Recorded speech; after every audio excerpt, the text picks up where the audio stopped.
The seabed trembled as the battle against the invading pack continued. Shock waves able to shatter the very fabric of the water covered the entire area, and tall tides formed on the surface. Noah needed 3 to 4 attacks to dispatch one head, and his size prevented the hydras from launching their innate abilities after him. He moved among the long necks and accelerated whenever he found an opportunity. Meanwhile, his flames and corrosive smoke surrounded both creatures and applied damage over time, other than restricting their movements. The hydras found themselves in a dire situation, and their instincts took control of their bodies when they saw Noah destroying the third head. The hybrids released an angry roar that became an intense sound attack once all 11 remaining heads pointed at the elusive Noah. He was swimming toward his fourth target when the pressure surrounded him and destroyed the layer of dark matter. The spiked armor began to fall apart while Noah remained immobilized in those sound waves. Yet, the dark matter came out of his body to form a layer of black rocks around his demonic form that kept the spell active. Meanwhile, Noah spat a series of dense fireballs aimed toward the various heads roaring at him. The hydras endured the first attacks, but the flames eventually forced them to close their mouth and dodge the relentless offensive launched through the sound waves. Noah used that chance to shoot toward a head that tried to retreat. However, Snore coiled around its neck and kept it in place, allowing Noah to reach it. A series of violent punches, slashes, and elemental attacks landed on the immobilized head, which exploded in a matter of seconds. Noah wanted to shoot right after his next target, but he found himself surrounded by 10 reptilian maws that crashed in his position. The hydras had stopped caring about their companions, and they were ready to hurt each other if that led to the death of their annoying enemy. Noah's rocky armor broke, and the demonic form dispersed when the heads landed on him.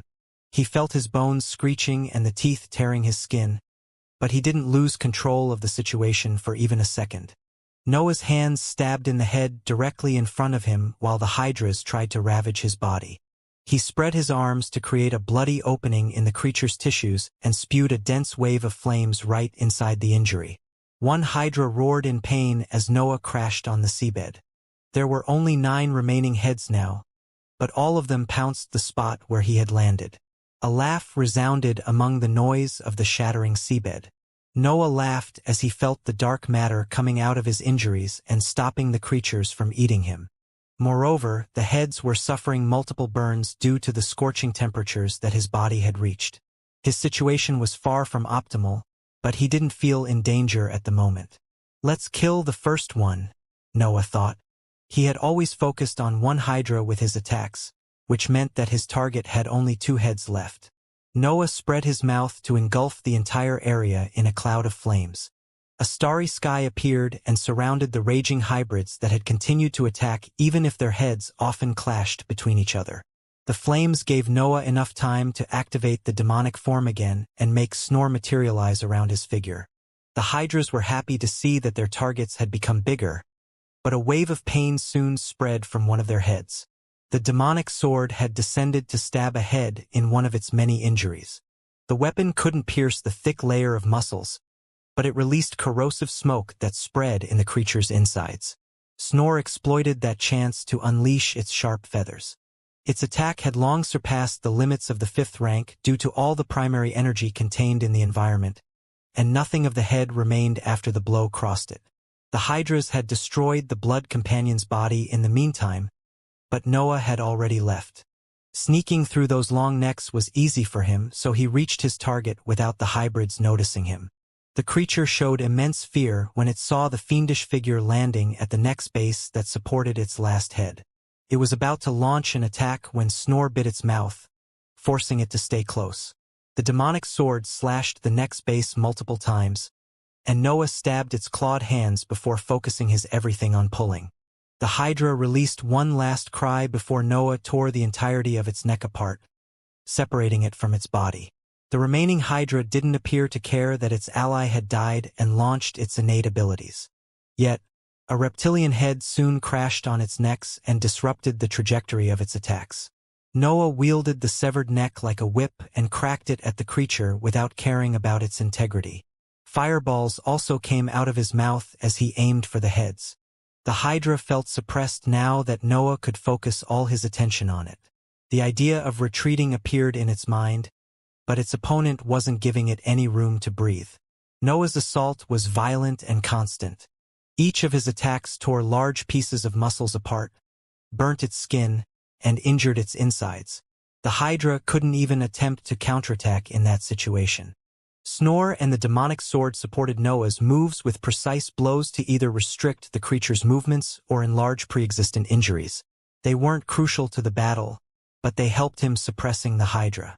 Heads began to fall after Noah used the severed neck to fling the Hydra on the seabed. He walked on its body freely, surrounded by a violent cloud made of flames and corrosive smoke.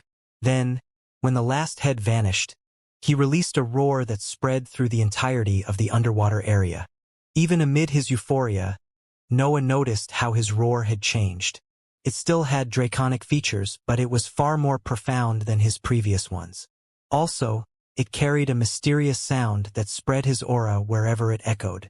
The weaker creatures that had survived the battle among the leaders swam toward the destroyed seabed and lowered their heads. Noah saw magical beasts and hybrids of various species bowing and recognizing him as their new leader.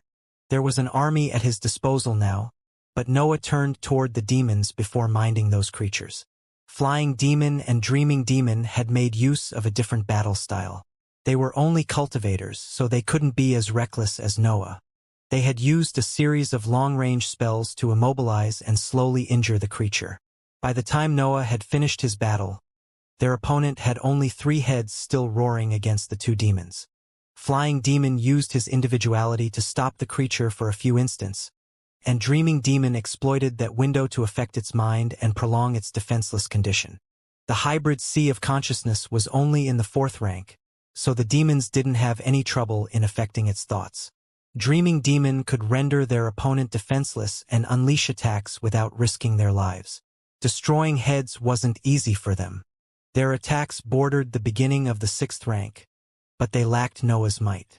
Yet, Dreaming Demon's mental waves affected the fabric of their tissues and made them frilier. Their battle had a slow pace and saw a constant cycle of attacks and retreats, which depended on when the Hydra recovered its senses.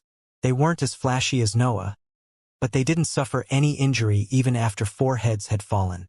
The Hydra's survival instincts took control of its body at that point, and their intensity temporarily fended off Dreaming Demon's will, allowing it to regain its freedom. The demons had predicted that outcome. Flying Demon's aura surged, and white flowers grew from its wounds and dead heads. They spread a thick layer of ice that covered the hybrid's body and stopped its movements once again.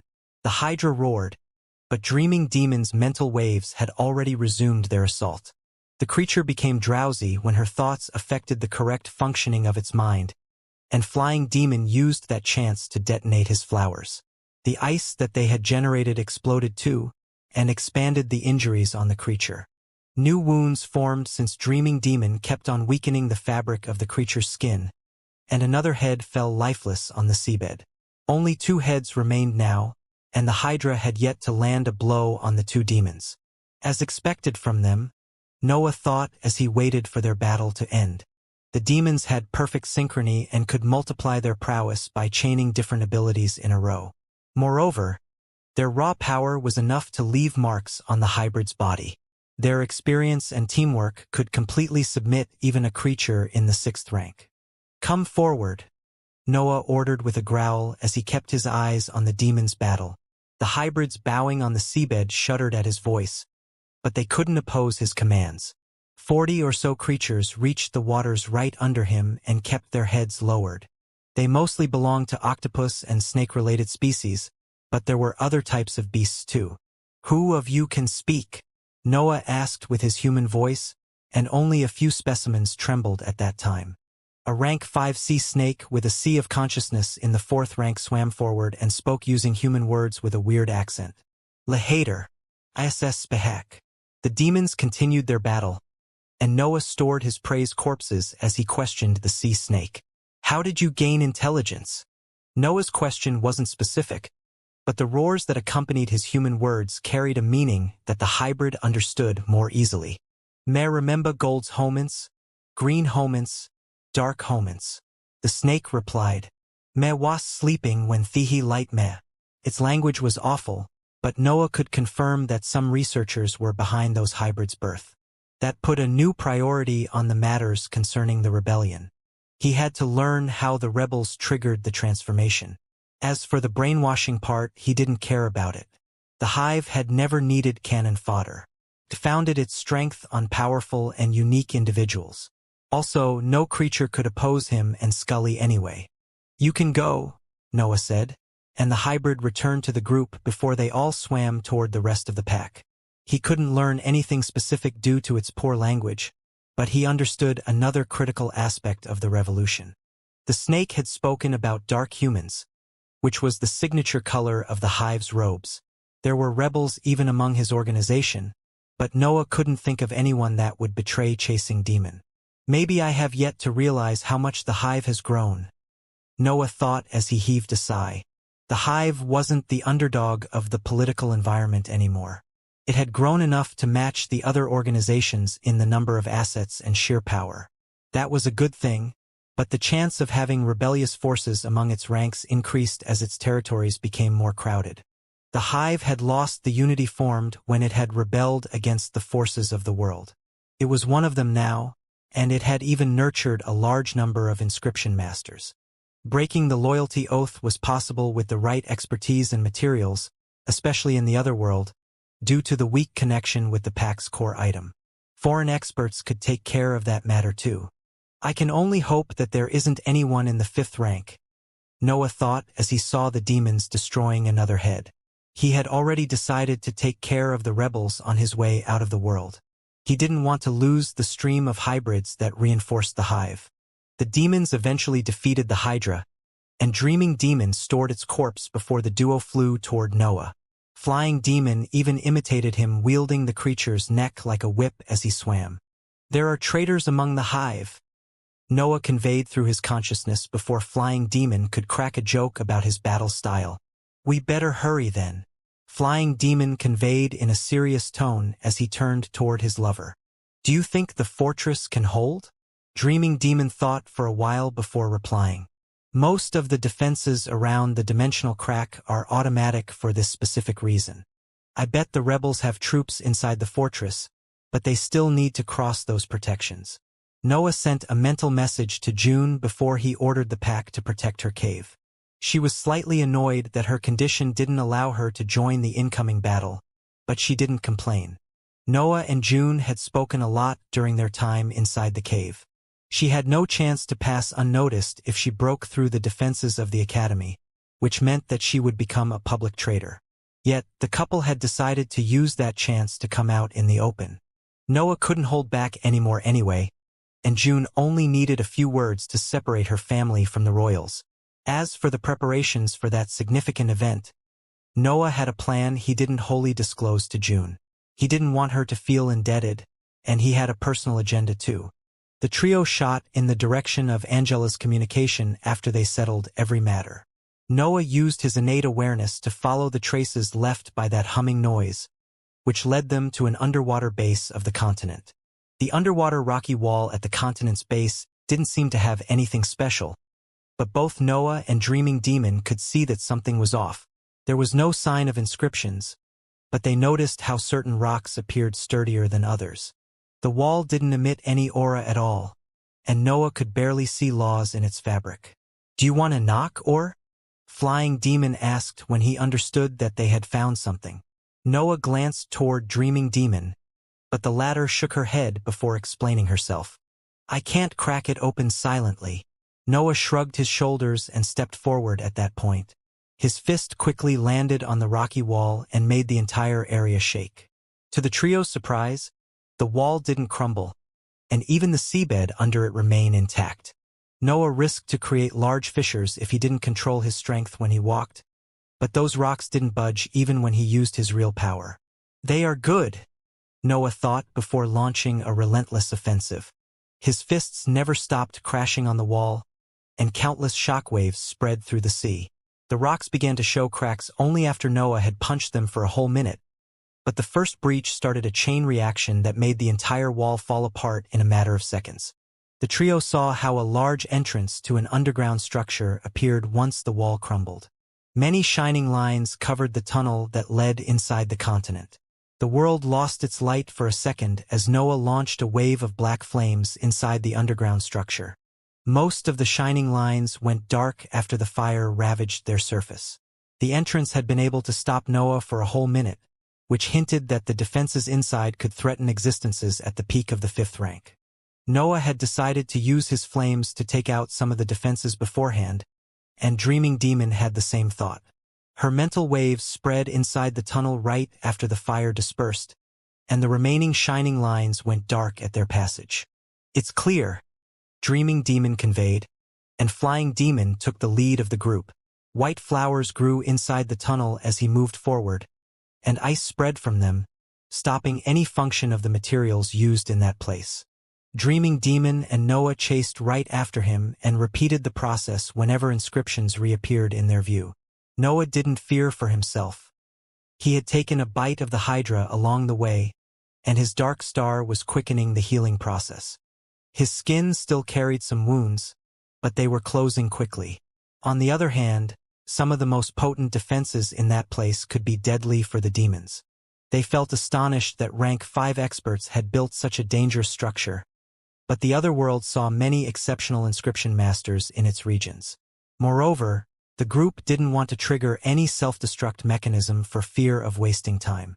They felt sure that something was happening on the surface, but they had decided to prioritize the researches. The trio crossed a series of large but empty halls. Noah and Dreaming Demon could sense that someone had been inside them recently, but they didn't find any trace in the corridor. Any expert inside the underground structure had left hours before they found that place, and it seemed that they had managed to clean it up thoroughly. "Get out," Noah conveyed through his consciousness. The sea's water had invaded the place after he destroyed the entrance, so he had to use his mental waves to communicate. "I'll rush through it." The demons nodded at his words and retreated. Noah waited for them to send him a mental message before sprinting through the structure's remaining part. Uncaring that shining lines appeared again. Strange and metallic sounds resounded inside the structure as Noah swam past the inscriptions. Various puppets appeared in his view, but he headbutted them as he moved forward.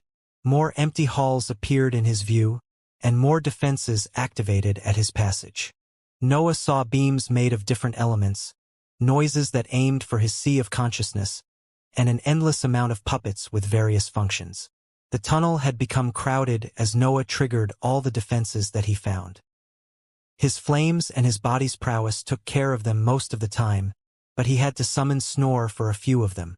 It's hard to believe that no powerhouse has helped to build this, Noah thought as Snore landed the finishing blow on a giant made of light that radiated the power of a being in the 6th rank. His consciousness suddenly sensed the presence of a group of cultivators coming from the last hall. Noah's speed increased at that moment, and he crashed on the walls of that room when he felt that their auras were becoming fainter. Noah didn't even look at the faces of the experts. His attention went on the teleportation matrix that illuminated their figures and was about to bring them back to that structure. The demonic sword shot forward before he could even order anything. Snore's head appeared and froze the floor to slow down the accumulation of breath required for the teleportation. Noah's weapon roared as it landed at the expert's feet and released a claw that destroyed the diagram's center. The weaker cultivators on the teleportation matrix died when the corrosive smoke enveloped their bodies, but those in the 5th rank managed to get out of the black cloud. The light dimmed until it vanished entirely, filling the hall with darkness and silence. However, Noah's steps soon resounded inside the structure, and the cries of his assets added pressure on the trembling experts. Snore coiled around them as hissing noises came out of its mouth. The demonic sword growled while it circled them and pointed its sharp edge on their faces. Noah neared the group of experts, but his eyes fell on those wearing the dark robe of the hive. He didn't recognize anyone in the group except for one of them. "Luke," Noah said as he stared at Nina's grandson. "Why?" Luke had become a rank 5 cultivator after the secret deal with the Shandal Empire. He was only an expert in the gaseous stage, but any existence in the 5th rank had the potential to become important in the hive. You gave us freedom, Luke said as he lowered his head. But peace didn't reach our hearts. I dishonor my grandmother by betraying you, but I couldn't live in the same world as Shandal anymore. Noah stepped forward, and the group of cultivators retreated until they reached the back of the hall. I wanted him to stay away forever, Luke continued to explain. He will always be in my head unless I place the boundless void between us. The group opened a path for Noah as he walked toward Luke. Nina's face appeared in his view, but he spoke with his usual coldness. You are going to tell me everything you know. Then, I'll kill you. Noah came out of the underground structure in a hurry. There was only coldness on his expression, and traces of blood still lingered on his hands and corners of his mouth. Luke and the other experts had told him everything there was to know about the revolution. Noah had even seized the researches that they were trying to get out of the structure. The most important studies and discoveries were already gone, but his loot wasn't little, especially when it came to the pieces of information concerning the rebels' plan. Noah reunited with the demons to explain what he had discovered. According to Luke, the ideas of rebellion had brewed in the New World for a while by then. Yet, the rebels had never owned a weapon capable of surpassing the city's defenses until a century ago. All the organizations in both worlds had continued researching the compound. Those studies were the key to surpass the natural limitations of the human species and could open the path for countless new cultivation paths. Noah had part of the blame when it came to how serious each force was in those studies. His many incredible achievements didn't strictly depend on his hybrid status, but the organizations knew that it had helped him a lot. Every cultivator would pay any price to obtain his power, so the experts never stopped, and the organizations kept on pouring resources to uncover the secrets of the transformation. Countless experiments and many casualties eventually led to some results, but the greatest discovery came from the otherworld structures. The research team of the Elbaz family deployed their learnt how to trigger the transformation. That discovery was bound to change the very foundation of the cultivation world. After all, anyone could get their hands on the compound since every creature in the other world carried it. However, those experts had lost their sense of belonging to the main world for a while. Their research gave real hope to the revolution. The city's defenses could fend off powerhouses, but they couldn't block an endless tide of hybrids in the 6th rank. The only problem at that point was in controlling the creatures so that the plan wouldn't backfire.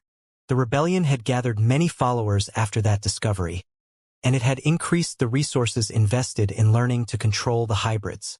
The main world didn't even know that the research team had found a way to trigger the transformation. It wasn't hard to control the flow of information from that side of the dimensional tunnel, mostly since those in charge of overviewing the situation had already switched side. Nevertheless, Luke's revelation's most crucial aspect was that the rebellion had created multiple packs led by many rank 6 creatures in those years. They had even groomed obedient specimens to make them reach the 6th rank. The pack dispatched by Noah and the demons was only one out of 4 armies created with the sole purpose of getting past the defenses of the city and closing the path toward the main world. There was only one problem. The rebels had initially planned to use the first pack to bait most loyal forces out of the city, but Noah's group had intercepted it. Angela's warning had then forced them to modify their approach and start the revolution immediately. The trio was a variable that the rebels didn't predict.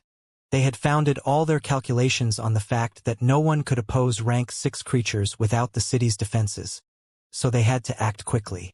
The demons didn't feel hurried. Not even a day had passed since Angela's warning, and the other packs were still in the depths of the ocean when the revolution began. The trio had enough time to return to the city and help in the defenses. What worried the demons was Noah. They knew something about his past and his relationship with Luke, but they couldn't understand if that event had affected his mind. Nina had been the first to open him to his human side, so she was bound to have a place in his mind. Discovering that her grandson was a traitor could destabilize even the strongest cultivators. "Is he dead?" Dreaming Demon asked in a polite tone. She wouldn't blame Noah if he had decided to leave the matter to them, but she had to make sure that no traitor remained alive. Noah nodded and gave her the space rings containing the researches carried by the escaping expert. He understood why she felt so serious about the matter. She and her lover had suffered too much for experts like Luke. However, Noah was even more ruthless than her. He needed that world to satisfy his body's requirements, and the rebels wanted to block that path. He couldn't let it happen, even if it meant killing the grandson of a cultivator that had helped him in the past. His power would always be his priority. The group flew silently toward the surface. They didn't feel like speaking after discovering that many forces of the hive had conspired with the rebelling troops. Moreover, it had become clear that they had to improve the loyalty oath since so many assets had managed to break it without suffering any backlash. It took them a few weeks to return to the Hunters Guild, but their expressions went cold when they saw that it was empty.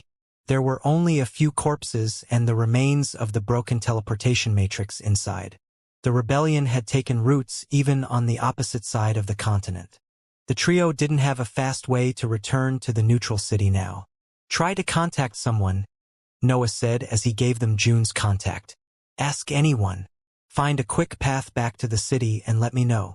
The demons didn't need to ask what he would do. They had the same mindset, and they could see how eager Noah was for a battle. "There are 7 more rank 6 creatures," Dreaming Demon said. "All of them have a mind in the 4th rank and are in the lower tier of the 6th. With Dantians at the peak of the 5th rank, they should take a few months to breach the fortress." Dreaming Demon told him the result of her calculations. Those numbers came from Luke and her understanding of the city's defenses. "Good luck," Flying Demon said as the duo took a few steps back. Noah had a rank 6 body, so he could reach the city far faster than them. It was clear that he wanted to fly across the continent instead of waiting for someone to answer. A shockwave spread from Noah's spot, and his figure disappeared in the distance. The bare strength of his legs had been enough to leave a large crack in the sky that closed slowly.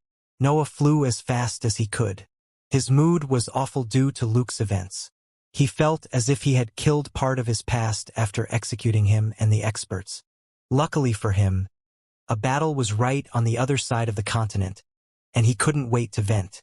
Noah flew at full speed across the continent. There was only the dimensional crack in his eyes, and his goal was to reach it before the packs breached the city's defenses. According to Luke, the rebellion had already started, which meant that the hybrids were heading toward the city. 7 creatures in the 6th rank and thousands of weaker ones were resurfacing from the sea's depths and marching toward the continent at that exact moment. Noah had lost a few weeks to return to the Hunters Guild, but the invaders needed months to break through the defensive measures. The only variable was how close they were to the landmass in the first place. Even with his strong body, Noah needed a bit more than 2 months to reach the dimensional tunnel. He would take less if he had his movement technique, but he had yet to spend an extended period focusing on improving his spells and martial arts. Everything had happened too quickly after he came out of the chrysalis, and problems had piled up, leaving him no time to focus on adapting his battle prowess to his new power. However, Noah had a long trip in front of him, and he could use that period to improve.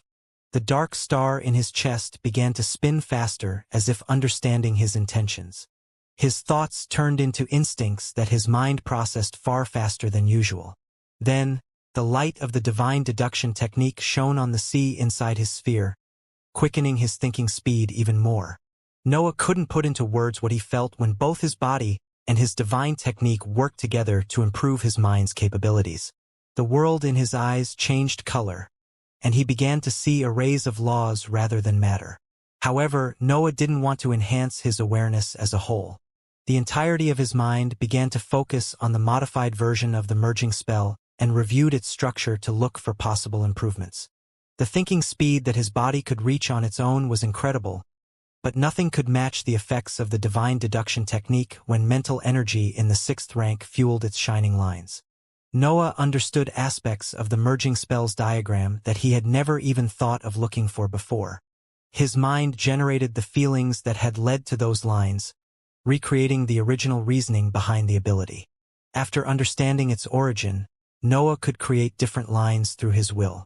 Instead of transforming a spell with rank 5 potential into a 6th rank technique, Noah focused on its core and expanded it according to his needs. It wasn't a modification nor an improvement. Noah took someone else's idea and made it grow on a path that suited his needs. avoiding the original limits that the creator had been unable to cross. A formless lump of darkness floated above the sea in Noah's mind. Mental energy rose and arranged itself around the minute cloud, triggering its effects from time to time. Noah's mind tested different dispositions while improving the new diagram.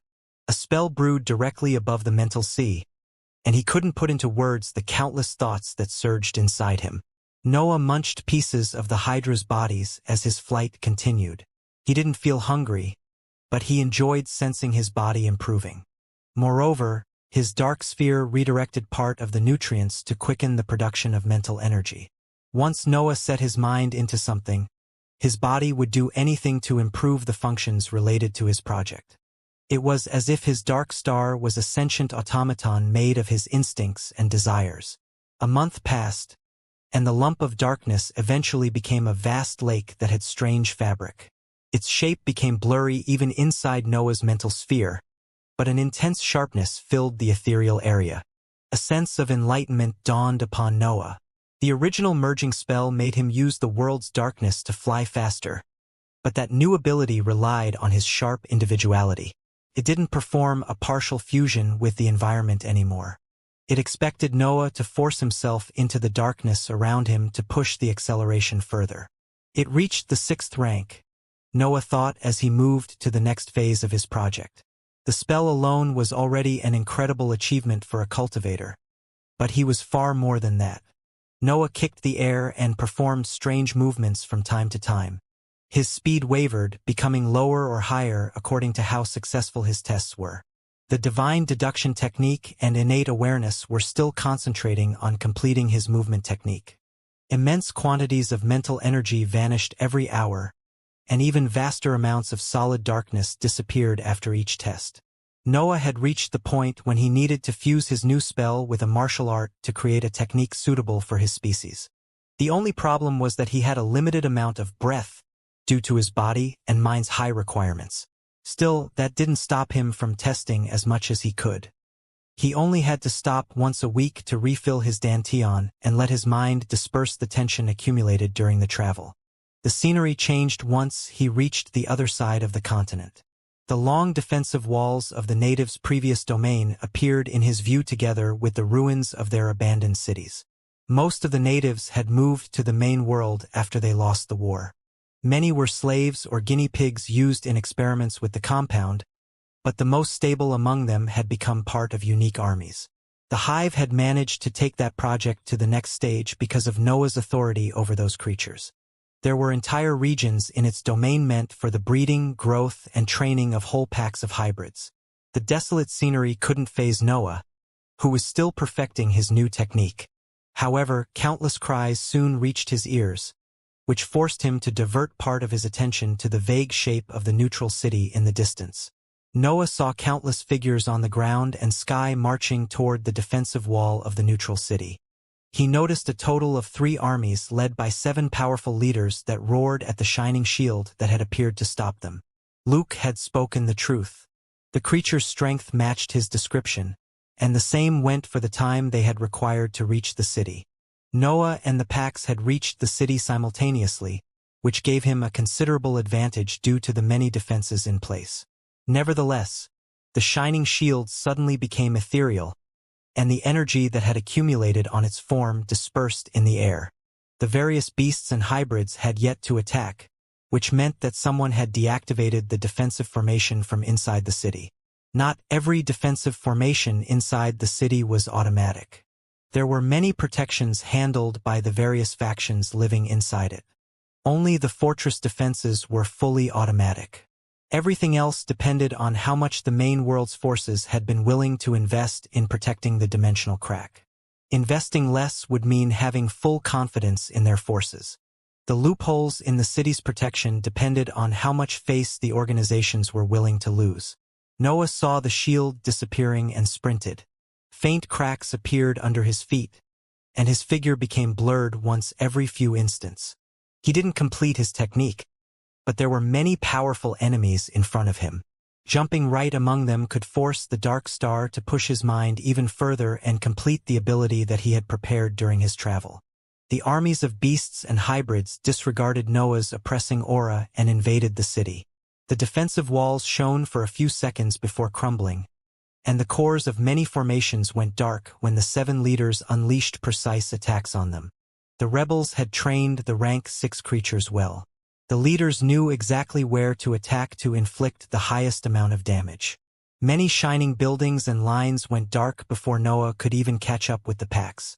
Noah launched a wave of dark flames in the most crowded area near him. Countless cries echoed in the environment as a starry sky spread among the weaker beasts and killed tons of them in a few seconds. The buildings of the city suffered too. Noah's attacks didn't stop at anything, and they even engulfed cultivators that had failed to retreat in time.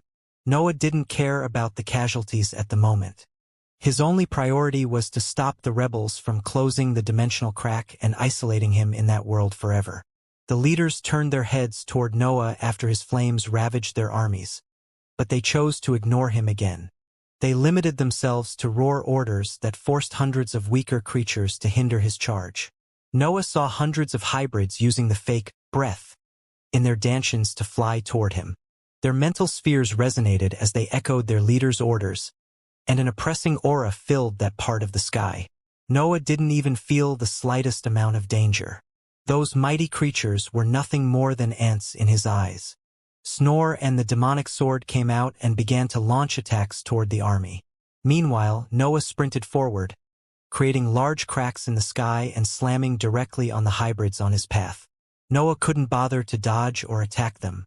Even peak rank 5 creatures would explode once his body touched theirs at that speed. A bloody trail of body parts and internal organs followed Noah as he flew toward the leaders. There were 2 7-headed hydras, 3 steeled octopuses, and 2 giant manatees in his sight, and he had to take care of the weakest among them in that situation. All his knowledge of the magical beast's field surged, and his mind sorted those pieces of information as he flew forward. Noah understood in a few instants that the manatees would be easier to kill, so he began launching fireballs at them. The demonic sword and Snore appeared next to him and launched their attacks too. They understood Noah's feelings, and they wanted to help him taking care of those creatures as fast as he could. Manatees had tough bodies, and those belonging to the giant manatee species were even 40 meters long in the 6th rank. They were slow, but they had a great defense and an incredible physical prowess. However, they didn't have any innate ability. Those creatures would have to face Noah in a melee battle, where he didn't fear even the mightiest creature. Noah crossed half-city to crash directly on the first manatee. His inscribed notebook had begun to ring as soon as the forces on the ground noticed him, but he didn't have time to mind them. Black smoke rose from his skin and formed a spiked armor, and a crack soon appeared on his helmet as he spread his mouth to bite the hybrid. The manatee didn't expect Noah to aim at it. The hydras were closer, so they were the ideal target for someone in such a hurry. Instead, Noah had ignored the hydras and shot toward the manatees while gaining a sudden acceleration. His figure had disappeared only to crash on the creature's body. Noah had failed to execute the technique perfectly once again, but he was getting close. The momentum accumulated in the sprint made his feet stab the creature during the landing. His mouth went on the beast and tore a large chunk of its skin. His clawed hands then expanded the wound and dug its insides until they opened a path for its internal organs. Noah spewed a wave of black fire, uncaring that the piece of skin fell out of his mouth in the process. The flames weren't enough to fill the entirety of the creature's insides, but the black cloud around him filled the empty spots and spread more destruction. The manatee cried in pain, and its ally came in its help, but Snore and the demonic sword showered the second hybrid with attacks that hindered its advance. Of course, the blood companion and the living weapon couldn't stop a rank 6 creature that relied only on its body for long. Yet, Noah only required a few seconds alone with his target to complete his hunt. The injured manatee tried to kick Noah away from its body, but the latter had his feet stabbed in its muscles. No matter how much it struggled, Noah wasn't going anywhere. Countless punches and slashes fell on the powerless leader. Noah dug the insides of the creature and exposed its vital organs. His flames and corrosive smoke followed right after, burning and consuming anything that they touched. Smoke began to come out of the manatee's mouth as Noah played with its insides. Its survival instincts took control of its body and made it dive toward the ground in a desperate attempt to fend off that dangerous presence. Yet, Noah let go of his foothold and jumped right inside its body to continue his destruction undisturbed. By the time the manatee crashes on the ground, its heart had already ended in Noah's space ring.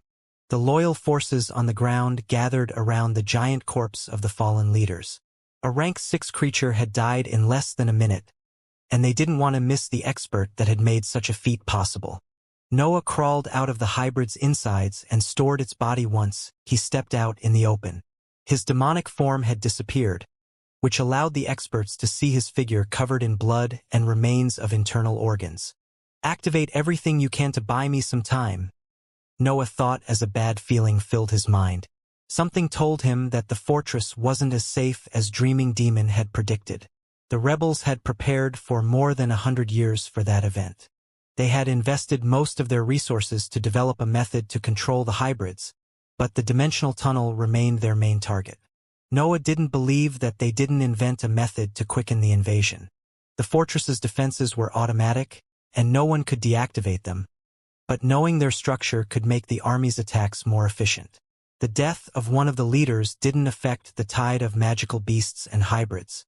The invasion continued almost undisturbed since many defensive formations either fell apart under the attacks or deactivated on its own. Only the automatic defenses remained in place and released a relentless series of attacks in the middle of the invading packs. The loyal forces knew that they couldn't stop the leaders with the few formations still active, so they focused on the weaker creatures. As for the 6th rank leaders, the loyal forces could only hope that the fortress and Noah could kill them. Beams of various elements and hundreds of puppets went after the weaker beasts while Noah shot in the sky toward the remaining manatee. The demonic sword and snore were still trying to stop its charge, but the powerful creature forced them into a passive position. Noah's arrival reverted the situation. He executed the same tactic as before, with the only difference being that he ignored the body at that time and focused on its head. He would have done the same before, but the presence of an ally so close to the beast made it troublesome for him to attack it in that exposed spot. The manatee opened its mouth, showing its short but sharp teeth right before Noah reached it. Yet, snore coiled around its body and bit its mouth to interrupt its attack. The fuming armor appeared around Noah once again, and he stabbed his clawed hands on the immobilized creature's eyes. The manatee's skull became his handhold as he started to strike its mouth with his knees. Corrosive smoke poured inside the hybrid's head, while Noah turned its mouth into a bloody mess. Shards of teeth and bones shot out of the creature every time his knees crashed on its tissues, and the entirety of its lower maw soon vanished.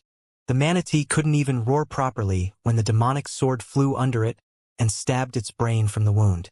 Corrosive smoke spread among one of its vital organs, destabilizing its balance and making its mind go dark. The living weapon actions stopped the instinct's arrival, giving Noah enough time to crack the remaining skull open with his bare hands. The last of the giant manatees disappeared from the sky as Noah stored its corpse inside his space ring. His next targets were the hydras, but some anxiety filled his mind when he saw that they had already reached the fortress. Noah had taken care of the manatees in less than 10 minutes. Still, the invading forces had already reached the core of the city by that time. The entirety of the fortress began to tremble at that point, and shining lines lit up on its surface. A humming sound also echoed in the environment and disturbed the leader's concentration. The experts had fused both worlds' inscription methods to create a building capable of fending off both cultivators and hybrids. Yet, the natives had always focused their expertise on fighting magical beasts, so the fortress was stronger against those carrying their features. The leaders roared in anger as the humming noise continued, and the shining lines soon released a red halo that enveloped the entirety of the city. Noah recognized that light. It had the same color and aura as the crystal on Angela's wand. Still, the fact that the rebels had also used that method meant that they knew a lot about it. Both magical beasts and hybrids lowered their heads when the red halo illuminated the sky. Even the leaders couldn't resist its oppressing features. Noah guessed that the red light would be able to hurt him too if he still was a complete hybrid, but his latest breakthrough had removed that weakness from his existence. A series of large runes appeared on the fortress surface while the noise and halo suppressed the armies. Breath gathered on those complex forms before thick whips shot out of them. The whips were 5 meters thick and didn't seem to have a limit to their length. Pure red light made their structure. They shot after the leaders while they remained still. Both hydras and octopuses released painful cries when the red whips entangled themselves on their bodies. Smoke came out of their skin as the corrosive properties of their red light affected those creatures. Noah flew at high speed toward the hydras even if the fortress's defenses seemed to have everything under control. Those formations could even stop a powerhouse in the end. He didn't expect anything less when it came to their favorite targets.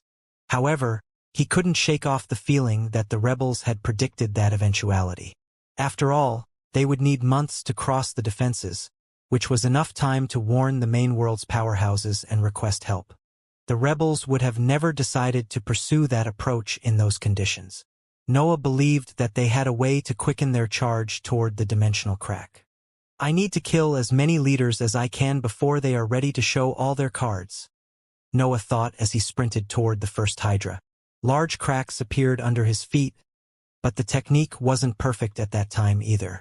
The red whips restricted the hydra and its 7 heads, making it nothing more than a punching bag in Noah's presence. He landed directly on the first head and began to slash his way through its insides until its eyes lost every light. Noah then shot toward the next one and repeated the process. He didn't even need to activate the demonic form to take care of creatures in that condition, but he did it anyway to accumulate corrosive smoke in the air. The red whips let go of the creature when Noah destroyed its last head, and the creature's body ended in his space ring while he turned to its ally. The other hydra was in the same condition as the previous one, so Noah shot after it, planning to execute the same tactic. Nevertheless, something flew out of one of the buildings in the city at that point and left a white trail while it reached the highest point on the battlefield. Noah didn't feel any danger when it stared at that inscribed item, but his mind warned him that something was off. The white trail dispersed as the item remained up in the air. A second of silence spread in the battlefield before the cylindrical weapon detonated and radiated a wave of white light that covered the entire city. The light crossed every beast, cultivator, and hybrid in the area without hurting them. However, all the buildings and formations went dark at its passage. Even the defenses of the fortress stopped working. Cultivators rose from the city and shot toward the fortress after the wild light deactivated all the formations in the region. The rebels revealed themselves and joined the hybrid leaders in their assault at the dimensional tunnel. Noah saw the scene in slow motion. He expected the rebels to have a secret weapon, but the latest inscribed items surpassed even his wildest imagination. One explosion had been enough to deactivate defenses that could stop powerhouses. The cultivators and leaders disregarded him and charged after their real target. Once they closed the dimensional fissure, the only connection between the two worlds would vanish, leaving every asset stuck in that place.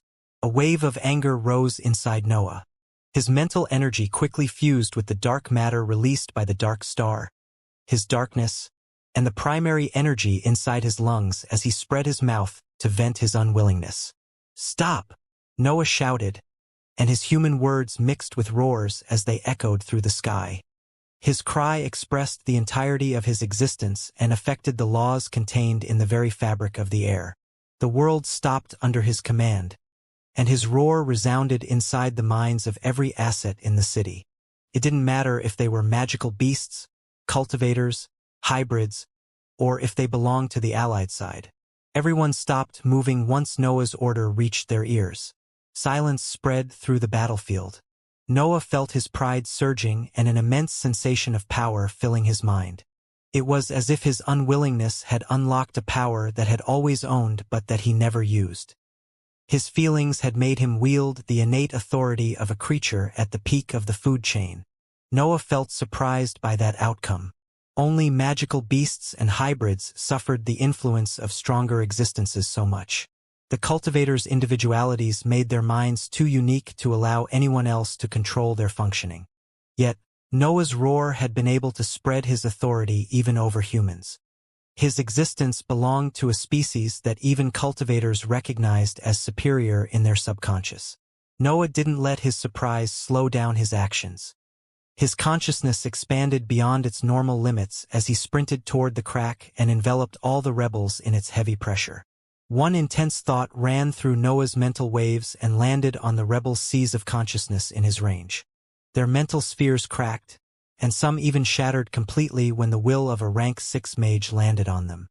The rebels began to fall on the city. The minds of those that had survived Noah's attack were still trembling and prevented them from stopping their descent. Rebels crashed on the ground, falling right in the middle of the loyal assets who had yet to regain control of their bodies. All they could do was stare in awe at the mighty existence that had halted their defeat at the last second. Noah landed in front of the crack, and snore enveloped it with its body. A layer of black rocks covered the blood companion's body, and a chilling gale came out of its mouth to freeze the area around it. A large chunk of black ice replaced the exit of the dimensional tunnel, and the statue of a giant snake occupied its center. Noah had protected the crack with everything he had while his enemies were still under the effects of his roar. The leaders began to struggle, and defiant cries soon came out of their mouths as they broke free from Noah's orders. Anger appeared on their expressions as their instincts took control of their bodies. Noah's authority had overruled the rebels' brainwash when it took control of their minds.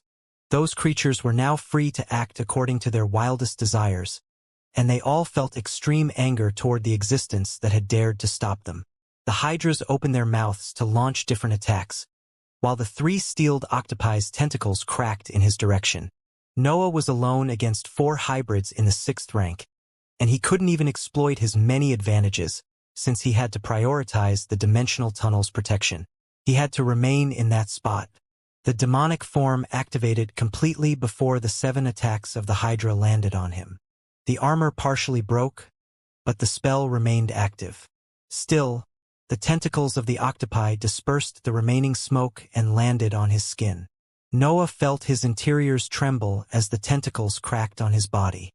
His bones and internal organs endured the shockwave caused by the impact, and his skin opened in different spots. Blood rose from his throat, and dark matter came out of his injuries. His body had already diverted all its nutrients to his wounds, but Noah had no intention to be a punching bag. He had held his ground during the assault. The attacks couldn't fling him away, but the shockwaves that they released created cracks on the black ice behind him. Yet, before the last tentacle retracted, Noah waved his hand and stabbed his fingers in the metallic skin of one octopus. The creature tried to pull him, but Noah didn't flinch. Instead, his dark star spun faster as he applied strength on the limb in his grasp. Steeled octopus's bodies weren't as elastic as those of other creatures belonging to similar kinds. Noah's pull dragged the hybrid toward him, and it didn't have the power to stop that. Noah's free hand stabbed the tentacle too before he rotated his arms above his head. The powerless octopus launched attacks in an attempt to free itself, but a fuming armor appeared in their path and stopped them from hurting Noah. The other leaders resumed their offensive, but Noah severed the tentacle from his handhold so that the creature would shoot toward the octopi's attacks. At the same time, he spewed a wave of black flames to block the Hydra's blows. The flying octopus slammed on the tentacles and blocked its peers' attacks while a starry sky vanquished the Hydra's abilities and proceeded to land on its body. Angry roars resounded in the area, and the hybrids suffered injuries. But Noah's attention was on the loyal forces that were staring at his battle in awe. The experts appeared ready to worship Noah. There weren't enough words to describe how valiant his figure appeared while he fended off the assault of 4 creatures in the 6th rank to defend the only path to the main world. Attacks landed on him, but his figure barely moved. His arms held the strength to fling massive creatures away, but he remained still, focused on defending the dimensional crack. His fiendish figure didn't give birth to terror inside the loyal forces anymore. It had become a symbol of hope proper of an existence that was single-handedly stopping that revolution and saving them from complete despair. However, Noah didn't feel pride in seeing their awe. His anger surged, and he didn't hesitate to express it with loud words. "What are you looking at? Restore the damned formations." Noah's audience had cultivators from the 3 nations, but they all followed his orders. Some of them executed the injured or collapsed rebels on the ground, while the others flew toward the various formations' cores to activate them again. Many battles happened between the rebels and the loyal assets. The former took control of the cores even before the revolution started, and they had infiltrated the fortress. However, they had no control over the automatic formations. The best they could do was preventing the loyal forces from reactivating them. Noah engulfed the sky above the fortress in a cloud of corrosive smoke and black flames, while the hybrids were busy defending from his counterattack. He would usually leave his spot and go after his enemies, but he couldn't risk that his connection with Snore broke during the battle. He could use the dark matter to remain linked to his blood companion, but every defense around the dimensional crack would fall if the hybrids happened to cut his connection with the snake. The rank 6 leaders released angry roars when they saw the dangerous cloud. Part of the flames threatened to touch their bodies and force them to take a few steps back. Without the rebels' brainwash ruling their minds, they only had the faint memory of their original target. They knew that they had to destroy the dimensional tunnel, but they felt Noah had the priority. Yet, they weren't willing to charge through that annoying cloud. The hybrid's intelligence made them take the safe approach, which meant relying on long-range attacks. The 7-headed Hydra spewed 7 different attacks aimed at the center of the cloud, and the steeled octopi cracked their tentacles to create shockwaves that cut both flames and smoke. Noah smiled when he saw those attacks. His goal was to buy enough time to restore the fortress's defenses, and the careful nature of beings with intelligence was working in his favor. Flames came out of his mouth and blocked the Hydra's attacks. The octopi's cuts were less precise, so he could ignore those that didn't risk hitting the tunnel. Still, a few of them aimed for Snore, which forced him to intercept them with his body. Noah punched the shockwaves, but his fists weren't suited to block such immaterial attacks. He had to use his body to stop them completely, and his demonic form wavered when they landed on him. The hybrids didn't stop their offensive.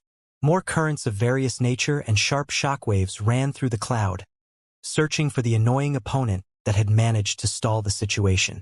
Noah repeated his approach every time, using flames to block the Hydra and his body to stop the octopi. Those actions initially took him no effort, but he began to feel tired after he reactivated the demonic form for the 5th time. Even Noah's incredible body had its limits, and he was in a passive position. He could only defend without ever being able to strike back. His solid darkness eventually became scarce as the relentless offensive forced him to activate the spell for the 10th time. It wouldn't be a problem if he could keep it functioning after every exchange, but the octopi's attacks managed to destroy his armor every few blows. Noah cursed his condition as he stuffed pieces of the hybrid's body in his mouth. His body couldn't produce darkness on its own, but it could empower the features that didn't lack energy. The production of mental energy increased, and his body's temperature rose as the dark star spun faster. His skin blushed as more power flowed in his tissues and increased its defensive capabilities. The dark star diverted so many nutrients on his skin that Noah became able to endure the octopi's attacks with his bare body and without suffering any injury. Nevertheless, he didn't deactivate the demonic form completely. His body still exuded corrosive smoke, which didn't solidify into the armor. Noah produced it only to increase the size of the cloud. The hybrid's offensive became weaker as the cloud enlarged. Their attacks had to go through kilometers of a raging fire and deadly smoke, so they lost a lot of power before reaching Noah. On the other hand, Noah began to diminish the amount of smoke poured into the environment. He didn't have enough darkness to continue using a spell in the 6th rank. Of course, that forced Noah to use his bare body to defend more often, which eventually broke even his enhanced skin. Gray smoke and dark matter came out of his wounds whenever a cut appeared, and some blood rose from his throat as the effects of the shockwaves accumulated. Noah had taken the role of a punching bag in the end, but that was only a temporary act. His mind kept on sharpening throughout his time inside the cloud, ready to counterattack when the situation allowed that. The formations in the city began to show signs of life after an hour. Light spread along the lines on the most peripheral areas, and some defenses started to activate.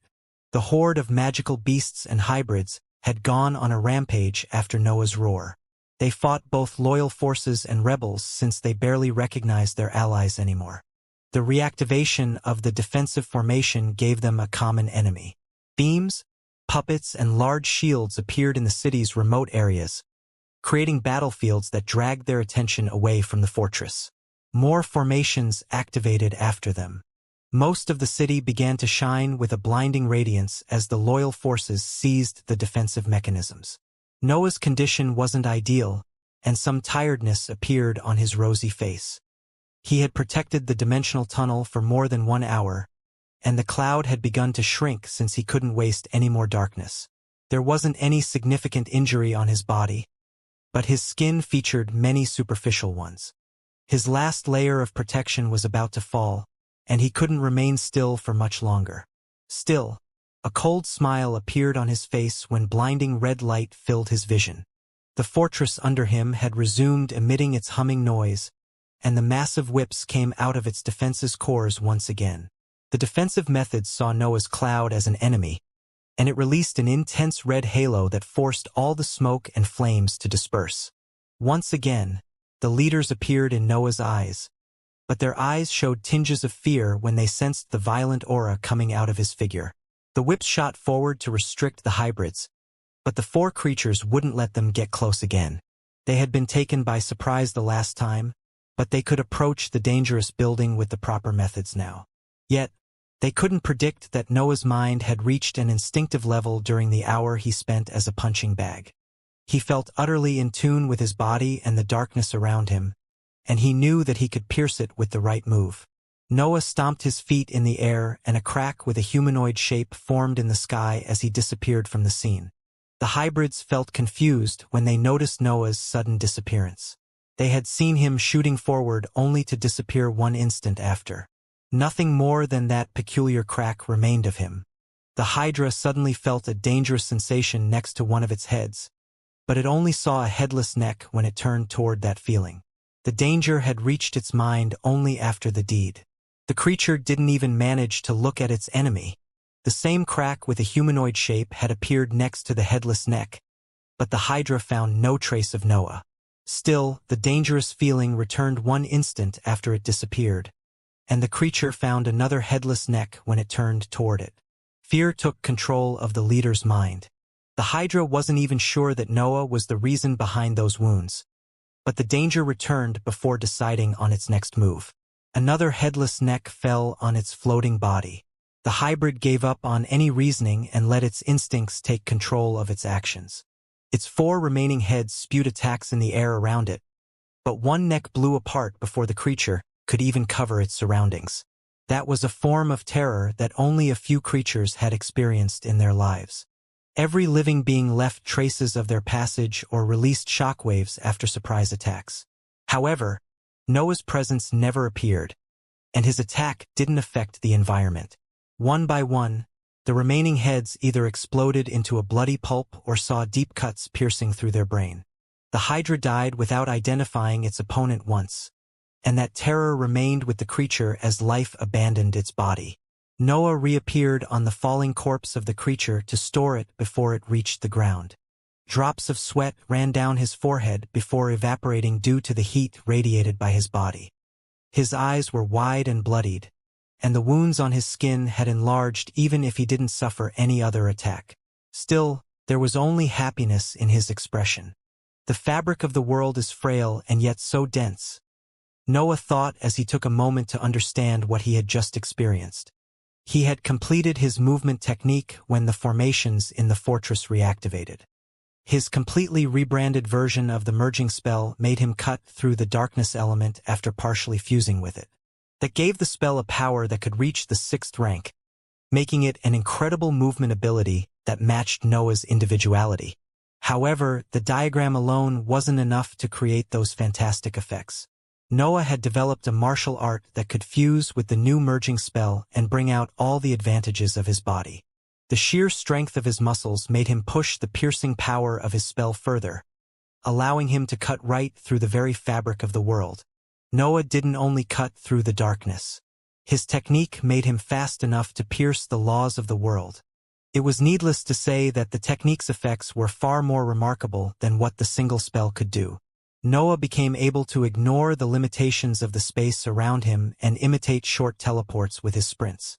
It was as if he entered a personal dimension when he used his technique, a world that only existences capable of ignoring the laws could reach. The effort drained his body and mind. The technique expressed the peak of his existence, and it was the best type of skill that his individuality could wield. As for his Dantian, the amount of darkness depleted was negligible since Noah mostly used the breath and primary energy in the world to fuel the ability. The three steeled octopi moved their attention toward Noah once he made his reappearance.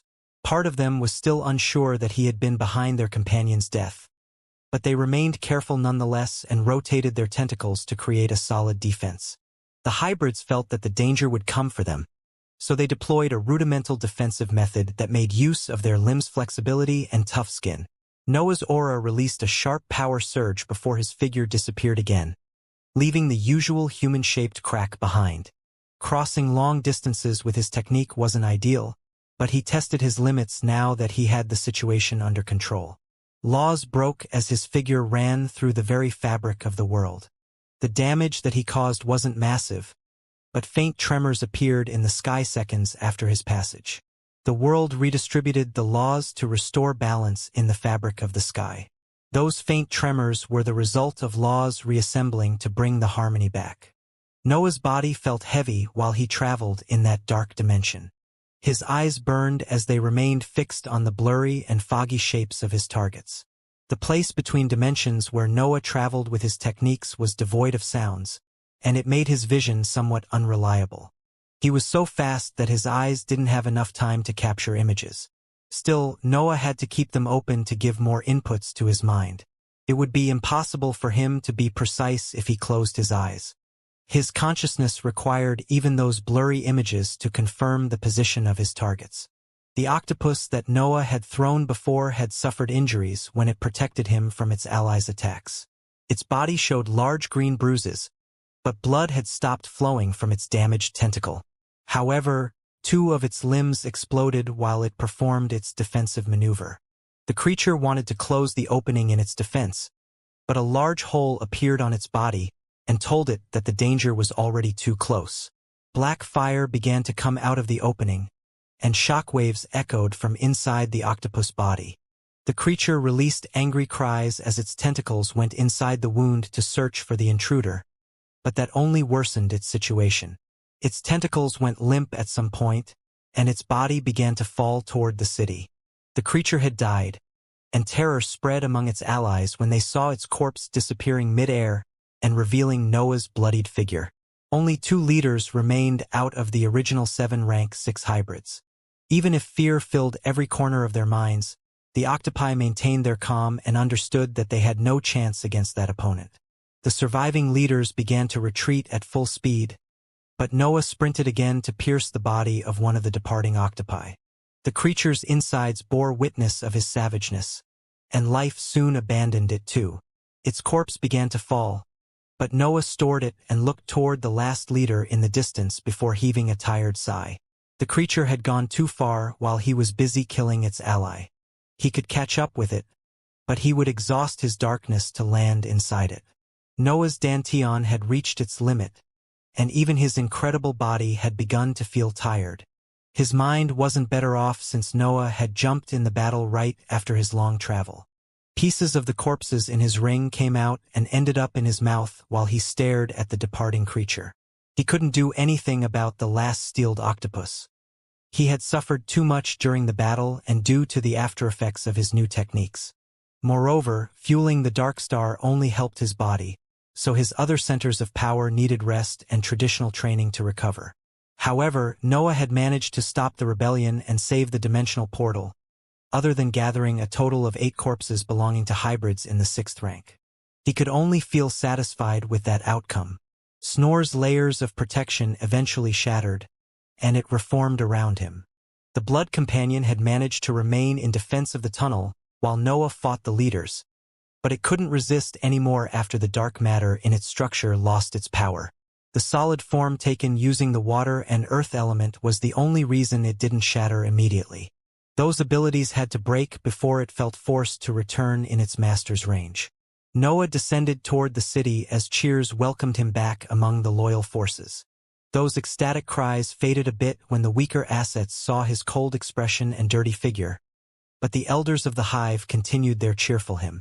Noah didn't have the grand and pure aura of a hero. His clothes weren't flashy nor clean. His appearance was that of a fiend that scanned the environment with cold eyes.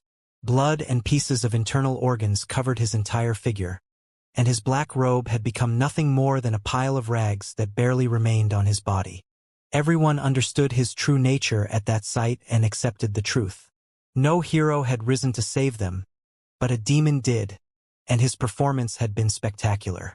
Noah gazed at those cheerful troops feeling nothing but coldness. Creating his first technique had made him happy, but he still couldn't shake off the bitter taste caused by Luke's betrayal. Killing the past to take another step into the future. Noah thought as the loyal forces opened a path for him. What a bitter way to improve. His mind became calmer as he accepted that outcome. Every cultivator had a personal path, and they often clashed with each other. Luke's decisions had happened to go against Noah's agenda, and he had died because of that. That had happened many times already, and Noah knew that he would face it again in the future. His path had always been about cutting every hindrance that appeared in his way. The nature of his journey didn't change since his childhood, and he didn't regret it in the slightest. Noah walked until he reached a group of cornered rebels arrayed in a defensive formation around a cultivator at the peak of the solid stage. The man at the center wore golden armor and had similar facial features to Angela's, with the only difference being his short golden hair. "You should have helped us," the man shouted when he saw Noah approaching the group. "You have become one of them." Noah didn't want to waste time with those rebels. The man in the solid stage appeared to be the leader of a faction, but he was nothing more than an ant cursing his life after his plans had failed. Noah's consciousness expanded, ready to kill the rebels in one blow. Yet, chains appeared on their bodies and space ring when they sensed a threat approaching. "I have the best findings of our studies on my possession," the man shouted, lifting his palm to show the space ring inside it. "Not even a powerhouse can stop me from destroying them." Noah recognized those tattoos. They were the same inscriptions that he and the demons had been unable to stop when they captured Angela. The man showed a satisfied smile when he saw Noah's consciousness halting its advance and began to state his conditions. "My name is Ibano Elbaz, last leader of the rebels. I want a safe passage toward the end of the continent and an oath that no one will hunt us for the next 1,000 years. In exchange for those studies, I bet," Noah said as his aura became calm. Ibano was right.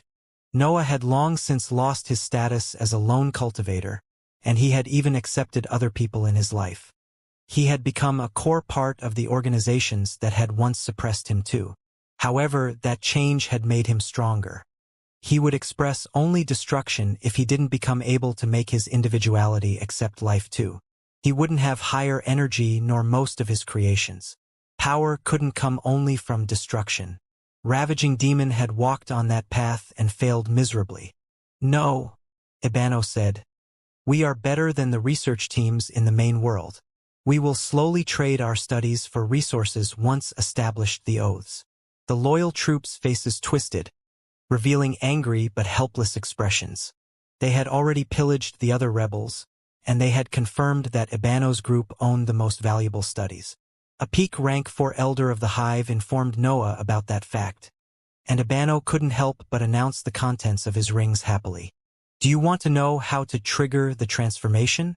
Are you interested in the brainwashing method? Do you desire an item capable of deactivating any formation? I have far more in my rings." Worried gazes landed on Noah's back as the negotiation continued. The loyal assets knew that Ibano's threat was real since Noah had yet to end that situation. Noah had to admit that the other world's research teams had achieved incredible successes during the centuries spent there. He felt interested in what they had found, but he didn't see any way out of that situation. His mouth opened, and black flames surrounded the group, reducing the weaker cultivators into ashes in less than an instant. Ibano lasted a full second before his entire body burned. The tattoos had activated as soon as the flames touched their bodies. The space rings of the group shattered, and no items came out of them. A starry sky had taken the place of the last rebels. Many buildings crumbled as Noah's attacks spread through the city, but the defensive formations eventually stopped it. Yet the loyal forces stared at him in shock. Noah had just destroyed the studies that had almost taken control of a world. No amount of credits would have been enough to buy them. Years of progress vanished in his merciless fire. No one dared to contradict him. His aura was so sharp that they feared to get close to him. After all, his flames had barely avoided hurting anyone. The loyal troops of the Elbas family shot toward the ashes of the rebels after the flames dispersed. They madly searched through the remains of Noah's destruction, but there was nothing left in the area. Their angry gazes shot toward Noah when they realized that they had lost those studies forever. The Elbas family's factions had invested a lot in the research, and now everything was gone. However, they didn't complain. The royals could only lower their gazes when they met the cold reptilian eyes. It was as if Noah was waiting to have an excuse to kill them. "Restore the teleportation matrices," Noah said as he turned to leave. "I want to see everything that you have retrieved." The fact that he was the only powerhouse there made him the ruler of the entire world. No one could oppose him, so he could exploit the situation as much as he wanted. He didn't decide to destroy the studies due to a whim. Ibano's plan was solid, and it would have forced the three ruling organizations to waste resources and share the trade's gains. Yet the Hive didn't have much to lose. Actually, obtaining and sharing those studies would have weakened its position in the main world. The Hive was the only force that could deploy hybrids efficiently and without risking a revolt. Obtaining the studies would have improved its understanding of the compound, but it would have also taken away its advantage. If every organization were to learn how to produce and control hybrids, the Elbas family would soon surpass both the Hive and the Council regarding knowledge in that field. The royal pool wouldn't be the only problem of the alliance. The Elbas family would obtain the perfect method to weaponize magical beasts and improve its cultivators' overall power. The Hive and the Council could do the same, but they didn't have as many experts as their enemy. Sharing that knowledge would slowly make them fall behind in the political environment. Instead, now that the studies were no more, the Hive could continue to hold the monopoly over obedient hybrids and living weapons, making it a threatening force to face. The Council would benefit from the trades with its ally, while the Elbas family would have to restart their research. Noah didn't believe that he could restrain the royals forever, but his decision had made his organization gain more time. Only the higher-ups of the other world's forces understood the reasons behind his actions, and they couldn't help but fear his ruthlessness. Noah had decided to destroy studies capable of changing the cultivation journey forever to preserve his organization's advantage.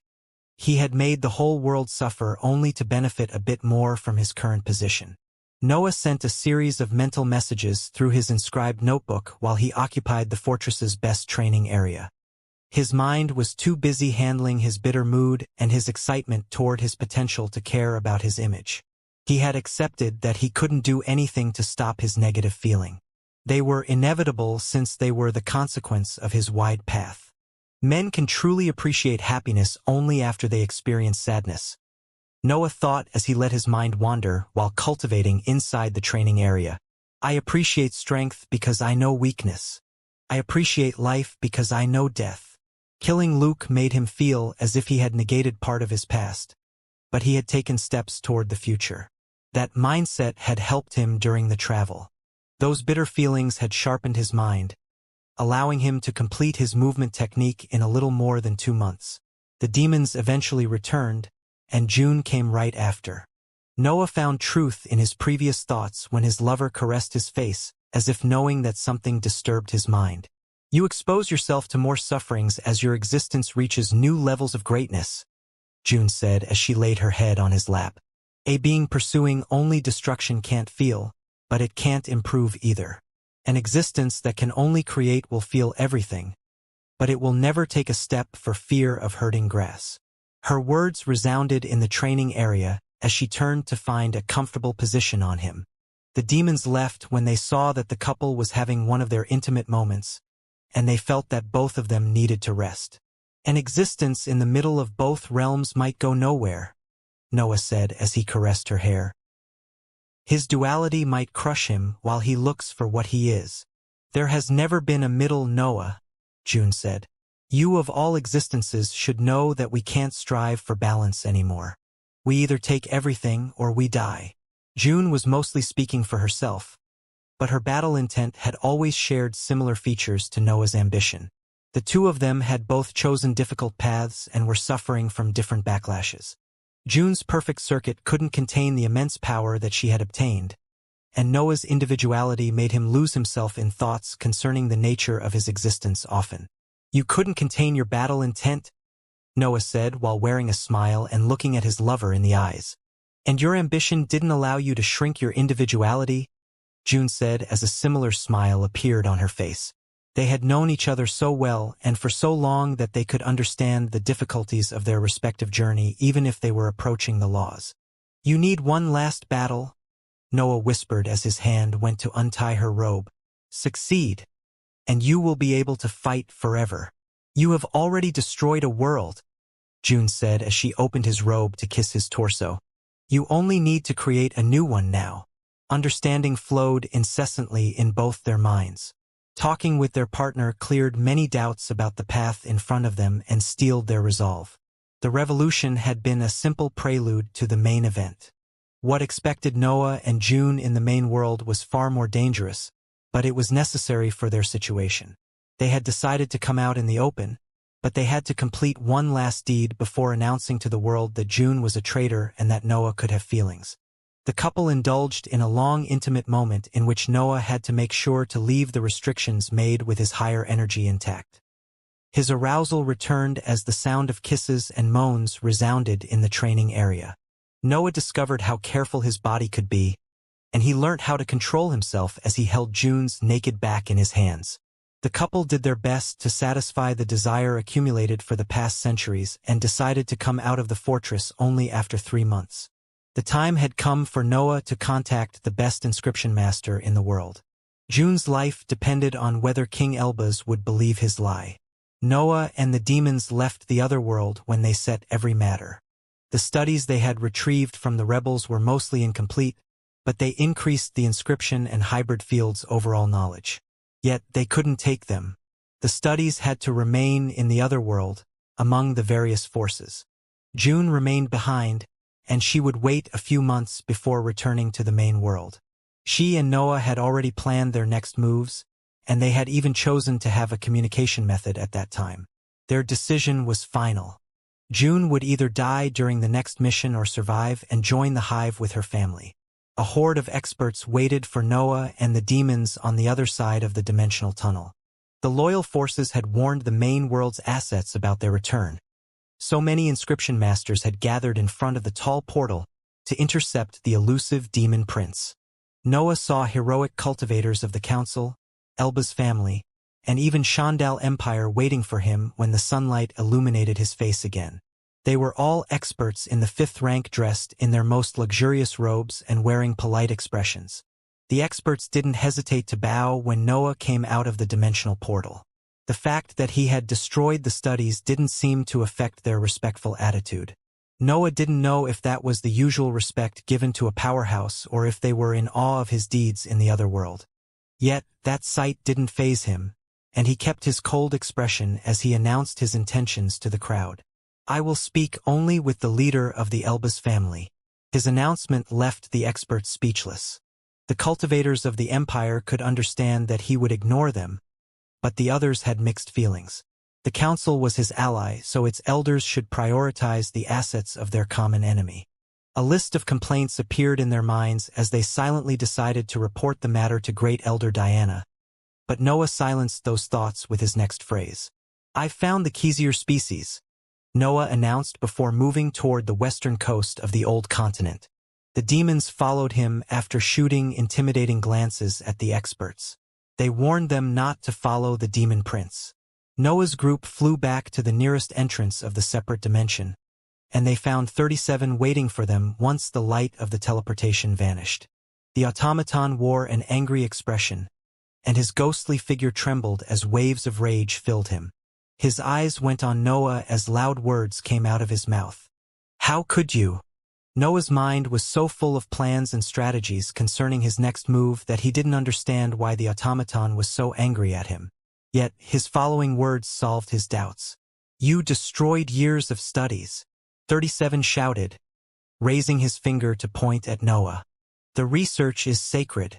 Cultivators' lives can't compare to discoveries that have taken years to find."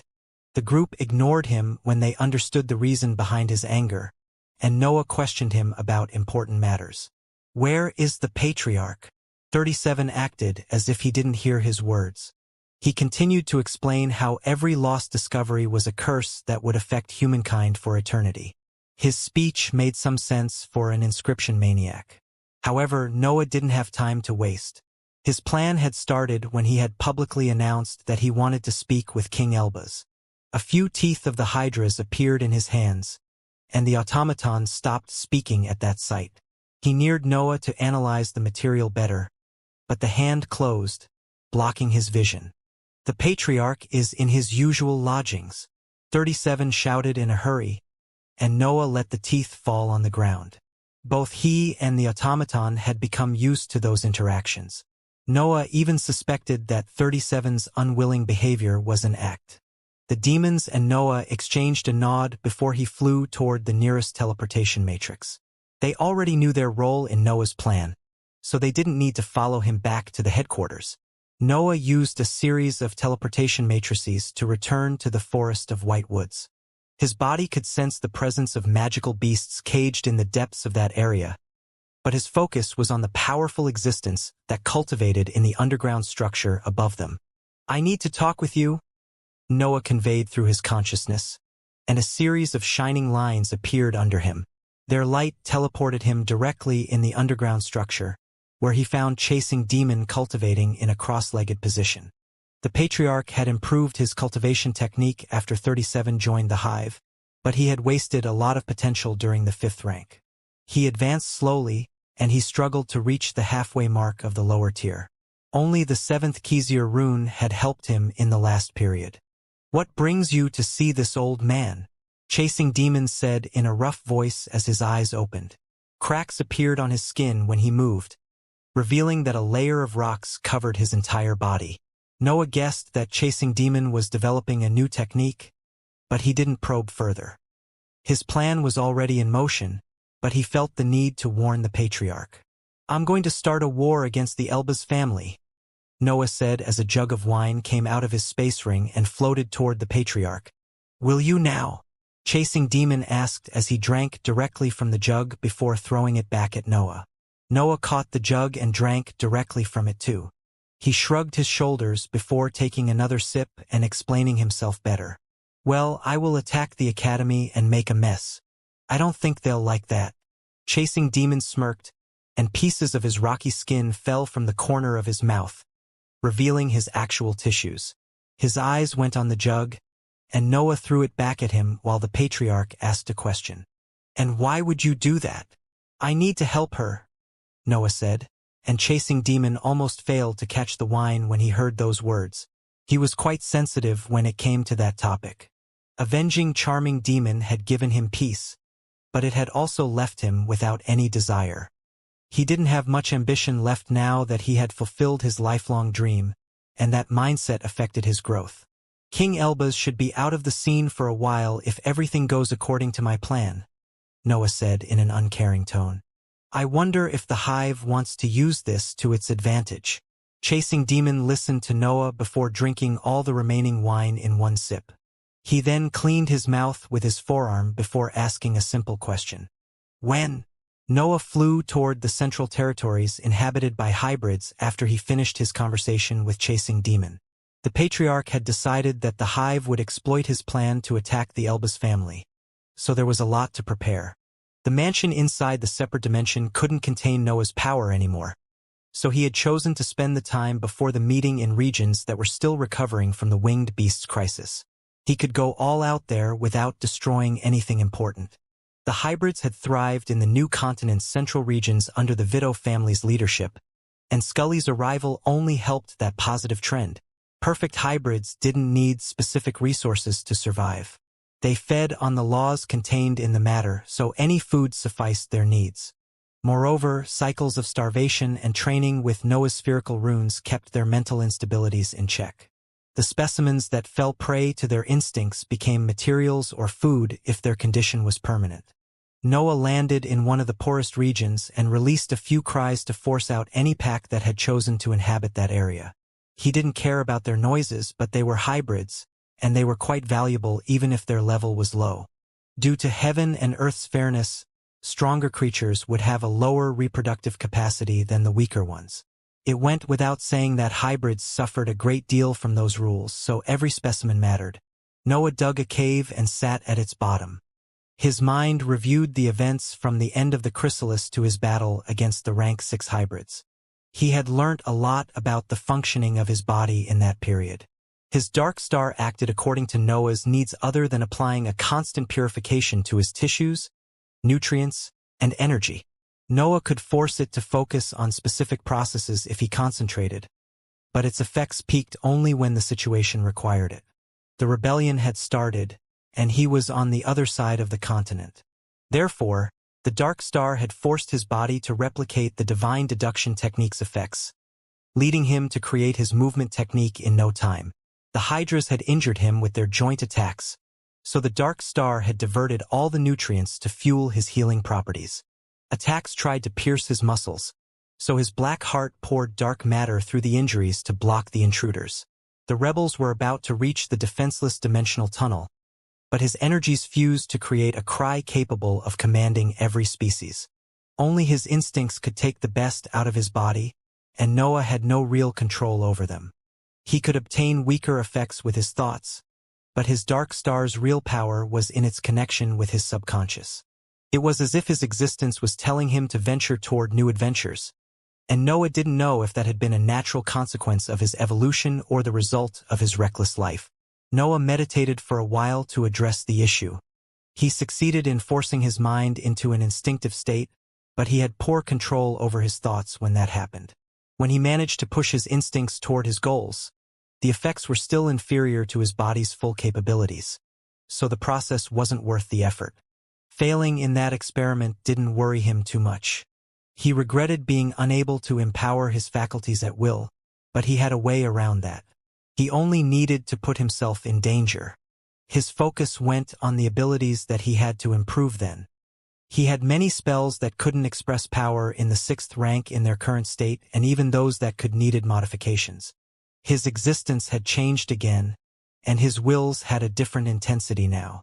The dark matter had also become a core part of his being, so his modifications reflected those features. Some spells had different problems.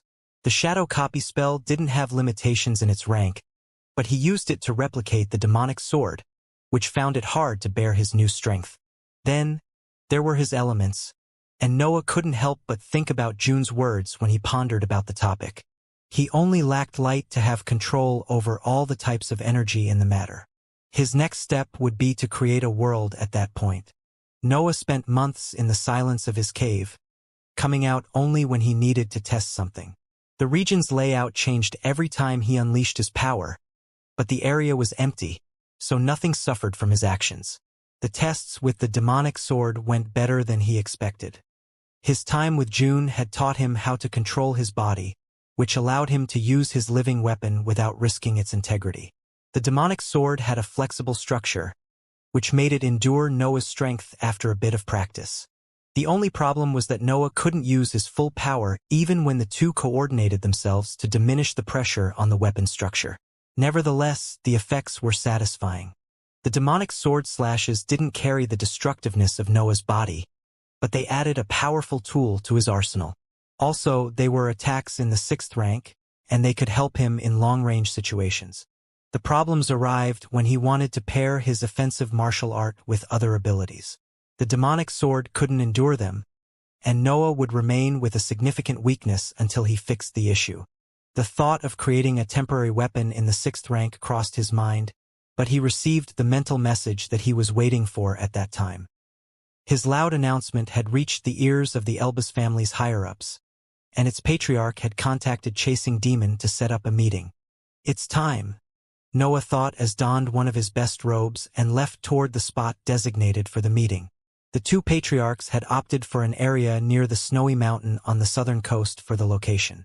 That decision wasn't casual. King Elbas had requested for Noah to come alone, so Chasing Demon wanted to use the king of the mountain as a deterrent in case the negotiations went bad. Noah used a series of teleportation matrices to reach his destination and sat on the snowy ground as he waited for the powerhouse. King Elbas arrived a few hours later, and a small hut appeared on the terrain when he snapped his fingers. Noah's consciousness expanded, and his mind's senses peaked as he inspected the structure. To his surprise, he didn't see any inscription on it, and the laws inside its fabric confirmed that it was a simple wooden house. "Come, little demon," King Elbas said as he landed in front of the hut. "I want to hear what you have to say." Noah followed King Elbas inside the hut, but he stopped his tracks when he saw the powerhouse snapping his fingers to light a fireplace situated on the other side of the entrance. The hut wasn't big, and it featured only one large room. Wood made the entirety of the structure, and luxurious carpets covered its walls and floor. A round table stood at its center with two comfy armchairs placed on opposite sides. Noah couldn't help but stare at the scene for a few seconds. With the fireplace as the only form of illumination and no inscriptions, the hut resembled one of his previous world structures. "Cultivators lose something when they obtain godlike powers," King Elbas said as a tinge of melancholy made its way through his arrogant. "I've never forgotten what it was to be a commoner." The powerhouse traced the surface of the table with his fingers before sitting in an armchair. His expression became pensive for an instant only to recover its sharpness when he focused on his guest. Noah could see the leader of the royals outside of his role for the first time. King Elbas wasn't only the arrogant expert who wore a crown wherever he went. He was also a thoughtful cultivator who could spend time studying the most basic structure, even if he could already build miraculous items. Every living being that managed to reach the 6th rank was exceptional in some way.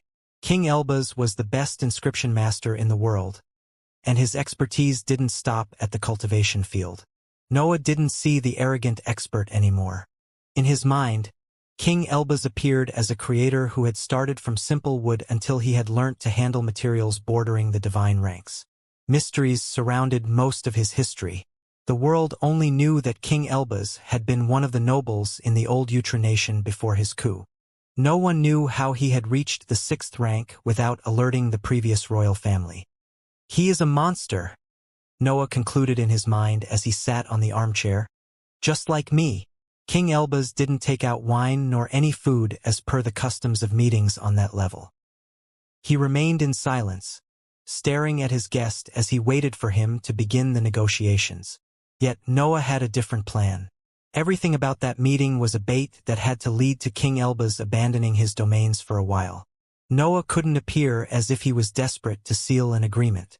Minutes passed while both existences remained in silence.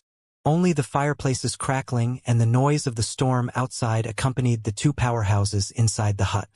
"I thought you wanted to talk about apes," King Elbas eventually said, and the corners of Noah's mouth curved upward at his words.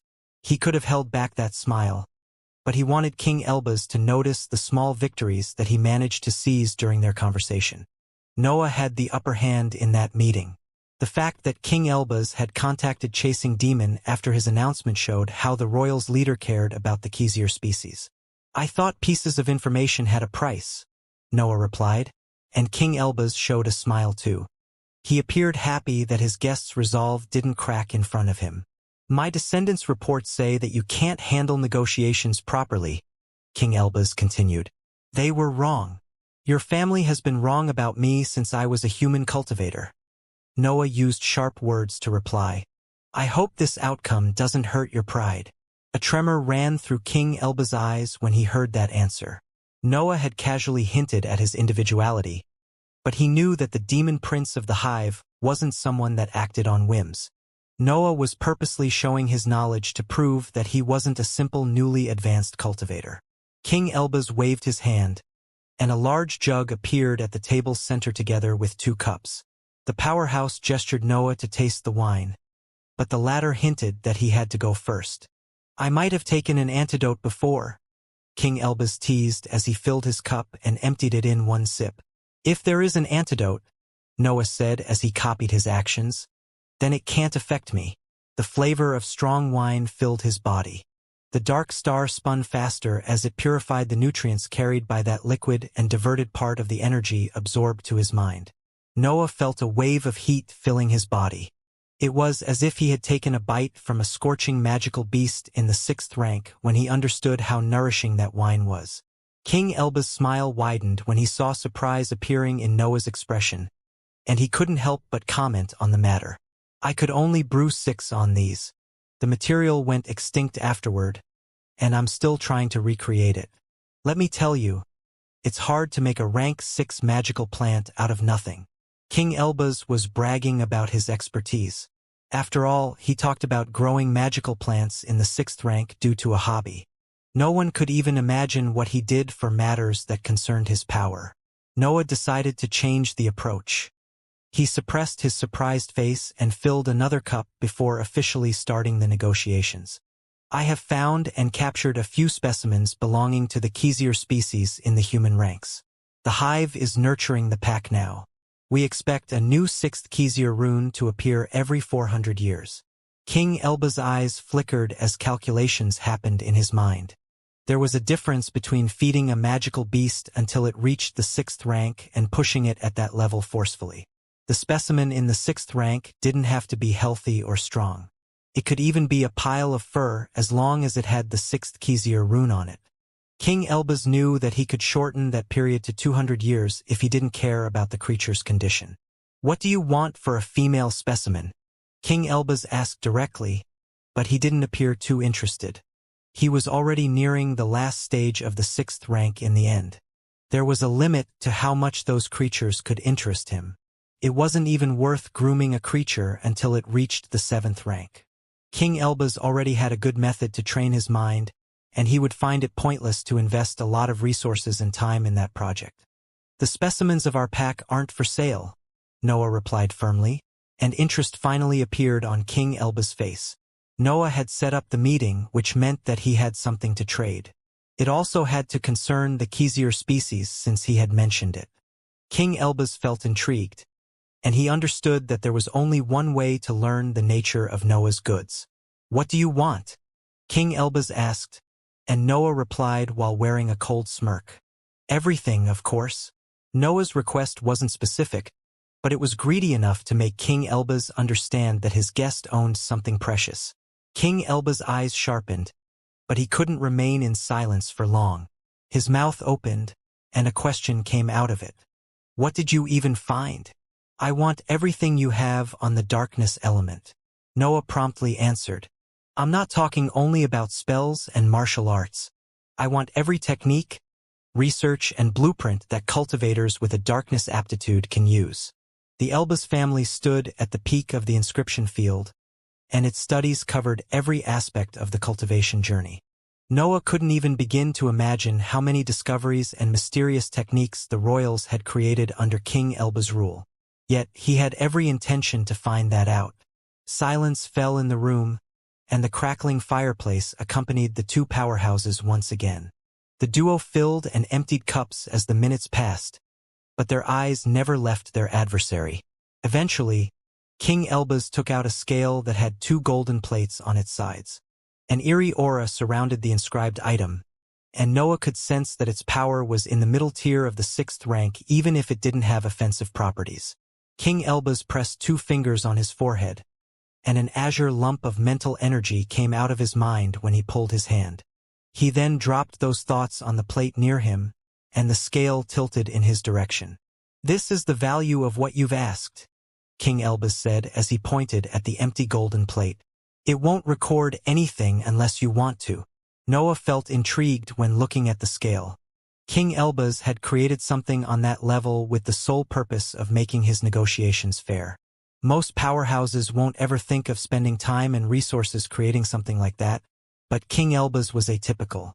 He appeared to have a rank 6 item ready for every occasion.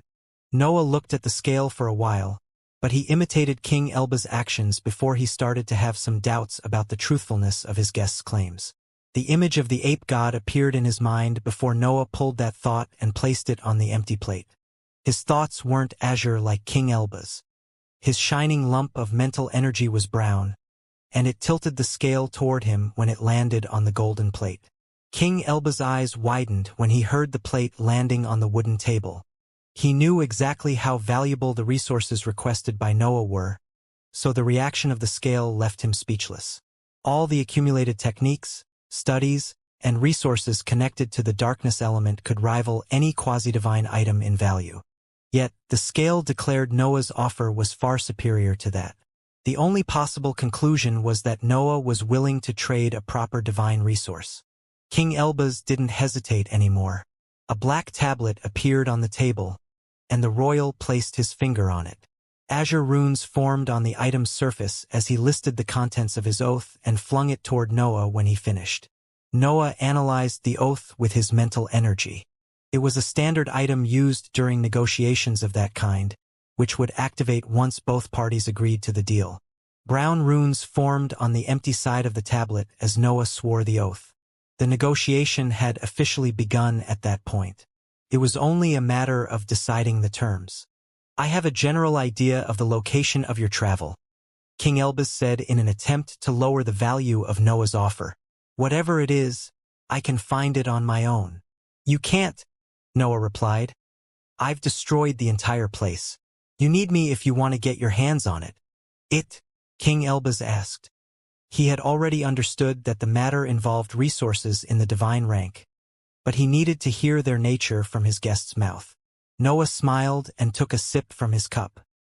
He let the tension build enough to see annoyance appearing on the powerhouse's expression before revealing his resource. "I found a rank 7 Xianxia ape."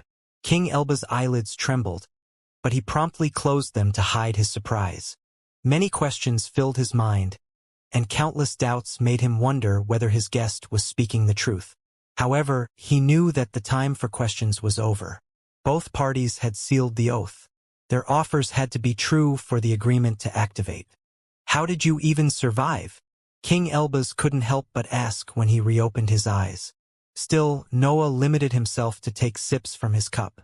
"The exact location of the divine ape in exchange for martial arts and spells of the darkness element," King Elbas offered. Noah shook his head and gave voice to his counteroffer. "No, there is no precise location, and you will never find it without me. As I said, I want everything. I need to invest resources to kill something on that level," King Elbas replied. "That's what makes this trade fair," Noah said, putting an end to that argument. King Elbas could train his mind till the 7th rank on his own, but the 7th Xianxia rune would ensure his breakthrough. Even the best inscription master in the world couldn't ignore that offer. "You have your deal," King Elbas eventually said, and the azure runes on the tablet began to shine at his acceptance. Noah smiled again and sealed the agreement by saying a single word: "Deal."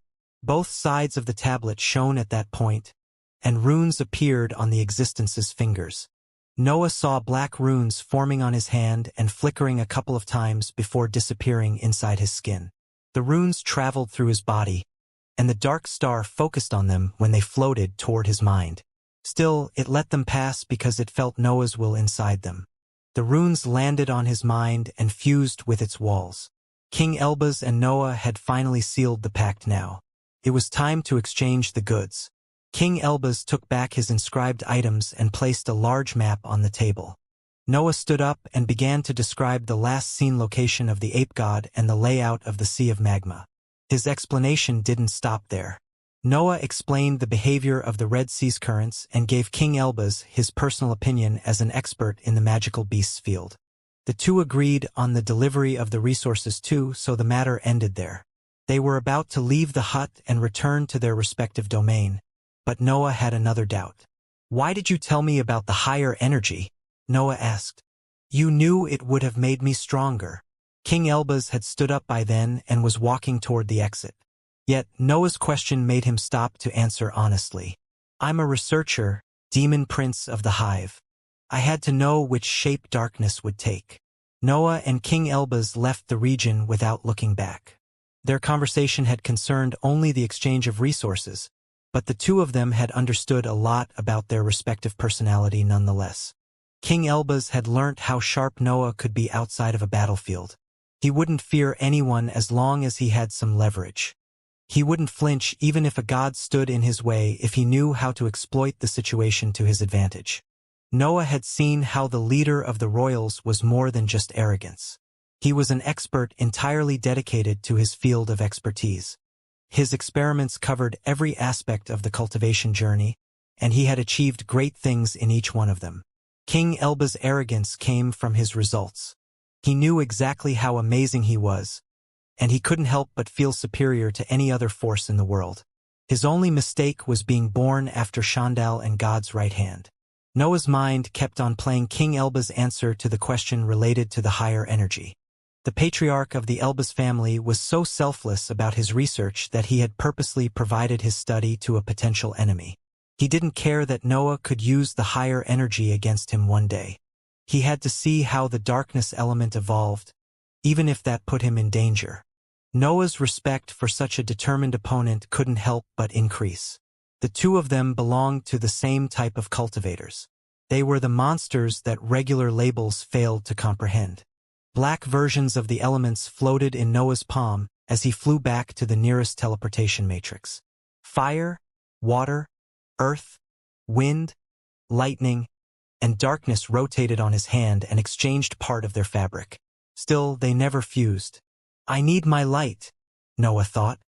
His enlightenment over other elements came when he saw them expressed in ways that reflected his individuality or after being in contact with them for a long time. He couldn't force that process. It had to be a natural understanding. His fire came from ravaging demons' destruction, water from the divine steel's enlightening properties, earth from chasing demons' life, wind from the ape god's anger, and lightning from the heaven tribulation.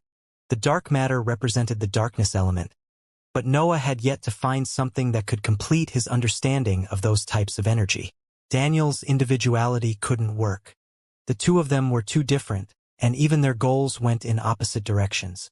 Noah wanted everything, both destruction and creation. He strived for the power to create and destroy matter because his ambition didn't allow him to aim any lower. Instead, Daniel wanted purity. He pursued the simplest but most potent form in everything, even himself. Both paths led to power, but that was their only common feature.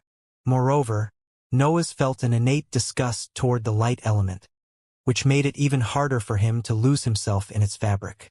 Noah returned to his temporary training area in the new continent's central regions. He dug another cave while waiting for the Elbaz family to comply with their part of the agreement.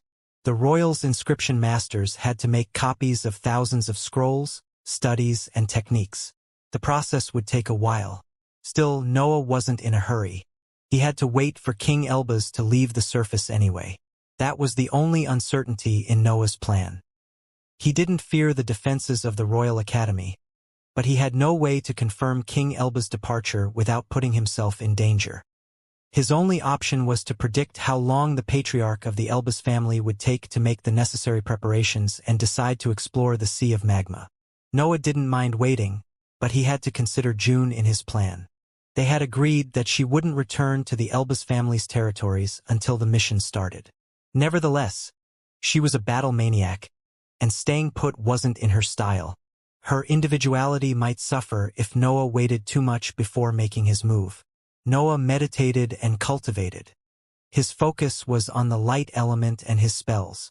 Noah's improvements were slow without the dark star pushing his mind to its limits, even if immensely faster than cultivators without the divine deduction technique. All his diagrams went through the same process as the merging spell. His mind broke them down to their core ideas and rebuilt their structure after confirming that they could suit his individuality. Some goods began to arrive from the Elbaz family. That batch of resources saw only techniques and spells in the human ranks, but Noah analyzed them nonetheless. He didn't need strong abilities anymore. His interest lingered on core ideas that suited his needs and existences so that he could create skills meant for him. A sudden message came while he was busy sorting through thousands of scrolls and books. Faith contacted him, asking to settle the restlessness that was building inside the council. Noah had publicly announced that he had found the Xianxia species, but his decision to set up a meeting with King Elbaz without considering his allies had created some tension. Noah would usually delegate those matters to the elders of the hive. The political environment had never interested him, and he had already obtained what he needed. Moreover, the hive could use the Xianxia species to gain more resources, so he didn't mind leaving the matter to the other higher-ups. However, Faith had managed to convince the council to offer something that could benefit him. The resources in its proposal didn't appeal to his element nor his hybrid status. It wanted to intrigue his expertise as a swordsman.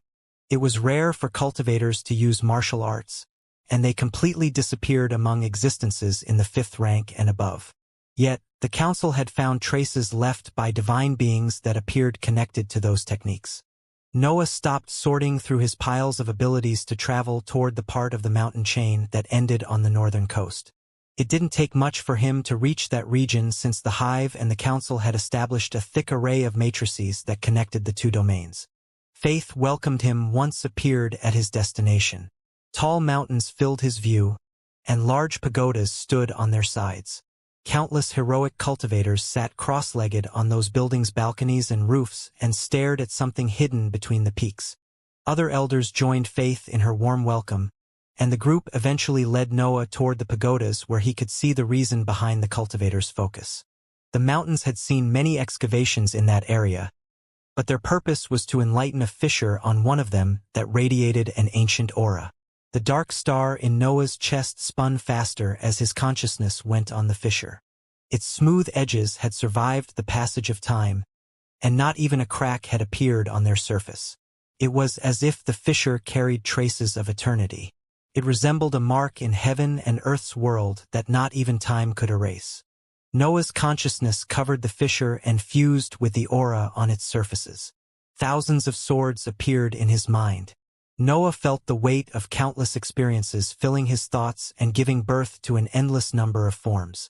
One cut contained hundreds of thousands of minute movements that could bring its power to the apex if executed in perfect succession. There was more than a martial art inside the ancient aura. Noah felt as if that fissure contained the experiences of a divine swordsman.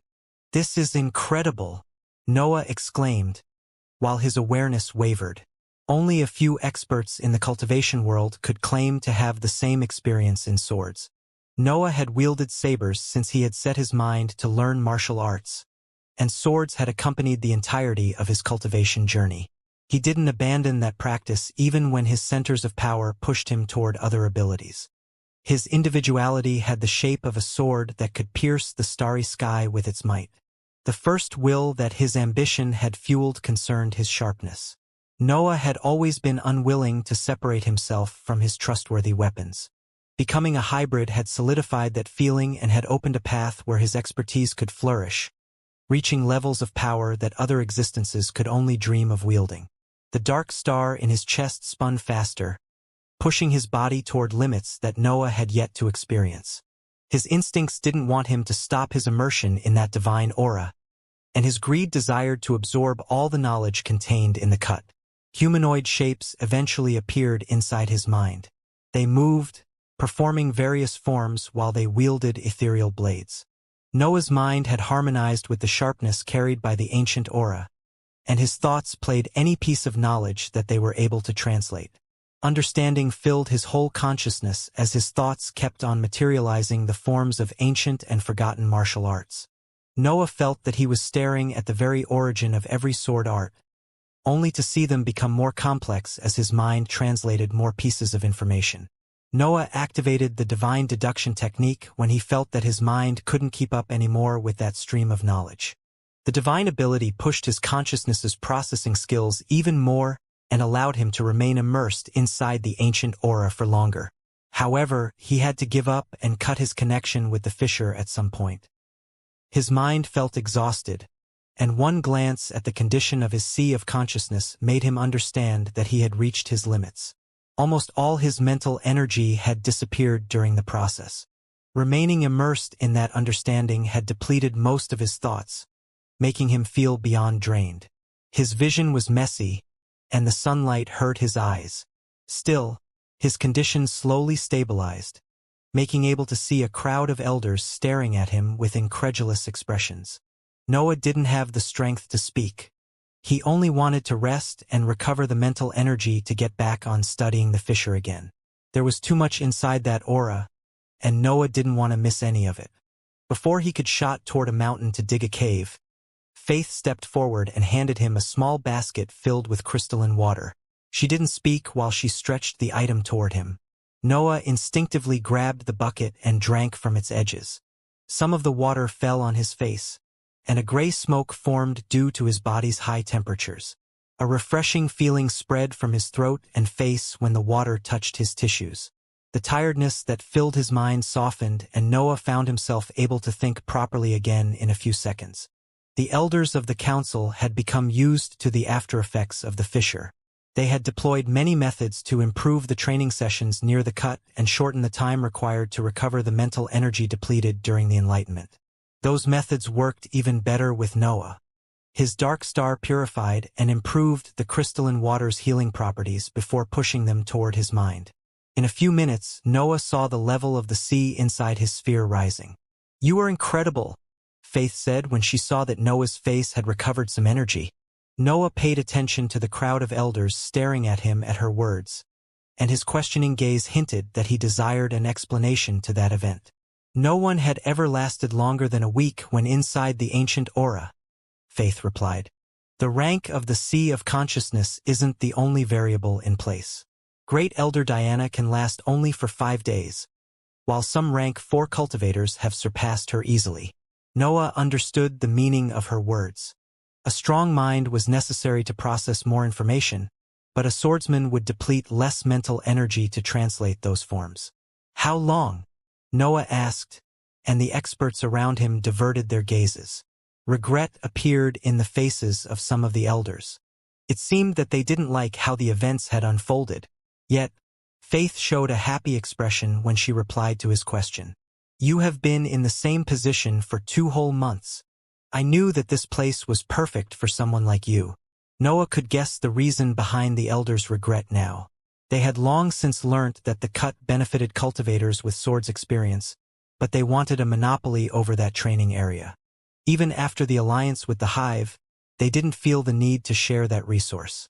The elders knew that Noah would benefit from it more than anyone else. After all, he had swung his weapons throughout his entire cultivation journey. The elders didn't want to give more power to such an unruly existence, mostly since it belonged to a foreign organization. Faith had eventually convinced them, but they didn't expect Noah to be so suitable for that resource. Noah had managed to meditate next to the cut 9 times longer than their best experts. Knowing the benefits that the fissure had given to them, they could only sigh, thinking about Noah's imminent improvements. "You can negotiate the Xianxia species with the Hive," Noah announced to the crowd, "but I can't be the only one to have access to this place." Noah didn't believe that the cultivators of the Hive could gain much from those divine remains due to how little heroic assets relied on martial arts. Yet, hordes of hybrids filled his organizations now, and some of them had bodies suited for those teachings. Moreover, those who belonged to the 6 bloodlines had experience in martial arts even in the heroic ranks, making them even better candidates for that training area. "Agreed." A loud voice broke the silence that had filled the region after Noah's offer. Respectful expressions formed on the elders' faces as Great Elder Diana appeared in the sky above them. The matriarch of the council had given her official approval to Noah's request. Now both organizations could prepare for the attack at the Elbas family properly. Chasing demons settled the matter of the Xianxia species with Divine Elder Diana. The council wouldn't own any ape, but it could join the Hive in improving their grooming. Also, it would have claims over some of the Xianxia runes produced. Scully and the natives of the Violet family handpicked a few hybrids to send toward the Divine Cut. They chose creatures with experience in martial arts. They even had to have humanoid bodies or be able to wield blades in their beast form. Moreover, any elder who felt curious about the sword arts in the Divine Aura or wanted to improve their overall prowess could visit the council's territories. The alliance would then select who could train there again according to their talent in the field.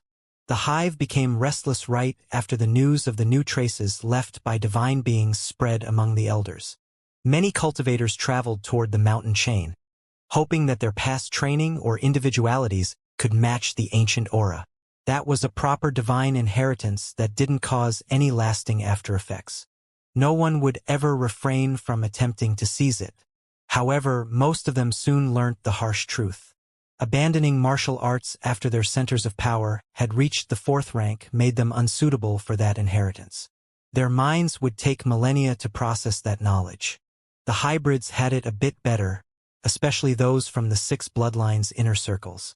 They had never needed to completely abandon martial arts since they were physically stronger than the main world's cultivators. Those lacking a dantian had even needed to rely on them since spells took too long to cast. Scully traveled to the cut too.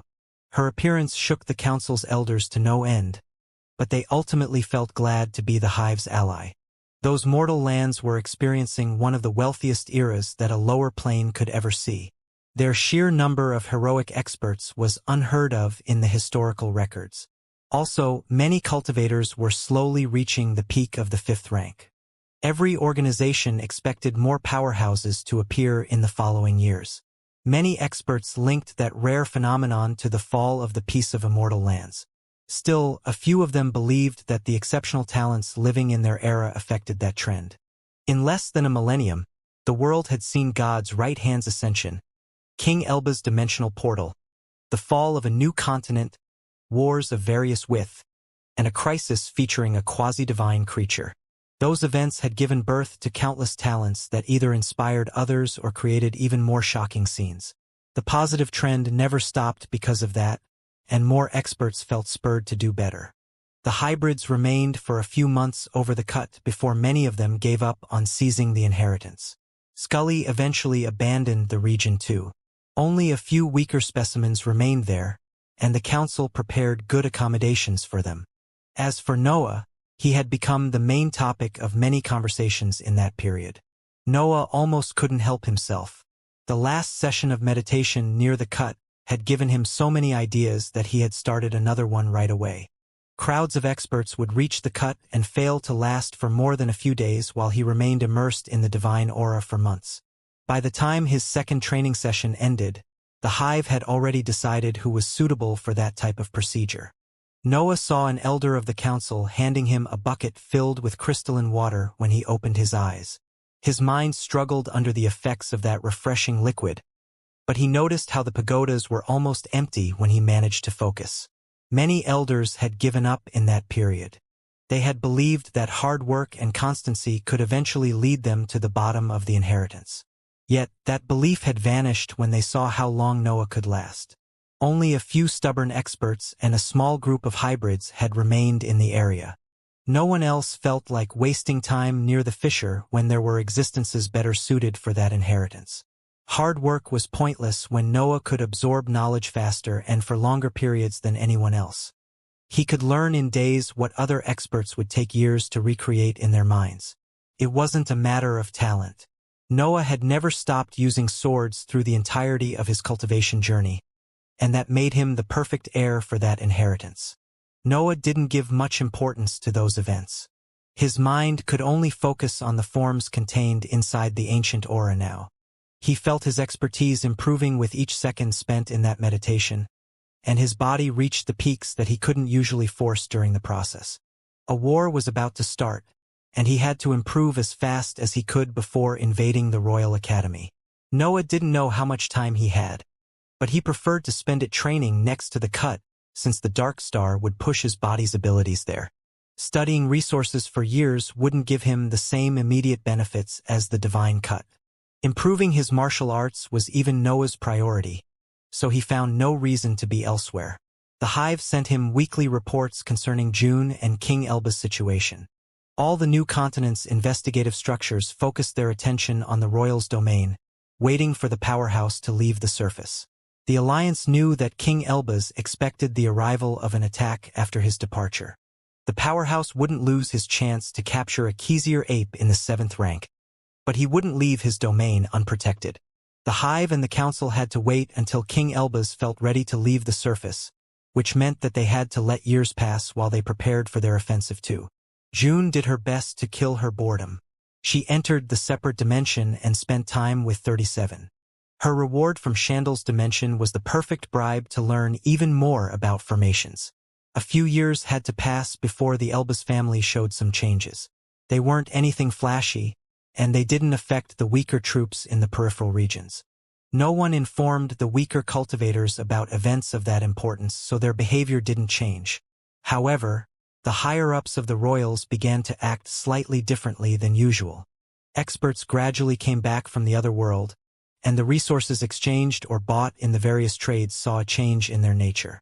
The masters of the alliance knew that the new resources exchanged with the royals had the purpose of fueling defensive formations of protections of various kinds. The Elbaz family had begun to prepare for the imminent battle, and it was trying to hide it. The alliance waited a few more years and contacted Noah only when it felt sure that King Elbaz had left the surface. The war was ready to start. He just had to make the first move. Noah ended his meditation session and went through the mental messages accumulated in his inscribed notebook once his mind recovered. The alliance claimed that King Elbaz had left the surface for a few years already, and Noah agreed with the expert's conclusion once he inspected the clues gathered in that period. Cracks appeared on the walls of his cave when his determination surged. Sharpness leaked out of his mind as a natural consequence of his concentration. The environment around him almost fell apart because of that. Noah had never felt so in tune with his martial art before. His expertise had fused with the forms inside the ancient aura and had given birth to countless inspirations. The inheritance was still there. Noah had yet to reach its end. He didn't test its effects, so he didn't know how strong he had become. However, he felt that he could express his new knowledge right away. That confidence didn't come only from his body. The Dark Star pushed his learning capabilities to the limit during the meditation next to the cut. But that alone wasn't enough to make him learn new techniques instantly. The main reason behind that feeling came from the nature of the divine aura. Noah had to translate the forms before absorbing them, but they became part of him once his mind memorized them. Noah spent a few months pushing his centers of power to their peak state and improving them slightly. He didn't want his existence to have any weakness before approaching the invasion. Mental messages shot from his inscribed notebook as he came out of his cave. He was telling the hive to prepare since he was about to make his move. The light of the teleportation matrix shone in his eyes before the familiar environment of the separate dimension appeared in his vision. Noah had returned there after leaving the council's domain, and he found an annoyed June waiting for him. "You know that this isn't my fault," Noah said as he took her in his embrace and kissed her forehead.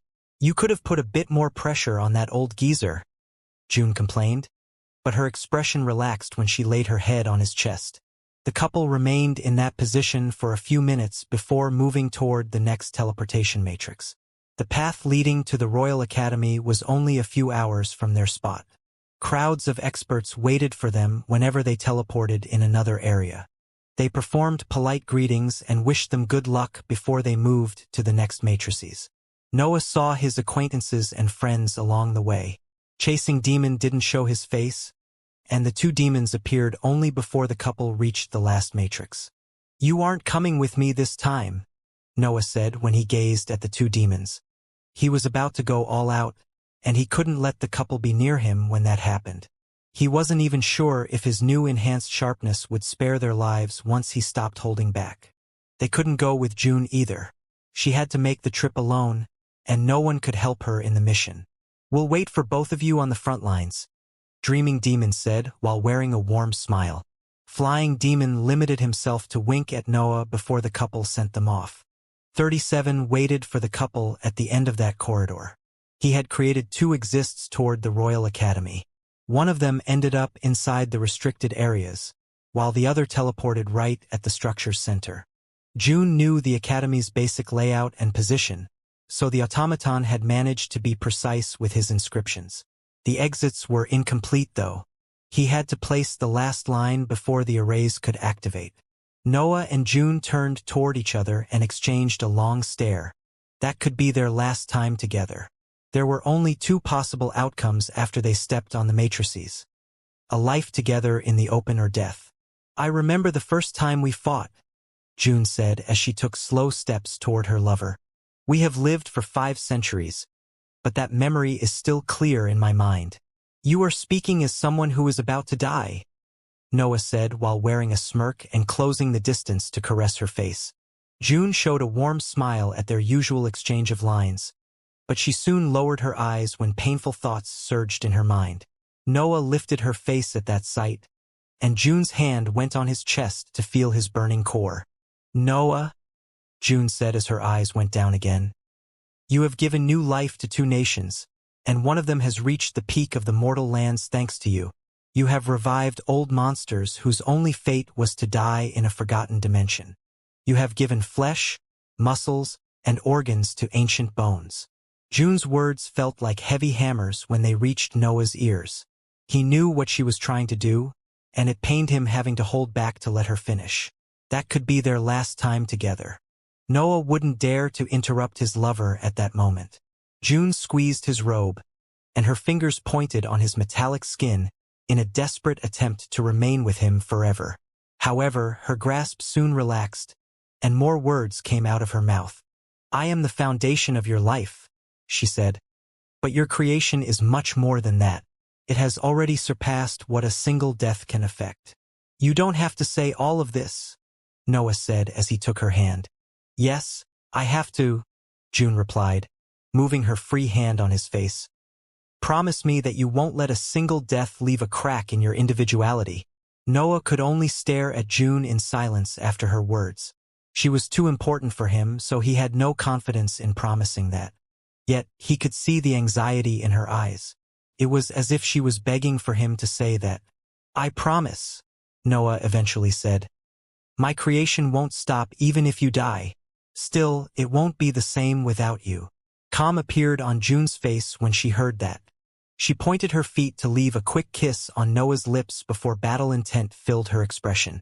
The dark matter came out of his body as her black sparks lifted Noah's restrictions.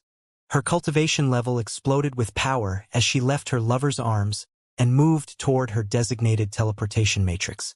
Noah followed her with his eyes, and he suppressed his feelings as he walked toward the other matrix. His eyes never left his lover even when the light of the teleportation engulfed both figures. 37 inspected the exits after they disappeared, but his expression froze when he saw the condition of Noah's matrix. Deep cuts had divided all the lines of the array in half. Noah felt a sticky membrane enveloping his figure even before the light of the teleportation matrix faded. A female voice reached his ears while his eyes became used to the new scenery. We knew someone would have used this method to invade us, the cultivator exclaimed. State your name and your organized dash. The cultivator stopped speaking when the light dispersed, and Noah's figure became visible. Everyone in the world knew his face, so she couldn't help but feel fear when she recognized him. Noah found himself covered in a green substance that hindered his movements and kept him locked on the ground. The material resembled an elastic and opaque jelly capable of blocking even his mental waves. The Elbas family didn't forget about the raids in the Nation.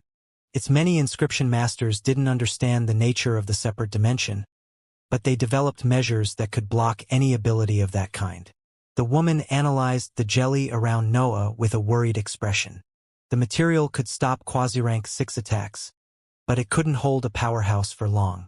According to his centers of power, Noah wouldn't be considered a complete powerhouse, but the battle prowess shown in the other world had demonstrated that he was more than worthy of that title. The woman began to retreat, knowing that Noah would break free anytime soon.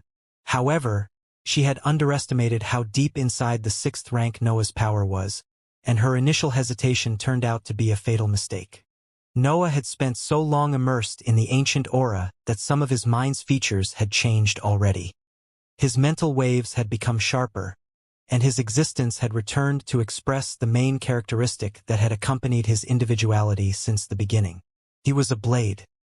His individuality had begun to express other features as he explored his destruction and creation, but his sharpness had always been the first will fueled by his ambition. Noah could easily break out of the jelly's constraints, but he would lose half an instant to do so, and the woman wearing a golden robe would escape due to that delay.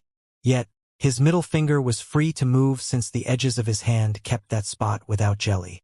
Noah only needed to flicker it for a black line to come out of his palm and pierce the green substance. If his existence was a blade, then every cell of his body could become a sword.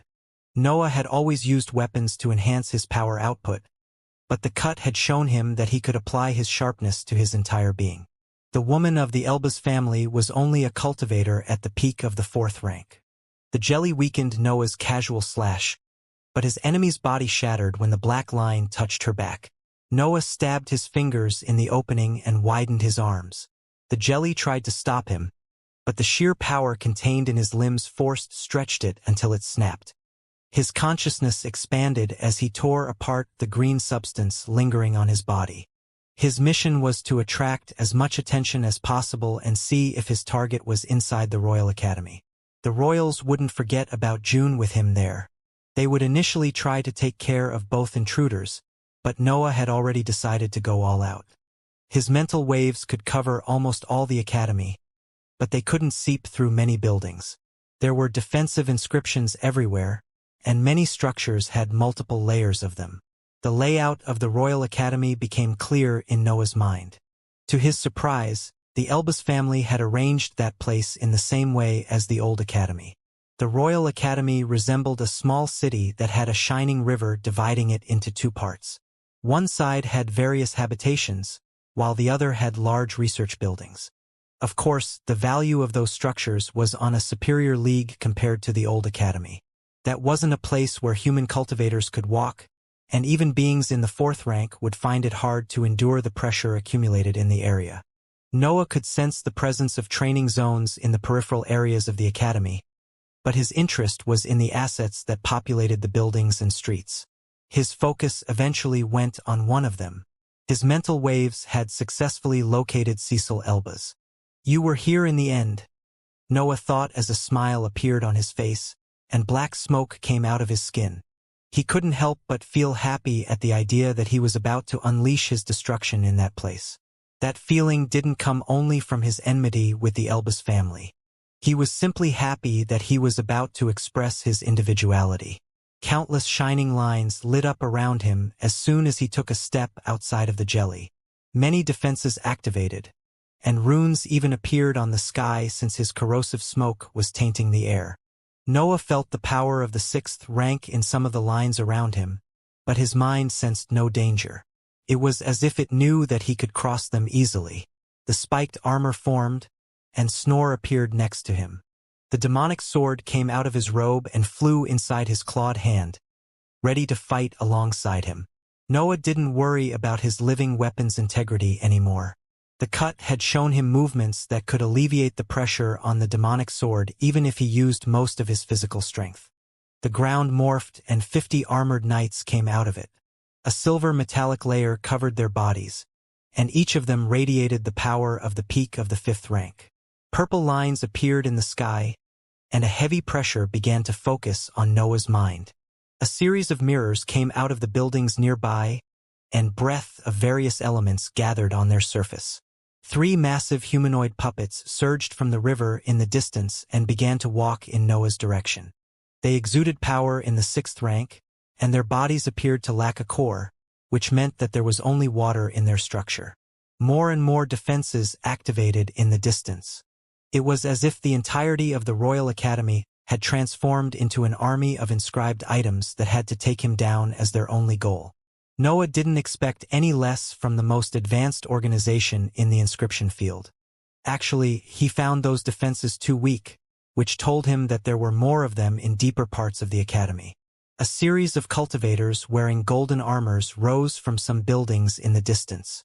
All of them wielded heavy cannons that had shining lines covering the entirety of its surface. Everything pointed toward Noah, but he didn't show any fear. "I guess I can begin," Noah thought as the fiendish smirk on his helmet enlarged. A human-shaped crack appeared in his position, and a starry sky covered the entire area. The world lost its light for a second, and Noah reappeared in the sky with his fiendish mouth still open. Flames spread under him, and the armored knights crumbled under the might of his innate ability. The aura radiated by the purple lines pressed on his mind and made him deplete more mental energy. But Noah preferred to take care of the other defenses first. Moreover, he would exhaust his solid darkness before emptying his sea of consciousness anyway. So he didn't mind those inscriptions. Some of the mirrors shattered under the shockwaves released by his attack, but the others followed his figure and launched beams made of different elements. Meanwhile, the cultivators in the distance fired their cannons, which shot large bullets covered in a smelly substance. Noah tilted his wrist, and hundreds of black lines shot from the demonic sword. That simple gesture had been enough to launch slashes in every direction, and all of them had a quasi-rank 6 power. The demonic sword didn't feel any pressure when releasing that attack. The period spent immersed inside the cut's aura had made him able to control his strength and turn his every move into a slash. The slashes crashed on the defensive measures. The beams couldn't do anything against them, and the black lines landed on the mirrors. The bullets opposed some resistance, but Noah's attacks pierced them anyway, even if they dispersed a few meters after. The mirrors shattered, and their buildings began to crumble due to the impact. Corrosive smoke spread on those spots too and seeped inside the cracks that had formed. The bullets exploded after being cut in half. They released a poisonous cloud that clashed with the demonic sword's corrosive smoke. The two corrosive abilities destroyed each other as they fought. Noah's eyes sharpened at that sight. He didn't unleash his full power, but the Elbas family had managed to block him without suffering any losses. Also, those were only the first layers of defense. I might not be able to seize anything, Noah realized when he saw more knights rising from the ground. They were different at that time. Their metallic surface had turned black and had a few runes on it. More mirrors appeared on the intact buildings nearby. They began to accumulate breath again. But Noah felt a sense of disgust when his consciousness analyzed that flow of energy. He understood what was happening instantly, but he wanted to test how effective that procedure was. The world lost its light again, and more flames covered the ground. Most of the knights crumbled, but some of them managed to endure the might of the flames. The mirrors launched white beams at that point, and Noah answered with the same slashes. The cultivators' cannon shot again, but black lines were already flying in their direction, and the clash with the bullets created threatening clouds right next to them. The slashes fended off the white beams, but they didn't manage to reach the buildings. More black knights surged from the ground, and they appeared as an improved version of those that had survived his flames. Noah could only watch as the defensive formations adapted themselves at his abilities and element. The new knights had high resistance to flames, while the white beams had used breath of the light element as their fuel. He had never heard of anything similar. Formations usually had a specific task and set weaknesses. They didn't change their approach according to their opponent unless someone controlled them. Can I even reach the core? Noah wondered, but he knew the answer to that question already.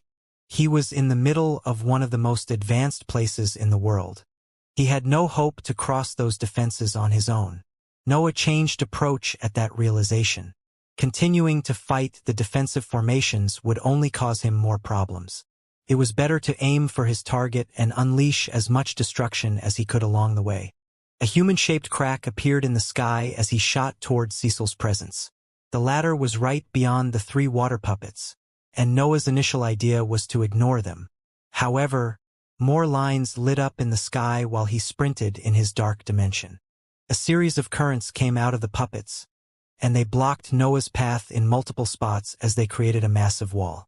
There seemed to be sensors that worked together with the defenses all around the academy. Puppets at the bottom of the 6th rank could gain an awareness superior to many powerhouses thanks to them. Noah felt forced to stop. Currents shot out of the wall in front of him, and white beams came after him from behind. The cultivators had pulled the trigger on the cannons, and the knights had begun to fly in his direction. That situation was dire. Noah wouldn't suffer any injury, but he couldn't let the formations gain the upper hand in that situation. Being suppressed there would mean having to break through the constant assault of protections tuning with his power. Snore enveloped his figure, and a layer of dark rocks covered its dark skin. Then, Noah threw hundreds of instabilities as the rocky armor formed. Explosions echoed in the Royal Academy. The sky became a chaotic place filled with clouds of corrosive smoke and saber-shaped runes. The many attacks that had adapted to his power fell apart under the instability's might. Noah had taken the defensive formations by surprise when he relied on a different offensive. Nothing went through the layer of black rocks, and Snore released Noah when the storm of fuming sabers ended. Devastation unfolded in his eyes. Many buildings of the Academy had crumbled due to the sudden deployment of so many disposable weapons. Only the defenses that surpassed the 5th rank in power had survived that amount of destruction. Some of the shining lines had also gone dim, which gave Noah hope in defeating the defenses of the Academy. However, a wave of golden light soon spread from the ground, and the destroyed formations began to reform under that halo. The Elbas family had even created methods to restore inscriptions. Noah wasn't an expert in the formations field, but he knew that such a feature was incredible even for the best masters. Noah didn't stop his tracks due to his astonishment. Flames came out of his fiendish mouth, and elemental attacks shot from his blood companion. Snore even spread its wings as it began to charge its feathers. His wrist trembled from time to time, and hundreds of black lines shot out of the demonic sword. More cultivators rose in the distance, and Noah even saw Cecil through the holes that had formed on the water puppet's wall. The Elbas family's assets were ganging on him, and his smile couldn't help but become wider at that sight. Those same cultivators had tried to suppress him in the past, but he was fighting alone against them now. Noah felt as if he was finally solving a grudge that had lingered in his mind for centuries. Noah never stopped launching attacks. Multicolored lights filled the sky above the Royal Academy, and black clouds expanded among them as they tried to consume every defensive method. No side gained an advantage over the other. The defensive formations wasted a large amount of breath to block the attacks and launch their abilities, while Noah depleted his energies to pressure them with his incessant offensive. Noah and the defensive measures appeared equally matched, but he was slowly losing ground.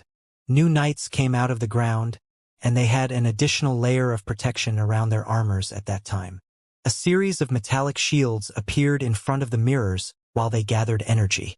The defensive formations adapted to the instabilities, his slashes, and Snore's elemental attacks.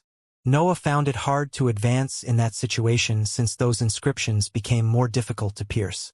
His movement technique allowed him to escape from any encirclement, but he couldn't use it to sprint toward his enemies due to the many sensors filling the Royal Academy.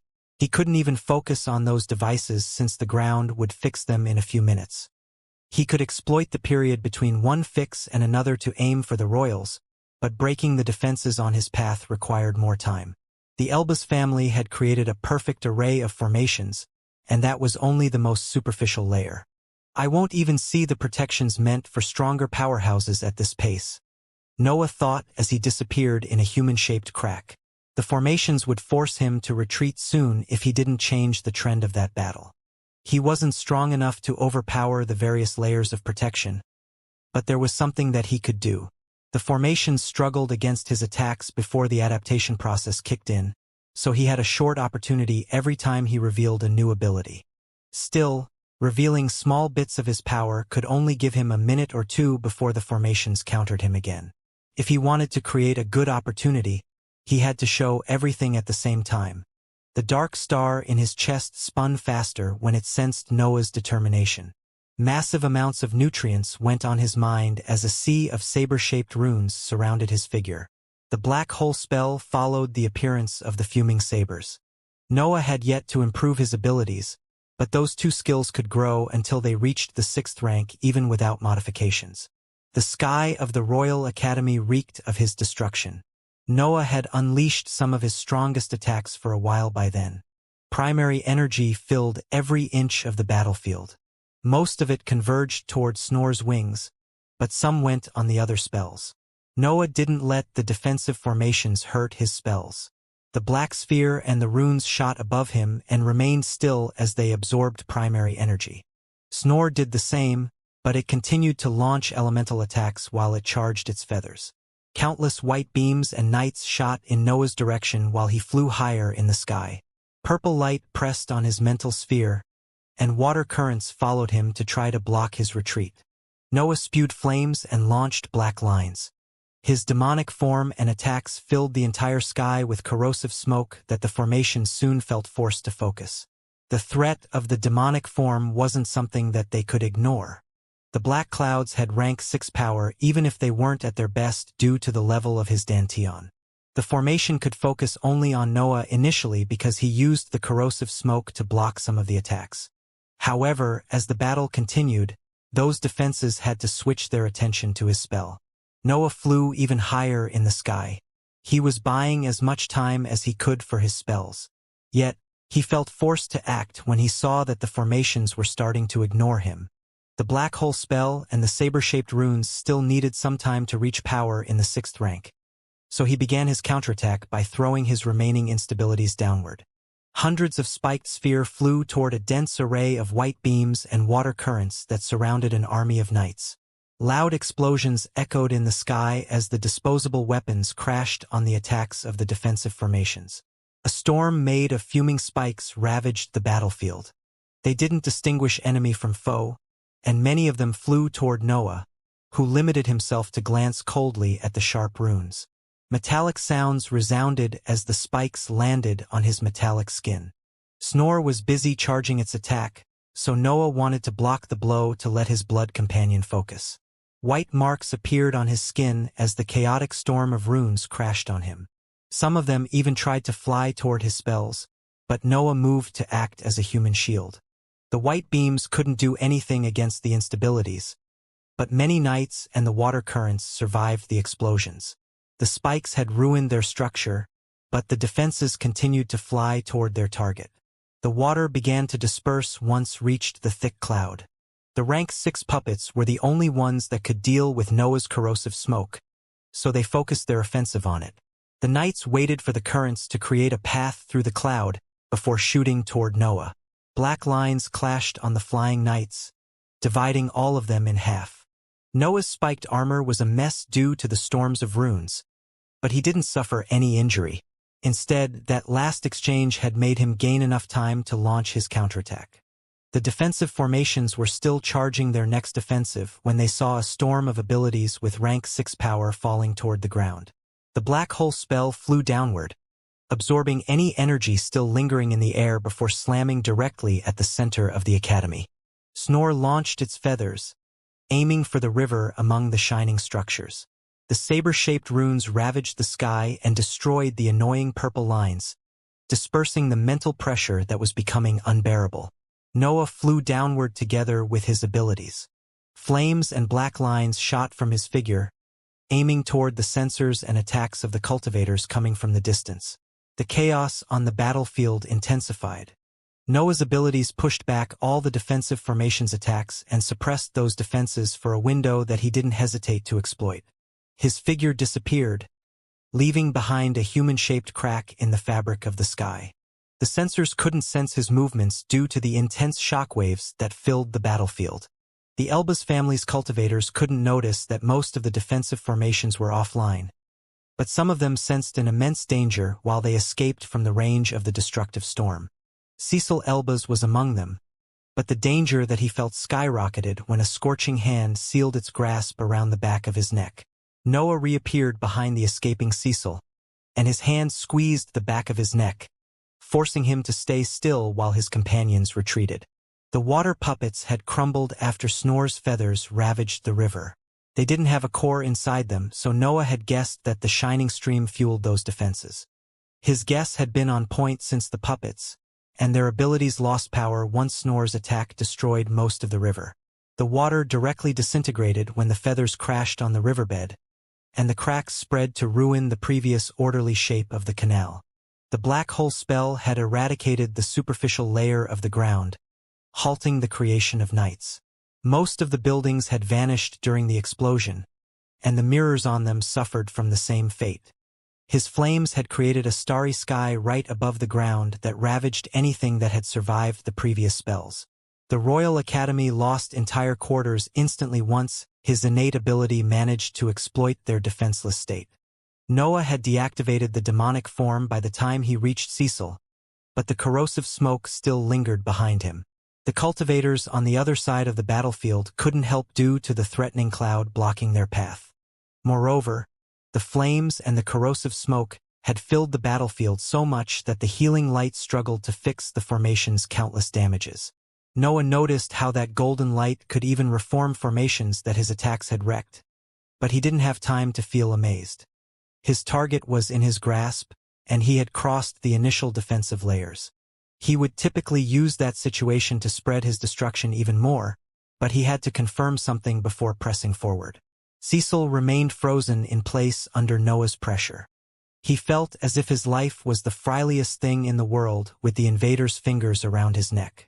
Yet, that terror couldn't compare with the fear he felt when Noah's cold words reached his ears. "Did you kill Ivor?" Noah asked, while his mouth almost touched the royal's ear. Cecil shuddered, and a tinge of disbelief made its way through his fear when he understood the reasons behind Noah's actions. "Did you do all of this for that ruined cultivator?" Cecil shouted in anger. He had accepted his death in those short seconds, so he didn't fear to let out his true feelings in the last moments of his life. "Did you kill my son to avenge that walking corpse? Did you declare war to the Elbas family for an inscription master that could barely remember your name?"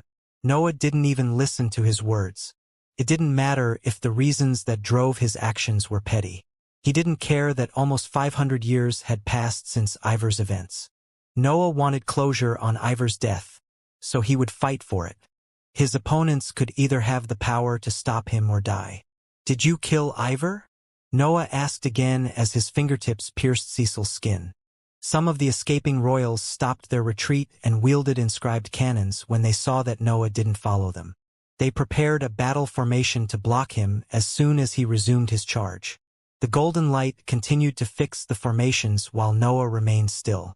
On the other side of the battlefield, the cultivators began to fly around the corrosive cloud to help their companions. Noah was wasting precious time, and Cecil knew it. His mind had become clearer than ever when he accepted his death. His only focus was on making sure that the demon prince of the hive lost that battle now. No answer came from the suppressed royal, and Noah knew that he didn't have time to torture him. Also, Cecil was different from his son. He had the mindset of a real expert.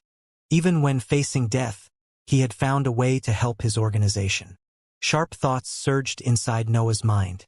He would have never invaded the Royal Academy only to kill Cecil during normal times, but he wanted to help June, so he had taken that risk. That whole mission was a ploy meant to make her task easier. Noah and the Alliance could gain something out of it, but it wouldn't be wrong to say that he had started a war to help his lover. "Fine," Noah whispered to Cecil's ear. "I'll play your game."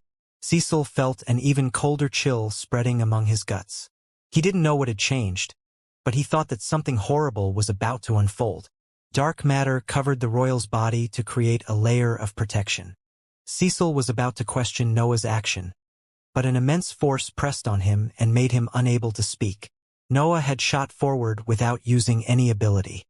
His speed wasn't as breathtaking as when he performed his technique, but it was still too much to endure for a solid-stage cultivator like Cecil.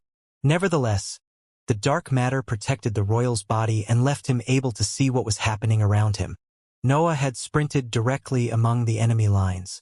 The experts wielded heavy cannons and were far weaker than him, so they could barely react when they saw the invader landing among them. Cecil's eyes widened when he saw hundreds of black lines shooting from the demonic sword and killing dozens of royals in an instant. Peak rank 4 cultivators and various inscription masters in the 5th rank died, divided in half by attacks that they had no hope to block. "There's more," Noah shouted as growls accompanied his human voice. The royals coming from the other side of the battlefield managed to cross the black cloud in time to see Noah landing among them. Cecil witnessed as Noah destroyed the very elites of the Elbas family. He had already killed many great experts when he returned from the hidden world, but that slaughter was different. Most of the cultivators fighting above the poisonous swamp had used the royal pool, which hurt their potential. Instead, those inside the academy were valuable inscription masters. The Elbas family's most significant advantage over other organizations was its superiority in studies that covered every field of the cultivation journey. Those experts were the foundation of its preeminence, and killing them hurt its very future. Noah activated the black hole spell and re-released the saber-shaped runes. His destruction never stopped spreading, so there was plenty of primary energy to fuel his attacks. Tinges of regret appeared in Cecil's mind, but he remained silent. He wouldn't concede to those threats. He could claim that small victory over Noah, and he had every intention to make that his last act of defiance. Noah continued to kill until all the cultivators had died. Only Cecil remained alive, but no sound came out of him. "You win," Noah eventually said when he saw that Cecil had no intention to give in.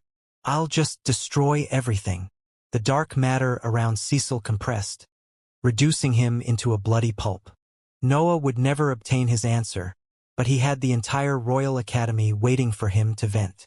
The formations of the Royal Academy partially regrew while Noah killed the experts. Some attacks shot toward him, but he dived right into the corrosive cloud to make them lose his tracks.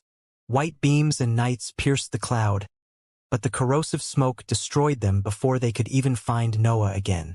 The current power of the defensive formations was still too low to face his abilities. The destruction accumulated on the battlefield continued to fuel Noah's spells. His offensive would be more vigorous with Snor's feathers, but the Blood Companion had used all its bullets to destroy the river. Water started to come out from the destroyed riverbed. The ground even fixed itself under the influence of the golden light. However, it was still too early for it to summon the rank 6 puppets again. Noah remained inside the cloud and inspected the ground. He felt slightly surprised that those in control of the defenses were only trying to restore the previous formations since they had already proved themselves too weak to stop him. No different patterns appeared on the ground, and the structures only showed the same layout while they regrow. Noah felt that something was off, but he wouldn't let that scare him. The black hole spell and the saber-shaper runes had reached power in the 6th rank while he waited, so he made them fall downward. A massive black sphere and a torrent of sabers flew toward the ground, and Noah came out of the cloud in his fiendish form to join his abilities. The ground opened before the attacks even landed. The pressure radiated by Noah's offensive was enough to disperse the golden light and destroy the few shining lines that it had restored. A loud shockwave spread through the Royal Academy. Entire layers of the ground directly disintegrated as his attacks dug their way into the depths of the area. The black hole spell covered the entirety of the central area with its explosion, but Noah remained in its range, uncaring of the pressure that landed on his body. The shockwave didn't even manage to make him change his trajectory. The color of the ground changed at some point. Noah saw a smooth black layer appearing on his path and fending off the shockwave that had preceded him. It seemed that he had reached a restricted area, but a tough material wouldn't be enough to stop his offensive. The sabers converged in front of him and began to rotate to form a drill-like formation that clashed on the black wall. Screeching sounds spread from that spot, but everything went silent right before Noah landed. Noah felt the sharpness of the saber-shaped runes resonating in his mind. He only needed to point the demonic sword toward the center of the drill to make all of them stop for a second. The sabers and the demonic sword stopped leaking any aura before exploding with the same sharpness at the same time. The two attacks became a single technique that fused the power of 2 rank 6 blows into one. The black wall had metallic properties, and defensive formations were reinforcing its structure on the other side. It could endure a few spells from a powerhouse, but Noah's attack cracked its surface and made a hole that reached the other side. An eerie aura came out of the hole, but a dangerous sensation appeared in Noah's mind as his consciousness sensed 2 powerful presences above him. Noah glanced at the cracked wall while stopping his offensive. The cracks weren't enough to make him go to the other side, so he had to accept that his exploration of the restricted areas was over. Noah kicked on the wall to jump right back on the surface. 2 silver-haired cultivators floated in the sky as they waited for him. Their golden eyes shone with the arrogance proper only of the Elbas family's pure bloodline, and their centers of power expressed their status as powerhouses. Second Prince was right again. First Prince said as he smiled toward Noah. He is the same demon that has invaded the old academy. Second Prince is usually right, Second Princess said while glancing at Noah with the same smile as her brother. He might fight us this time. Noah's fiendish form continued to emit corrosive smoke that covered his figure in a black cloud. Everything quickly became dark in his view, but that didn't stop him from recognizing the two royals. They were the silver-haired cultivators that had stopped him and the demons from raiding the old academy. Noah had to use Chasing Demons talisman at that time, but now he was a different existence. Does the patriarch of the Bulvin family like to hide? First Prince said as fire surrounded his figure. Second Princess looked at the corrosive smoke and plucked a hair from her head to give birth to a giant fiery snake. She had instantly decided to use her bloodline to fuel her flames. She wasn't using primary energy, but her fire was far more intense than her brother's. Noah's battle intent surged when he fixed his consciousness on the two royals. He had only fought magical beasts and poorly trained hybrids since he had become a powerhouse. Those creatures were far inferior to cultivators in terms of battle prowess, and their only advantage was that they could endure his physical strength. However, cultivators could rely on spells, defensive items, and their experience in battles at that level. Noah didn't expect to overpower them with a few tricks or by betting everything on his body. I wonder what peaks my body will reach against them, Noah thought as his eyes went on the demonic sword in his grasp. The cut's aura had enlightened him on many offensive methods that featured swords, but Noah had yet to use those that would express the full might of his body. He could launch powerful slashes without hurting his living weapon thanks to the expertise gained in the divine inheritance, but those techniques didn't suit him. He knew how to launch gentle attacks, but he remained a creature with physical strength that surpassed even hybrids. His real power was in slashes that required brute strength other than technique. The only problem was that his demonic sword couldn't survive many of them. You might get hurt, Noah thought, and the demonic sword answered with a roar that carried pure battle intent when it understood his feelings. With Noah's breakthroughs and snore, the demonic sword had found itself unable to shine during battles. It still was an incredible asset in his arsenal, but it had to wait for his Dantian to reach the 6th rank before becoming a crucial part of his offensive. Noah had never forgotten about his living weapon, and even his idea of forging a rank 6 weapon was only a temporary solution. The demonic sword carried his individuality, so he knew that he would never abandon it.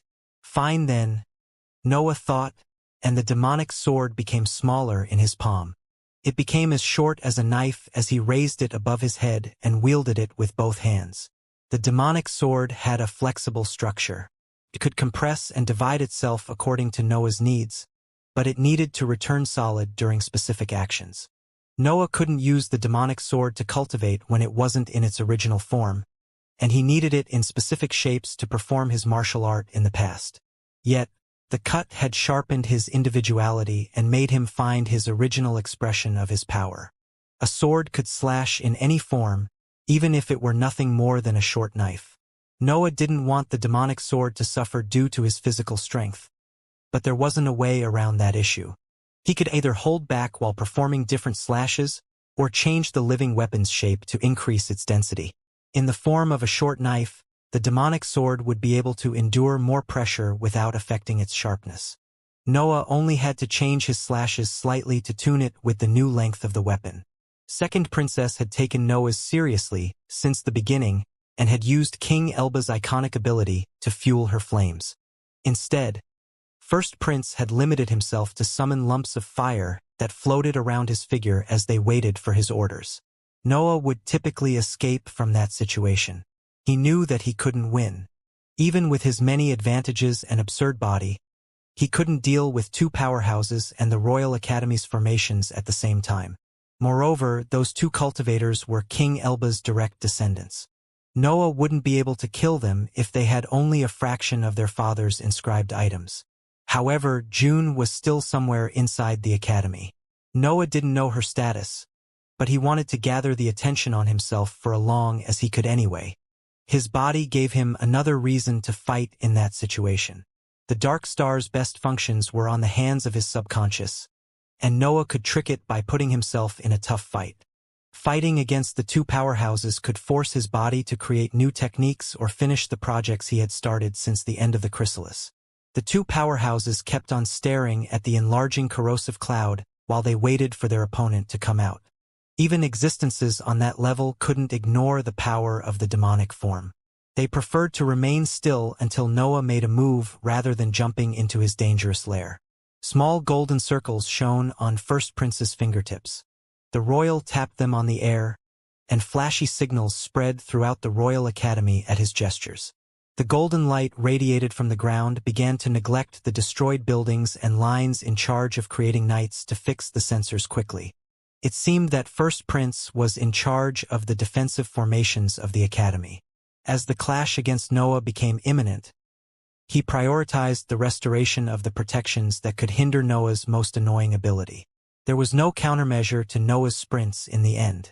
No one on that level was as fast as him. The royals could predict and react to his movement technique only if the formations helped them out. A tremor swept the cloud, and the royals prepared themselves for Noah's attack. Yet, the sensors shone and began to send pieces of information to their minds that made them dodge immediately. A large part of the sky disappeared. A tall vertical fissure had suddenly appeared on the powerhouse's previous spot, and they could only stare at it in astonishment. That crack was 30 meters tall and 4 large. It wasn't the type of damage that the sky could fix quickly. Its size even created consequences in the environment. A vortex appeared in front of the crack, and the air went into the void. The fact that laws converged on that spot to fix it gave birth to a traction force that led matter into the darkness. The traction force didn't affect only the air. Broken pieces of the formations, energy, and even part of the golden light ended up dragged inside the void. Noah had been able to create a natural catastrophe with a single slash. The royals had no words to describe that event. They had spells capable of expressing as much power as Noah, but his sharpness made him far more dangerous for the world's structure. His sharpness was more effective on material defenses, which made him a troublesome existence to face. They didn't feel surprised about the destruction of the defensive formations anymore after that discovery. The sensors flickered like crazy, while the two royals retreated in opposite directions, and a golden light suddenly covered First Prince's figure. A shockwave followed the appearance of that defensive measure. Noah had sprinted behind the powerhouse and delivered a punch, but the golden light absorbed most of the power behind his blow. "Not so fast, my lord," First Prince said as flames spread around his figure and engulfed Noah. The latter wanted to retreat, but he found that he couldn't pull his fist out of the golden light even with his immense physical strength.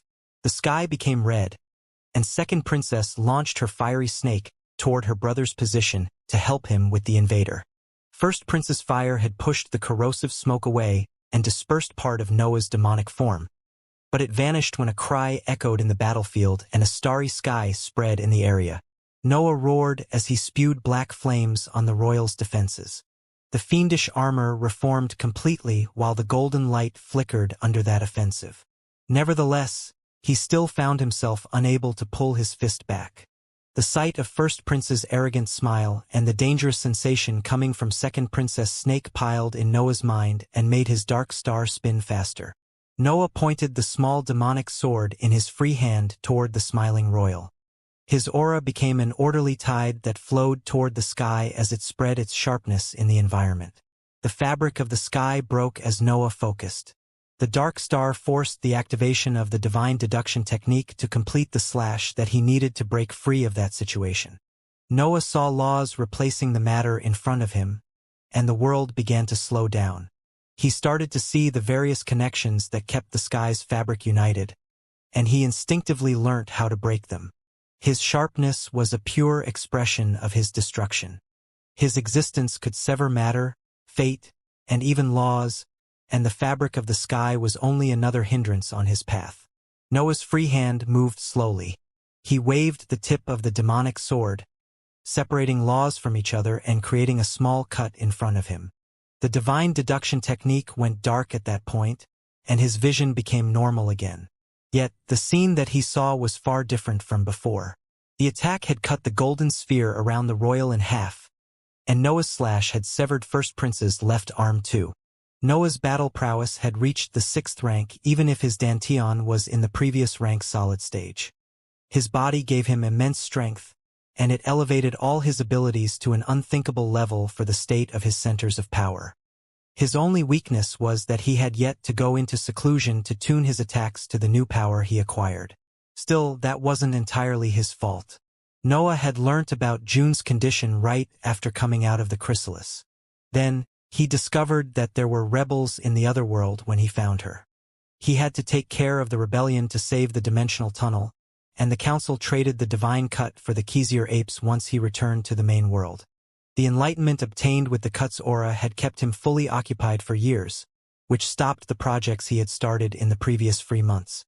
Noah didn't even have the time to seize that divine inheritance since the time to start the assault on the Elbas family's domain had arrived. In total, Noah had piled less than a year of actual training and seclusion, which was unthinkable for an entity on his level. The only reason he could express his current prowess was that the divine cut had pushed his individuality toward his sharpness. It was as if Noah had been through a polishing process that had taken out his strongest self. Still, there was a limit to how much power he could express due to the lack of training. However, his mind worked at an incredible speed when he was under pressure, or the situation required it. Noah had developed the movement technique in a matter of months, and most of the slashes performed during the assault on the Royal Academy were attacks that he had never tested. The same had happened at that moment. Noah had found himself stuck in a situation that required him to express more power, and his body had activated all his mental methods to create a technique that suited him. Of course, even his fantastic body had its limits. Noah needed to own the necessary power and expertise already for something on that level to be born. First Prince's arrogant smile froze when he saw his left arm floating away from him together with the golden light that Noah had severed. Fear filled his mind as he thought about what would have happened if the defensive ability didn't have enough breadth to deflect that blow.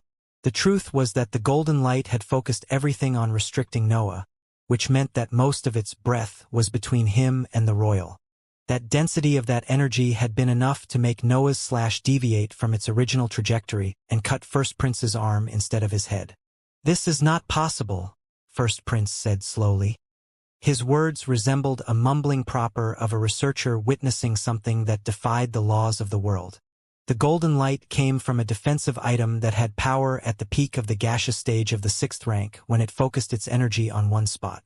The breath covered an entire side, so the defensive item didn't reach its peak. Yet, it was still a shield that no newly advanced powerhouse could pierce. A human-shaped crack replaced Noah's figure right before Second Princess Snake engulfed that area. Her fire dispersed the starry sky and corrosive smoke but left First Prince unaffected. His sister's spell didn't hurt him. Noah reappeared behind Second Princess, but the sensors had warned her about his arrival. A golden light shone around her too and blocked his punch, locking him in the same situation as before.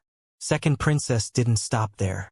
She had seen what Noah was capable of, so she didn't limit her defenses to that inscribed item. Wounds opened on her wrists, and blood flowed inside the light to empower its radiance. Noah executed his new cut again, and the laws in front of him separated. However, his slash found a denser layer of laws once it crashed on the golden light. A curse echoed in his mind when he saw that his new attack wasn't able to pierce the shield. His divine deduction technique activated again as his body pushed his mental capabilities to their limits to solve that issue. Yet, Noah didn't find anything in those fractions of instants. A conclusion became evident in his mind. His power wasn't enough to pierce that defense. Second Princess revealed a smile at that sight, but her expression froze when she saw the fiendish figure doing the same. A wave of coldness filled her body as Noah sprinted backward to fly in the direction of the massive crack that the sky was still struggling to close. The pulling force became stronger as Noah dragged Second Princess and her defensive item toward the crack. His speed increased, and the royal couldn't help but shout when she saw how reckless her opponent was. "You are going to kill both of us." Noah didn't answer. Black smoke continued to come out of his spiked armor, which blocked any available path toward them. First Prince wanted to help her sister, but he had a hard time catching up with them.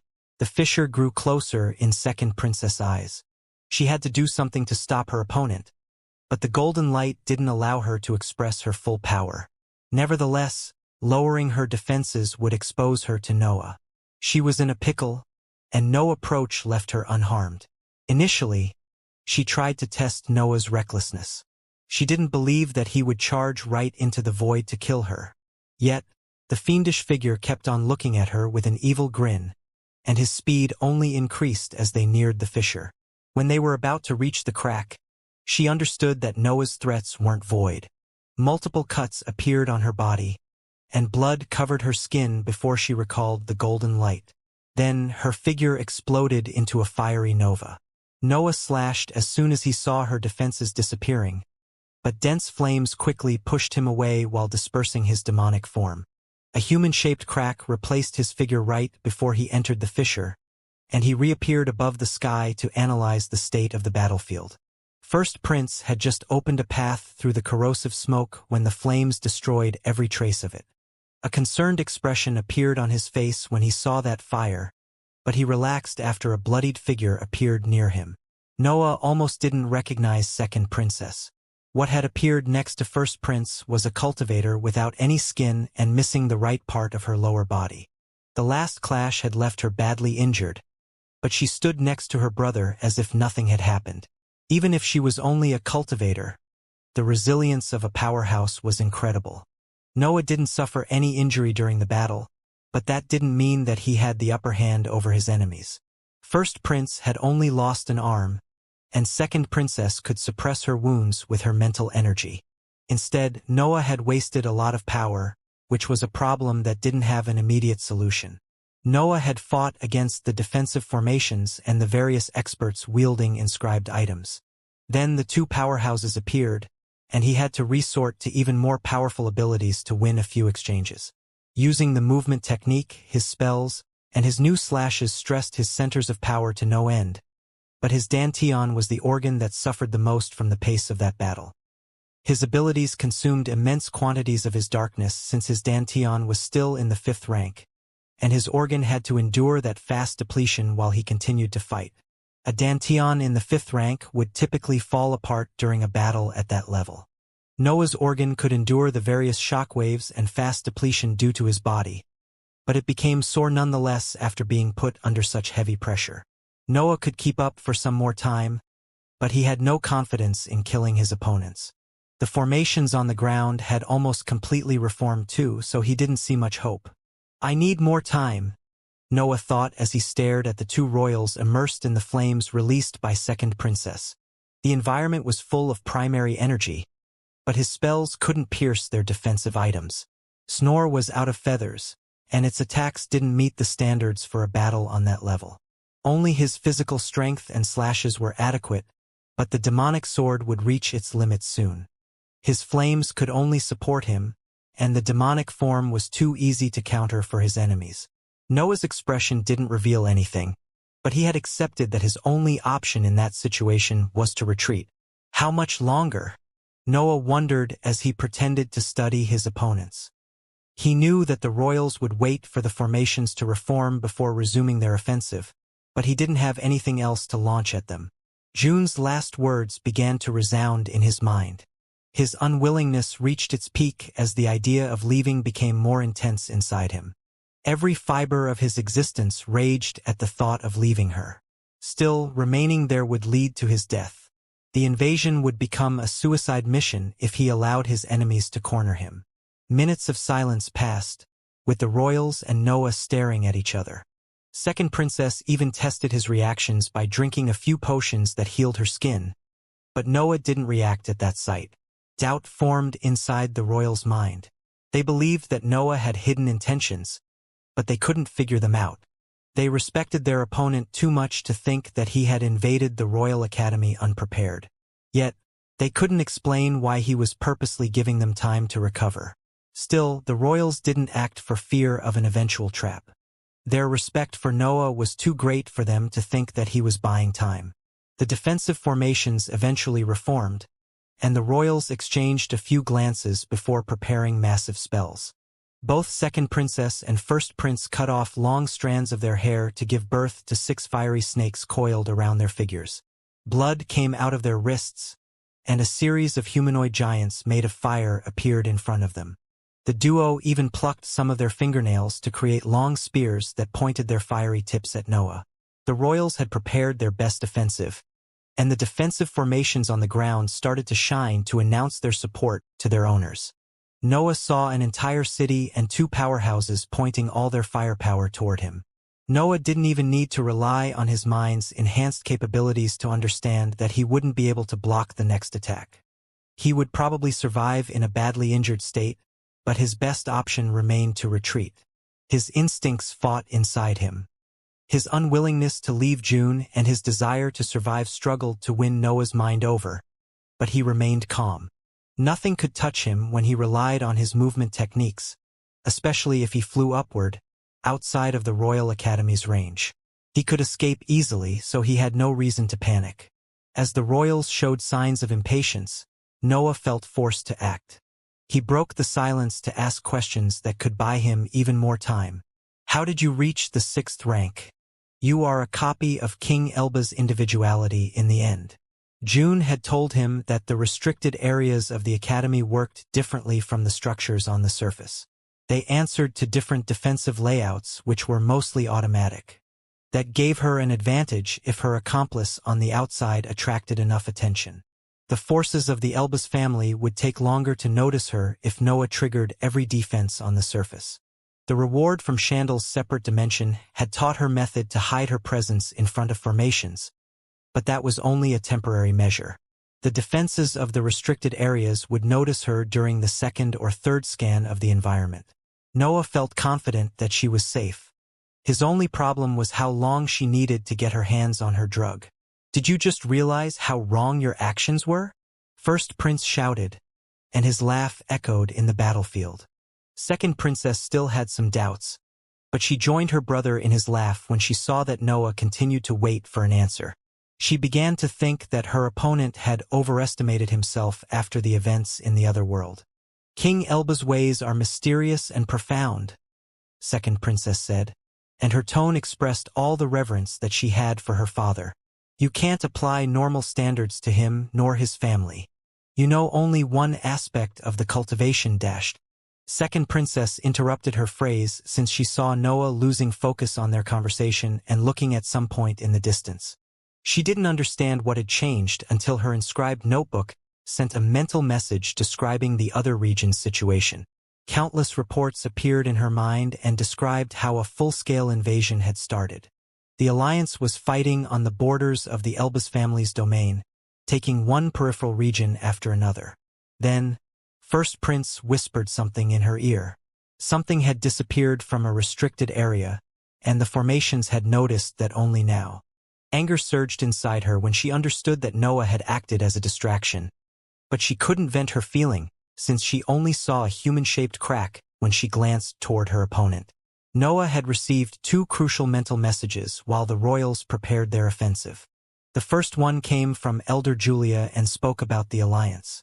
The assets of both Council and Hive had started their assault while Noah fought in the Academy. The second one came from June. She had successfully seized the potion that would improve her centers of power and had returned inside the separate dimension through the exit that 37 had kept open. Everything had gone according to his plan, and Noah didn't find any reason to remain there after those messages. Nothing could stop him if he used his movement technique to fly higher in the sky, and he only had to escape from the range of the Royal Academy's formations to be safe. The sounds of countless battles echoed through the sky as he flew. The Alliance had started a full-scale invasion on its enemies' domains, and it didn't spare any border. Noah flew toward the region's borders and found armies of the Hive venturing through a wide array of spiked roots. The Elbas family had eradicated most magical plants and turned those on the borders into a defensive formation. The Hive had sent only a few heroic cultivators there, so the invasion proceeded slowly. Noah recognized Bruce and Sarah among the elders in charge of the army of human troops. Bruce was still in the lower tier of the 5th rank, while Sarah had reached the peak of the 4th rank in that period. The two of them fought together with other elders in the 4th rank to eradicate the magical plants and charge toward the region's insides. Still, those were defenses that even peak rank 5 cultivators would take time to breach. The army stopped when it saw Noah flying in its direction. The elders and the human troops cheered at the sight of the demonic prince. They knew that he had kept the royals busy, so they couldn't help but feel in awe in his presence. "Back down," Noah ordered, and everyone followed his commands without raising any complaint. The world lost its light for a second, and a starry sky filled the ground after the troops retreated. Every spiked root burned until only ashes remained. Even the shining lines that empowered and controlled those magical plants disappeared without leaving any trace after Noah's flames filled the area. The elders stared at the power radiated by his casual attack in wonder, but more cheers soon resounded on the battlefield. The demon prince had taken care of that hindrance for them. Their invasion could finally begin. Bruce and the others performed polite bows as Noah crossed them to fly toward the separate dimension's nearest entrance. Their battle resumed as soon as he became nothing more than a black dot in the distant sky. Noah returned inside the separate dimension and used a series of teleportation matrices to arrive in his mansion. He found the 2 demons guarding his inner quarters entrance, and 37 inspecting a suffering June inside them. An empty bottle laid next to June, who was sitting cross-legged at the center of the room. Sweat and a smelly black liquid came out of her pores, and her expression revealed how painful that process was for her. Noah's dark sphere spun faster as he focused on suppressing his sharpness. Soft mental waves came out of his mind and inspected his lover's centers of power. June's dantian was shaking. The walls of her organ contracted and relaxed as the muscles around it became thicker. The connections with the rest of the body became sturdier too as the transformation continued. "There is nothing we can do for her at this point," 37 said as Noah retracted his mental waves. He had reached that same conclusion. It had only taken him one glance to recognize the hybrid transformation. Noah had to admit that the experts of the Elbas family were terrific once again. They didn't know how to trigger the transformation, but they had managed to replicate its effects on the centers of power. Of course, the potion was still in the testing phase. Every royal would have centers of power carrying the sturdiness proper of a hybrid otherwise. There was a chance of failure in that procedure, and they had yet to perfect it. 37 didn't understand the potion's composition, so he couldn't do anything to facilitate or improve the procedure for fear of making it worse. June was on her own. "You can leave," Noah said as he sat right next to June. The demonic sword flew in his grasp, and he began to cultivate while his lover fought for her life. Being next to her was the best he could do. If she died, she would do it with him by her side, doing what they had done countless times before during their short cohabitations. Minutes passed, but nothing changed. Hours had to go by before the pain became too intense for June to remain in her position. She laid on the floor, and Noah promptly moved to put his lap under her head. He then resumed cultivating while she struggled over him.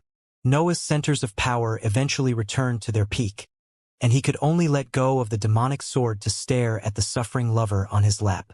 June's veins bulged, and black liquid came out of her pores. Noah's robe became dirty and smelly as she clenched and convulsed on it, but he didn't mind that in the slightest. Noah was scared even to touch her. He didn't know if the heat radiated by his skin would negatively affect the procedure, so he limited himself to stare at her. Even with all the dirt on her face, Noah couldn't imagine being with anyone else. Looks didn't interest him, but her existence had been able to make both his emotions and instincts react. It was as if Noah's individuality had chosen her as his partner for life, and seeing her in that condition made his mind devoid of any thoughts and sensations. June's convulsions became more intense at some point, and she crouched as she crawled over Noah's lap. Her fingers tried to pierce his skin, but her fingernails released screeching sounds when they slid over it. Then, she went limp, threatening to slam her head on the floor. June would barely feel the impact, but Noah grabbed her anyway. His hand supported the back of her neck while his thumb caressed her dirty cheek. Hey, June exhaled in a weak voice, Noah smiled at her while his soft mental waves inspected her body to check her condition. Her dantian had reached the solid stage during the procedure, and the overall structure of her body had improved. More connections among her centers of power had appeared, and her inside sturdiness had surpassed the human limits. A black spark crackled inside her dantian, and higher energy flowed freely inside her body without causing any damage. June was stable. The potion had worked. "Is everything okay?" Noah asked to check on June's condition. He didn't understand how the perfect circuit worked, so only his lover could confirm that the procedure had gone well.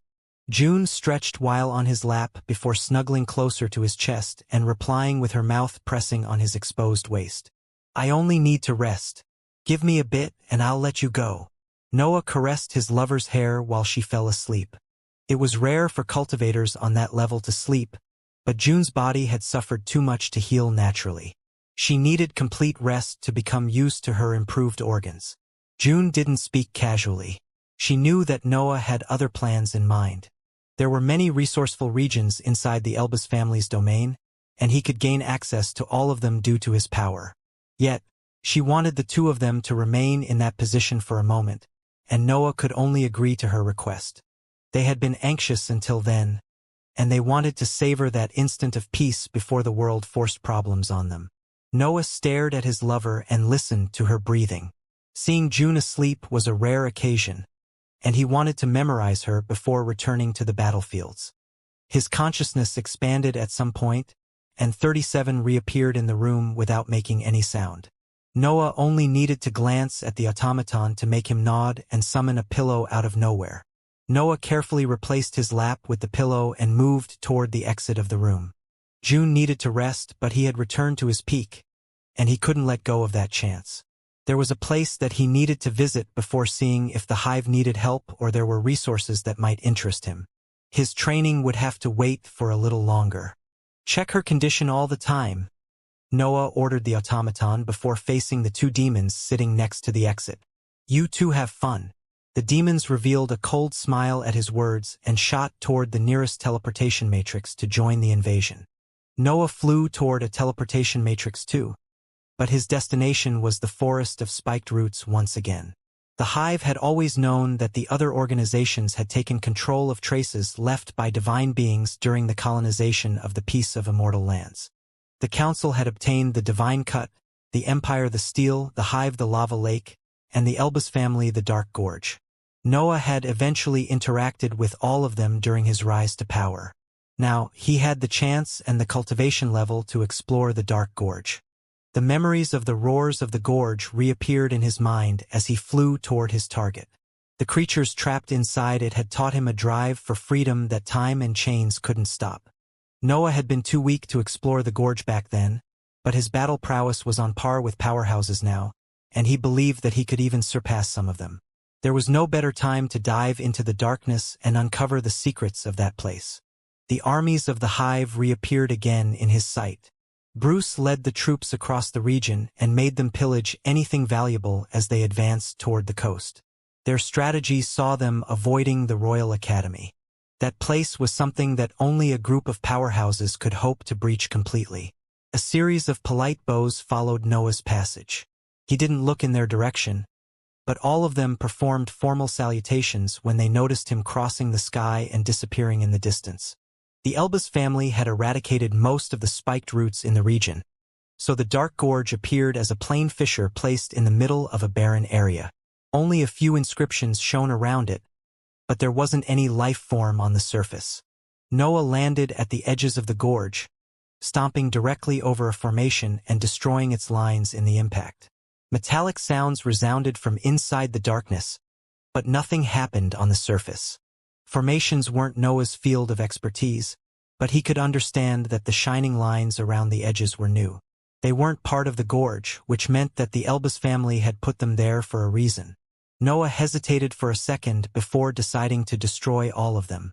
The gorge had resisted the fall from the immortal lands on its own, so it was unlikely that the formations served to improve its structure.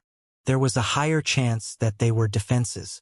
The formations quickly fell apart as Noah circled the edges of the gorge, launching punches whenever he saw a shining line. A long metallic sound followed their destruction, and something began to move among the darkness. Noah didn't know what he had done, but he didn't fear the darkness. He jumped right inside the gorge and floated as his mind inspected the environment. A series of old and inactive lines covered the rocky walls, but nothing special happened even when the sunlight became unable to reach those depths. Noah continued to descend, and cage-like structures appeared in his view. They resembled prison cells dug inside the rocky walls, with black metal bars made of a material that he didn't recognize. They had large doors, but they were open. There were signs of forced entry on the black metal, which hinted that the royals couldn't open them through usual methods. The bars had missing chunks on their upper parts, and the cuts were clean as if a blade had made them. Noah's senses didn't alert him, but the air became tense as he descended into the darkness. He had yet to find what had caused the movements before, and all he saw were open cells that had missing chunks of bars. The darkness behind him moved at some point. It was impossible to see that event due to sunlight's absence, but Noah sensed something shifting in the laws familiar to him. He was a cultivator with a darkness aptitude that had learnt how to replicate the breath of his element. He was sensitive to anything happening inside the darkness, and he didn't fail to notice a creature rising among the complete blackness. Noah had to use his sea of consciousness to make out the creature's appearance, but he struggled to have a complete image even at that point. It seemed that his mind couldn't comprehend where the beast ended and the darkness began. What are these? Noah questioned himself as he stared at the creature. It had the shape of an ancient bird-like beast, but it didn't have any solid form. It was nothing more than a silhouette too, and the insides of its body were empty. An aura with power in the 6th rank spread among the depths, but Noah spewed flames before the creature could even try to attack him. A starry sky spread in the depths of the dark gorge, and the few lights let out by Noah's flames illuminated the environment. Shadows formed, and the creature's appearance became more visible even if the black fire had submerged half of it. Noah had already grasped its form with his consciousness, but looking directly at it gave him more hints about its species. Is that a pterodactyl? Noah thought as waves of shock filled his mind. That wasn't his first time seeing an ancient or extinct species, especially after the events in the hidden world. However, that specimen's features were so unique that he couldn't help but admire them. The creature didn't have a proper body. It didn't have any skin or tissues, but it had a fixed form. The only traces of its existence were its aura and the outlines of its shape.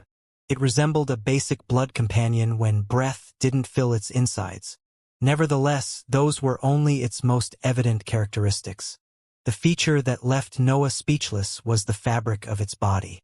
It wasn't material, and it blended perfectly with the darkness around it. It was as if darkness itself made its few strands of tissues. Noah's interest surged at that sight. A magical beast purely made of darkness would obviously attract his attention, and he had all the time to test its capabilities. The pterodactyl's aura placed it in the lower tier of the 6th rank, but Noah's flames didn't appear able to hurt it. They suppressed the creature, but its structure remained untouched. Moreover, it seemed that the beast was becoming used to the flames since it began to struggle to come out of the starry sky. 2 hypotheses appeared in Noah's mind, and he promptly shot forward to test them. His figure appeared above the struggling beast, and a punch landed on the black lines that depicted its head. Noah felt some resistance when his knuckles hit the creature's ethereal edges, but his fist crossed them after that. A grunt came out of the beast, but it didn't seem to have suffered any damage. It should have felt this one, Noah thought as he floated above the beast. But the flames can only stop it.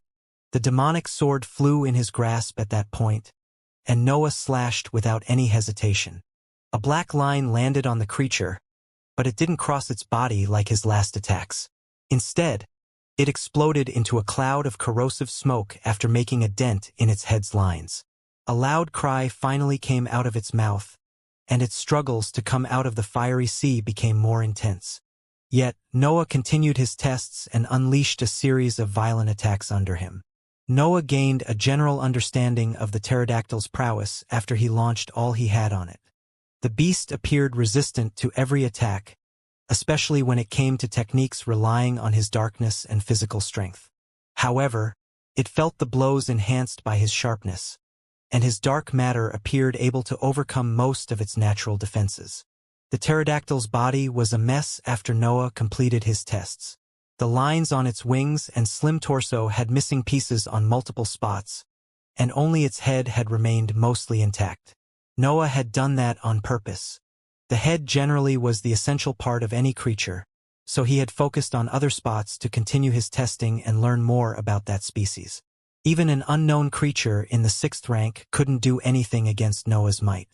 The more he fought with his new body, the more he could express its power. Suppressing a beast on that level barely took any effort. It shouldn't be this weak, Noah eventually thought. He had a general idea of how strong a creature in the 6th rank should be, and the pterodactyl didn't even meet the standards of weaker species in his knowledge.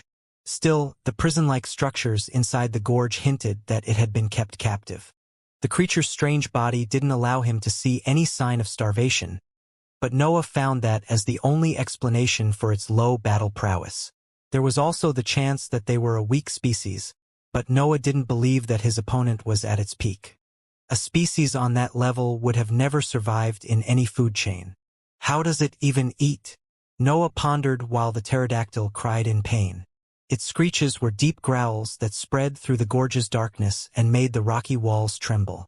The starry sky had dispersed by that point, so the pterodactyl could touch the gorge's blackness again. Some of the lines that made its body began to regrow as the creature remained immersed in the darkness. The process was slow, but it was still faster than natural healing. It seemed that the darkness was the environment that took the best out of its species. Snore had formed next to Noah when he tested the elemental attacks, but it coiled around the powerless pterodactyl to perform another test.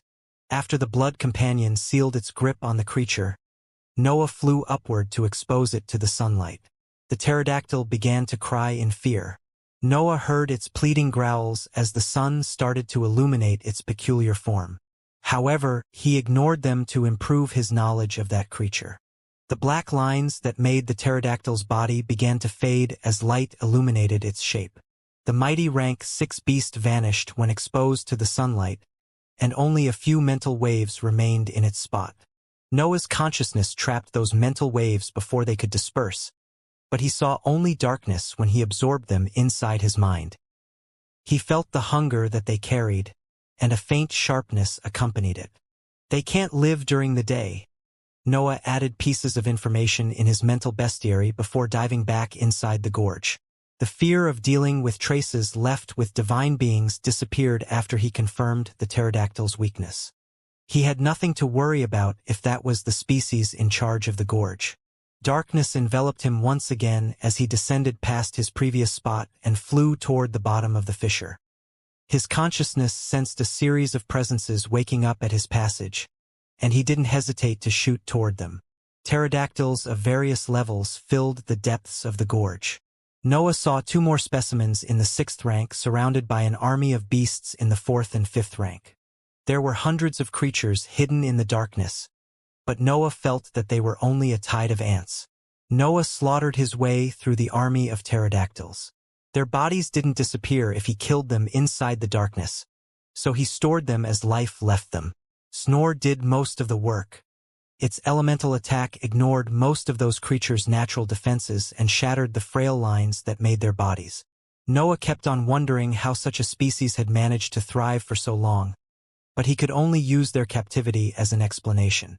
He didn't know the Immortal Land's environment, and there were no existing reports about that place. There was the chance that weaker beasts could survive in the higher plane due to particular areas that featured fewer threats. Yet, the prison-like structure was artificial, which meant that someone or something had chosen to build it and trap that species before the piece of Immortal Lands fell. That added some value to the pterodactyls. Still, Noah didn't find the reason for that even after hundreds of specimens had died by his hand. The 2 rank 6 specimens took some more effort to kill since they worked against Noah together. However, that species could only fly and attempt to cut with its strange body, so they posed no threat to Noah. Hundreds of corpses had accumulated inside Noah's space ring by the time he defeated the army. Only silence and darkness remained in the depths of the gorge. Noah inspected the walls before exploring the depths further. There were more cells there, but no inscriptions at all. He reviewed his idea of the formations on the surface. They probably had the purpose of preventing those creatures from going out of the fissure at night, since the Elbas family had opened all the cells. Nevertheless, he still didn't understand why the royals had even decided to preserve that area. After all, those beasts appeared useless for most purposes. The metal of the cells seemed more valuable since it came from the immortal lands. Even Noah's physical strength wasn't enough to bend the bars. The royals might have met the same problems seizing that metal since most of the cells were still virtually intact.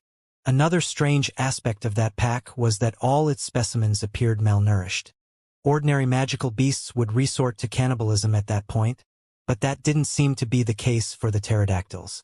Noah dived toward the bottom of the gorge full of doubts. There had to be something worthy of spending breath to trap hundreds of creatures, and he had all the intentions to find it.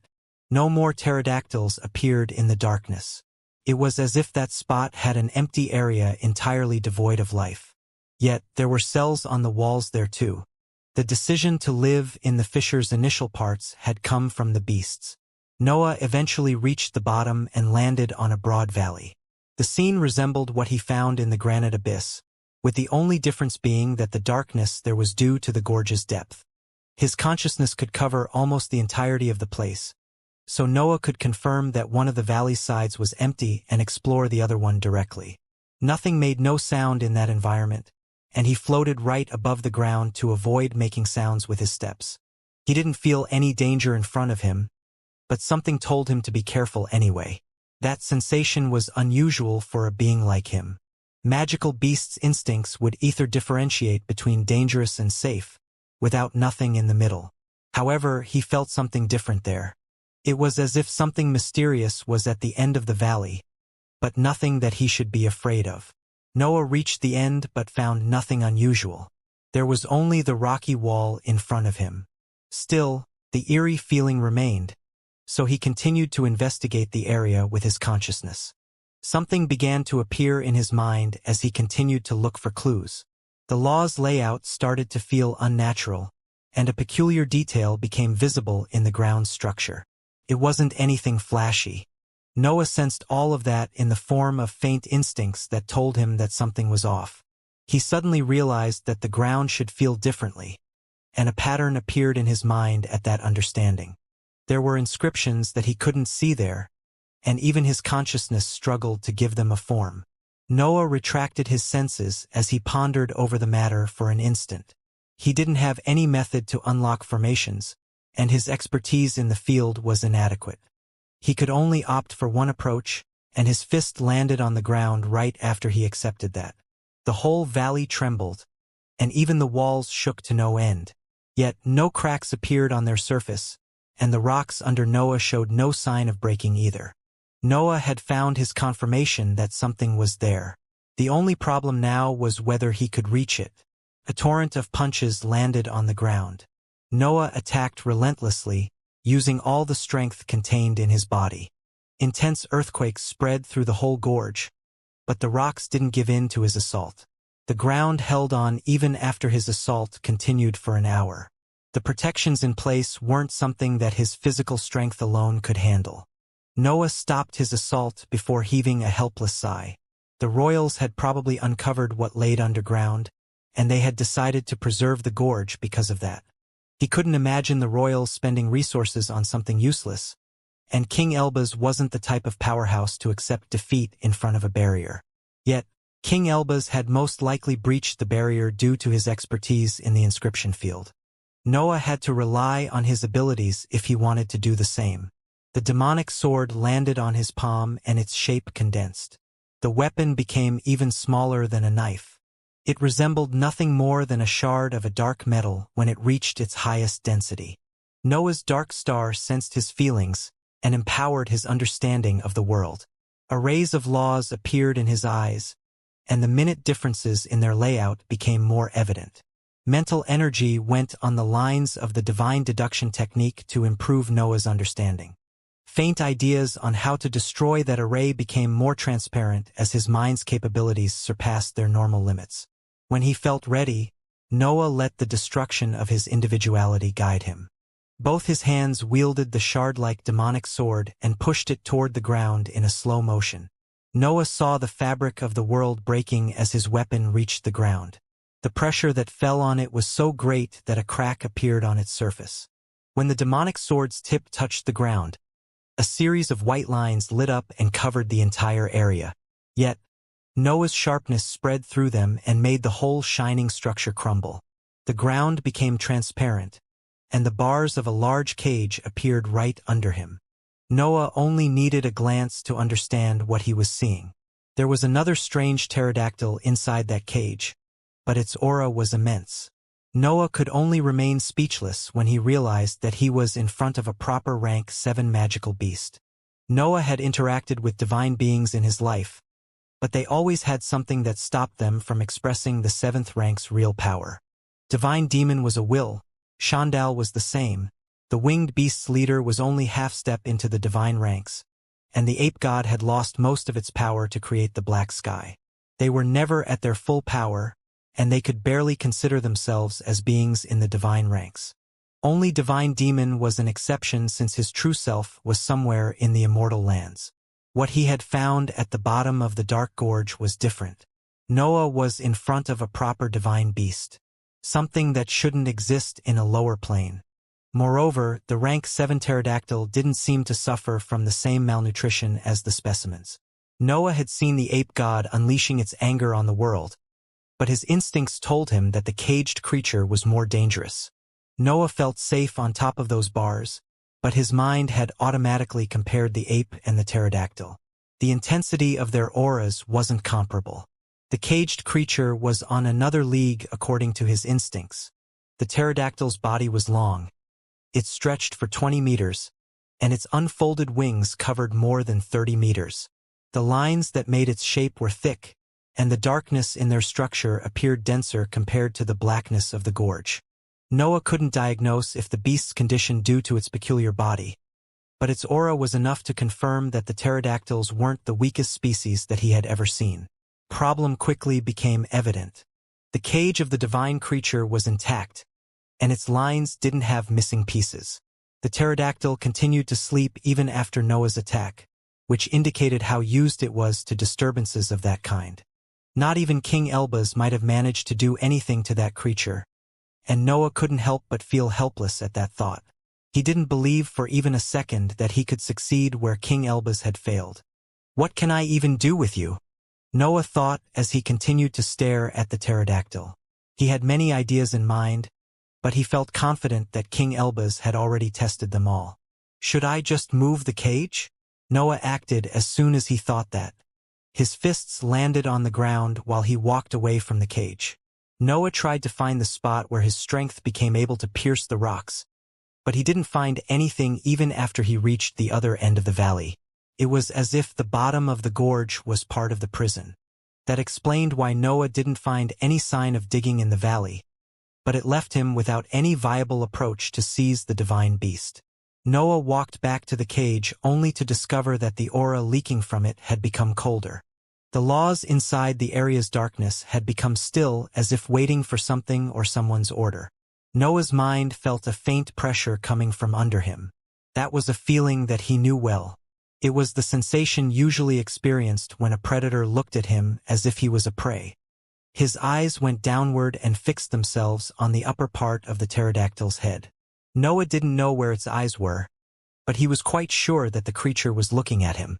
His stare continued for long minutes. He felt completely safe on the outside of the cage, but something told him that he would be already dead if those metal bars didn't protect him.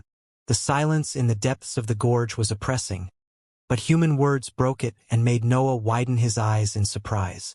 "You are different from the others." Noah had kept his eyes on the pterodactyl for the whole time, but the creature didn't move. Yet, he was sure that those human words had come from the beast.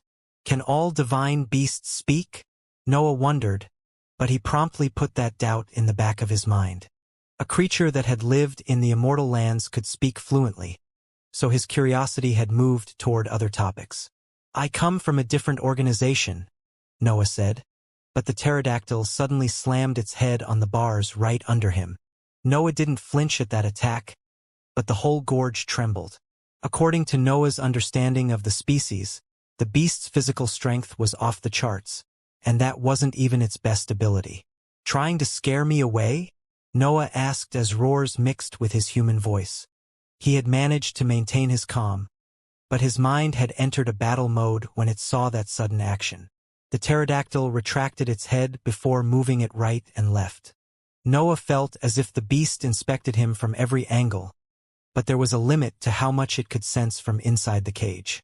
The metal bars didn't only restrict the pterodactyl as a whole, they even blocked its investigative methods. "You smell like those arrogant beasts," the pterodactyl said in its slightly high-pitched voice. "But you appear different from them too." Noah crouched on the bars before giving voice to a question. "What do you mean by arrogant beasts?" The pterodactyl ignored the question and continued to inspect Noah. Its head would slam on the bars from time to time, but he guessed that it used the vibrations of the gorge to analyze how his body reacted. Noah tried to ask more questions concerning the immortal lands, but the pterodactyl never answered him. It would only speak to underline the peculiarity of his body. "I might as well try something," Noah thought, and a starry sky filled the cage as he roared downward. The pterodactyl stopped moving while the black flames raged around it, but it didn't seem bothered by their presence. It even resumed its previous behavior when it deemed that fire boring. Noah flew higher in the air and took out the stuffed winged beast at that point. The pterodactyl stopped its inspection again as a second divine aura spread in the environment. "I'll give you a piece if you start answering," Noah said in an attempt to gain something out of that encounter. He would give away part of the winged beast, but he was ready to say anything needed to give some value to that exploration. "Why would I even want it?" the pterodactyl answered. "My species eats darkness." Noah's eyes widened once again, but that didn't come from his surprise. He had guessed that the pterodactyl's food was peculiar already since their bodies were unique. Yet, he didn't expect it to reveal such information by itself. "Your companions didn't eat enough of it," Noah said as he tapped his space ring. "I have all of them here." Something had triggered an honest answer from the creature, and Noah tried to find what topic achieved that. The first thing that came to his mind was its pride toward its species. "They were a malnourished bunch of weaklings," the pterodactyl said in disdain. "They have spent so much time in their cages that they have forgotten how to live in the darkness." "You seem to have forgotten too," Noah said, storing the stuffed winged beast and descending to knock at the metal bars. The pterodactyl began to roar in anger at that point, and only a few human words appeared among its cries. However, Noah could understand the true meaning contained in them. "Don't you dare underestimate my kind. I am the strongest predator inside the darkness. I've reached godhood undefeated, and now you are in a cage in a lower plane," Noah said before heaving a sigh. "So much for the strongest predator." The pterodactyl raged inside the cage, and his cries expressed more angry words. "The sky has forced me to hide underground, and the humans have trapped me in these cages. My kind has never lost to creatures. We have lost to the world." Noah remembered the environment in Chandal's separate dimension. The god of the empire had tried to recreate the immortal lands there, and the oppressing white sky was a natural opponent of the pterodactyls. It was as if heaven and earth had declared their species unfitting of the higher plane. Noah could only feel surprised that the rank 7 specimen had even managed to build a pack up there. Still, there was a limit to how much that information interested him. Noah wanted to understand if he could exploit that encounter to his advantage, but the situation appeared helpless. He couldn't open the cage, and breaking it was out of the question. Letting the rank 7 pterodactyl free wasn't ideal either, since he would die if he succeeded. "Should I just leave it here?" Noah thought as he watched the beast raging inside the cage. He would generally kill it to remove the creature from King Elba's clutches, but he wasn't sure that he could even leave a scratch on its divine body. "You better come up with something or I'll leave you here," Noah said at some point. His knowledge had limits due to the lower plane, but that creature had lived in the immortal lands. Moreover, it was a divine beast, so its abilities had to surpass ordinary beasts' limits. The pterodactyl continued to rage for a few seconds before calming down and pondering over the matter. Noah felt it stare on him as human words resounded in the darkness. "What can you even offer? Your darkness is so pitiful." Noah's eyebrows arched. He didn't think the creature would consider his words, but it seemed to be a way out of that situation. The only problem was whether he should trust the pterodactyl. Snore formed next to him before unleashing a wave of black flames. The dark matter that made its elemental attack spread in the cage and engulfed the divine beast. The pterodactyl shook when the higher energy touched its lines. It didn't suffer any damage, but it was its first time seeing darkness that it couldn't fuse with. The dark matter appeared far better than the normal breath of the darkness element. Noah's darkness was on the same level as that energy, but the dark matter was far more powerful. The beast remained silent as it watched the flames disperse. The dark matter left the cage and vanished in the blackness of the gorge. The pterodactyl appeared stunned, but Noah wasn't sure that he understood the creature's behavior correctly. His senses couldn't comprehend much when it came to divine beings. He was mostly using his knowledge in the magical beast's field to help his mind. "You have some interesting stuff," the beast eventually said. "Why don't you feed me with that energy until I'm strong enough to break the cage? Is that what your species eats?" "Darkness?" Noah asked. "Yes, only darkness can fuel beings made of darkness, and yours is quite pure," the pterodactyl replied. "Now hurry up, give me that, but don't transform it into flames or anything. It disrupts its purity." "That's not going to happen," Noah said, and the beast began to rage again under him. Noah smiled while the pterodactyl slammed its head on the metal bars. He couldn't help but enjoy that situation even if he didn't trap the divine beast himself. "Get me out already," the pterodactyl cried, but Noah shook his head. If he was going to cooperate with the creature, it had to be at his conditions. "You can speak quite fluently," Noah said after the pterodactyl calmed down. "Are all divine beasts like you?" The pterodactyl hesitated for a few seconds. It didn't want to reply to Noah's questions, but he appeared different from the other humans who studied it during the last period. There was a different type of interest in Noah's eyes. King Elbaz could only see a material and a peculiar creature when looking at the pterodactyl, while Noah saw an asset that could increase his power. "All divine beasts can use human words," the pterodactyl said. "The fluency depends on our innate intelligence." Noah's smile widened when he heard that. The divine beast had finally started to cooperate, and a single answer had managed to improve his knowledge of his field of expertise. Having an ally who knew so much about the higher plane could help him reach the divine ranks. It could even increase his chances of survival during the divine tribulations. The only problem was that the pterodactyl's knowledge could go against him during the negotiations since he didn't know the limits of divine creatures. "I have an offer," Noah said after he pondered about the matter for a bit. "Become my slave." Noah directly started to ignore the beast after his words. He didn't need to look at it to know that it would rage inside the cage again. He had no idea of how he could submit a divine creature. His power wasn't enough to control it, and he was too weak to use the superiority of his species against it. The only one that could give him answers was inside the cage, and it would say anything to get out. Still, Noah wanted to gain something out of that encounter. He would leave he couldn't find any solution. The pterodactyl recovered its calm after a while and stared at Noah. It knew that it didn't have any other chance to come out of there, so it had to find a way to exploit it. "I'll never be a slave," the pterodactyl eventually said. "What do you want then?" Noah asked. His previous offer had been only a ploy to force the beast to accept an unfavorable outcome. He didn't expect it to play along. The pterodactyl tilted its head to point toward Snore. Its lines followed the blood companion floating lazily behind Noah. Yet it didn't speak.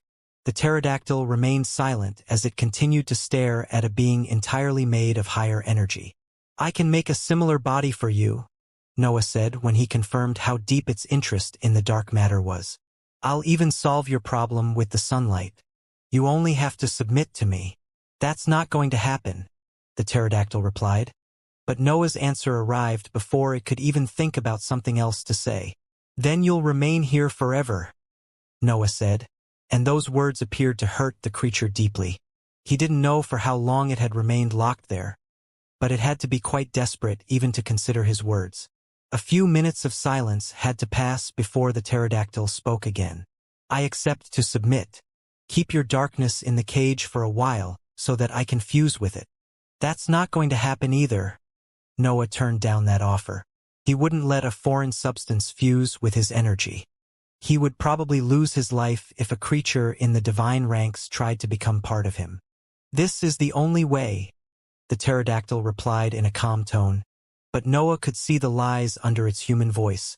The beast had turned violent whenever something didn't go according to its plans, so that peaceful behavior was a pondered act. You said that all divine beasts can speak, Noah said. But you seem pretty above the average in terms of intelligence. What about your consciousness? Can you move it? The pterodactyl didn't initially understand what Noah's words meant, but a low growl spread through the valley when it did. Do you want me to abandon my body? The creature said, and Noah answered with a simple but universal nod. More silence filled the area as the creature pondered over the offer. Noah had guessed correctly. The core of that species was in a few mental waves that kept the lines together. However, the pterodactyls were nothing more than thoughts that had taken control of darkness. They could separate their minds from their bodies if they wanted. What Noah didn't know was that they would have to abandon their bodies forever if they did. That wasn't an easy decision for the pterodactyl. Giving up on a divine body wasn't something that any intelligent creature would do. However, freedom was too appealing for a being that had spent a long time in captivity and didn't see any hope of escaping without external help. Noah didn't know about those drawbacks, but he had his share of worries too. Magical beasts' seas of consciousness were imperfect, but he was still dealing with a divine being. He didn't know how advanced its mental sphere was nor how powerful it would be. There was a chance that he could suppress it due to his many assets and innate advantages over the pterodactyl's kind. But some risks existed nonetheless. You are a peculiar human, the pterodactyl said without adding anything else. The creature and Noah had reached a silent understanding during their negotiations. They knew that they would both try to trick their opponent. I'm not a human, Noah answered. He didn't need to say anything else. He had completed his part when he had accepted to take that risk. The divine beast and Noah exchanged stares even if the creature didn't have eyes. Their minds were enough to tell them that they were keeping their full attention on each other. You have a deal, peculiar creature. The pterodactyl broke the silence, and the lines that made its strange body began to waver after it spoke. Nevertheless, Noah promptly backed off and returned toward the superior parts of the gorge before announcing his intentions. I'll come back soon. Our agreement still stands. The pterodactyl's roars resounded in the gorge as Noah left to make the necessary preparations for that procedure. As for the creature's eagerness, he couldn't care less. Noah dug a cave in one of the soft walls of the gorge and quickly activated the divine deduction technique. He had to prepare every kind of protection before approaching the cage again. A plan soon formed in his mind and strategies followed. Noah began to build a series of prison-like structures and large barriers with his dark matter. The will-consuming runes theories and innate greed were enough to create lasting restrictions, but Noah wanted more. He needed multiple layers of protection so that his mental sphere didn't suffer if the creature managed to break free. Noah would never let the pterodactyl fuse directly with his darkness. He wanted to suppress it inside his mental sphere and restrict it inside a body made of dark matter.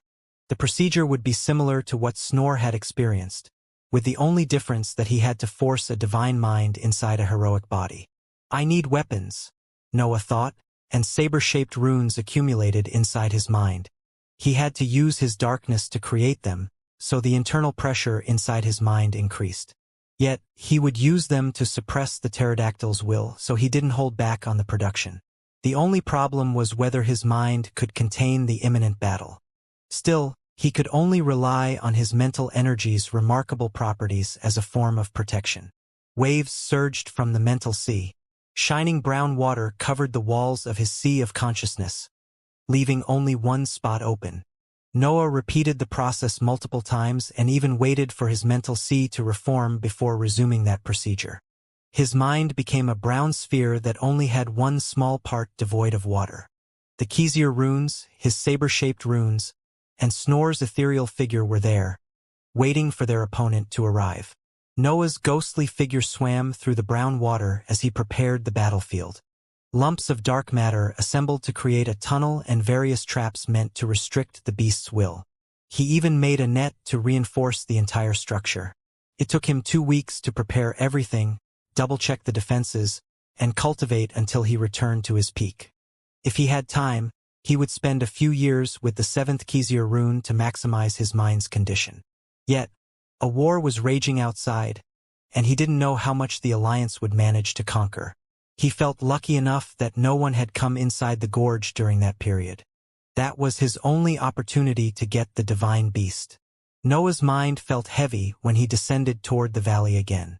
There was so much higher energy inside it that he could barely suppress his headache. The pterodactyl lifted its head at his return. It wanted to complain, but it felt too eager to bother about that weight. That creature was a divine beast. 2 weeks weren't even enough for a nap. Months would go by wherever it lost focus. "What do you need?" Noah asked as he landed on the cage. He needed that information to make the last adjustment. "Any darkness," the pterodactyl replied. "I need to take control of it and fuse my mind." Noah hesitated for a few seconds before a small whiff of dark matter came out of his forefinger. The creature would be far weaker if Noah made it fuse with his darkness. However, that would worsen its potential as a puppet. Noah was willing to increase the risk of that procedure to obtain an asset that could improve his power properly. The drop of dark matter fell downward, leaving a black trail connected to Noah's hand. It crossed the metal bars, but it didn't reach the center of the cave. It hovered right under Noah's foot. The pterodactyl showed no fear, and it started the procedure immediately. The lines that made its body began to tremble and the darkness inside them wavered as its consciousness slid outward. The creature's head touched the part of dark matter that crossed the metal bars, and Noah felt a foreign presence trying to take control of its energy. The presence was intense, and its power breathtaking. It created shocks that spread until Noah's hand only to disperse through his body. Some dark matter came out of Noah's mind. The beast's imperfect mind was stronger than he had expected, so he had to release some pressure. His mental sphere wouldn't be able to contain it otherwise. Noah lowered the defenses of the dark matter inside the cage at that point. The pterodactyl invaded his higher energy once nothing blocked its way, and its body crumbled when it completed the process. The rank 7 body was no more. The divine creature had officially reached the non-return point. Noah lost control of the dark matter inside the cage, but nothing spread outside the bars. Their material targeted the pterodactyl, so even its consciousness suffered from their restrictions. Noah could still turn back. Cutting his connection with the dark matter would leave the pterodactyl in that wretched state. The dark matter might even explode once it became unable to contain its imperfect mind. Noah was in the position to kill a divine beast. Nevertheless, his goal wasn't pure destruction. He wanted a new weapon, a unique asset that would increase his power. Noah lifted his hand to connect the trail of dark matter to his mind. The higher energy fused with the tunnel inside his sphere, and the mechanisms prepared in the previous weeks activated. A pulling force began to attract the pterodactyl's invaded dark matter toward his mind. The creature screamed in pain as it clashed with the cage, but Noah pulled without minding the beast's safety. It took more than 1 hour, but, eventually, a small part of the dark matter invaded by the pterodactyl crossed the cage and entered the strand of higher energy. Noah didn't have the power to pull the entire pterodactyl outside of the cage, and he found it hard to do even with the creature's new form. The metal bars hurt the pterodactyl's mind inside the dark matter, but the fact that a trail of higher energy connected it to the outside created a minute path where it could pass. Noah's pulling force didn't rely on bare strength. His mind didn't have such capabilities. The higher energy's unique properties confused the cage's restricting ability, allowing him to retrieve the invaded part of dark matter if he went all out. The procedure for him was relatively easy when compared to what the pterodactyl was going through. The mysterious inscription method used on the bars ripped its mind apart whenever part of it escaped the imprisonment. Noah felt delighted at that sight. His worries eased when he saw how badly the cage hurt it. Small bits of invaded dark matter accumulated on the other side of the metal bars as the process continued. The pterodactyl cried in pain, but its roars didn't have any meaning. The divine beast had taken control of the higher energy, but it couldn't use it properly. That was a completely new body made of something superior to the breath of the darkness element. The creature didn't have any experience with that material. It would have been different if Noah had let it fuse with his darkness. The pterodactyl didn't have experience with that material either, but it was more similar to the breath. Instead, the dark matter followed different laws and had an intrinsic power far superior to the breath. Noah had given the creature the best material in the world for its species, but the pterodactyl couldn't understand that just yet. Noah kept control of the integrity of the creature's mind as the process continued. He could see its instincts and experience reaching the outside of the cave, but its knowledge appeared to be heavier. Some of the beast's memories could easily cross the cage, but others fought against the pulling force. It was as if they didn't want to reach the outer world. That wasn't the pterodactyl's fault. Noah could immediately guess that those memories had formed in the immortal lands and contained pieces of information that a lower plane shouldn't have. Noah did his best to pull as much knowledge as possible, but it became evident that he would have to exhaust himself if he wanted to seize it. He would typically make that trade, but that situation was too dangerous. He needed to remain at his peak to face the incoming battle. As soon as he encountered his first significant hindrance, Noah cut off the connection with the cage. The trail of higher energy separated from the metal bars, removing the safe passage to the outside world. The pterodactyl screamed as it struggled to keep the dark matter that it had invaded in one piece. Yet, the cage obstructed it, and Noah continued to apply his pulling force. Its new body eventually separated. Part of the invaded dark matter proceeded through the tunnel of higher energy, while the other remained inside the cage. Noah didn't know how much the pterodactyl had lost, but only its knowledge wasn't enough to keep the dark matter in one part. The higher energy left behind in the cage soon dispersed, and the pieces of information inside it vanished forever. Only the pterodactyl's confused scream remained in the area, and Noah heard them becoming louder as its dark matter neared his head. The pressure inside his mind saw a sudden increase in intensity when that higher energy entered his sea of consciousness. The trail of higher energy followed the pterodactyl's mind and sealed the empty spot inside Noah's mind, blocking every path for retreat. The traps inside the layers of mental energy activated and pushed the invaded dark matter toward the sphere's center. The pterodactyl had become violent as soon as it entered Noah's mind. Its control over its new body was awful, but the sheer intensity of its divine consciousness could force the dark matter to release power surges. The creature was so angry that its feelings had forced themselves on its new body, giving it some offensive power. Noah didn't expect anything less from a divine beast, and his preparations showed that he had judged its power correctly. Flares of dark matter shot from the beast's body as it flew toward the center of Noah's mental sphere. A thick net made of dark matter became visible whenever they tried to destroy the defensive layers of mental energy. However, Noah's protections held tightly. That offensive wasn't enough to break them. The defenses didn't only restrict the pterodactyl. Their main purpose was to reinforce the walls of his mental sphere and absorb eventual shockwaves. The last offensive proved that they served their primary purpose, but Noah had to make his mind reach its limits to contain all that energy. Yet, the area was about to become emptier. The pterodactyls continued to rage even when it reached the center of Noah's mental sphere, and some layers of mental energy fell apart. Still, the net of dark matter held most of the structure in place. Meanwhile, Noah's ghostly figure, the saber-shaped runes, and Snor's ghostly shape shot toward the lump of dark matter. The 6 Xianxia runes floating above his mental sea started to release a humming sound that suppressed the foreign presence too. Noah's attacks broke the dark matter, but they couldn't hurt the divine consciousness. The ethereal figure of the strange pterodactyl soon replaced the previous formless higher energy. The pterodactyl could survive in its form made of mental energy inside Noah's sea of consciousness. That new shape even gave it access to its accumulated experience now. The beast shot at high speed toward the brown mental energy, but the trajectory of his flight was odd. It appeared that it couldn't go straight, making it easier for Noah's weapons to land on it.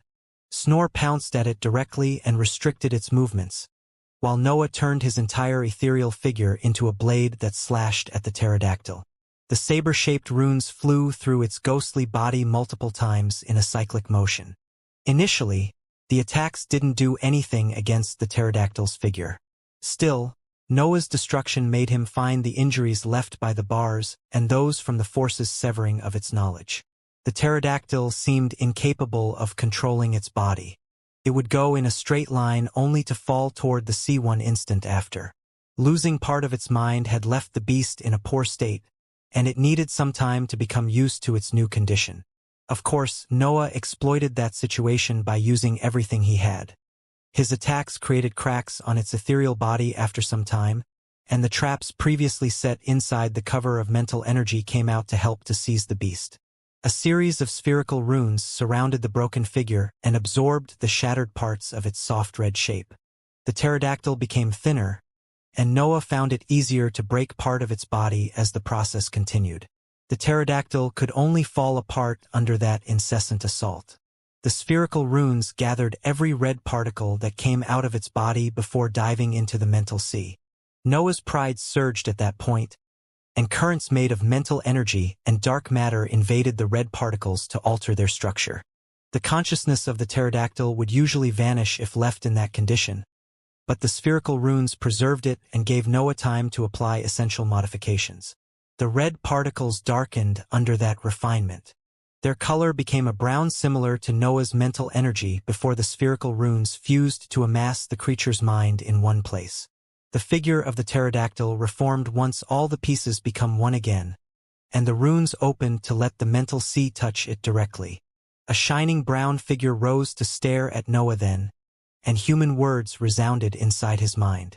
"Hello, Master. I hate you." Noah had used part of the theory behind the body inscription spell to submit the pterodactyl's mind. He had fused his thoughts with its consciousness to limit its behavior and create a connection with his mind. Since it was a divine beast, Noah had decided to add dark matter during the process too. The ghostly figure inside his mind would be heavier because of that, but Noah didn't want to risk any rebellion. The limitations on its behavior and its submission had worked perfectly. The pterodactyl was Noah's puppet and had to follow his orders as well as prioritizing his interests. However, Noah couldn't change its personality nor alter its mindset. The pterodactyl was still the same creature as before, but Noah was its pack leader now. "I have truly fallen," the pterodactyl shouted as it flew in Noah's mental sphere. "A mere mortal being has managed to suppress me. I must be the unluckiest being in heaven and earth's domain." Noah ignored it as he relieved his mind of some pressure. The mental energy and dark matter amassed for the procedure came out of his sphere and dispersed in the gorge. The same went for his saber-shaped runes that vanished when they touched the air. A sense of relief spread once most of the useless energies left his mind. Noah had felt heavy until that moment, but he could experience some clarity again now. The pterodactyl continued to complain and curse him, but Noah was too busy evaluating his condition to care about it. His mind felt sore after the battle, but it didn't suffer any damage. The internal pressure was heavier than before due to the addition of the divine beast's will, but he could endure it quite easily. The pterodactyl had lost a considerable chunk of its mind when Noah pulled it out of the cage. It was still heavier than Snore, but a rank 6C of consciousness could contain it without repercussions. Noah knew that the internal pressure would intensify as Snore and the divine creature grew, but the 7th Xianxia rune appeased his worries. His body would then help contain such creatures so he could focus on other aspects of his cultivation level. "Fate is against beings of darkness," the pterodactyl kept on shouting, and Noah moved his focus back to it. His current state limited the divine creature's growth. It was only a consciousness contained inside his mind. Noah needed to give it a body and transform it into a different life form if he wanted to keep it through the entirety of his cultivation journey. However, Snor's body was one of his masterpieces, and Noah didn't want to go through the same process for a creature that had yet to prove its value. Reports of the invasion on the Elbas family's domain had accumulated in his inscribed notebook in that period. Noah went through them only to discover that the assault had slowed down once all the peripheral territories had fallen. Moreover, the Elbas family had revealed 5 new powerhouses during the battles. They were King Elba's direct descendants, and the defensive formations of their domain managed to fend off the invaders under their lead. The Hive's higher-ups believed that those assets had relied on the royal pool to advance to the 6th rank. After all, no organization had ever owned so many powerhouses at the same time. Yet Noah didn't smell the pool's scent when he fought them. He wasn't sure about the other 3 powerhouses, but he knew that First Prince and Second Princess had advanced without external help. King Elba's figure appeared in Noah's mind as he transmitted that information to the elders. His respect for the royal's leader had increased once again. The Elbas family had managed to produce 5 powerhouses under his lead. No other organization had achieved the same, and even the empire was inferior in that field. King Elba's achievements surpassed Chandal's. The organization of a mere powerhouse in the liquid stage had grown more than a force led by a god. "My only weakness is my kind," the pterodactyl shouted. "I've reached the peak in darkness only to face the merciless light." Noah grew annoyed with the divine creatures while flying and shouting inside his mental sphere. He didn't mind eccentric personalities as long as they benefited him, but the pterodactyl had yet to prove its value. A war raged in the new continent. He couldn't go into seclusion just yet, which meant that he could gather more experience before isolating himself for a long time. The divine deduction technique activated while Noah kept his focus on the pterodactyl. He was going to fight again soon so he could test the prowess of the annoying creature. A blueprint quickly formed in his mind. Noah had become more experienced in creating new life forms, and his creation helped whenever he had some doubts.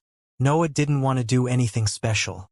He only needed a small puppet in the 6th rank where to put the pterodactyl's will. Its achievements in the next battles would then decide whether it was worthy of a proper body. "How much do you remember of the immortal lands?" Noah asked through his ghostly figure while his material hands began to work with some small strands of dark matter. "You cut away most of my knowledge, you damned master," the pterodactyl replied.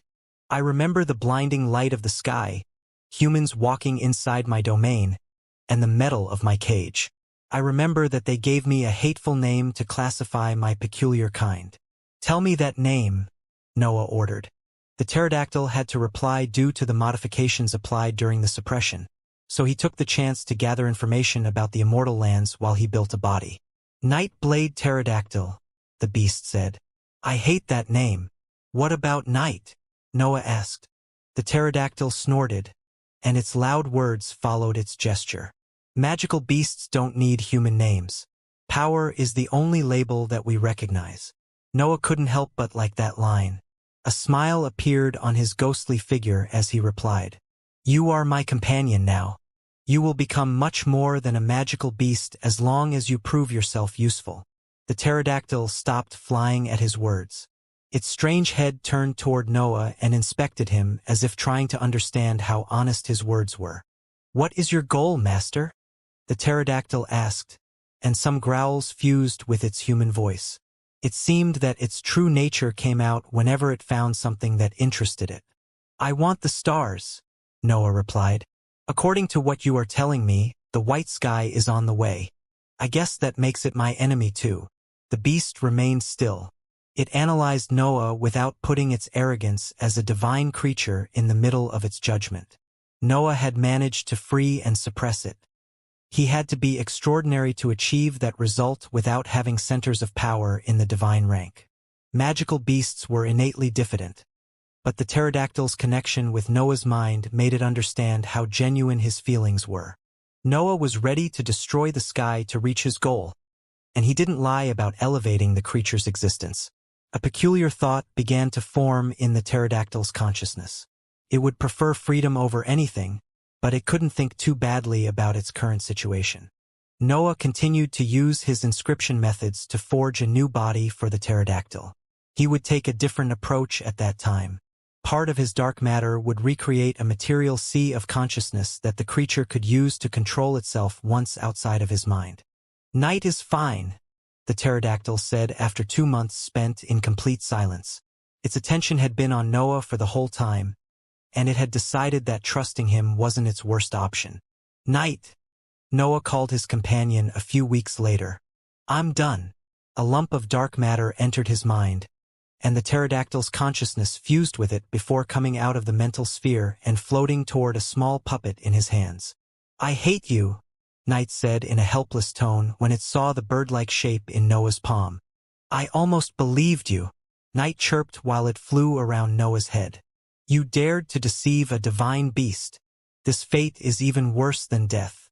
Just put me back in my cage." Night's new body had the shape of a small bird that didn't seem to have any unique feature. Noah had built it following the characteristics of the nightblade pterodactyl species. He had left the insides empty, creating only its edges. That was only an approximation of the pterodactyl's bodies. He would take his time to study the corpses in his ring in the future, but Night would have to use that small puppet until then. "Shut up," Noah said as he flew toward the exit of the gorge. "I'll give you a new one once I see how useful you are. Most importantly, do you remember how to fight?" Night went silent while it gave a proper inspection of its new body.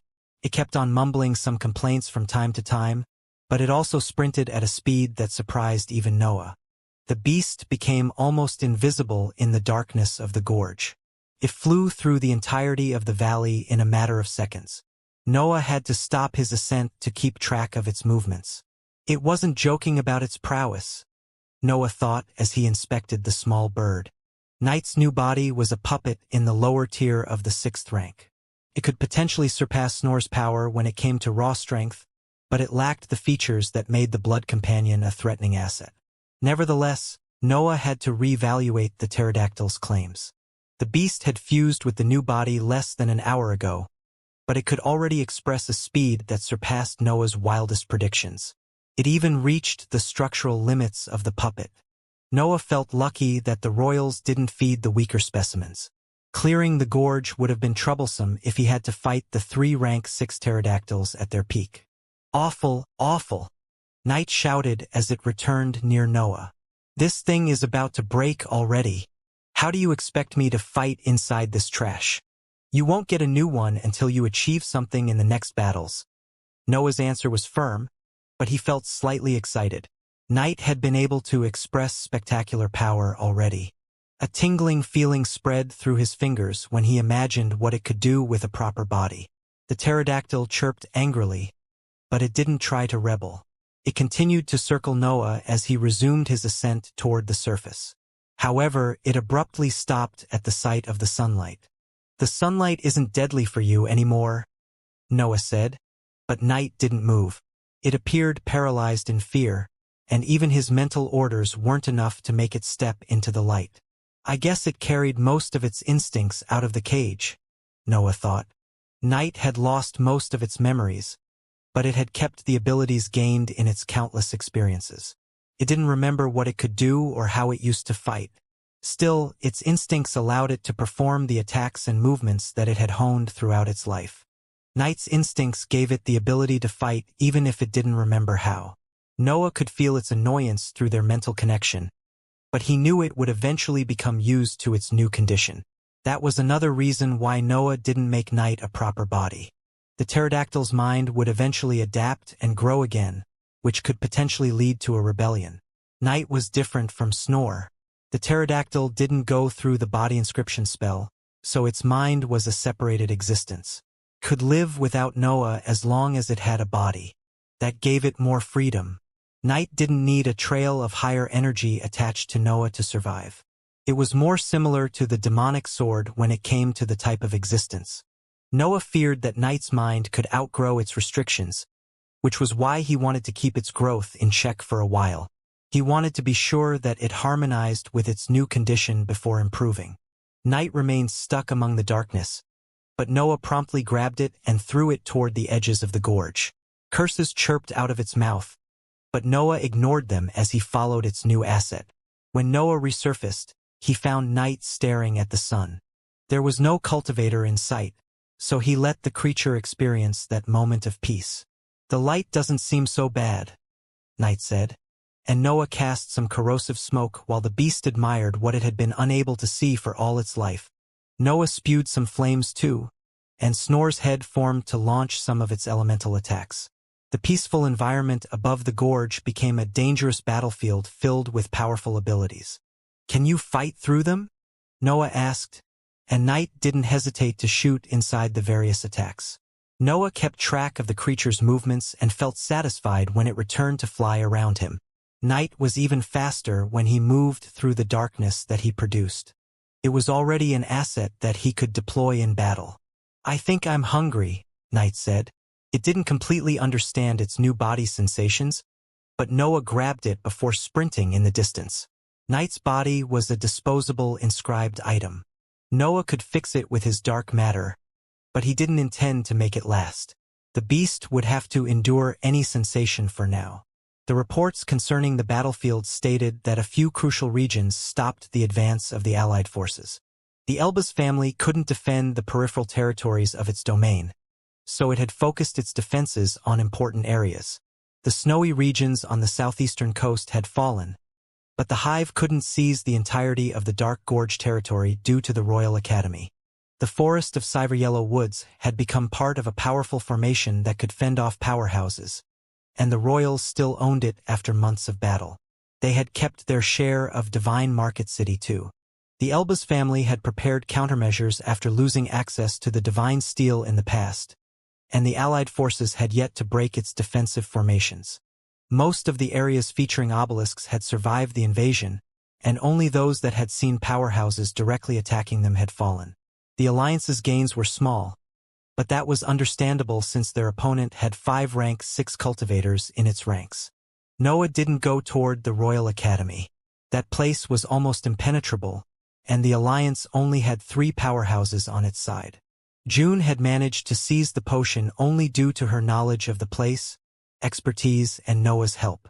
Divine Market City was the same. Noah preferred to isolate it before starting a long siege. That was the best approach when against defenses that could fend off rank 6 cultivators.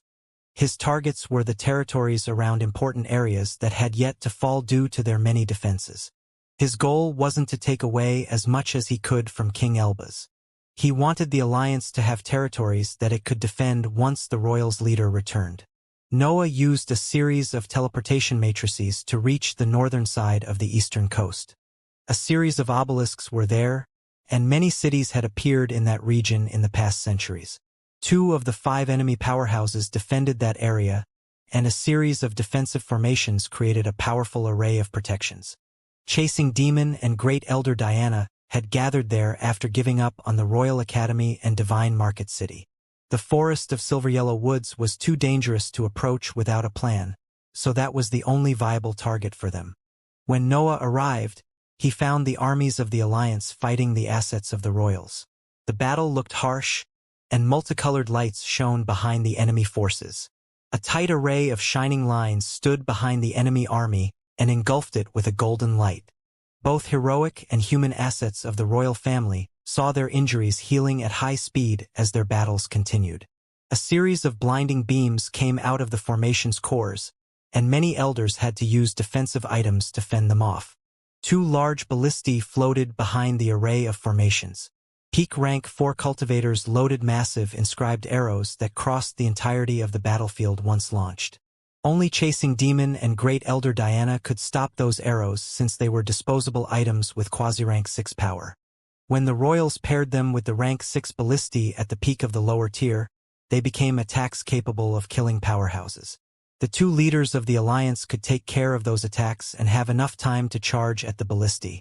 Still, 3rd Prince and 1st Princess floated behind the enemy lines and controlled the defenses to hinder their movements. How can they still have so many heroic assets? Noah thought. The Elbas family had deployed fewer troops on that battlefield, but its sheer number of powerful cultivators surprised him nonetheless. There were more than 20 rank 5 cultivators on the royal side, and many of them were in the solid stage. Noah had already accepted that the royal pool was a miraculous item, but that rate of growth was simply unbelievable. The hive had been at its prime for a while. Its best assets were the many talented cultivators gathered over the years. The Otherworld's rebellion had made it suffer some losses, but it had still produced more than 40 rank 5 experts in the last centuries. However, the numbers of the Elbas family were off the scale. Noah had killed tens of powerful assets after returning to the surface, but there didn't seem to be an end to them. Noah felt even surer that King Elbas had managed to improve the effects of the pool. Such grooming properties were nowhere near the fairness imposed by heaven and earth. A single miraculous item wouldn't be too troublesome if it were the only amazing asset of the Elbas family. The hive had the copying technique in the end, and that was equally annoying to deal with. Yet, the royals had their incredible expertise in the inscription fields, which made having so many powerful assets even more troublesome. The alliance had deployed more troops, but the many defenses in place made advancing impossible. The experts of both hive and council had the upper hand over their enemies, but they never managed to land a deadly blow. Noah saw Flying Demon and Dreaming Demon fighting in one corner of the battlefield against 3 experts in the solid stage. They appeared unstoppable with their battle prowess that surpassed the 5th rank's limits, but their attacks barely crossed the golden armors worn by their opponents. Slowly exhausting the royals didn't work either, since the formation's healing light made every injury pointless. Instead, the enemy army could work together with the beaming cores and wound the allied forces over time. There were also a series of massive shields between the royal army and the formations. Noah saw how the enemy cultivators could cross them easily to return to a safe spot. Shields, ballistae, and the 2 powerhouses. Noah listed in his mind the assets that could threaten rank 6 cultivators. He didn't know if his arrival could turn the trend of that battle, but he had the chance to test his new weapon at least. "I hate shining things," Knight said through its connection with Noah's mind. The bird-like companion stood on Noah's shoulder as he inspected the battlefield with him. "That's good," Noah answered with his mind. "They are your targets. How should I even destroy them with this awful body?" Knight snorted, but Noah shot forward while replying in an uncaring manner. "That's your problem. Weren't you the strongest predator? The strongest predator in darkness?" Knight shouted, and some cultivators turned in Noah's direction when they heard the bird's chirping cry.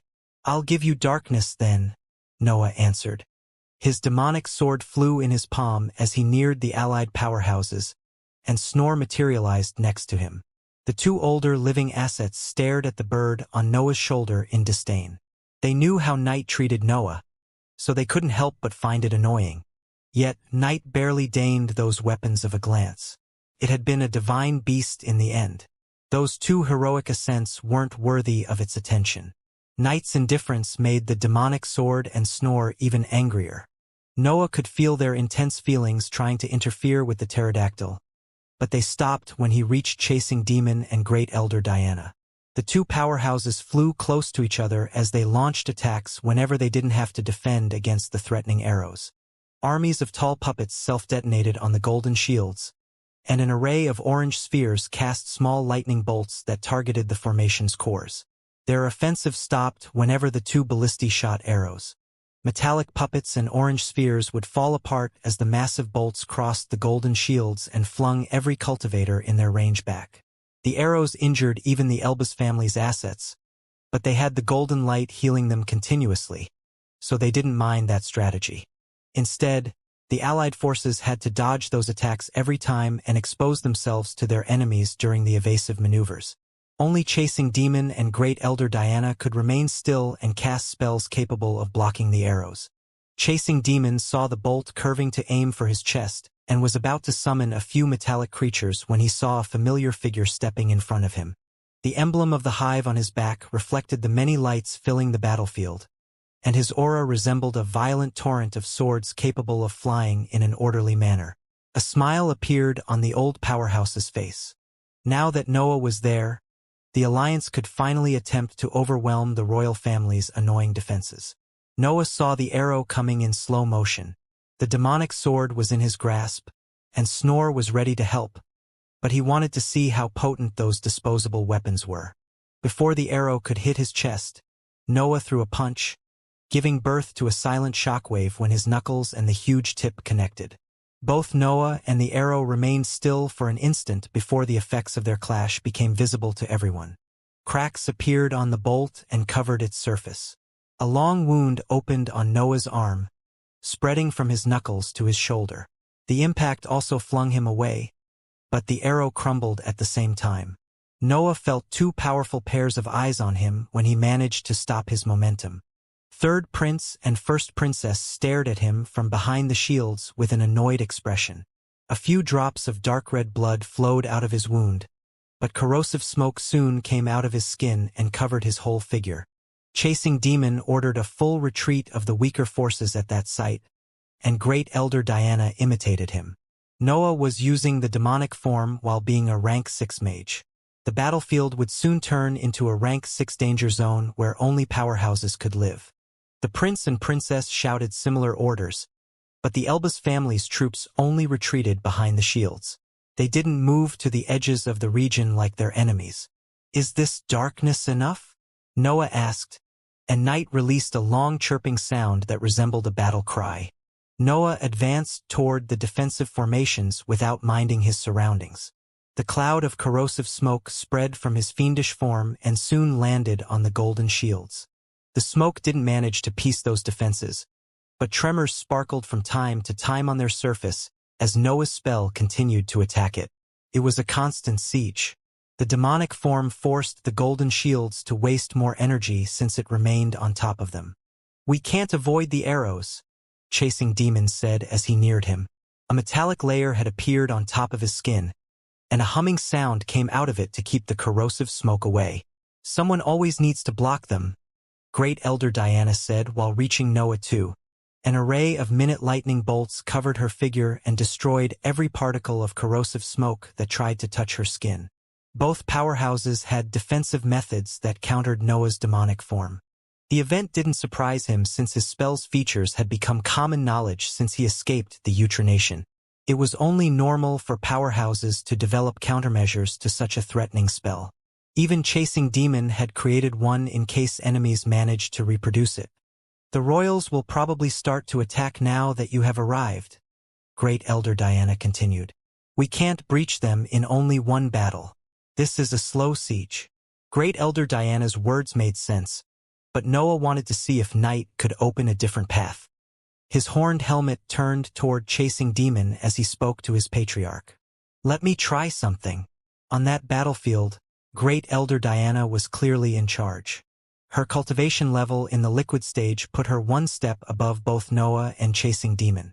However, they both came from organizations at the top of those mortal lands. The number of powerful items and assets in their possession transcended what a single powerhouse could accomplish. The Alliance didn't have a leader for that exact reason. If the Hive and the Council were to base their prowess purely on items, the copying formation would be enough to place the Hive on top. The problem there was that no one wanted to waste valuable items on a simple battlefield. The Alliance didn't want to reveal its cards, but it didn't want to lose troops either, which was why Diana pressed for a slow and safe approach. Nevertheless, Noah was different.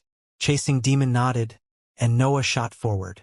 The Patriarch of the Hive followed him across the corrosive smoke, and Great Elder Diana snorted before imitating him.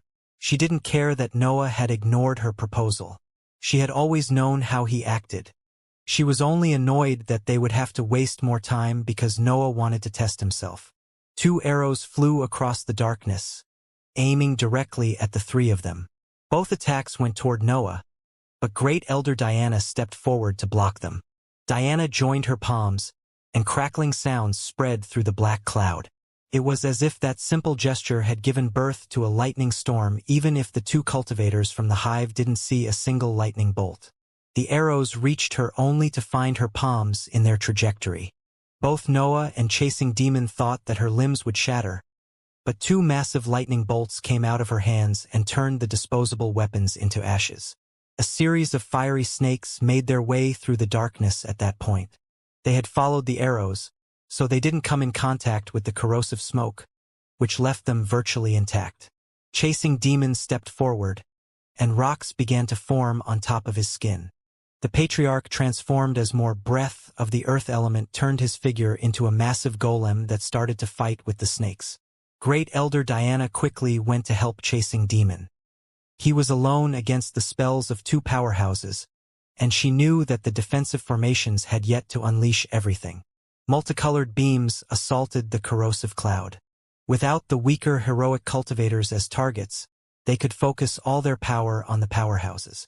Noah saw his area of destruction becoming smaller as hundreds of shining beams with power at the peak of the 5th rank assaulted the cloud. Even with 3 powerhouses against them, the royals could hold their ground without suffering any loss. "Are you ready?" Noah asked while he let the 2 rank 6 cultivators block the attacks for him. "Just give me a target," Knight conveyed in an annoyed tone. Those types of battles appeared unworthy of its status, but it had to admit that it felt good to fight without worrying about the sunlight. Noah gave it an order and shot toward the golden shields. A loud shockwave expanded from his landing spot, but the light radiated by the defenses didn't even flicker at his arrival. That was a formation with rank 6 power. Noah would have to do far more than that only to make a crack appear on its surface. Moreover, there was the chance that those lines could fix themselves like the inscriptions in the Royal Academy. Being so close to the shields exposed Noah, but his goal was to distract the 2 royals from his main offensive. Snore launched its elemental attacks on the shields while the demonic sword became smaller than a knife. Arrays of laws appeared in his vision as Noah focused, and his slow slashes severed them.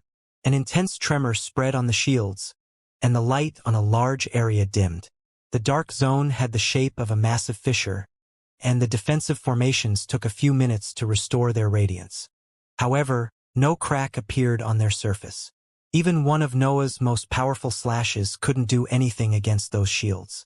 Bright beams and spells of the fire element flew toward him right after he launched his attack. His body covered by the spiked armor could endure the core's blows on its own, but Noah couldn't underestimate the royals' offensive. A human-shaped crack appeared in his spot right before the attacks could converge on him. The explosion that their crash caused engulfed Noah when he came out of his dimension and flung him back toward his allies. Chasing Demon couldn't stop smiling. Noah's prowess was off the scale for an existence that had lived a little more than 500 years. He could already imagine how Noah would have no rivals in the lower planes once his centers of powers reached the last part of the heroic ranks. Great Elder Diana had similar thoughts, but she wasn't as optimistic as her ally. The stronger a cultivator was, the harsher heaven and earth's restrictions would be. A broader individuality made the cultivation journey harsher too. Noah's growth inside the 5th rank matched and even slightly surpassed the best geniuses, but it wasn't monster-like for that exact reason. Moreover, she was still a bit annoyed that Noah didn't listen to her. Even monsters should respect experience and power, especially when they came from allies. "Can we use my strategy now?" Great Elder Diana asked, and Chasing Demon shrugged his shoulders. 2 more arrows were coming, so he had to deploy some defenses. Great Elder Diana prioritized blocking the arrows too and almost failed to notice how Noah was barely listening to their conversation. She believed that he was disappointed due to the outcome of his attacks, but what she saw after she blocked the bolts made her think otherwise. Chasing Demon and Diana destroyed the arrows and were about to regroup with Noah to organize themselves when a series of explosions resounded from the defensive formations. The Shining Line's cores began to explode, destabilizing the entire array and removing annoying attacks from the Royals' defenses. More cores continued to explode. No one except Noah knew how such an event was possible, but even he found it hard to believe it. In his mind, he could hear Knight repeat the same line over and over again. "Die, you shining thing! Kill the light! Destroy the light! Death to the light!" Knight sounded ecstatic as it flew through the corrosive smoke and unleashed its abilities on the formation's cores.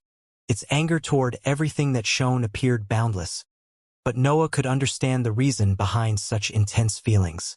The rank 7 Nightblade pterodactyl had lived in the Immortal lands for years without ever gazing at the sky. Heaven and earth had put a massive limitation on its path toward the higher ranks. Noah didn't know how old Knight was, but he could understand that its life in the higher plane had been harsh. The creature probably blamed every form of light for its fall.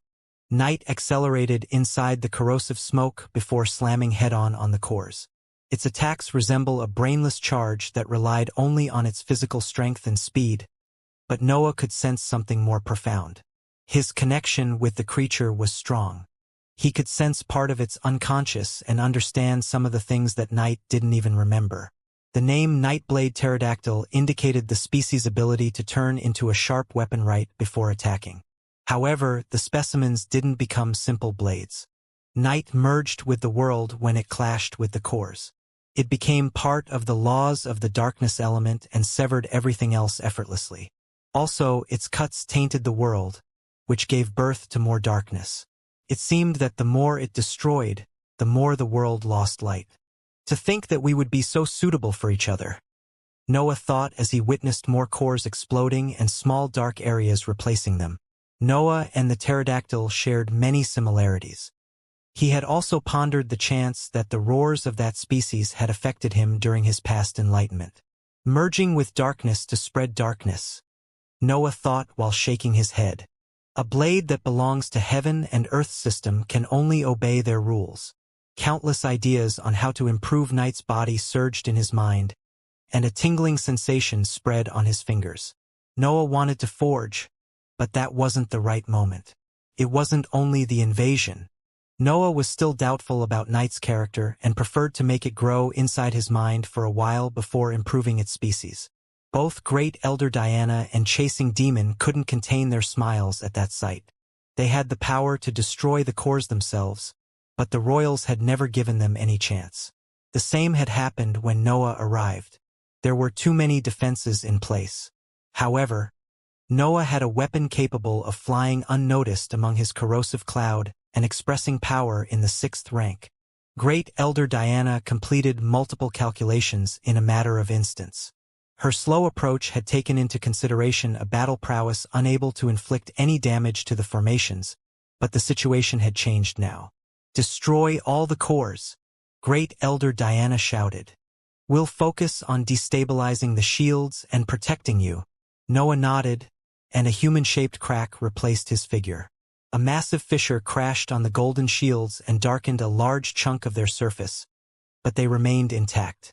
Noah reappeared in the open and pointed the tip of his knife-like demonic sword on one of the cores before performing one of his slow slashes. The core exploded, and a human-shaped crack replaced Noah, who moved toward another target.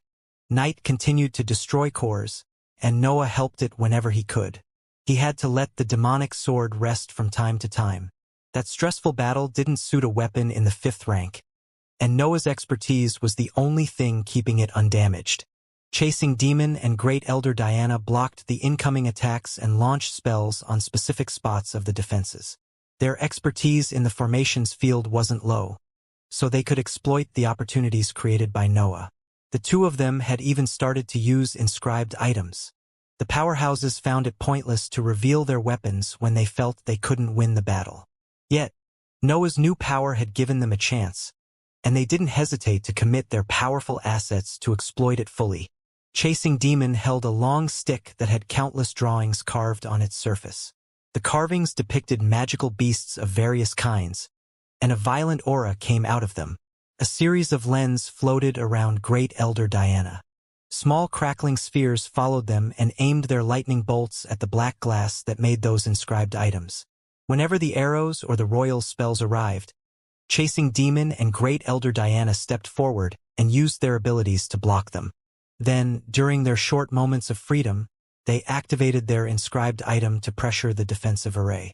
The carvings on Chasing Demon's stick lit up when he poured breath inside them. The chosen beasts would form in the shape of earth puppets in less than an instant under that light. The stick shortened Chasing Demon's casting time, but Noah knew it was far more than that. He could see the theories of the copying technique behind that summoning. His expertise could be low, but very few experts were capable of matching his knowledge when it came to magical beasts. The creatures on the stick were copies of existing beasts that took life once Chasing Demon fueled the item with breath. Of course, Noah didn't know all those details, but he could vaguely figure out that the puppets were weaker reproductions of real creatures. Great Elder Diana's lens had the purpose of enhancing the power of her lightning bolts. The leader of the council specialized in precision. She could express the lightning element's innate violence, but her individuality didn't allow her to reach the peak in that field. However, the lens allowed her to be precise and destructive, making up for the only drawback of her individuality. The powerhouse's attacks crashed on the golden shields whenever a core exploded.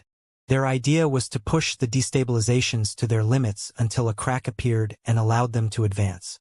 "I can't go on much longer," Noah thought after he destroyed his 30th core. His dantian was almost empty after sprinting and attacking for so long, and his demonic sword was nearing its structural limits. Even Knight's shouts had become less lively after destroying more than 50 cores. Long battles on that level were Noah's weakness due to the disparity among his centers of power. His dantian had reached its limits, but he wanted to press forward for as long as he could anyway. The Alliance was attacking. Noah could retreat once he became exhausted. "I'll retreat after a few more," Noah conveyed to the powerhouses through the Alliance's special notebooks. His announcement surprised Chasing Demon and Great Elder Diana, but they accepted it quite soon. It was only normal for Noah to feel exhausted before them. His battle prowess made them forget that he was only a newly advanced powerhouse who had barely amassed 500 years of experience. "Target these." Great Elder Diana sent a few specific locations to Noah's mind, and he didn't hesitate to sprint again to destroy those cores. He was unstoppable when he flew in his dimension, and everything fell apart when his blade cut the laws that made the matter. As an opponent, Noah was a deadly force capable of threatening solid defenses due to his high mobility and sharpness. 5 more cores fell apart before the Royals could even think about targeting Noah, and 7 more exploded due to Knight's actions. Noah retreated at that point. His low waist felt heavy, and his dark star spun at high speed to compensate for the lack of darkness in his center of power. Knight retreated too, and Noah massaged his temples when he saw its condition. The bird-like body that had taken him a few months to create had turned into a broken, empty head that floated back to him. "Must destroy light," Knight conveyed in a tired attempt to launch another battle cry, but Noah quickly moved to seize that broken body. Knight had managed to destroy everything except for its head, which was in a poor state too. Noah knew that the creature could surpass its body's structural limits, but he didn't think it would be so selfless in its anger. Noah carefully crushed the head and took the dark matter released inside his mind. His half-transparent figure then took Knight's consciousness and immersed it in the sea before pushing out the higher energy. Knight's mind rested under the nurturing properties of Noah's mental energy. More thoughts fused with its consciousness to stabilize its growth and add more restrictions. The pterodactyl's mind didn't suffer any injury. Its tiredness came from the body that it had destroyed with its reckless offensive. "It's pointless to leave it without a body," Noah thought as he came out of the corrosive cloud. "And it will only hurt it to use such weak puppets." He had deactivated the demonic form before the last attacks, but he still felt drained. There was so much to do, but the war wouldn't stop raging for a while. There was one problem with that. Noah didn't believe that the Alliance could take anything valuable away from the Royals. King Elbaz was a monster, and most of his descendants were talented inscription masters. It didn't matter that they were weak. All they had to do was relying on defenses that they had set beforehand to survive. Out of the territories in its domain, the Elbaz family only had a few valuable ones remaining. The region with spiked roots hid the Royal Academy, but the Dark Gorge had fallen, and Noah had already taken the rank 7 magical beast. All the defenses would gather in the academy now, so it was pointless to even dream about conquering it. The buildings in Divine Market City belonging to the Elbaz family had tight defenses, and it could take a century of continuous siege to deplete the energy accumulated there. The Alliance could endure the costs, but the lack of certainty made it doubtful. Both the Hive and the Council were more willing to invest time and resources in nurturing more cultivators. The Utra Nation had the dimensional portal, but only King Elbaz knew how to use it. Conquering that region was virtually useless since his return would restore everything to the previous state. The Elbas family used every other region in its domain as a livable land. It built obelisks and trained talents, but it didn't have anything worthy of the attention of a powerhouse. The alliance was willing to invest resources for something lasting, but the defensive formations made even the valuable resources unappealing. The gains wouldn't make up for the resources wasted to seize them. It was better to invest in the growth of assets rather than sending them into countless wars.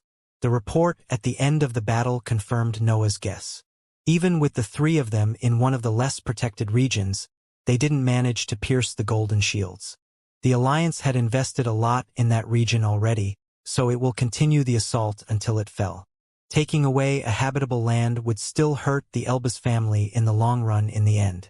However, both leaders didn't want to push any more than that. The Elbas family had already lost a lot, and the alliance could remain above its enemies for years with those gains. With the empire relegated to the peripheral territories of the Papal Nation and the Elbas family stuck in 4 regions, the rule of the alliance would be undisputed. The Hive and the Council could keep on growing stronger than the other organizations for millennia. Noah agreed with the leader's vision and joined the next battles too. It had become evident that they couldn't destroy the golden shields in a few assaults, but they could pressure them until they depleted all the energy stashed in the region. Third Prince and First Princess had a hard time dealing with the 3 powerhouses. Still, their greatest pain was the invisible puppet that felt through the darkness and destroyed everything that it could. Luckily for the alliance, those formations didn't have self-fixing properties, so its assets could continue to create small damages through the years of battle. Noah learnt a lot about night in that period, but the most surprising event happened 2 years after the beginning of the invasion. Great Elder Diana, chasing Demon, and Noah hammered the defensive formations while dealing with the royals' assault as per usual. The Elbas family didn't dare to deploy more troops there for fear of losing essential territories, so all the battles were similar to each other. Night and Noah destroyed cores, and the 2 powerhouses took care of the incoming attacks while expanding the tremors spreading through the shields. The cloud of corrosive smoke surrounded that battlefield, so some weaker cultivators had decided to fight on the region's sides instead. There were fewer protections there, so the battles mostly had fame as their main gains. The weaker cultivators couldn't let the powerhouses decide everything. They wanted their share of the glory. Those battles happened in an orderly manner, and cultivators even bet resources from time to time. A few of them had to stop fighting because their power put them in a different league from other rank 5 experts. Flying Demon and Dreaming Demon were like that. Their prowess surpassed the limits of the 5th rank. The same went for Elder Julia, who had steadily improved over the years. The Hive wasn't the only organization to have experts of that type. The Elbas family had Andrew Elbas, who was on a similar level to Elder Julia, and a few solid-stage cultivators who didn't rely on the pool to advance. The Council had Elder Regina, who appeared on the same level as Dreaming Demon. Many believed that the 2 of them would be the next existences to step into the powerhouse's realm. Those existences couldn't kill each other when surrounded by allies. It was simply impossible to deliver a fatal injury when their levels were so close. So, it was mostly weaker cultivators fighting. During one of those battles, a flash of black lightning fell on the battlefield, revealing June's figure surrounded by waves of black sparks. An orange halo came out of her figure, and the Elbas family's side cheered when it saw her solid-stage cultivation level. Nevertheless, June rose in the sky until she reached the Hive's army. A wave of surprised gasps and incredulous shouts echoed through that side of the battlefield. But that was only the beginning. "I'm willing to bet Eccentric Thunder's inheritance to leave the Elbas family together with my family," June announced once all eyes went on her. Many experts knew about Eccentric Thunder, and some had even investigated the matter of his inheritance. Yet, the experts had detonated everything to cover June's traces, so everyone thought that every resource was gone. The offer was appealing, especially since June gave the royals a chance to punish a traitor before her actual betrayal. They eventually sent one of the solid-stage cultivators nearing the peak of the rank against her after agreeing to her conditions. June had been a liquid-stage cultivator only a few years before, so no one expected much from her. Still, Andrew Elbas had sent one of the strongest assets among those that had relied on the royal pool to advance. Many believed that such a decision was overkill, but they had to rethink their evaluation when they saw June match her opponent's blows after 4 exchanges. Only the elders of the hive believed that June had some chances against her opponent. They knew more about her power, and her relationship with Noah gave her some credibility. Noah was the mighty demon prince who had defied any common sense. His woman had to be awesome too, and her fame had already proven that hypothesis to be true. June was the battle maniac of the Elbas family. She had led the unofficial and illegal missions of the royals since she was only a human cultivator. Her family had been in charge of the western border of the Nation for decades, and her tasks didn't stop after the migration. The matters of the royal inheritance were still a secret to many, but the hive knew that she had been part of the clearing operations. The immense number of heroic cultivators of the Elbas family came from her efforts in seizing the royal pool. The royals knew her value too, but June had never shown how powerful she was. Her battle prowess had spiked after obtaining the black sparks, but she had never revealed them to the public. Dreaming Demon and Flying Demon neared the battlefield and stood next to the Elbas family's forces before the fight began. They didn't want to interfere, but they didn't know what the royals would do to seize eccentric Thunder's inheritance. June's opponent's name was Gustavo Elbas. He was a tall man carrying the usual features of the Elbas family, even if his colors indicated his distance from the main bloodline. His golden hair had brown shades, and his eyes were pale green, lacking any shine. He was an alchemy expert, but he didn't manage to fuse his expertise with his cultivation journey like Daniel. The pool had allowed him to reach the solid stage, and the various resources of the Elbas family had pushed his cultivation level near the peak of the rank. Yet, his battle prowess was somewhat lacking and heavily reliant on his creations. June stepped forward without showing any fear. The various elders and royals made a large circle around her and Gustavo, creating a large battlefield at some distance from the healing light of the golden formations. The faint shields were close, but no expert stood behind them. The powerhouses were fighting the real battle for that territory. The assets there were holding honorable matches to increase their fame and gain some resources. "When did you betray us?" Gustavo asked as he neared June. A series of potions and pills came out of his space ring and floated around his figure. June snorted. She didn't like it when cultivators had weapons that she didn't understand. She was relatively simple-minded in her battle style. In her opinion, power had to overwhelm, not deceive. Gustavo quickly understood that his opponent didn't want to engage in the usual foreplays that preceded an official battle. A tinge of disdain appeared on his expression. In his mind, only animals didn't follow human formalities.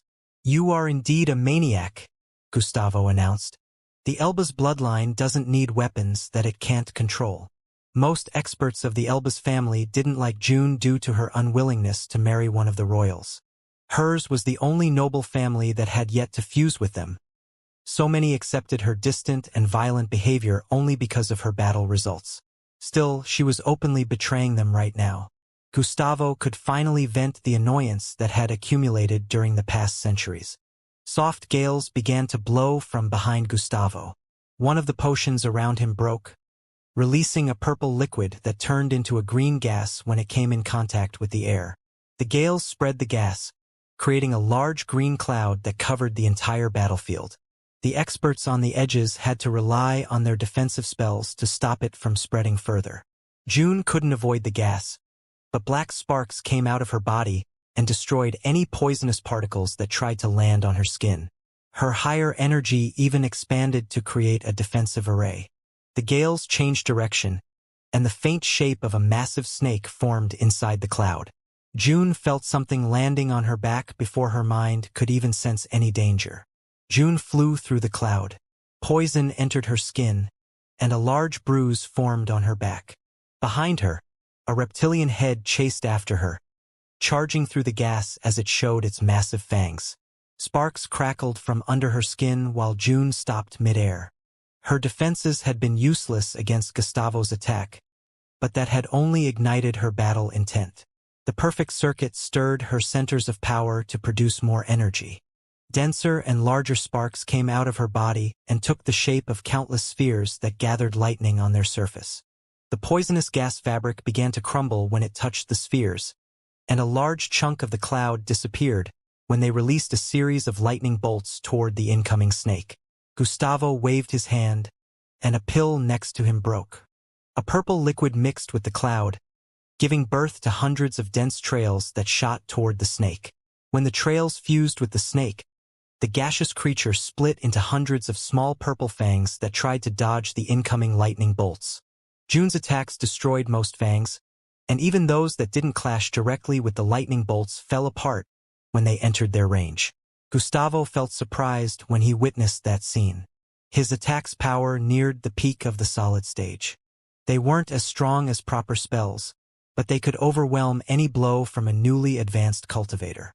However, June's black lightning was peculiar. It felt weak, but it could destroy the fangs without even touching them. June performed an evasive maneuver, but two fangs hit her anyway. One stabbed her right shoulder while the other cut her left ankle.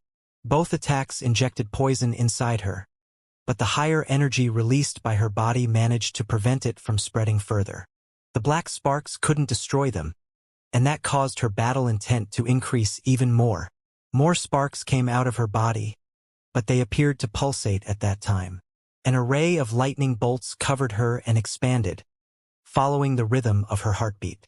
The green cloud began to resonate with June's heartbeat too. The aura released by her higher energy was so intense that the environment couldn't help but follow her rhythm. Gustavo felt even more surprised. He couldn't understand how someone weaker than him could have that influence of spells that had been enhanced by his potions. 3 pills broke at the same time, and more gales began to churn inside the cloud. The gas became denser and darker, and June found it challenging to localize his opponent, even when she expanded her consciousness. A smile appeared on June's expression. She didn't mind that her opponent was hiding. That gave her an excuse to unleash her power freely. June joined her palms, and a cube formed when she separated them. The crackling black form then floated above her head and became unstable. Lightning bolts shot in every direction whenever the cube trembled. They resembled massive arrows that cut the dark green cloud and destroyed its poisonous gas. The orange halo they released illuminated the dark environment, revealing the gaseous creatures flying in her direction. Gustavo had created hundreds of beasts while June prepared her attack, but the lightning bolts destroyed them. However, the denser gas that made their bodies didn't vanish. Instead, it fused with the cloud and began to press on June. She felt as if a cage had formed around her, and even her cube crumbled against that pressure. Gustavo appeared above her and poured potion after potion on the dense gas. His creations improved the poisonous properties of the cage and increased its density. Then, he performed a hand sign, and the spikes rose from the internal surface of the cage. June could only let her body be pierced by those poisonous blades while allowing her individuality to push her power toward the next level. June felt the spikes piercing her skin and pouring poison inside her body. Her mind began to feel dizzy even if the higher energy suppressed the foreign substance. The face of her lover appeared in her vision while she amassed power. Noah would have never suffered that kind of injury, especially from a cultivator that relied on his potions and pills to match those on his level. I'm still so far away, June thought as the poison and the higher energy fought inside her. Noah was a powerhouse. His Danteon was still in the solid stage, but he was a true member of the higher stage. He was even fighting on a battlefield that she and other weaker cultivators had to abandon.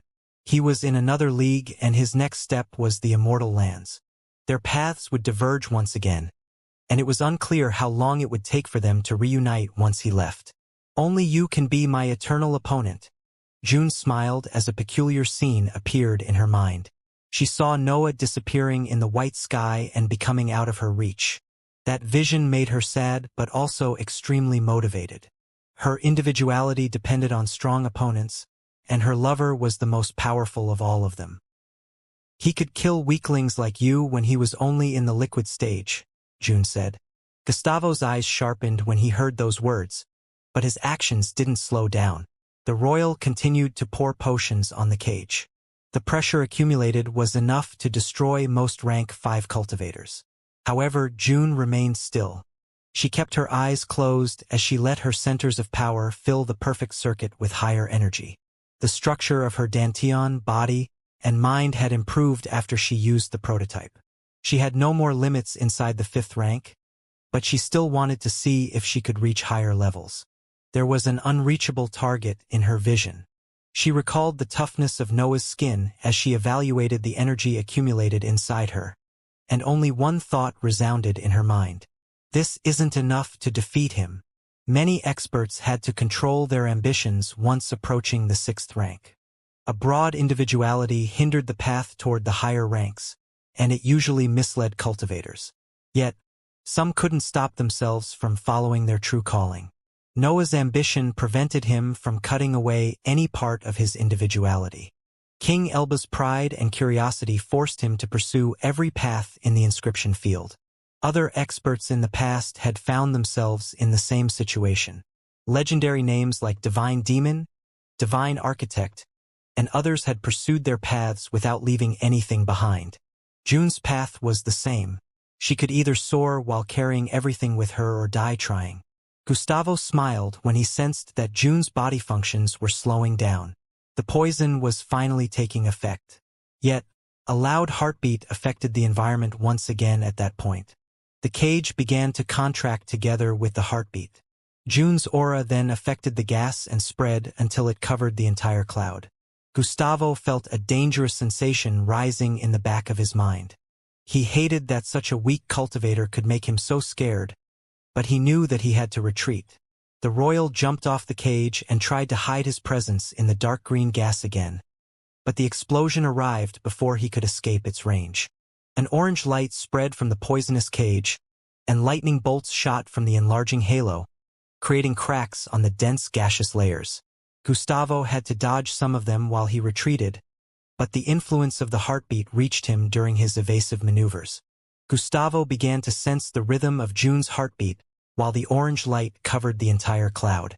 A pulling and pushing force pressed on his body according to the rotation of the perfect circuit. The beat pushed him away from the expanding lightning storm, while the silence pulled him closer. He felt as if he was in a series of tides that kept him locked in the same area. The black lightning storm expanded together with June's heartbeat.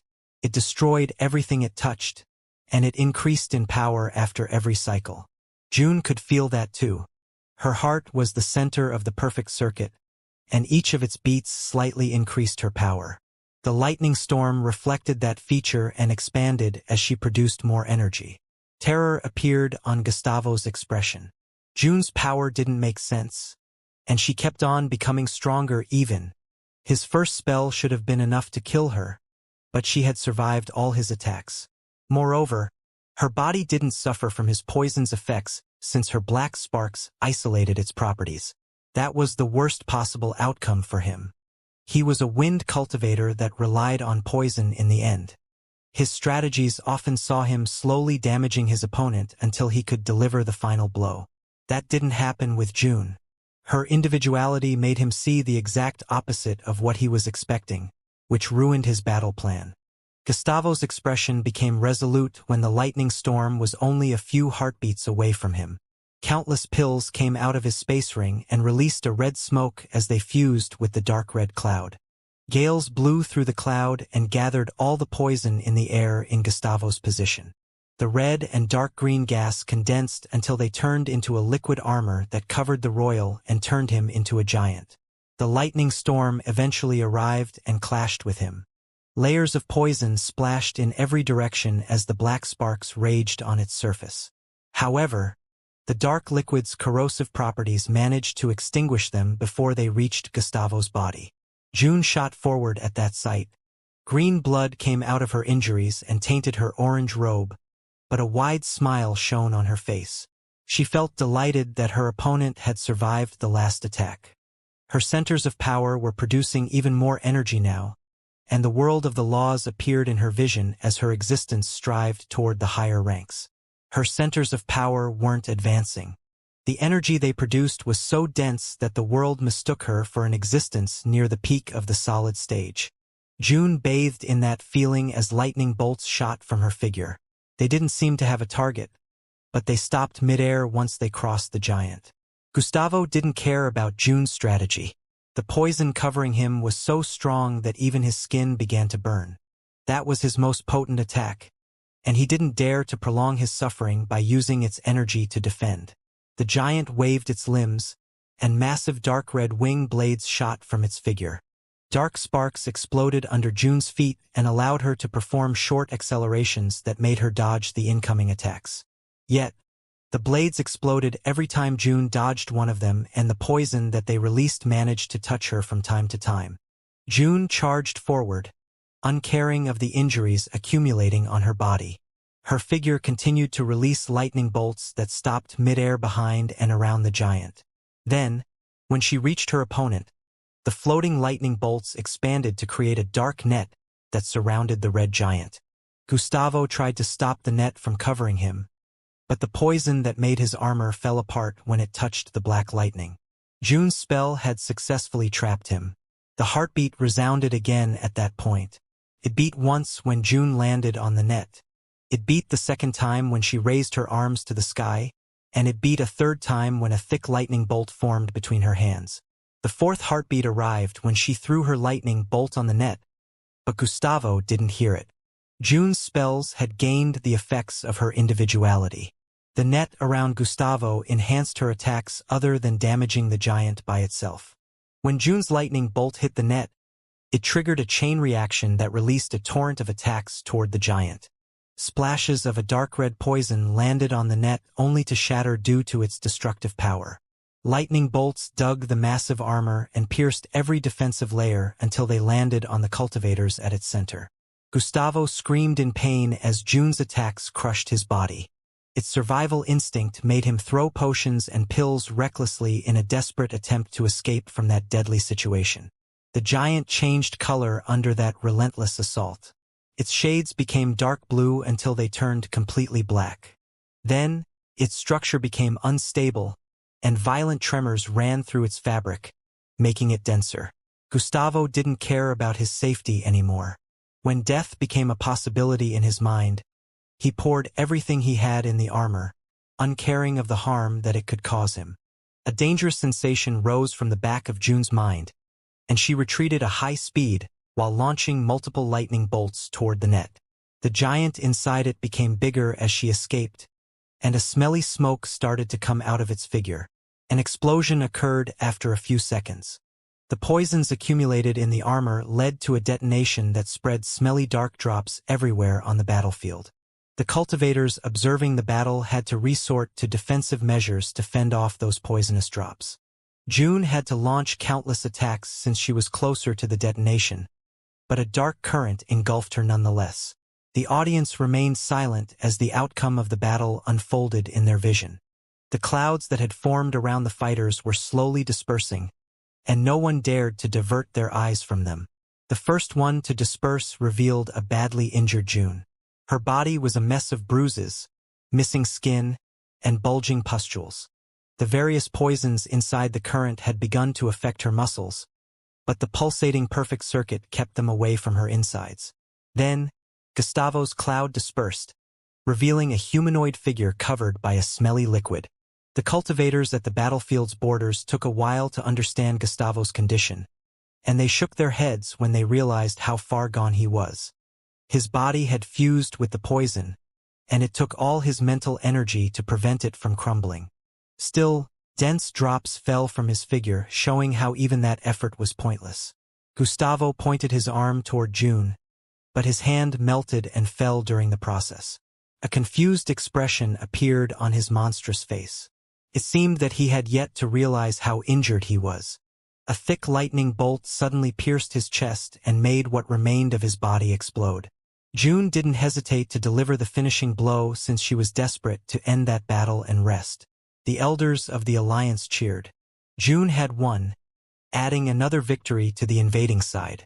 Unsightly expressions appeared on the royals while Andrew picked his inscribed notebook to respect the terms of the battle. A few seconds had to pass before he announced the results.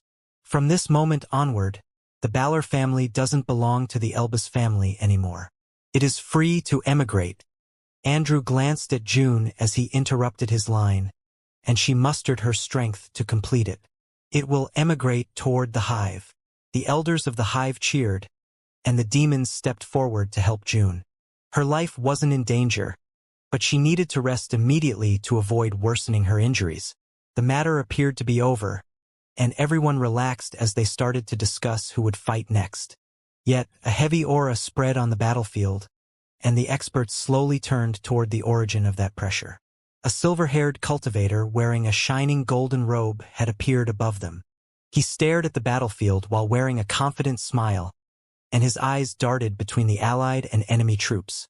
His aura revealed his status as a powerhouse, and the small crown on his head hinted that he was important even among rank 6 cultivators. His facial features resembled the other silver-haired experts, but he had a red mark in the middle of his forehead that differentiated him from them. "Second Prince," Andrew shouted in a solemn tone as he kneeled in the air. The other royals quickly followed his example, and welcoming cries echoed as all the members of the Elbas family fell on one knee. Flying Demon and Dreaming Demon's eyes sharpened at that sight. They had heard that name when they had invaded the old Royal Academy, but the fame of that powerhouse didn't stop there. When the invasion started, the Elbas family had revealed its new 5 powerhouses. They appeared to be twins with identical cultivation levels who imitated King Elbas in both power and expertise. Nevertheless, Second Prince was different. He had already made some progress inside the lower stage of the 6th rank, and his appearance was more eccentric than his brothers and sisters. Moreover, he had been in charge of defending Divine Market City during the invasion. Great Elder Diana had fought him, and she described him as a canny mind and a great strategist, other than a true master in making use of defensive formations. His appearance there was unexpected. After all, the Alliance could quickly make use of teleportation matrices to change their target. Yet, everything had happened too suddenly, so the troops had to reorganize before moving into the now defenseless territory. Chasing Demon and the others were in the middle of a battle too. The troops had to wait for them to be over before moving. "I didn't know we let traitors escape freely," Second Prince said as his gaze stopped on the injured June. His golden eyes crossed her mental defenses and exposed her centers of power to his inspection. "You have Father's research too," Second Prince announced in a severe tone. "Your betrayal is older than you make it appear." June's eyes widened at his words, but a tremor swept her body at that point. She started to cough, and a smelly black liquid came out of her mouth as the effects of the poison intensified. She was getting worse. Every minute spent in that condition were hours added to her recovery. Still, that was the last of her problems now that a powerhouse's focus was on her. "Your Highness," Andrew spoke in an attempt to justify his actions, "these are the rules of the fight. The Elbas family will lose face if we ignore them." "You lost enough face by letting a traitor win," Second Prince said in an uncaring tone. His hand rose, and flames gathered in his palm as his eyes remained on June, but ice suddenly spread on his fingers. The demons arrived next to June and threw a few pills in her mouth. Some of her injuries started to close, and the bumps began to withdraw. The 3 of them were about to leave, but the heavy aura returned and stopped their movements. Dreaming Demon stared at Second Prince with a confused expression. The bottle containing the pink liquid was empty. She had used her remaining reward from Shadal's dimension to stop the powerhouse, but he had recovered in a matter of seconds. "You used that against Ravaging Demon," Second Prince said as he shook his head to dispel the remaining effects of Dreaming Demon's influence. "How can you expect that to work again?" The ice on his fingers broke, and flames reappeared on his palm. They took the shape of a small snake coiled around his arm as he pointed at the trio. He was about to launch a spell, but he quickly moved his arm to attack it somewhere next to him. An explosion occurred mid-air, and a man followed by a maimed bird, a flying blade, and a giant snake came out of it. Behind him, the golden shields fell apart, and the ballistae crumbled under the assault of the 2 allied powerhouses. Turning time back to when June's battle was still ongoing, Noah, Chasing Demon, and Great Elder Diana were fighting against the defenses they had memorized in the last 2 years. Knight and Noah focused on the formations cores, and the 2 leaders handled the ballistae and the royals' attacks. The trio had become used to cooperate in the last period, and Noah had learnt to trust Night a bit more. The creature had grown after resting inside his mental sea multiple times, and it had become fonder of his master. Most of that came from the harmonization with the modifications applied during the suppression. Still, the fact that Noah and Night shared similar personalities and goals had played an essential role in their relationship. 10 in one sprint, Night shouted, and Noah heard its words inside his mind. Give me a decent body already. 10, Noah calmly conveyed as he retracted the demonic sword and sprinted backward. I might think of doing a second blade if that's everything you can do. Night snorted and charged toward more cores.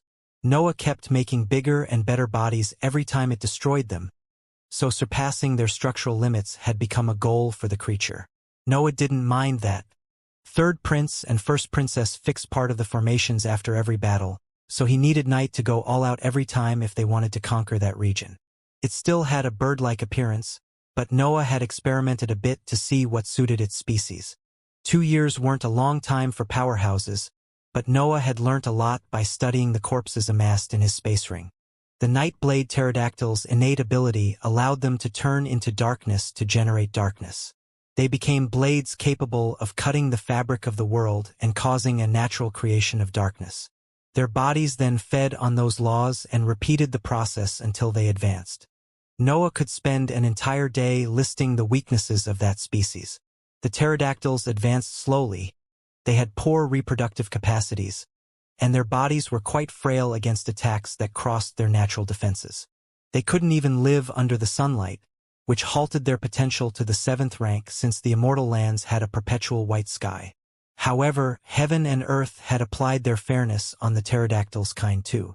That species balanced those weaknesses with the most threatening offensive power that Noah had ever seen.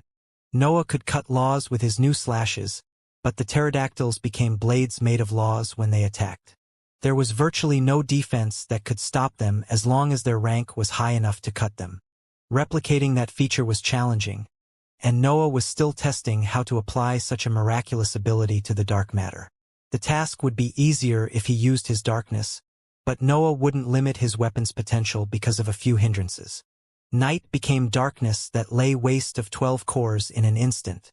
The creature was too fast and precise for the royals to develop a countermeasure in a few years.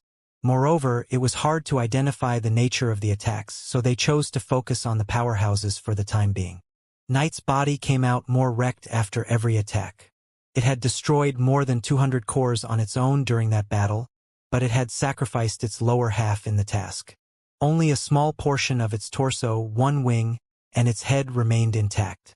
Noah guessed that it would need to return inside his mind after less than 10 exchanges.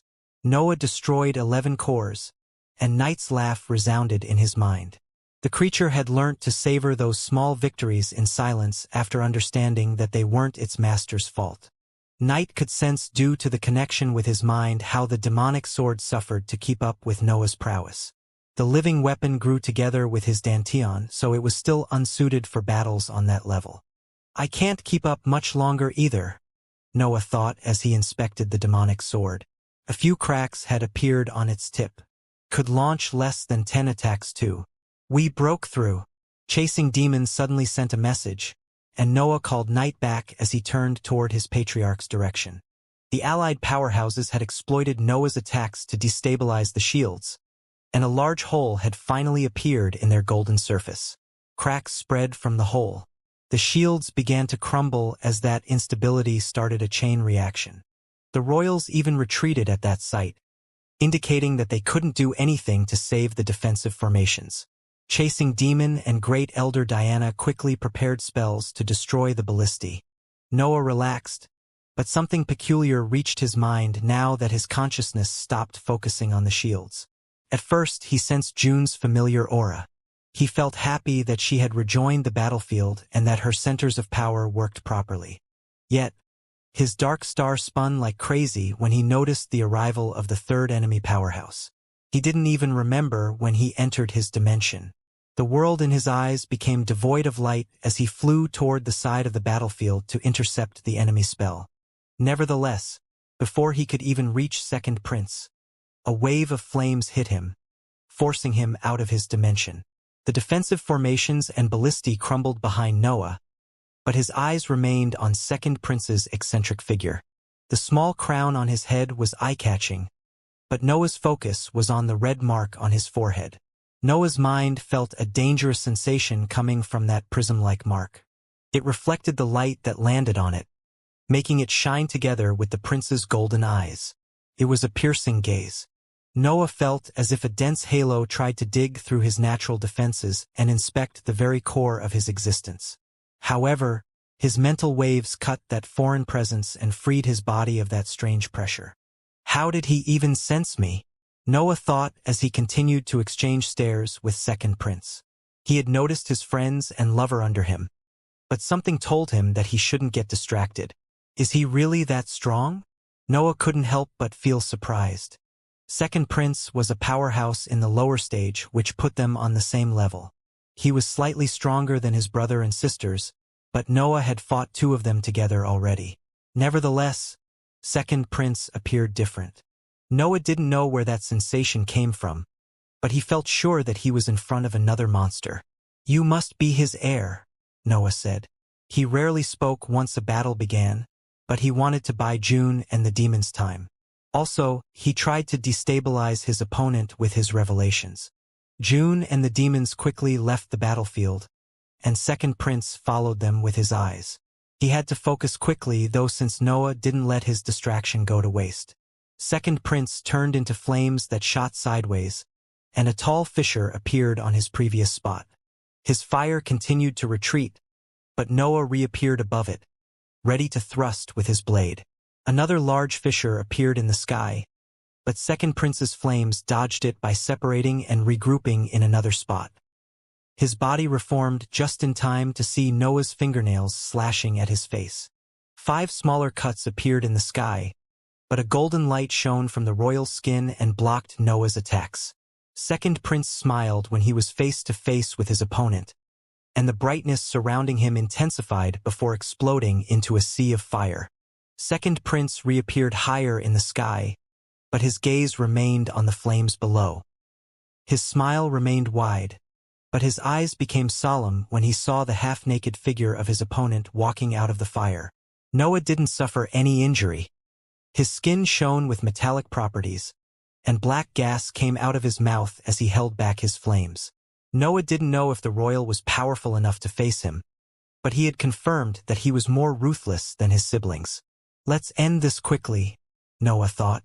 His dantian, demonic sword, and knight were far away from their perfect condition, so he couldn't express his peak battle prowess for long.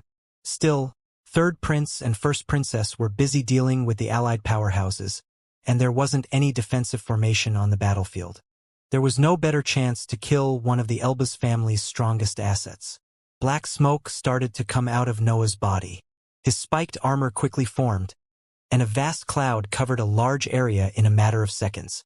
"I see," Second Prince said as the corrosive cloud engulfed him. "The famous demonic form. Thaddeus should have given your head to Father when you were still a human." Another layer of light appeared around him. Its color was white at that time, and the corrosive smoke seemed unable even to get close to that radiance. It seemed that Second Prince had come prepared. His defenses against the demonic form were more effective than those deployed by the allied powerhouses. Hundreds of slashes flew through the darkness and converged in his position. Second Prince waved his hand, and tens of massive fiery snakes formed around him to block the incoming attacks. The white light of his defensive item spread on the snakes and made them resistant to the corrosive properties of the cloud, but the slashes carried Noah's sharpness and cut right through them. Second Prince's eyebrows arched as a metallic layer appeared over his white light. The slashes landed on his figure, but none of them managed to pierce his defenses. Noah appeared above his opponent while the torrent of slashes landed on his opponent. He pointed the tip of the demonic sword toward his head, severing the laws on his path as he lowered it slowly. A massive fissure appeared on the royal spot, and the metallic defense opened in two only to reveal that it was empty inside. Noah felt confused, but a giant reptilian head bit on his torso and pushed him in the distance. Noah stared at the tall snake that clenched its maw on his body. The white halo around it made the creature unaffected by the corrosive smoke, but its power wasn't enough to pierce his skin. A strange scent reached Noah's nostrils at that point. His body instinctively rejected that smell, but the dark star spun faster and made him used to it. Noah's consciousness became able to sense presences around him when his body adapted to the scent. Second Prince had created multiple snakes that flew in Noah's direction and threatened to self-detonate. He has studied me for a long time, Noah thought as he tapped his finger on the reptilian head clenched on his torso. A small crack appeared on its forehead, and massive openings spread throughout its body due to the effects of Noah's destruction. A human-shaped fissure replaced his figure then, and the incoming snakes detonated only to hit black smoke. Noah flew towards Second Prince's presence, but another fireball forced him out of his dimension. Nevertheless, he was ready at that time, and he slashed with the demonic sword without losing his momentum. Second Prince was nearby, with his hand pointed toward Noah. He was ready to launch another spell, but he turned himself into flames when he saw Noah's slashing in his direction. A large chunk of the black cloud disappeared as part of the sky became a massive crack connected to the void. Second Prince's flames struggled to escape the fissure's pulling force, and Noah didn't let that chance go to waste. He reappeared on the flames' path, and a starry sky spread in front of him. Countless slashes landed on them, and Snore quickly reformed to launch its elemental attacks. The Blood Companion fell apart and reformed every time he used his movement technique. The higher energy couldn't keep up with his speed, so Snore lost its connection with Noah during his sprints. A torrent of attacks landed on the flames. A grunt came out of them, but a golden light soon shone from their surface. Noah recognized that defense and didn't hesitate to rely on his strongest slash to deliver a decisive blow. Another fissure appeared on top of the previous one, but many runes covered the flames and made them disappear from that spot. Noah turned his head toward another area of the cloud. Second Prince's body had reformed there, but his condition wasn't optimal. Trails of blood came out of his mouth, and a long diagonal cut had appeared on his torso. The last offensive had been too much even for his many defensive methods. Noah's power was enough to hurt him. Second Prince coughed blood before cleaning his mouth with his golden robe. The white light still protected him from the corrosive smoke, and his smile remained wide on his face. "You moved away from the hybrid realm," Second Prince announced.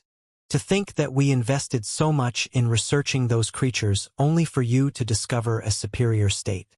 Noah remained speechless when he heard that, but a sea of saber-shaped runes formed around him. Snore spread its wings too and began to charge its feathers with the primary energy accumulated in the environment. "I thought you wanted to talk," Second Prince exclaimed while releasing a laugh. "You are right. I am Father's heir and his rightful successor.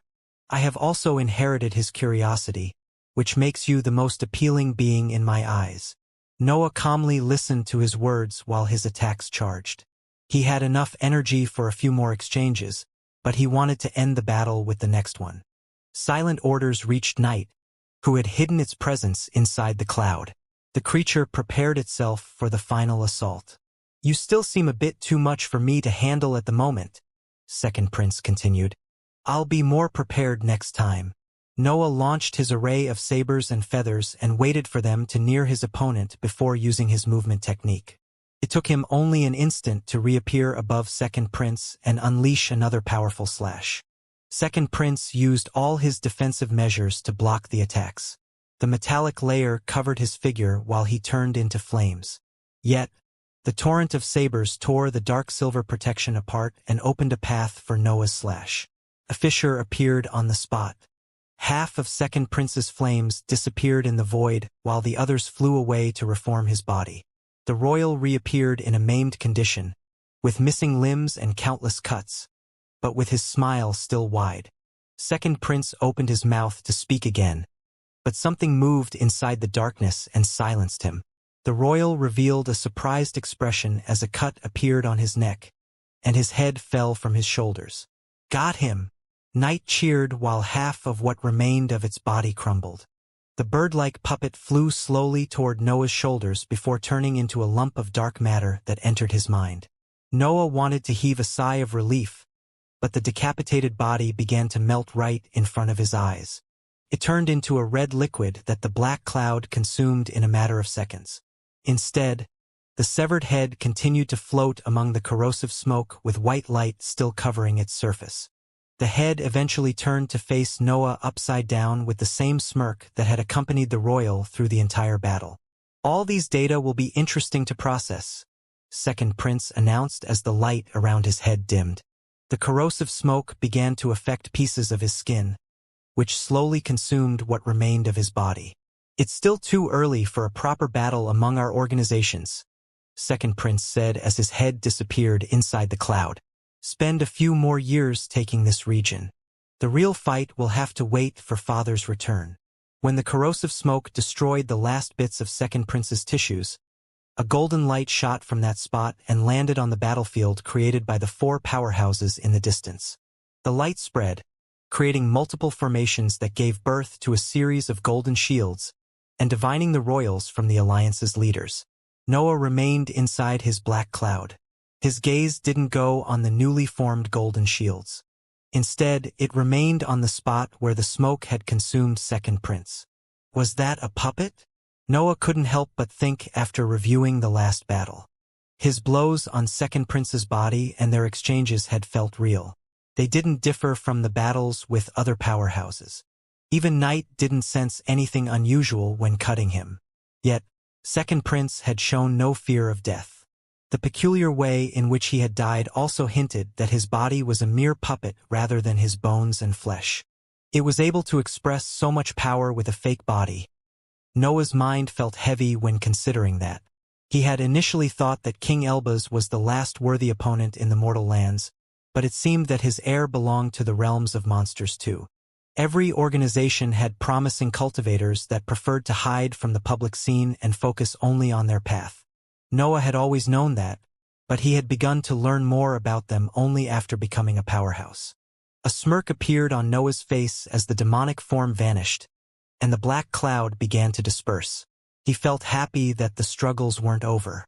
Now he knew that he wouldn't have to spend the last part of the heroic ranks in complete safety.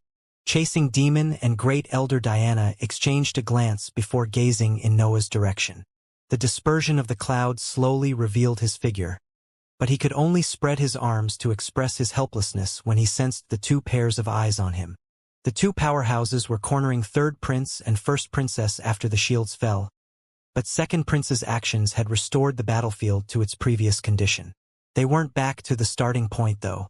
The ballistae had fallen, and the new shields had fewer cores. It would take the Alliance less than a year to conquer that region unless the Elbaz family had other tricks. The battle ended like that. The troops began to retreat, but Noah had yet another gesture to make before returning to his quarters. Second Prince's defeat was a silent authorization to respect the terms of June's battle. Andrew Elbaz continued to settle the Balor family's release in public so that everyone could see that his word had some value. Noah wasn't aware of June's bet, but he saw her injured condition. The demon's drugs and her body's innate healing capabilities were already dealing with her wounds. She didn't need any external help, so Noah could use that chance to announce something that he had waited to make public for way too long. Noah slowly descended toward the allied troops, who welcomed him with polite bows. Only those close to him dared to react differently to his arrival. Daniel nodded. Faith giggled while trying to hold back her excitement, and the corners of Elder Julia's mouth turned upward. Dreaming Demon revealed a warm smile, and Flying Demon started to laugh, giving thumbs-ups with both his hands. Only June didn't react at all. She kept her stare fixed on Noah as her lover neared the allied troops. June had understood what he wanted to do, but she waited for him to stand in front of her to give voice to a confident complaint. "I can deal with these wounds." "I know," Noah said while placing his palm on her forehead. "That's why I'm doing it." June lowered her defenses and allowed Noah's dark matter to run inside her body. The poison that had infected her tissues couldn't do anything against the higher energy. In a matter of seconds, June's body became devoid of poison, and her healing properties started to fix the damage suffered at full speed. Her skin began to heal, and her complexion regained some color. She still had bruises and some smelly spots, but Noah didn't mind them in the slightest. The fixed stare of his lover left him speechless and in a daze. It didn't matter how ugly she looked after the battle. It didn't matter that her injuries had left horrid marks on her skin. Noah only needed to look at those orange eyes to recognize his lover and ignore everything else. The elders of the hive knew about their relationship, but the others didn't share that knowledge. The experts of council felt confused seeing that intimate interaction, but they understood something when they saw Faith's expression. Many higher-ups of the council still believed that Noah and Faith would eventually end up together. They were terrific cultivators, and their political value would make the alliance between their organizations sturdier. Nevertheless, there wasn't any regret nor disappointment on Faith's face. She appeared truly happy to see June and Noah interacting in that way in the open. While the elder of the council had restrained reactions at that discovery, the assets of the Elbas family's responses were far flashier. June was quite famous among the royals. She was the battle maniac who had refused every marriage proposal and focused only on her cultivation level. The royals would barely see her outside of her quarters. She appeared to be a grumpy machine, programmed only to complete missions and cultivate. They had never seen her exchange more than a few lines with other experts, let alone allowing them to touch her. However, she appeared calm with Noah's hand on her forehead. Her expression didn't carry her usual coldness. Instead, it had a tinge of warmth that became more evident as that interaction continued. Some of her admirers froze in fear. They had chased June for a long time only to see the demon prince of the hive casually behaving intimately with her. Other higher-ups had different reactions. Andrew Elbas and the leaders of various factions began to send countless mental messages through their inscribed notebooks. June had learnt a lot about the Elbas family. The royals had never fully trusted her due to her aloof behavior, but she still had a general understanding of many secret structures and defenses. They had to modify all of them now that June had turned out to be intimate with such a high-level personality inside the hive. It would have been different with the council or other elders, but Noah was famous for appearing behind the enemy lines out of nowhere. Noah and June weren't paying attention to their surroundings. Only the eyes of their lover occupied their vision. The hand on her forehead slowly slid toward her cheek. Meanwhile, June reached for Noah's robe to pull him closer. The two of them drew close without diverting their gazes.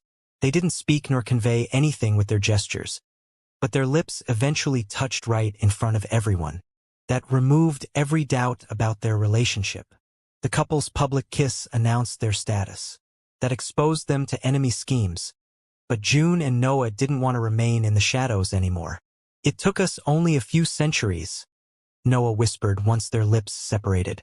June wanted to tease him, but she felt too happy to say anything. Her hand rose toward his face. Her thumb traced his features as memories resurfaced in her mind. Everything had begun with a promise after the crisis of the winged beasts. They were little more than talented heroic assets back then, with goals that forced them to separate multiple times. Their life together had been a series of moments stolen from a strict political environment that they had to respect as long as they remained weak.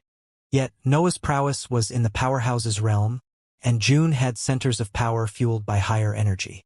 They had been spectacular talents in the past, but they had become respected assets among the heroic ranks now. "You are still stronger than me," June eventually pouted, but both of them laughed at her words. Their journey was still long, and they had yet to face the immortal lands as a challenge. However, they could finally walk forward together now. The alliance spent the following year dealing with the rebuilt Golden Shields. Second Prince didn't appear again, but First Princess and Third Prince changed their battle tactic often to slow down the invaders' advance. Noah, Chasing Demon, and Great Elder Diana had to deal with a series of quasi-rank 6 disposable items that had the sole purpose of slowing them down. They had to face a flock of hawk-like puppets capable of eating the energy inside spells before they detonated. They had to pave their way out of illusions that left them wandering inside Noah's cloud for days. Once, they even had to deal with copies of themselves created after the defensive formations had gathered enough data about their individualities. Still, the efforts of the royals could only delay the inevitable. Every defense fell, and the enemy powerhouses relied on giant runes on top of the obelisks to teleport their assets away.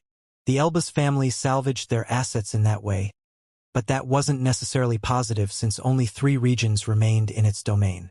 The lack of losses left them overcrowded.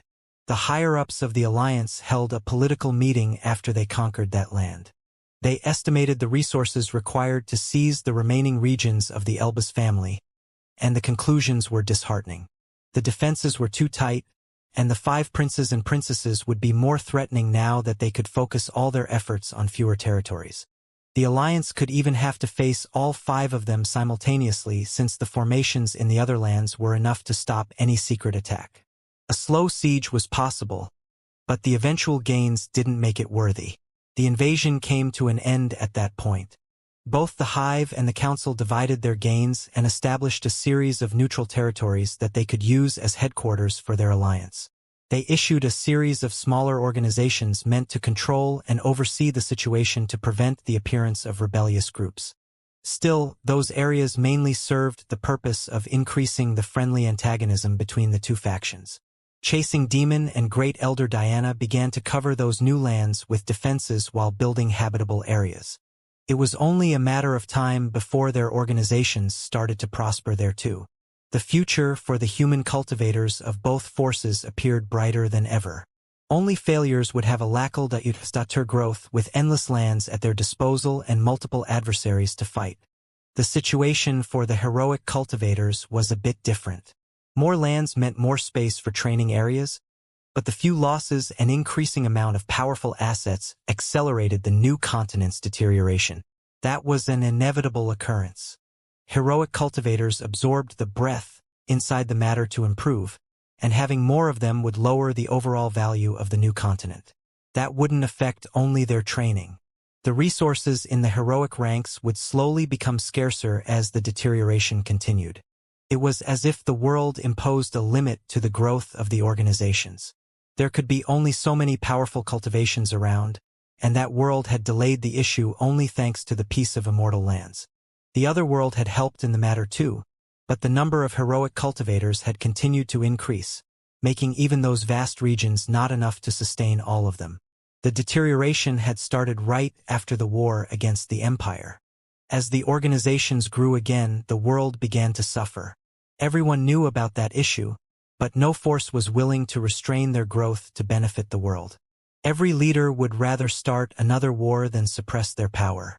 Noah didn't care about that matter. Ruining a world to push his cultivation level upward was a trade that every cultivator aiming for the sky had to make. Those striving for godhood couldn't keep in mind the well-being of the ants. That was a ruthless mindset that every heroic cultivator had to accept sooner or later. Without any opponents in sight nor war to fight, Noah could finally resume his long-awaited training. He had many projects to take care of, and the first one was obtaining the divine inheritance inside the cut. Now that he had revealed his relationship with June to the world, he could spend time with her without minding the political environment. June and Noah spent a few months inside one of the new habitations built for them, but they soon restored a tight training schedule. The fact that they could express their love in the open didn't divert their minds from their real goals. Their life became similar to their cohabitation inside Noah's mansion. June's training didn't have special requirements, so she could follow him wherever he went. The council built a tall tower near the cut where those attempting to seize the divine inheritance could live. June and Noah could occupy the last floor of the structure due to their unique position. Noah couldn't only focus on the divine cut. The time spent inside the ancient aura increased as his understanding improved. He had reached the point when each training session took him decades. His centers of power would suffer if he left them to stagnate so often. Noah had to take long breaks where he immersed himself in traditional training and some side projects. Faith, Daniel, and the demons would visit them from time to time. They would even remain inside the tower for months whenever they felt the need to discuss their individuality. They were the most promising assets of their organizations in the end. They shared similar ambitions, and their paths had met more than once. Noah had united those different characters along his journey, and his influence had pushed their power forward. It wouldn't be wrong to say that many of their achievements had come after interacting with him. Life was peaceful, and nothing could interrupt his cultivation. Without his hunger driving him in the wilderness often, Noah spent almost all his time between the tower and under chasing demons' quarters. The hive had placed the 7th Xianxia rune among the trapped magical beasts meant for the copying technique. That was the safest place in the entire organization, and the only spot Dane of containing an actual divine item.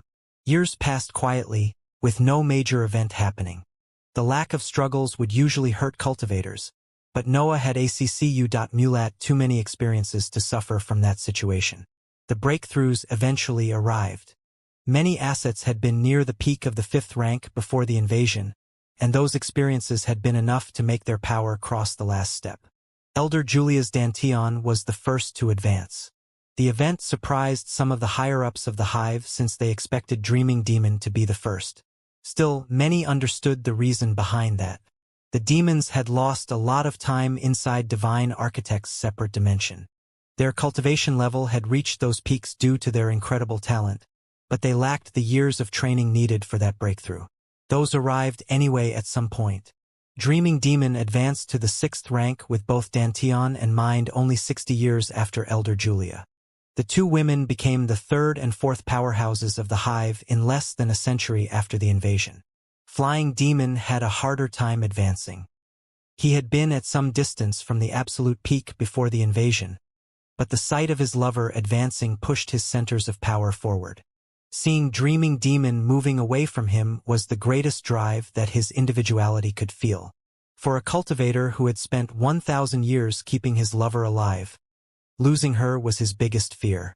200 years had to pass from the end of the invasion for Flying Demon to advance to the 6th rank. His breakthrough made the hive match the forces of the Elbas family, but no new attack began because of that. Breakthroughs happened on the council's side too. Elder Regina advanced in the same period as Elder Julia, and others followed her example. Still, the council didn't manage to match the numbers of the hive.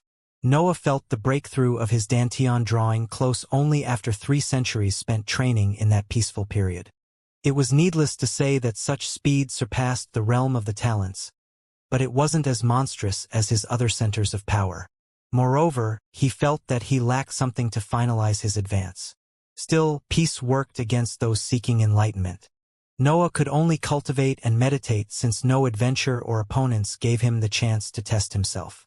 Of course, Noah would act if the issue persisted for too long. It wouldn't be his first time doing something reckless in the hope that it benefited his growth, and the Elbas family was always there for him. His training didn't reach that point yet, so he continued to use traditional methods to train. For Noah, that meant using the 7th Xianxia rune, eating peak rank 5 magical beasts, and cultivating with the demonic sword. He paired the traditional training with his many projects.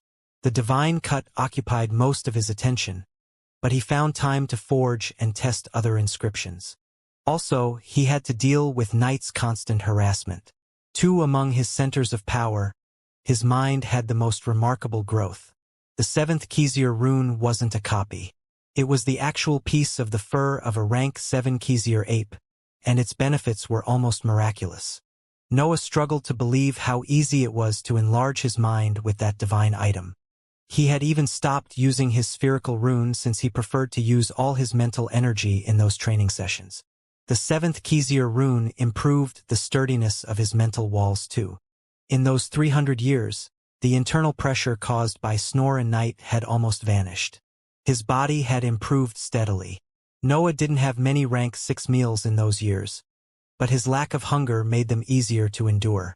Peak rank 5 magical beasts could satisfy him. His level didn't increase with them, but he couldn't do much better even if he went out to hunt rank 6 creatures.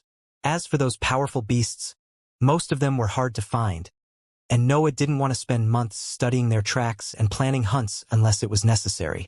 Some of them weren't on the lower tier either, so he didn't know if he could defeat them. Luckily for him, the Dark Star took care of the growth of his body. It didn't matter if it was food, darkness, or breath. His rotating heart kept on improving his tissues with whatever fuel it could find. The dark star depended on his dantian.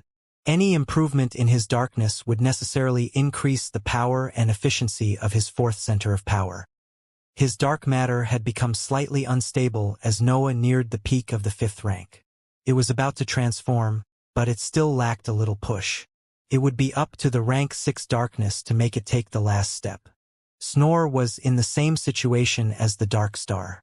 Its existences depended on Noah's higher energy, so it had yet to become a fully ranked 6 creature according to the world's labels.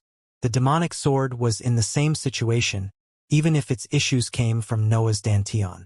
It couldn't reach the 6th rank unless his individuality moved to the next stage, but it still required a decent amount of nutrients to appease its hunger. Noah had a few ideas for what concerned his demonic sword. His existence had evolved after the breakthrough of his body. Instead, his living weapon had remained tied to his hybrid status. He felt that he should try to fuse the dark matter with the blade's fabric, but the divine cut took most of his time, and he didn't want to approach that project when his higher energy was so unstable. The same didn't apply for night. Since the core of the rank 7 pterodactyl was its mind, Noah could experiment freely with its body without risking its life. Countless sword forms floated inside Noah's mind. They performed harmless cuts before shattering and fusing with his mental sea once he understood them. Noah's consciousness was inside the ancient aura of the cut. That was his longest training session inside the divine inheritance so far.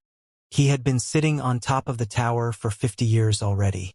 The sword arts shown inside his mind covered every possible technique that involved blades. They went from delicate thrusts to a violent series of slashes. Noah lost himself inside the constant enlightenment. His consciousness wavered until he almost forgot who he was. It was as if everything about him was becoming a sword. Still, that path wasn't his. The creator of that inheritance was an unparalleled expert, but Noah was different. His individuality could have the form of a sword, but he was much more than that. That was the reason why he never let his mind wholly lose itself in the ancient aura. He didn't want to lose his path while pursuing methods to improve his power. Noah wanted to learn from the divine cut, not become its copy. Something unusual happened when the forms that had accumulated inside his mind fused with his lowering mental sea. Usually, new figures would appear until Noah exhausted his mental energy. But that didn't happen at that time. Swords entered his mental sphere and amassed to form a human figure. Noah's focus spiked as the ghostly shape of a man landed on his mental sea and inspected the area. The man appeared relatively young, not even in his 30s. He had long hair and beard, and the same went for his eyebrows that fell on top of his eyes. An intense sharpness spread from his figure. Noah felt as if everything about him was a blade. Every hair, every inch of his ghostly shape was a sword that pointed at him. The man scratched his hair and lifted his eyebrows to stare at Noah's ghostly figure. His attention briefly went on Snore's shape, but he quickly recognized the owner of that mental sphere. Noah could finally see his eyes when he removed the hair in front of them. The man didn't have pupils nor irises, but Noah could swear that he felt a sharp gaze on him. There was an unfathomable truth in his eyes. Noah couldn't even begin to understand it, but he knew that it was there. Is that his law? Noah thought, but the man began to speak before he could inspect him further. So, the man said, "You must be a fellow swordsman." His words carried a sharpness that hurt Noah's mind even after it went through centuries of training with the 7th Xianxia rune. Yet, Noah endured the pain to perform a quick greeting bow. The man began to mumble as he kept his eyebrows lifted. Noah felt naked in front of his empty gaze, but something told him that he had to go through that inspection to reach the next stage of the inheritance. The man eventually shook his head and placed his arms on his waist as he shouted his final evaluation. "You are a brute." The shout forced Noah to focus on keeping his mental walls stable, but part of his mind remained on the man since he didn't seem to be over yet. "You swing swords as if they were hammers," the man shouted again. "You only rely on your physical strength to obtain power. Come back here when you can differentiate blades from maces." 3. The sharpness intensified until Noah felt forced to cut the connection with the ancient aura. He had to disperse the pressure accumulated in his mind even after the outside world appeared in his vision. Once he recovered, he found a 1-meter-tall bird-like creature looking at him with a mocking expression. 2. Noah had improved Knight's body whenever he had time. The pterodactyl would even destroy itself on purpose to force him to forge something new. Knight had been restless in the last 3 centuries. At first, it had flown across the regions near the tower, hunting every strong creature that it found. Still, it had soon grown bored of fighting rank 5 creatures, leading it to move its focus elsewhere. The pterodactyl felt bound to Noah, so it never went too far away from his training areas at the beginning. It tried to fight the powerful creatures under Chasing Demons' quarters when Noah trained with the 7th Xianxia rune, but he stopped it every time. Knight had eventually given up on that task too, only to search for a new opponent. It looked down on the rank 6 magical beasts in the world, but it never fought them since Noah needed them. The formations in the Alliance's domain were technically on its side, so it had to give up on them too. The lack of worthy opponents put it in a similar situation to Noah, which improved their connection once again. Yet, the pterodactyl didn't have to cultivate, so it had entire years of free time that it didn't know how to fill. Its eyes had risen to the sky at some point. That azure environment had a distant ball of fire capable of illuminating the mortal lands. The humans called it sun, but that was only another shiny opponent for the pterodactyl. Noah had to interrupt his meditation once because he felt the connection with Night becoming thin. His consciousness had returned to the material world to discover that his new companion was trying to reach the sun. It was needless to say that the effort had almost killed the creature. Still, that had forced Noah to accept the fact that he couldn't leave Night without anything to do while he trained. He couldn't afford to lose a divine creature's mind due to its selfless crusade against the light. Its last act had even defied its connection with Noah, warning him of the possible repercussions of the creature's boredom. Noah had solved the issue by giving it an almost impossible task. The Nightblade pterodactyls needed an isolated environment completely tainted with their darkness to reproduce. Their species didn't need a partner. The laws that they spread would automatically generate one of their kind once they became dense enough. Noah had personally cleared a large underground area in one of the central territories that had yet to recover from the winged beast's invasion. He had reinforced its edges with the elemental forging method and had given it to the pterodactyl. His task was simple. Night had to destroy every law in the area until it became the perfect breeding ground for its species. An eventual success would provide strong beasts to the hive, so that was a win-win situation for him. Night had taken the task seriously, but there was a limit to how much it could do on its own. That let Noah enjoy years of peaceful training without worrying about his reckless companion. As their connection improved, Night had learnt to sense when Noah came out of his meditations. It had even felt his sense of loss after the last one, which was the reason behind its mocking expression. Noah stared at the bird-like creature next to him. It was only the shape of a big bird, but he had learnt to recognize its different expressions without needing facial features. "Someone just lost against a ghost," Night exclaimed, following its line with deep chirps. It wasn't a small bird anymore, so its cries carried a bit of dignity. "I won't let a suicidal bird give me lessons on how to win," Noah snorted as he laid on the roof of the tower.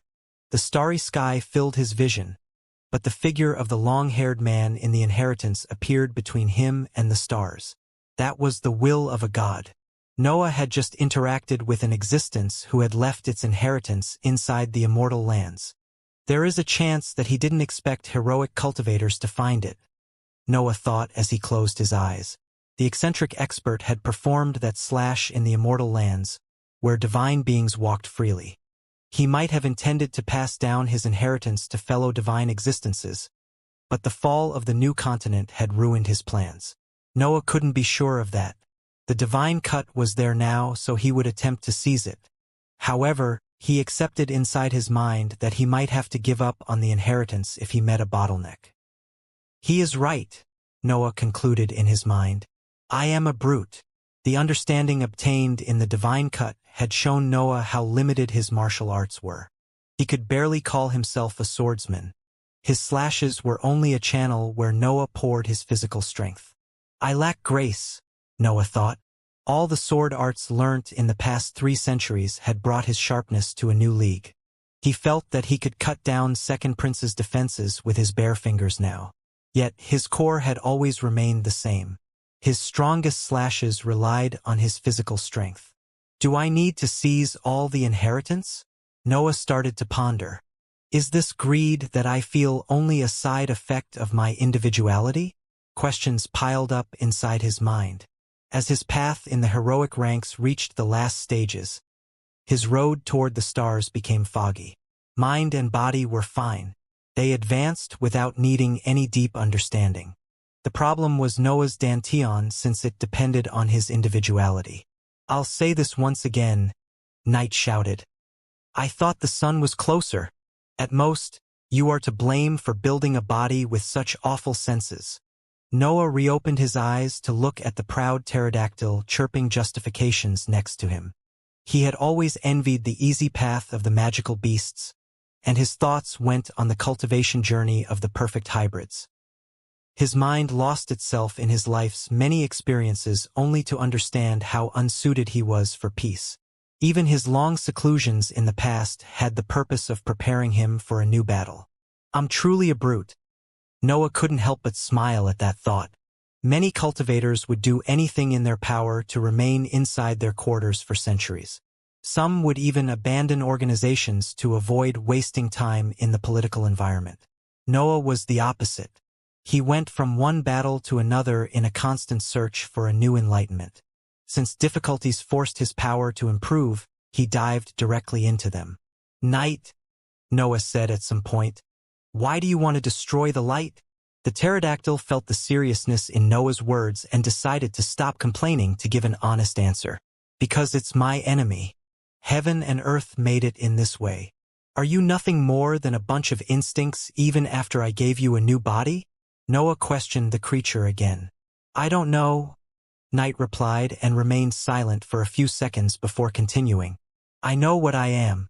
I know that I hate light. I don't care what or who decided this, but I can only be myself. Noah felt that some clarity returned in his mind after its words, and he patted the bird's empty head before complimenting it. You are the smartest night-blade pterodactyl of the world. Knight felt delighted to hear that, but it soon recalled something that made it complain once again. I'm the only pterodactyl in the world. This compliment has no value. Noah only heard part of that line. His mental waves had already touched the ancient aura of the cut, bringing him back in the divine inheritance. Ghostly swords crossed Noah's mental sphere's borders and gathered above his mental sea to create the eccentric man once again. The latter lifted his long eyebrows to look at Noah before speaking with a disappointed tone. The brute is here. Noah smiled, and a pair of short swords formed in his ethereal figure's palms. He didn't even speak before performing his strongest slash toward the expert. 4 additional arms formed on his torso. They all wielded blades and joined the other limbs to slash at the owner of the divine inheritance. A 6-armed dragon shot from Noah's figure and crashed on the mental sea. The internal pressure spiked due to the shockwave released in the impact, but Noah endured the pain without moving his focus from the expert. Knight's words had cleared his doubts. He wanted the divine inheritance, so he would do everything in his power to seize it. The unwillingness of the expert wouldn't matter if Noah could overpower it. Tall tides formed on the mental sea. The expert and the dispersing 6-armed dragon disappeared under the raging brown water, but Noah quickly stabilized his mental energy. Why do you even need 6 arms for this? Sharp words resounded inside the ethereal space. The expert walked from below the sea, shaking his head in disappointment. He lifted his forefinger in front of his face and curved it with a quick movement. Noah could barely contain his surprise when he saw a 6-bladed cloud flying in his direction. Noah performed his strongest slash once again. A dragon and a formless cloud clashed mid-air, but the 6-armed creature couldn't do anything against the expert's attack. Terror rose inside Noah, but the cloud didn't harm him when it engulfed his figure. It dispersed before reaching the mental walls. The expert wasn't trying to hurt him. The sharpness pressing on Noah's mind came from the man's might, which was a feature that it couldn't suppress. Noah had realized that after the last exchange, and excitement inevitably built up inside him. The environment of the Sea of Consciousness was different from the outside world. Most of Noah's power there came from the level of his mind. Noah didn't have the demonic sword structure as a limit there, and the same went for his spells. He could use slashes that he was too worried to perform in the outside world. Moreover, he had the will of a divine existence as his training partner. Purity overcomes brute power, the expert announced. You have walked the path of the blade by chance. You didn't choose it, and your slashes reflect your lack of commitment. Noah listened to the expert's words, but his ethereal arms were moving once again. The only limit was his mental wall's sturdiness, so he wanted to show everything he had before meditating on those teachings. Noah wasn't a hybrid anymore. Many of his spells still carried dragon-like features, but his existence had distanced itself from those creatures. He could roar and spit flames, but he had a dark star as his core. Magical beasts and hybrids couldn't claim him as part of their kind anymore, so his attacks had to do the same. Noah's additional arms disappeared, and the two swords fused to form a longer blade. Both his arms wielded its hiltless base as they rose above his head while he focused. Destruction can create darkness, Noah thought as he slashed downward. His blade traced a black line in front of him, but nothing more seemed to come out of it. The expert opened his palm. An intense shockwave resounded as a black slash landed in his open hand, and sharpness spread everywhere inside the mental sphere. Noah suffered. His mental walls struggled to remain still when he used his full power, but the training with the 7th Xianxia rune proved itself useful in that situation. The mental sphere stopped trembling after a few seconds. Even Noah's most potent attack wasn't able to destabilize it for too long. The expert remained silent as it stared at the slash in his hand. He lifted his eyebrows again to inspect it, and some inaudible words came out of his mouth. "This is quite better," the expert said. "You might have walked this path for the wrong reasons, but you learnt something along the way. Maybe you aren't hopeless." Noah didn't speak. That was his strongest attack, something that he could only launch in the ethereal world of his mental sphere. Yet, the expert had easily stopped it. Also, he was forcing it to remain in his palm. The slash would typically disperse once it released its power, but the expert used some unknown method to keep it intact. "What is a sword for you?" the expert asked. "A weapon." Noah gave an honest answer. He knew the deeper meaning behind that question, but Noah didn't want to lie about his mindset. Since his first time wielding a saber, Noah's mindset had never changed. His individuality might have the shape of a sword, but that didn't stop him from considering himself as a weapon either. "That's right," the expert replied. "They are tools meant to kill. Their purpose is to give an advantage in battle, cut better, and sever everything in their path. Fingers and nails can't be so effective, and the same goes for teeth and fangs." The expert eventually let Noah's slash disperse and started to scratch his beard as he walked in circles above the mental sea. "It's never the blade," the eccentric man continued. "A sharp piece of metal can't have any depth. Cultivators add meanings once they wield swords. They invent martial arts, they create paths, and sometimes they become part of them." The expert gestured to Noah to come closer, and he didn't hesitate to fly toward him. The inheritance's owner started to walk around him at that point, and the same inaudible words as before buzzed as he inspected him. "You are a sword," the expert eventually concluded, "but you lack purity. You seized everything you could along your path, disrupting your harmony and the path you managed to unlock. It's time to choose." "Choose what?" Noah asked. He could understand where the expert was going, but he wanted him to say it loudly. Each of the eccentric man's words carried his sharpness. Noah felt enlightened every time that pressure appeared inside his mind. He would get the expert to talk as much as possible if he couldn't seize the inheritance. "Your path," the expert replied. "I see a magical beast, a swordsman, a creator, and a destroyer inside you. While some of these paths can live together, others will inevitably suffer as you advance." Noah sighed. That was a warning that he had already heard multiple times, and he had slowly learnt the reason behind that as he became familiar with the laws. The laws were simple but powerful truths. They carried the true meanings of certain aspects of the world. Cultivators would eventually become laws upon reaching the 7th rank, and expressing a simple but powerful meaning was impossible if their individualities were too complicated. "I won't choose," Noah said, and his words startled the expert. "My ambition is boundless. I will take everything that increases my power and bring it to the immortal lands. Accepting limits will be the end of my path. What if I say that you can't take my inheritance unless you accept the sword as your only path?" the expert asked, and Noah could sense a tinge of curiosity in his tone. Cultivators like Noah were rare, but his determination was a common sight in the immortal lands. Every divine being was a stubborn and resolved individual, so seeing that feature in a potential heir pleased the expert. An ethereal sword formed, and Noah's ambition surged as he wielded it with 2 hands. His sharpness spiked, and the water of his mental sea began to rage as it resonated with his mindset. "I'll take it anyway," Noah said as roars fused with his human words. "You can increase my power, so I will resort to every trick and asset in my arsenal to make you mine." The expert smiled when he heard those words. His forefinger rose once again as he spoke in a challenging tone.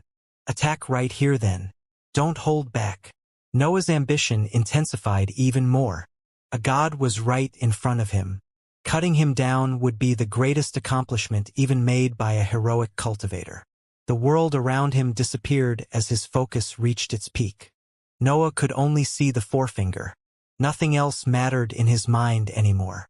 A black spot appeared on his ghostly figure's chest. The mark enlarged until it took the shape of a star that engulfed half of his torso in its rotation. Noah was calling upon the entirety of his individuality to perform that slash. It didn't matter if some of its aspects didn't match swords well.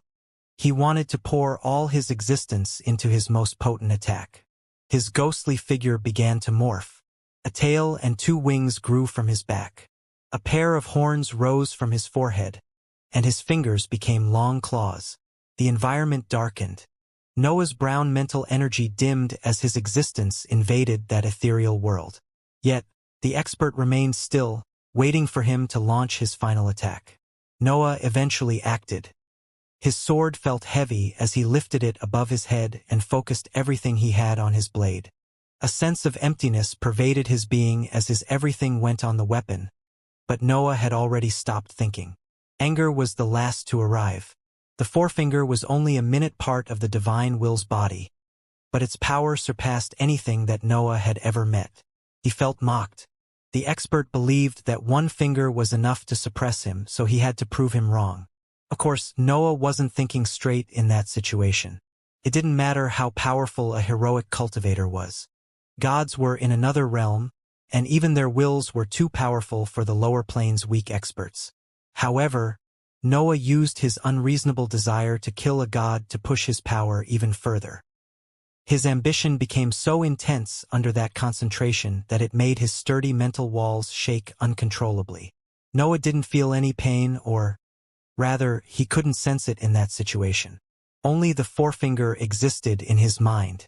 Everything else was inside his ethereal blade.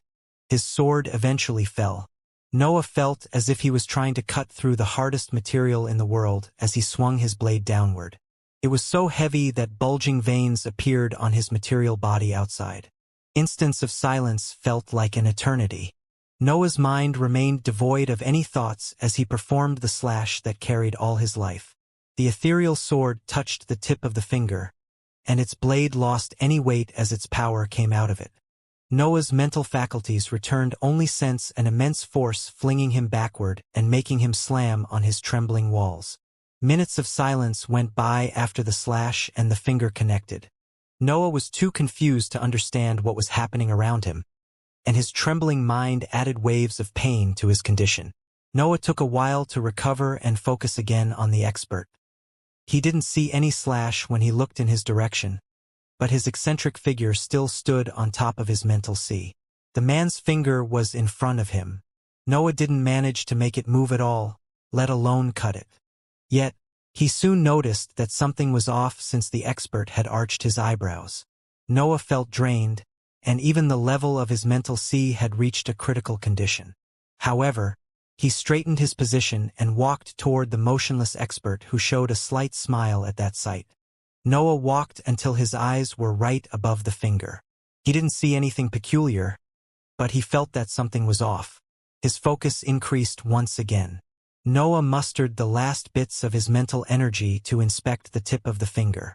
Laws appeared in his vision, and the structure of the will became somewhat clear at that point.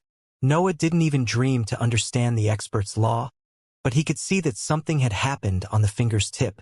Its structure was still intact, but a minute spot appeared damaged. "I thought you lacked purity due to your various paths." The expert finally decided to speak. "But there is another side to consider. Are you certain that you don't want to focus solely on the sword?" "I've decided that long ago," Noah replied weakly. His consciousness had begun to waver in those last seconds. His mental energy was getting too scarce to keep him awake. The expert sighed before continuing with his teachings. "The path for purity sees the removal of imperfection and foreign elements. Yet, nothing is extraneous to the blade capable of encompassing everything." Noah's mind broadened as understanding flowed inside him. His consciousness was about to fade, but he used everything he could to keep the connection with the divine cut intact. "The blade of ambition is your sword," the expert said as his words became muffled. "Rather than removing paths, you must bring them to their peak and unite them into a single sword. There can't be existences carrying multiple laws, but those with vast individualities do exist. As for boundless, that will depend on you." Noah started to see the outside world as the voice of the expert resounded in his dizzy mind. It was day when he awakened, but he soon collapsed on the spot.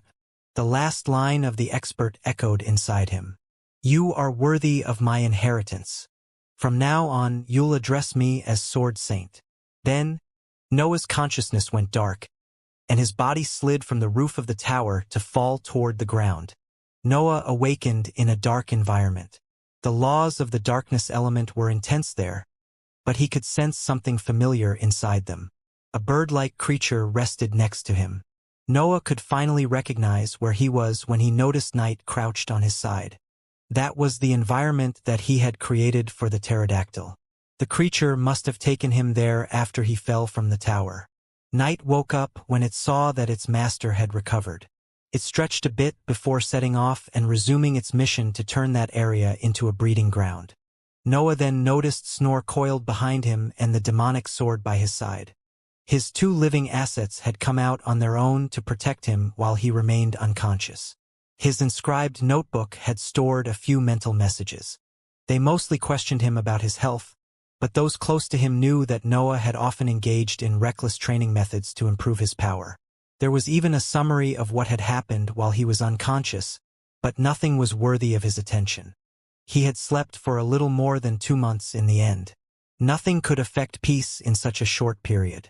Flying Demon joked on how Night had caught him midair when he fell from the tower, and Dreaming Demon wished him the best in terms of health. Only June's message forced him to answer. Her words proved once again how close the two of them were, and Noah couldn't help but smile when he heard her. "Did you gain anything good?" June's voice echoed in Noah's mind when he played her message, and he could only answer in one way when he recalled the events inside the ancient aura. "I gained everything," Noah conveyed as he stood up to return to the surface. He had a meeting with Sword Saint that he didn't want to miss. "Where is your bestiality?" Sword Saint exclaimed as he curved his finger to launch a slash. Another slash was coming in his direction, and the two attacks clashed midair.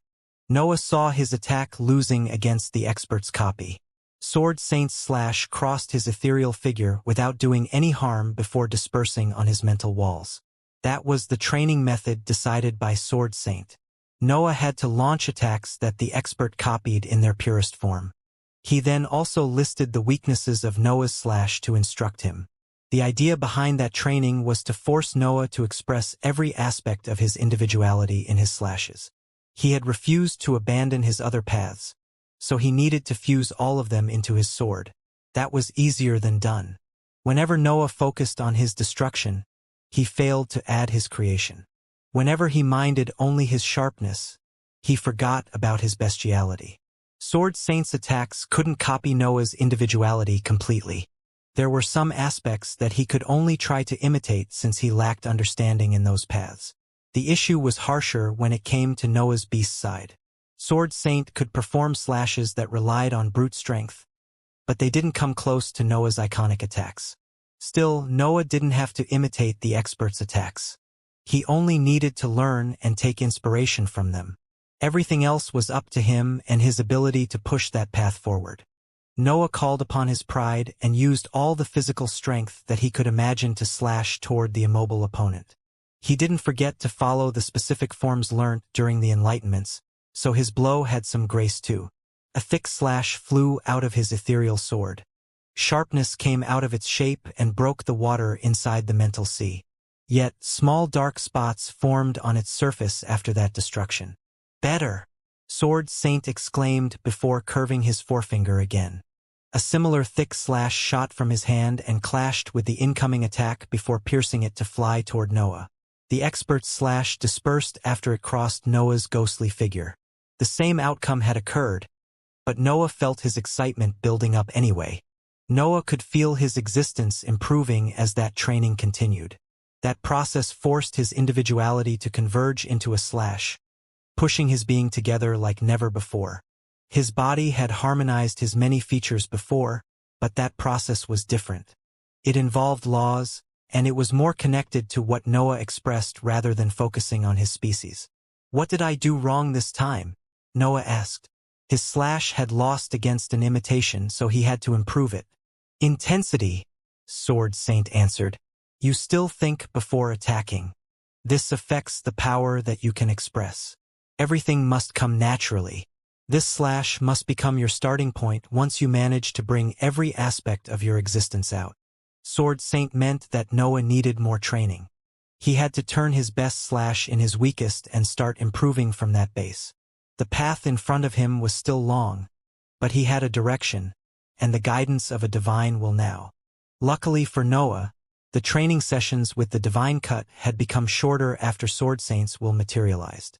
The battles inside his mental sphere lasted as if they were fights in the outside world, so he never spent more than a few days there.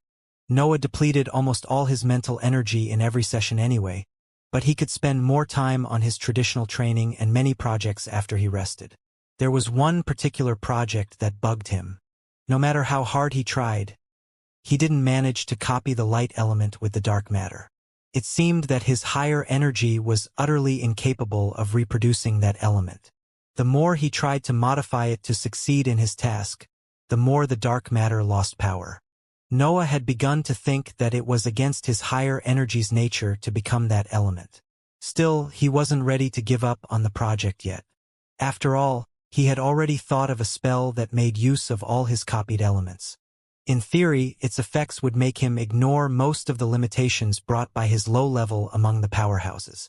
Other projects proceeded well instead.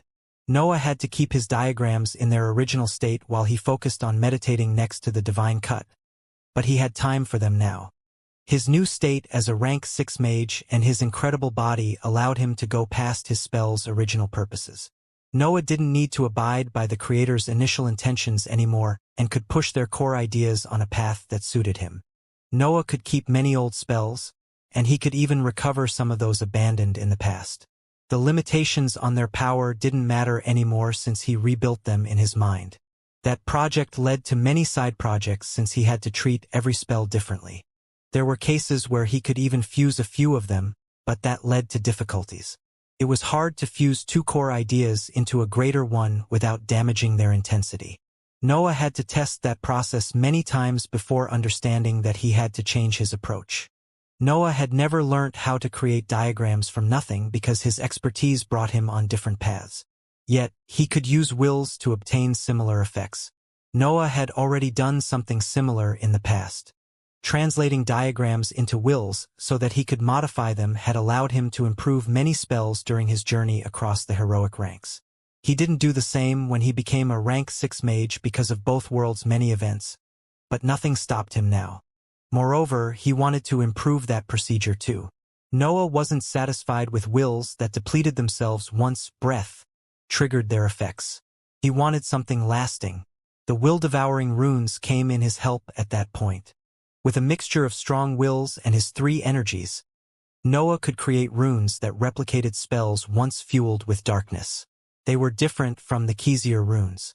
Noah had to immerse them inside the mental sea because they needed constant contact with his mental energy.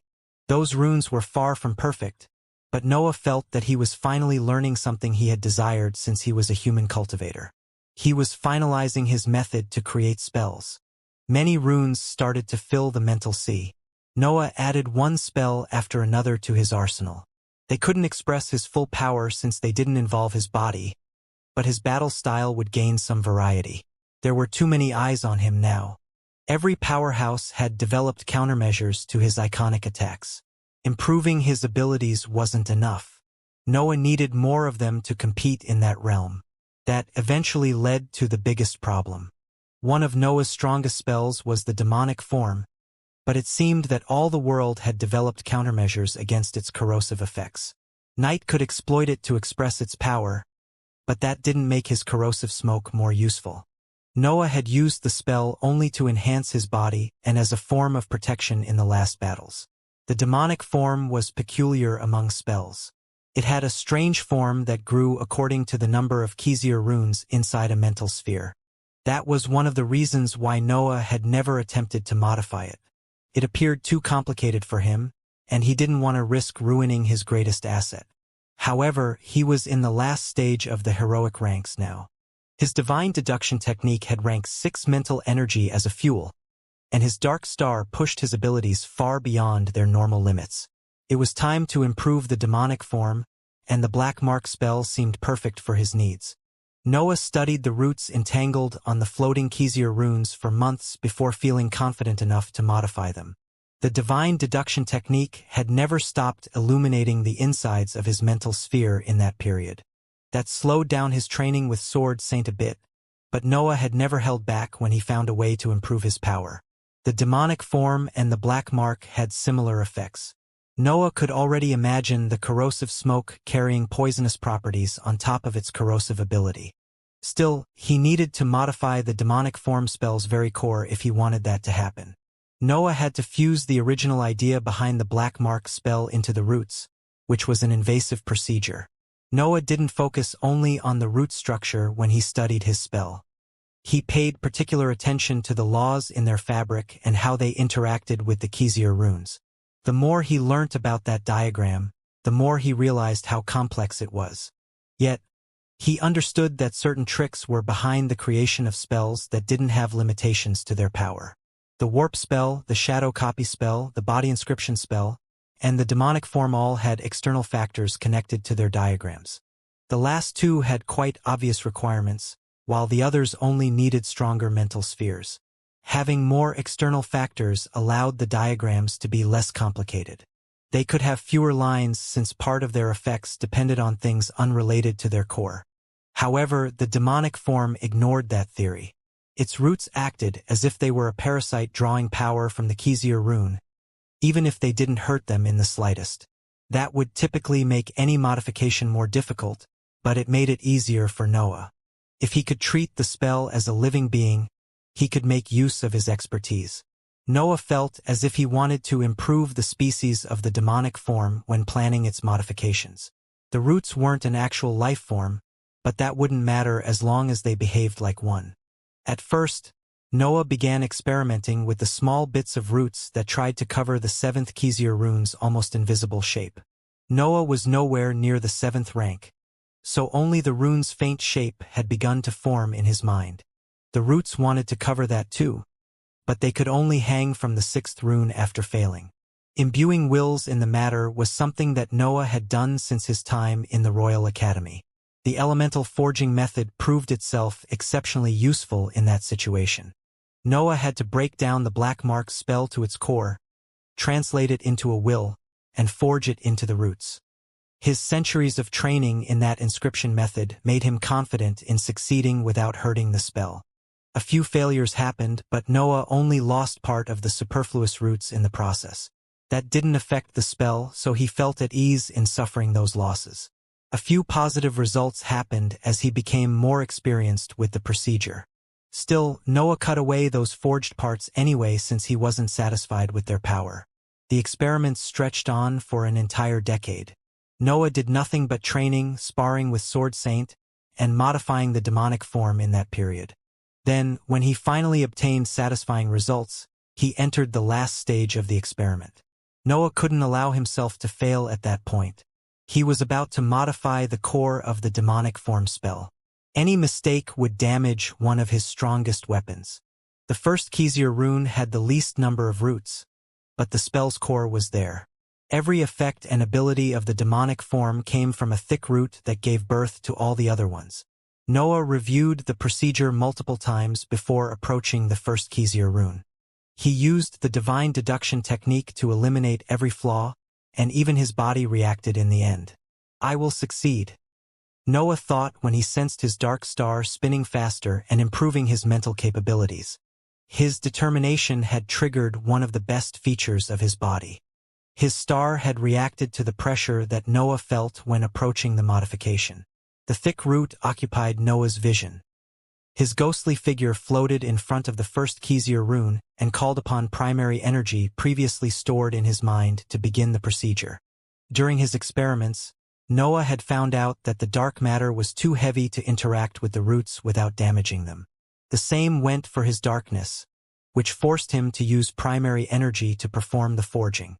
Soft without lacking intensity, Noah thought as a rune surged from the depths of his mental sea and reached the cloud of primary energy next to him. The rune had a peculiar shape. It was a black spot with uneven edges that tried to spread in the environment. That was the rune created to push the black mark spell to the 6th rank. Dark matter made its entire structure, but Noah had to sacrifice it at that time. The rune fell apart inside the thin cloud of primary energy. Noah pushed the dark matter out of his mental sphere, but he restricted the meaning that it carried inside. He didn't care about the rune. He could always make another one when he had the time. What interested him was the pure meaning he had managed to translate when he updated his spells. The core idea of the black mark spell remained inside the primary energy. That thin substance initially ignored the influence radiated by that meaning, but it started to bend as Noah's containment continued. With Noah there, even the volatile primary energy had to acquire special features. After all, he had become able to interact with the laws when he reached the 6th rank. He didn't need to rely on the native's inscription method to control the primary energy anymore. The black mark's core idea became less intense as the procedure continued. The primary energy absorbed it and gained its features, which slowly turned it into the forging material. When the meaning vanished, Noah approached the thick root and began the inscription. The modified primary energy flowed inside the demonic form's core, forever altering its fabric. The root began to shake as Noah continued to pour primary energy inside it. Its branches became thinner as their core weakened, and some of them directly fell from the runes to disperse in the mental sea. Noah continued without minding those repercussions. He knew what was happening, so the wilting of the roots didn't scare him. Little by little, all the branches fell. Only the core root remained on the Xianxia rune by the time Noah completed pouring primary energy. The root shook. It shrunk only to grow larger again in a cycle that continued for minutes. Noah could only watch at that point. The forging was complete. It was up to the diagram to adapt now. The root's color changed. It was already black, but the addition of that meaning made it even darker. Its edges became difficult to make out since light couldn't illuminate it properly. The tremors eventually stopped, and the root remained still as if dead. However, it remained attached to the first Xianxia rune, which made Noah confident in the procedure's success. As if answering to Noah's confidence, the root slowly started to enlarge. It was a timid growth initially, but it gained speed as it became used to its new structure.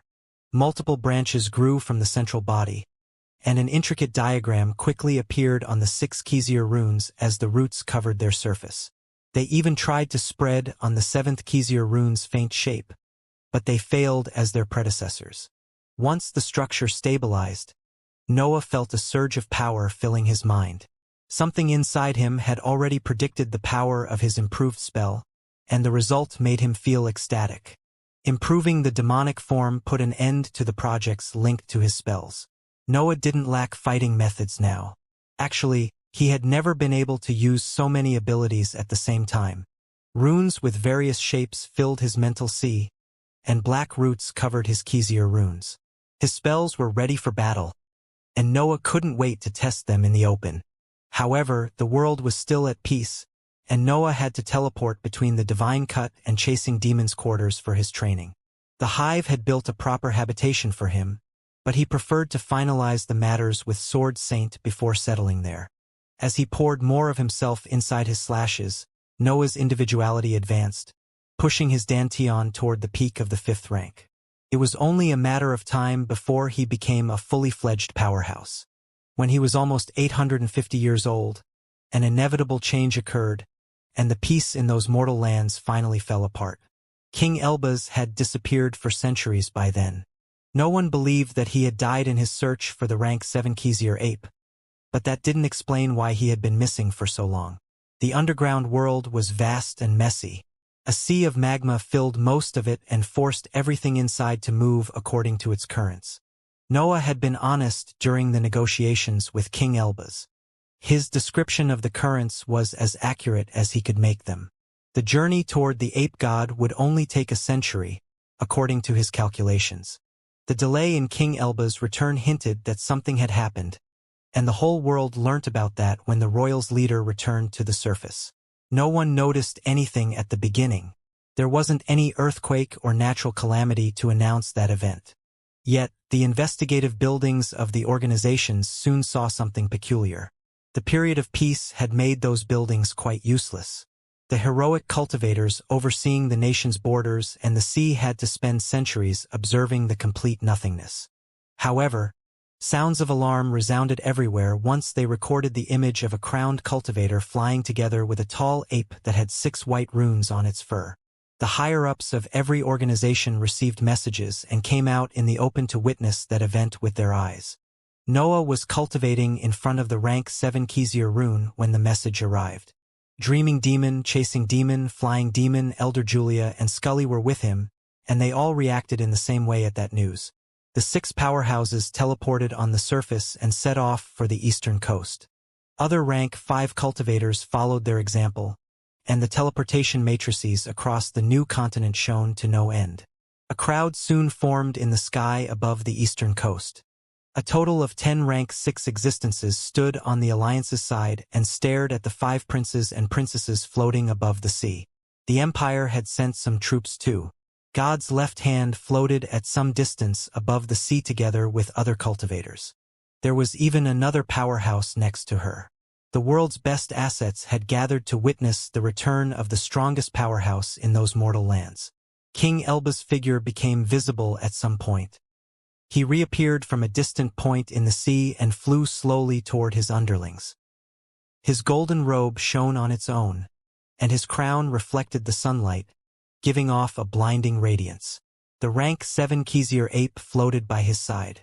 A golden shield filled with runes surrounded the creature and forced it to fly alongside King Elbaz. Still, it didn't restrict its movements inside the separate area. The golden cage radiated a peak rank 6 aura. Its power was at the limits of the heroic ranks and managed to block the trapped creature's punches. The ape was weaker than Noah recalled. Its power had fallen in the quasi-rank 7 stage. Yet, its condition seemed to have improved since the last time. It appeared full of vitality and in a perfect state. Even the missing piece of fur had reformed. No rune had appeared in that spot, but there were a few white pieces. It was as if the ape's rank had regressed only to increase again.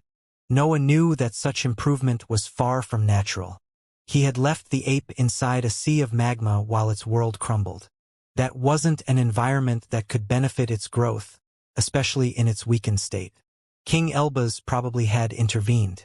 The best inscription master of the world knew methods that could restore the ape to a decent condition. No one questioned the prowess of the golden cage. The experts didn't know how that item could contain a quasi-rank 7 creature, But the answer to their doubts was in the powerhouse flying next to it. There was one aspect of King Elba's cultivation's level that shocked all the bystanders. The royal had left when he was at the peak of the liquid stage, but now his dantian expressed the solid stage's power. King Elba's had a breakthrough during his journey. He now lacked only one step before becoming a god. "Father!" The princes and princesses shouted as they bowed when King Elba's reached them. The leader nodded at his underlings before inspecting the cultivators of the other organizations. A lot had changed while he was away. Many cultivators had advanced to the 6th rank, and the Elbas family had lost most of its territories. Moreover, the royals had gone through 350 years of suppression while the alliance had flourished on their old lands.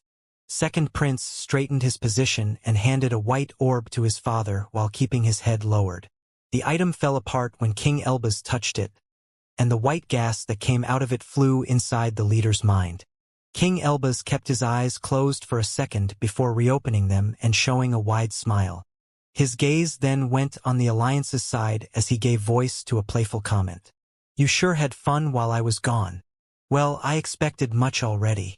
The lack of anger in King Elba's words surprised some of the experts on the scene, but Noah and a few others could understand how he felt.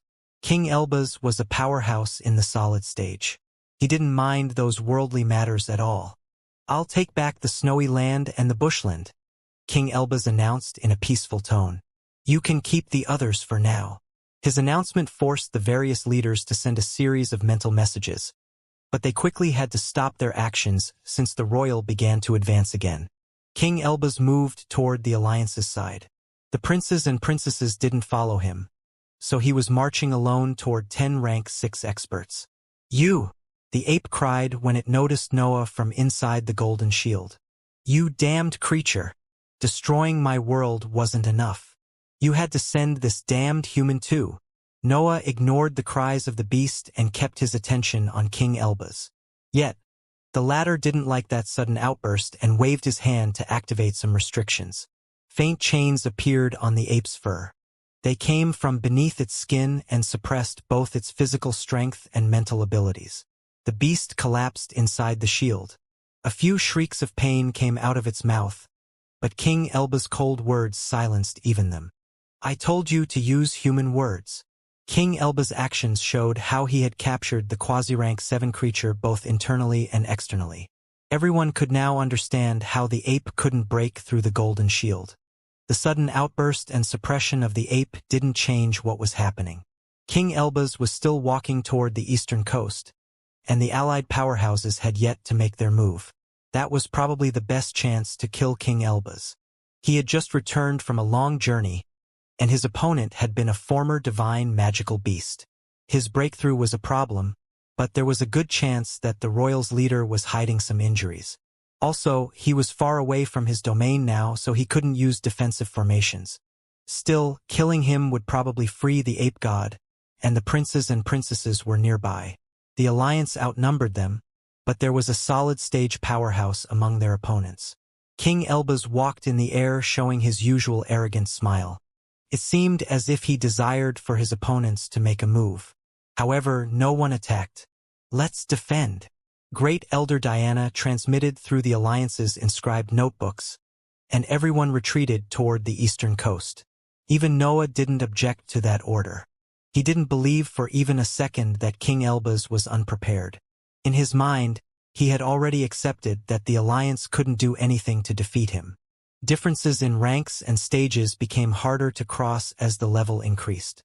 Both Chasing Demon and Great Elder Diana had inscribed items that allowed them to express more power, but that was even more true for King Elba's.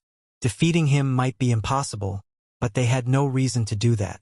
The Alliance owned most of the world anyway. They could defend and continue to solidify their superiority. King Elba's didn't chase those cultivators. He even let those in the 5th rank return toward the nearest teleportation matrices. He didn't seem to care about anything around him. He had one goal, so he was going to walk toward it slowly. Elder Julia and Chasing Demon took control of the copying technique deployed in the region mentioned by King Elba's.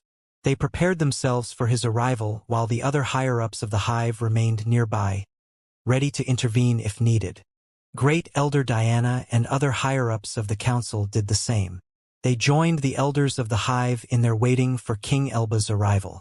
The copying technique activated before the enemy arrived. Countless magical beasts formed on the surface of the snowy plain and arranged themselves in a defensive formation. Meanwhile, the cultivators living in the recently built domes and structures used teleportation matrices to abandon the area. The region was about to see a solid-stage powerhouse unleashing his power. Even Noah and the others didn't feel confident in surviving that. The army of magical beasts had hundreds of different specimens that would follow precise roles meant to make use of their innate abilities. Chasing Demon had become an expert with the copying technique.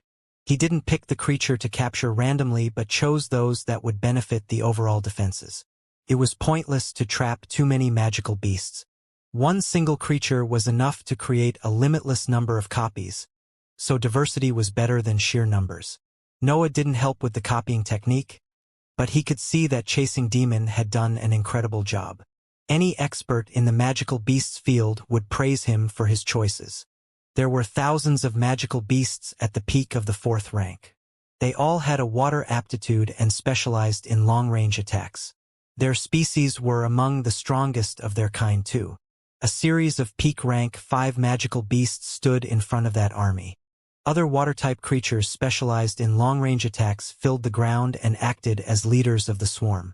Noah recognized various kinds of seahorses, turtles, and giant fishes meant to pressure the incoming powerhouse.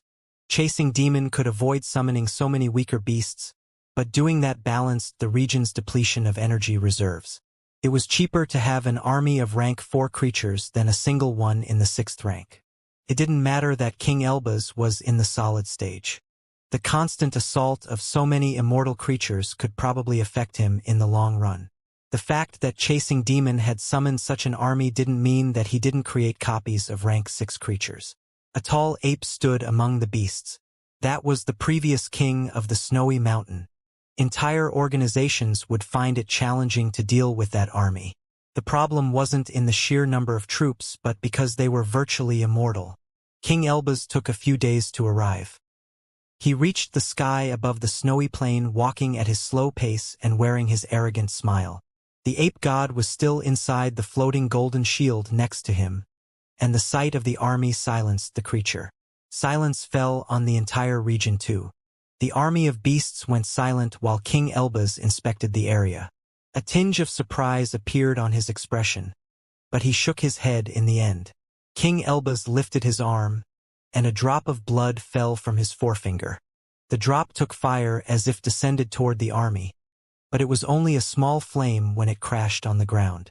Intense rumblings spread on the terrain, and crack opened in the entirety of the region. Tall tongues of flames came out of those fissures and enveloped the army of beasts. The copies couldn't do anything against that attack. The power of a solid-stage powerhouse wasn't something that they could oppose. The once snowy plain transformed into a red environment after King Elba's attack. Melted rocks and uneven terrain filled the area, and the region's structures became nothing more than fuming debris. Only the dome stood still, but large cracks spread on its surface. The city under it had become visible too, which showed how much power it had already lost. The region had become worthless after one attack. The hive would have to spend decades fixing the damages only to bring it back to a decent state. Chasing Demon could decide to abandon that territory. The hive didn't need it. Its value came from the fact that the Elba's family couldn't occupy it. However, the Alliance had the chance to test King Elba's power at that time, and the copying technique had yet to show all its tricks.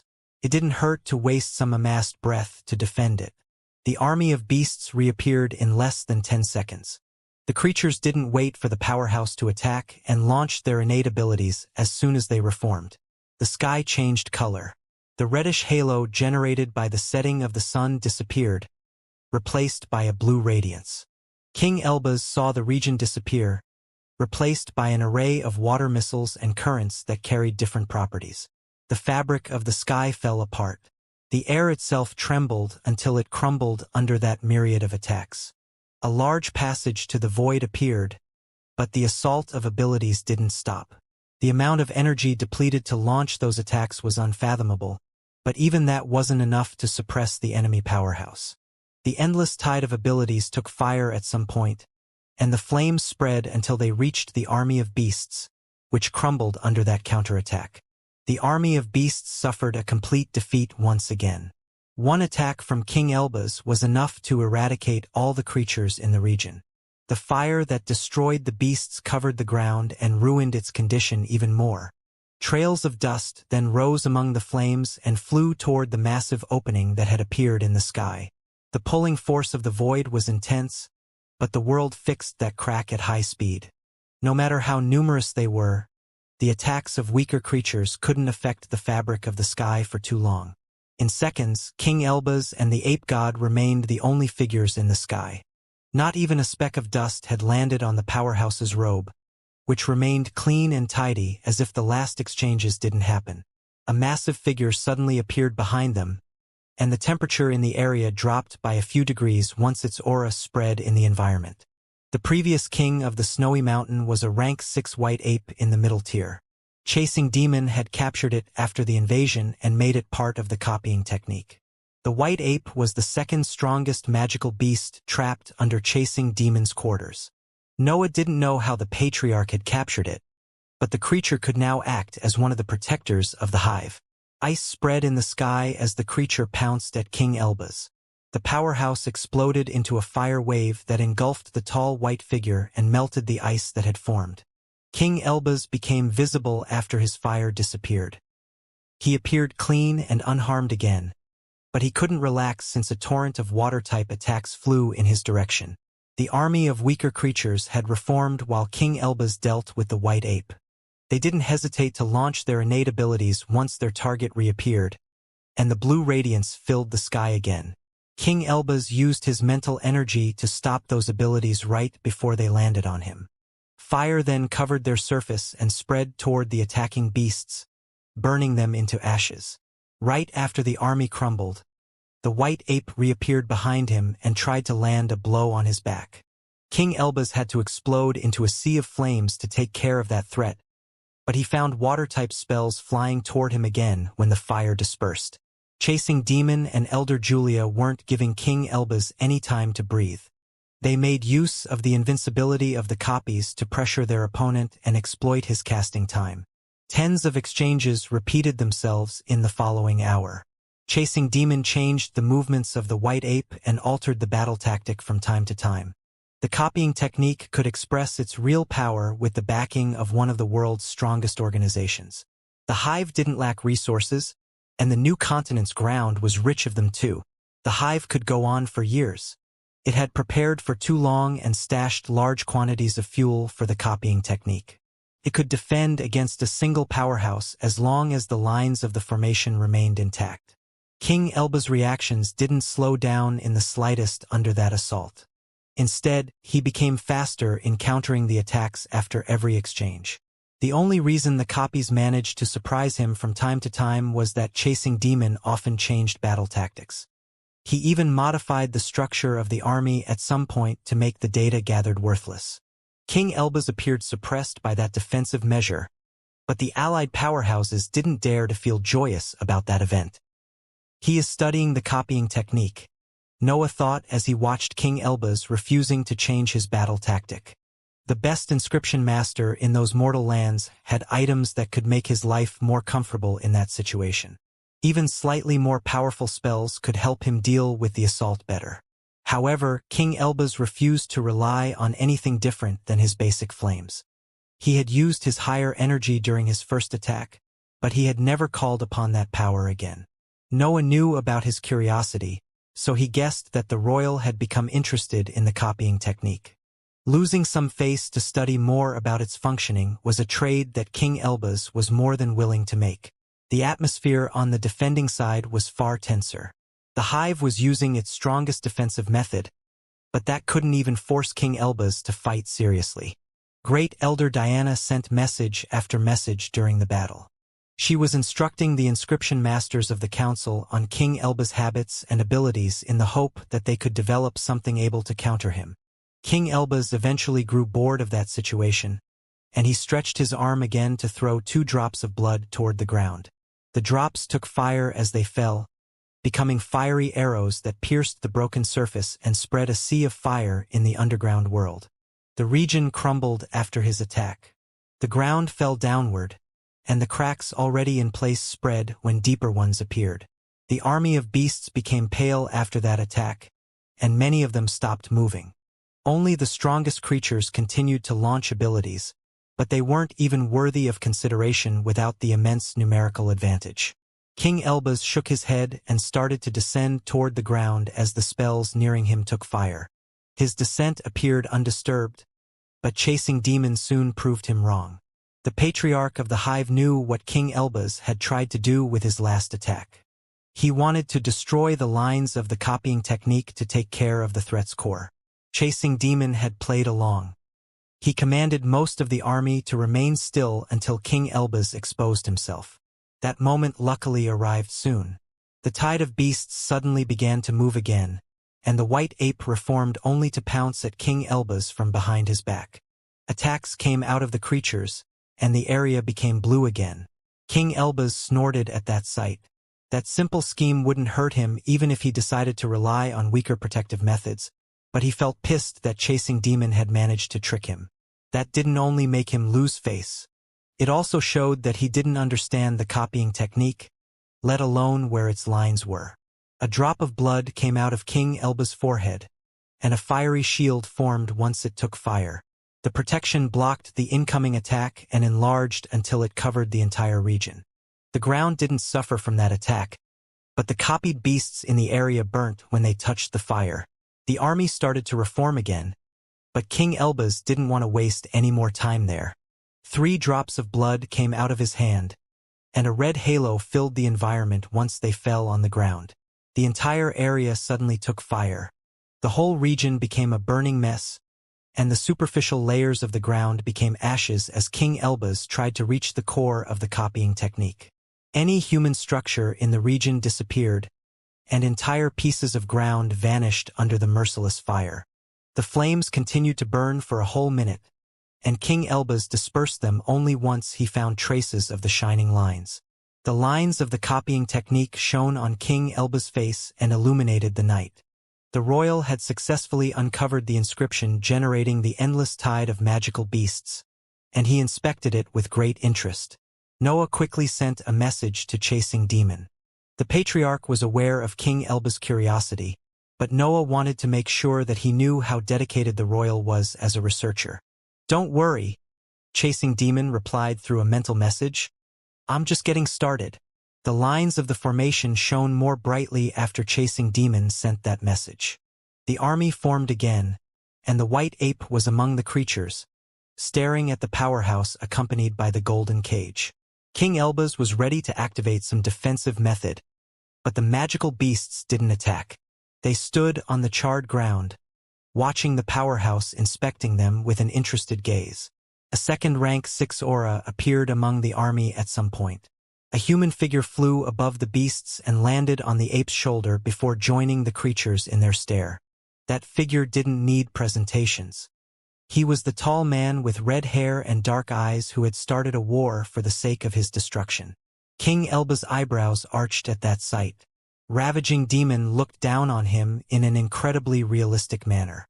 Even his centers of power matched his old cultivation level. "I expected something similar when you captured his remaining consciousness," King Elbaz announced, conscious that the experts in the distance would hear him. "However, this goes beyond my wildest expectations. You managed to replicate a powerhouse." King Elbaz resembled a kid who had just discovered a new toy, but he expressed his excitement with a grace fit of his status. The arrogance in his expression became less intense as he learnt about creations that he couldn't imitate. Still, his curiosity replaced that feeling, and his eyes began to shine with a golden light. King Elbaz rarely showed that aspect of his individuality in the open. It would be too easy to exploit his uncontrollable curiosity toward any form of inscription otherwise. Yet, he now stood at the peak of the heroic ranks. There was virtually nothing in a lower plane that could threaten him. Only Chandal's return might force him to hold back, but the god of the empire had no interest in suppressing such a promising expert. Ravaging Demon didn't wear his iconic smile, but he lifted his hand to prepare his spell. King Elbaz saw a scarlet flame appearing in his palm before a blue radiance filled his vision. The tide of weaker beasts launched attacks that quickly took fire as the royal counterattacked. The white ape created ice platforms in the air to run away from the flames, and Ravaging Demon remained on its shoulder as he waited for his moment. Once the fire dispersed, the white ape leaped from the platform to fall toward King Elbaz. Ice surrounded its figure and transformed it into a massive spear that crashed on the powerhouse. Ravaging Demon had jumped off the ape when the ice began to cover it. He waited until the second wave of flame melted the spear and killed the beast inside it before flying toward King Elbaz and triggering his attack. A sea of flames spread on the region. A pure sense of destruction invaded the battlefield and fought the fire still lingering on the ground. The rank 6 copies had both performed suicidal attacks. Chasing Demon knew that the copying technique alone couldn't defeat King Elbaz, but he wanted to see if the royal had a limit or showed flaws in his battle style. King Elbaz became visible once Ravaging Demon's flames dispersed. His robe was still clean, and he had suffered no injuries. Even that last assault had proven itself useless against him. The copies reformed and resumed their endless assault.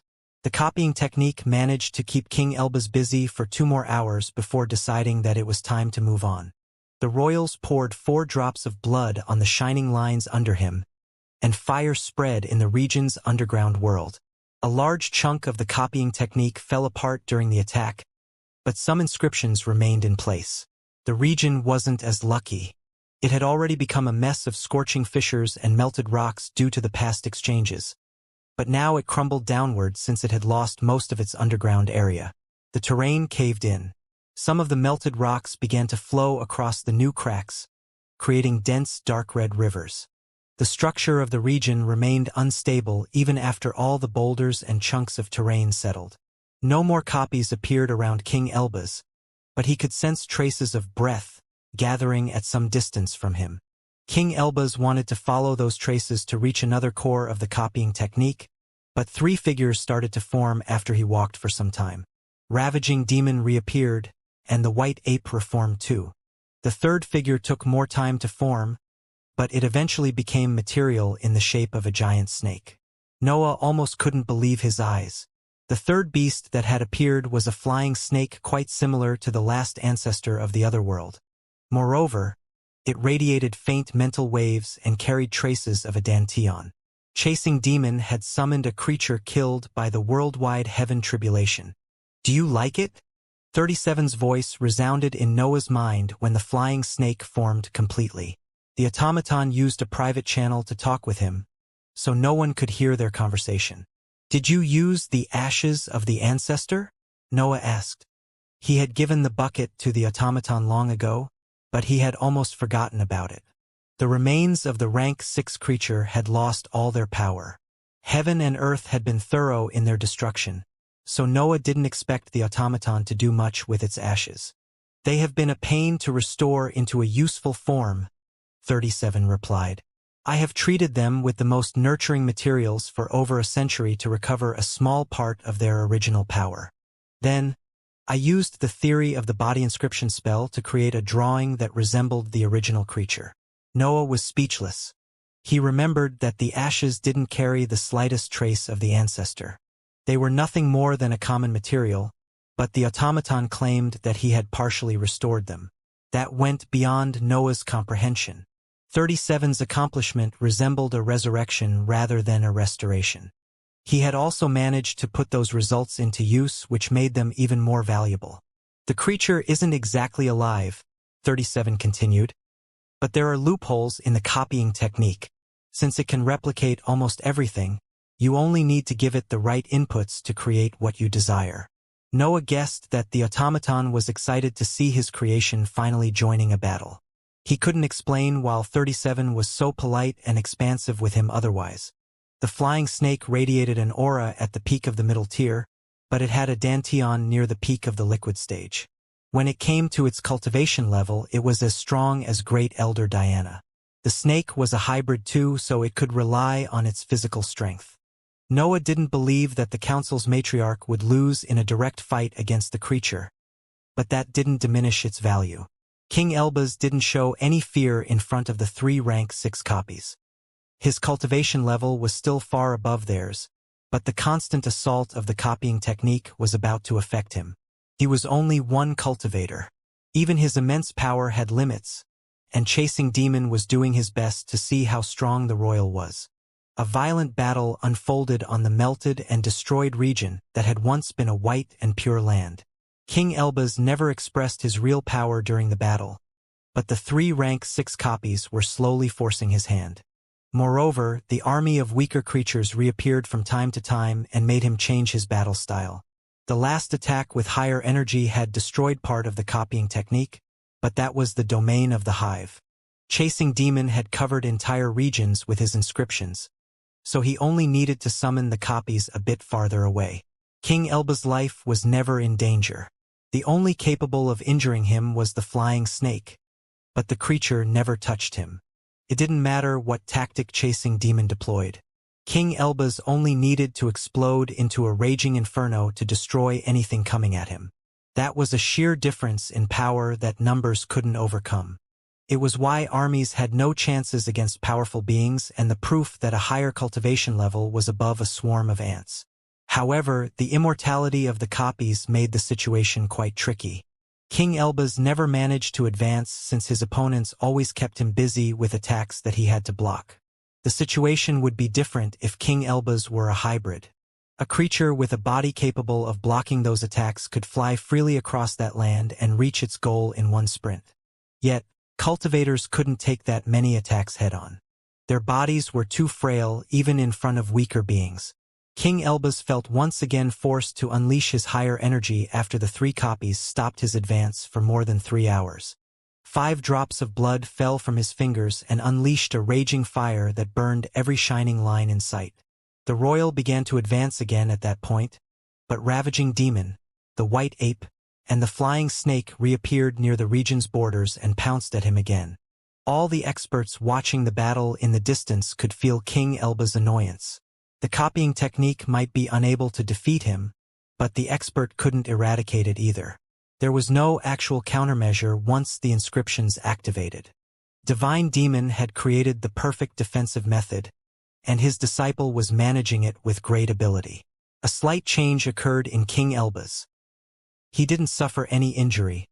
His robe was still tidy and shining, and his power didn't waver in the slightest. Yet, his complexion became slightly paler. The change was so subtle that many experts failed to notice it, but that event couldn't escape the eyes of the hive's powerhouses. The copying technique had affected King Elbaz. Even solid-stage powerhouses had to take the defensive method seriously. It was needless to say that the hive's power skyrocketed in the eyes of its enemies and allies. After all, the copying technique didn't show its real power since the Coral Archipelago's independence. Many had forgotten how dangerous those inscriptions could be. Some powerhouses even wondered whether they had limits to their power. The answer to that question was a clear no. The copying technique only needed breath and trapped creatures. Anything else came from the ability of the existence in charge of it. The small organization that had managed to escape the 3 leading forces' control just a few centuries ago had become the most protected domain in the entire world. Those that still had grudges against the hive could only give up on their vengeful plans at that site. Only an existence at the peak of the heroic ranks could attempt to seize something from the hive. King Elbaz was the sole power in the world that could succeed in that task without external help. Even he had to accept his limits at some point. The copies were nowhere near his level, but their immortality was slowly getting to his nerves. Only his curiosity toward the inscription method kept him calm. Still, King Elbaz was losing face in front of the entire world to satisfy his curiosity. His grand and glorious return had turned into a messy battle where he couldn't come out as the winner with his base power. It was with a bit of unwillingness that King Elbaz decided to take the threat more seriously. A crimson spear appeared in his hand, and the air around the weapon burned when it touched its aura. The world went silent when a weapon at the peak of the 6th rank made its appearance. Its power seemed to surpass what the heroic ranks could express, and Noah could sense the higher energy brimming inside its structure. The spear's shape was quite simple. It only had one long blade on its tip, and its shaft was metallic. Yet, Noah knew how King Elbaz created his higher energy, so he could see past those polished materials. His dark star spun faster as his attention went on the spear. He could sense King Elbaz in its fabric, and his expertise in the elemental forging method made him understand part of its core materials. The sharp head felt like bones in his mind, and a faint smell of blood came out of the shaft. Other precious materials had fused with its structure, but Noah could confirm that King Elbaz had used his body tissues as core materials. That was what Noah had done many times in the past. Discovering that the two of them shared that type of creative process made him feel strange. King Elbaz didn't act. He kept his spear pointed at the ground and waited for his opponent's reaction. The truth was that he didn't want to attack with his inscribed weapon. He had already destroyed the region beyond recognition, so he tried to avoid making it more worthless. Yet, the patriarch of the hive was a demon. He had chosen to waste an immense quantity of energy for the sole purpose of keeping the royal at bay. It didn't matter that the hive had no hope of defending that territory. Chasing Demon had to show the price of attacking his domain, which turned out to be the region itself. The hive didn't need that land, but Chasing Demon would rather see it fall apart than ending in the hands of his enemies. If he couldn't have it, then no one could. 9 figures appeared at that time on the charred land. 3 copies of each rank 6 protector took form on the region's broken and burning surface and prepared their last suicidal attack. King Elbaz shook his head and let the spear fall. He didn't even throw it. His hand opened, and the powerful inscribed weapon began its descent. Fire covered the spear as it fell downward. The copies didn't care about the weapon and unleashed everything they had on the cultivator flying above them. Nevertheless, before their attacks or themselves could reach their opponent, the world turned red, reducing them into nothingness. Some of the experts that were too close to the battle had to retreat once that scarlet radiance filled the environment. The spear had suddenly released its power, and everything in its range had fallen apart under its scorching pressure. Then, when the weapon touched the ground, a massive fire rose and filled the entirety of the region. The flames even stopped at its borders and remained still as if they were a fiery defensive wall. What had once been the snowy plain now shined with a bright red color. Flames filled the entirety of its surface, and their tongues rose toward the sky, illuminating the areas nearby. The flames flickered and trembled in the night without ever dispersing. It was as if King Elbaz's spear had given birth to a perpetual fire that nothing in the world could suppress. The experts observing the battle noticed the strange features of the flames. The snowy region containing the tall mountain didn't suffer from the increased temperature. The fire didn't affect the sea past the coastline either. The spear had created a fiery cage that isolated that region from the outside world. As for the actual condition of the land, only King Elbaz could know that. Chasing Demons stared at the fiery scenery while Elder Julia waited for his directives.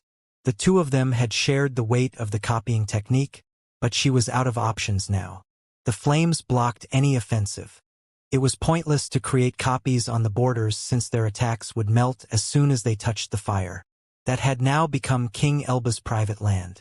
Nothing could pass there unless he decided otherwise. Elder Julia knew about Chasing Demons' divine golem. The hive still had a chance to fight for that territory's ownership, but she didn't know how far her patriarch was willing to go. The same helplessness pervaded the experts watching the scene. Only inscribed items could help once the solid-stage powerhouse showed his real power.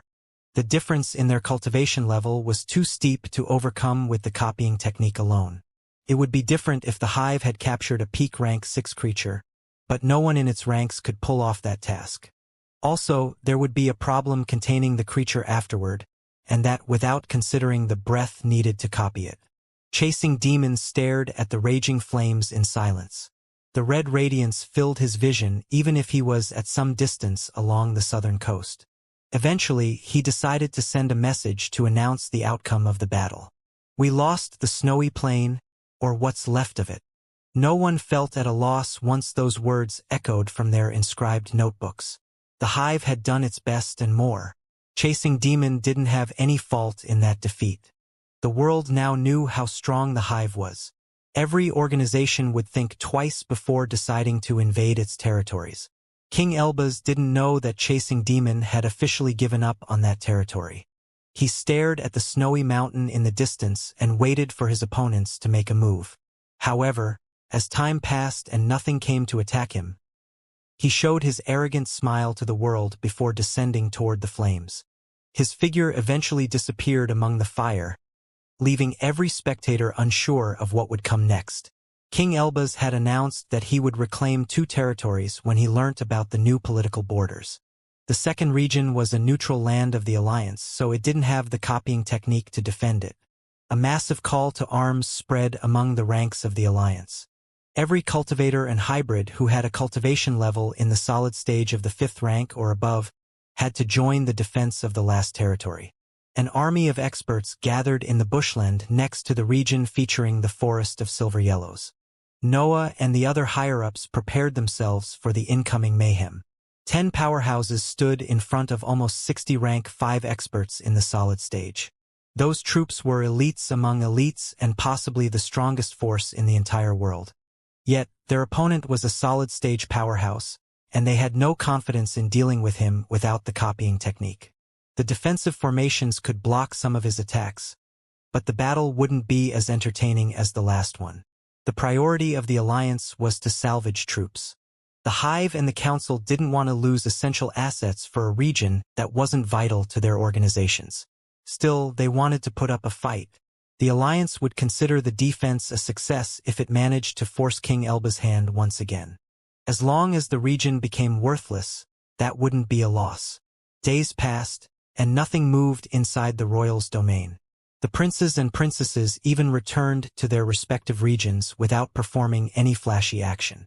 The days eventually became weeks and then months. The Elbaz family had gone silent during that period, and no battle started even among the human troops on the other borders. It was as if peace had returned. Still, the Alliance's experts couldn't shake off the feeling that King Elbaz had yet to stop interacting with the political situation. Tension built among them. Both Chasing Demon and Great Elder Diana didn't know what was going on, but they didn't believe that King Elbaz would go back on his word. Something eventually happened after 6 months of tense waiting. The 5 princes and princesses came out of their lands and gathered above the bushland to announce their father's will. "Father wishes to express his respect for the Hive's power," Second Prince shouted when the 5 royals lined up in the sky above the southern border of the region. His words echoed through the land and reached the Allied troops, hidden in a temporary military base built on the western border. No one moved, though. They had to hear what the royals had to say before deciding on their next action. "Father says that he doesn't want to destroy an entire region again," Second Prince continued. "But he can't let the strongest organization in the world have so little land either." Noah heard a few snorts resound next to him. Elder Julia and many rank 5 cultivators couldn't help but disagree with the claim that the Elbaz family was above them in terms of power. "It's not the organization," Noah thought with a tinge of helplessness. One existence is enough to make that claim true. He didn't like to hide, but he had to respect his opponent's strength. There was a thin line between being reckless and suicidal, and Noah had no intention to cross it for the sake of his pride. "King Elbaz has invited some of you to a formal meeting," Second Prince spoke again. "I'll call now those that he has personally invited to this event." Chasing Demon and Great Elder Diana nodded at each other when they heard those words. That was the best outcome, in their opinion. Other battles at that level would only hurt the world, and no organization desired that. Some of the new continent's central territories were still recovering from the battle against the quasi-rank 7-winged beast. That alone explained how damaged the world would be if that trend against King Elbaz continued. "Great Elder Diana of the Council," Second Prince began to announce those invited to the meeting. "God's left hand of the Empire, Chasing Demon of the Hive." The audience felt shocked when they heard God's left hand's name. They thought that the invitation involved only the Alliance's members, but it seemed that King Elbaz wanted the negotiations to feature every organization. A moment of silence followed those names. The patriarch and matriarch of the alliance began to discuss the preparations needed before the meeting. Everyone thought that the list was over. Second Prince had already called the highest members of the three organizations in the end. However, he surprised the audience by adding a last name. Noah Bulvin of the Hive. Second Prince announced as his smile became wider. The four of you are invited in the Fiery Land to join King Elba's banquet. The date is 3 years from now. There shall be peace until then. The 5 princes and princesses left the region after they completed their task. The experts of the alliance in the military base watched them go before meditating on their message. King Elbaz wasn't the type of cultivator that would resort to schemes to deal with his opponents.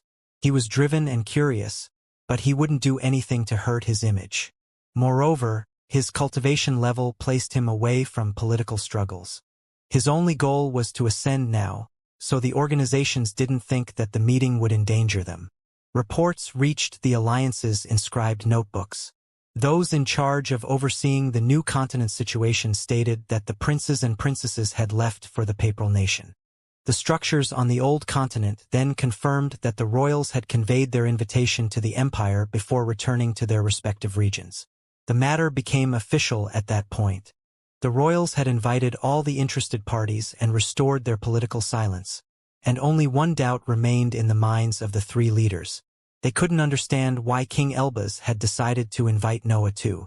Noah wasn't exactly famous for his political skills, and King Elbaz had suffered a loss when he dealt with him. Even his inscribed items didn't prevent the demon prince from tricking him into leaving the surface. "You don't have to come," Chasing Demon said as he neared Noah. The patriarch was worried that Noah could be in danger if he went to the meeting. Noah couldn't claim to know King Elbaz personally, but he understood him. They had a lot in common, but there were a few sharp differences that made them uniques. King Elbaz was a true creator. His interests enveloped everything in the world, and he was willing to put himself in danger and damage his reputation to appease his curiosity. Noah put his cultivation level and battle prowess before everything.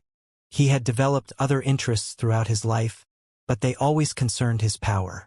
King Elbaz preferred grand actions and flashy gestures to prove his superiority. Instead, Noah would often resort to tricks and deceit when necessary. Noah didn't care about his image, while King Elbaz needed it to fuel the power of his bloodline. If the royal had to resort to a trick to kill Noah, his family would lose most of its reputation. "I'll go," Noah firmly answered, and the weaker experts paying attention to that interaction couldn't help but nod at his determination. Noah had learnt to behave like a true leader with time. He often ignored those obligations due to his aloof character, but he always acted while keeping the hive's best interests in mind. It wouldn't be wrong to say that the hive's status would be nowhere near its current one if it weren't for him. Noah didn't only obtain the tools necessary for the rebellion. He had also gathered a large number of experts and resources across the years. The 7th Kezir rune alone was enough to make him the most important existence in the entire hive. He didn't manage any political matter, but the higher-ups knew that their organization's future was safe with him. The elders of the council saw that too, and they felt glad that Noah was their ally. He usually created chaos whenever he moved, but they would never hope to have him as their enemy. Even if his Danton was still in the 5th rank, no one dared to consider him an incomplete powerhouse. Actually, some believed that he was already stronger than his patriarch. Of course, Noah didn't care about his public image. His mind had registered only 2 pieces of information: the meeting with King Elbaz and the time he had to prepare for that event. Training with Sword Saint is obvious, Noah thought as the troops dispersed. But what should I do other than training? 3 years were nothing for him now. He could spend them thinking about his next project if necessary. Yet, he still had plans to increase his power in the short run. Noah had solved the situation with his spells, and he had even improved the demonic form. His centers of power grew steadily, and his Danteon only needed time or some sudden enlightenment. He couldn't accelerate the training with Sword Saint. Only the endless repetition of his best slash could make it become his foundation. The copying of the elements had met a bottleneck. Noah had no idea what to do with the light element, and no one could help him in that matter. Noah could begin to create techniques capable of fusing with his new spells. Still, his sword arts were incomplete, so he found it pointless to invent forms that he would have to change soon. "It seems that you are my only option," Noah thought, and a surprised gasp resounded in his mind. Night had remained inside its dark underground area during the recent events. King Elbaz probably knew a lot about that species, so Noah didn't want to risk it while it was in that weak body. Their connection had improved, so the two could talk even if they were in different regions. It was as if Noah had a permanent open channel with the pterodactyl's mind. "Is something happening?" Night asked through its connection, but Noah didn't answer. He would keep the creature curious for a while to avoid seeing its smug face again. The world couldn't return to complete peace after King Elbaz's return. The shadow of war loomed over the new continent, so every expert did their best to improve their prowess. They didn't know how the meeting would unfold. It was better to prepare for the worst. Chasing Demon even issued a series of specific orders meant for 37. The automaton and his disciples had to create temporary cities in the separate dimension if King Elbaz decided to go all out against the Alliance. There wasn't enough time to resume creating living weapons, and Noah wasn't in the mood to use those years for that. The various experts could only use their resources to either purchase or build their inscribed items. Noah returned to the tower next to the Divine Cut. He had a room on the last floor where the sunlight couldn't enter, and he quickly began his project there. That wasn't his first time improving Night's body, and he had already studied the corpses of its species in the past. Replicating those creatures' innate ability was hard, but Noah didn't want to stop at that. The Nightblade pterodactyls were incredible in the right environment. Noah had even begun to believe that they could really be the best predators in darkness. However, that wasn't enough. It was pointless to be the best among ants in a world filled with dragons. Night had sensed that something was up, so it didn't hesitate to fly to the tower to spy on its master. When it reached the last floor, it found June opening one of the windows to allow it inside. The beast wanted to shoot directly in the isolated room, but June promptly stopped it.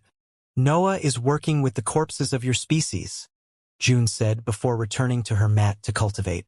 Her appearance didn't change in those years, but the aura that surrounded her had become unstable.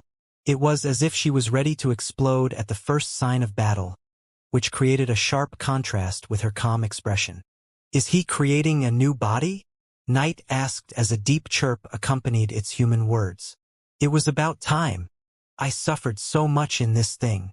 June stared at the bird-like creature with interest, but she didn't say anything. Night eventually found that constant gaze annoying and questioned her about it. "What is it?" Night asked with a tinge of impatience. "Noah always tells me that you are more expressive than humans," June replied without moving her gaze. "I just can't understand where your expressions are." The day of the meeting arrived, and the four powerhouses left their training areas to gather on the corner of the southeastern coast. The region was still on fire. The flames had never stopped flickering for more than 3 years, but the four experts knew that King Elbaz would make his move soon. King Elbaz didn't disappoint them. The flames slowly went down, and a shocking scenery filled the vision of the four invited to that event. A green prairie covered the land, and mid-sized magical beasts of various ranks populated it. Noah recognized them. They were royal peak Xianxia, and their bright feathers illuminated the area with multicolored light. Tall trees with large, rainbow-colored leaves and pale yellow trunks filled the coastline.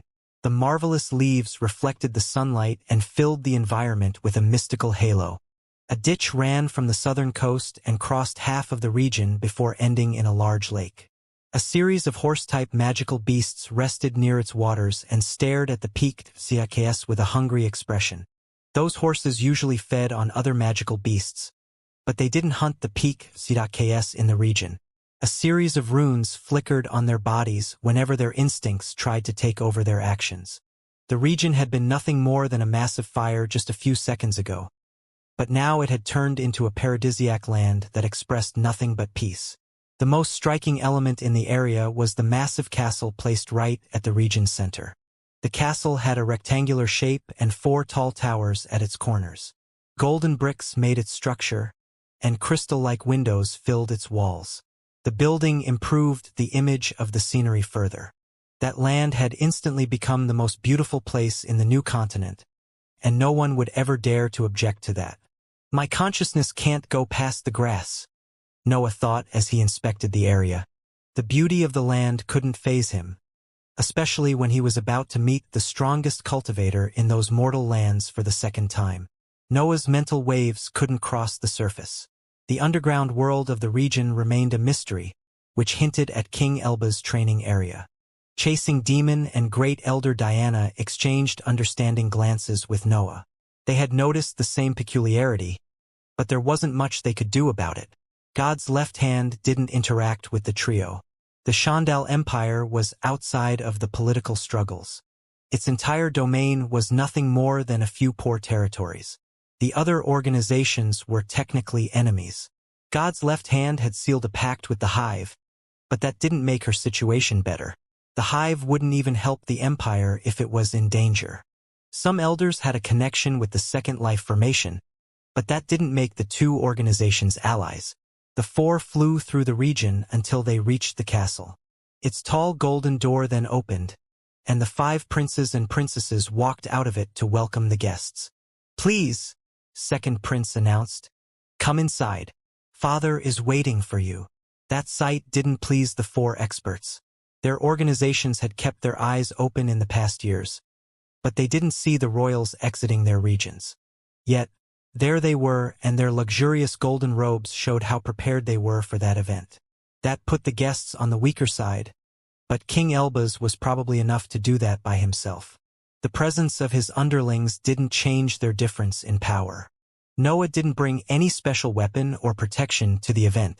He had even left night in its underground area since he didn't want to see how the pterodactyl felt about King Elba's. The other powerhouses had behaved differently. They didn't wear any form of protection, but their space rings were full of disposable inscribed items that could save their lives if the situation evolved poorly. God's left hand was the first to descend toward the entrance, and the remaining 3 followed her after exchanging a glance. Noah and second prince stared at each other during his descent. The red crystal at the center of the royal's forehead resembled a third eye that registered and studied his every move. Still, Noah's prowess had evolved by leaps and bounds in the past 350 years. He wasn't nearly close to the same opponent that second prince had fought with his puppet. The experts began to walk through the golden corridor after they crossed the castle's entrance. A royal escorted each powerhouse, and first prince walked in front of the group to lead the way.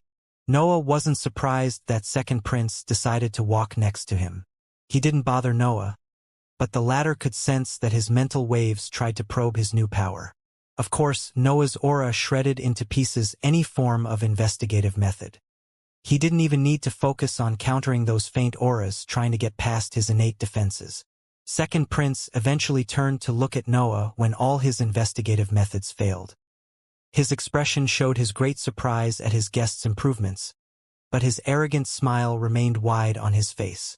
Noah didn't look at him, but his mental waves imitated the royal's behavior and inspected his centers of power. Second prince accepted that challenge and used his defenses to stop Noah's mental energy. However, a flash of golden light suddenly came out of his body and startled the other experts. "What is it?" First prince asked as his eyes moved between his brother and Noah. The atmosphere became tense as everyone sensed that a fight was about to start. But second prince promptly spoke to disperse that tension. "My inscribed item is acting strangely. I'll get father to take a look at it later."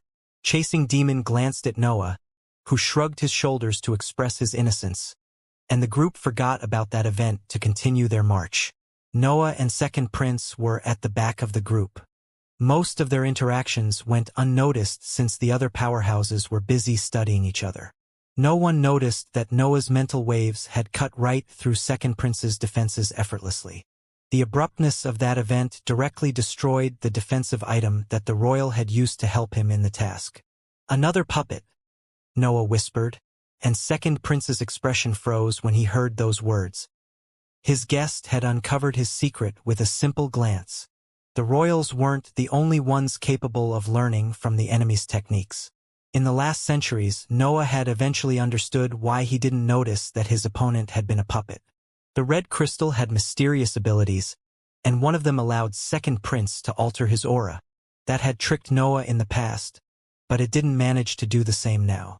Noah's mental waves had gone directly for the crystal and had seen that body for what it was. The Second Prince next to him was nothing more than a golem created with rank 6 materials. "Are you even real?" Noah mocked him as the group walked past a series of golden doors. The castle was immense, but First Prince led the group directly into the meeting area. Second Prince didn't answer and began to walk faster. The other royals understood that something had happened and picked up some speed to reach their destination more quickly. The group eventually reached a corridor without any door that had a garden at its end. Many precious plants grew there, and countless delicate scents created a peculiar smell that accelerated the seas of consciousness thinking capabilities. Noah's mind experienced the same effects of the divine deduction technique, even if in a less intense manner. Still, he couldn't help but feel surprised. The acceleration of mental faculties happened naturally. It didn't consume more mental energy, and it didn't seem to have any adverse effect on the sea of consciousness. King Elbaz welcomed them from the top of a long table featuring 10 large armchairs. The meeting could finally begin, but not before the royals' leader announced the main topic. "I found something at the center of this plane," King Elbaz said before sitting on his armchair. Every piece of furniture in the garden had a golden color. The table, the armchairs, the short sticks that kept some magical plants straight, and the window on top of the room reflected a golden halo. The plants in the indoor garden seemed affected by that halo, but the experts couldn't pay attention to that after King Elbaz's revelation. Chasing Demon and the others glanced at Noah, who could only shake his head to answer. He had explored the world under the surface, but he had never gone as far as reaching the core of the plane. The core of the planet was hotter.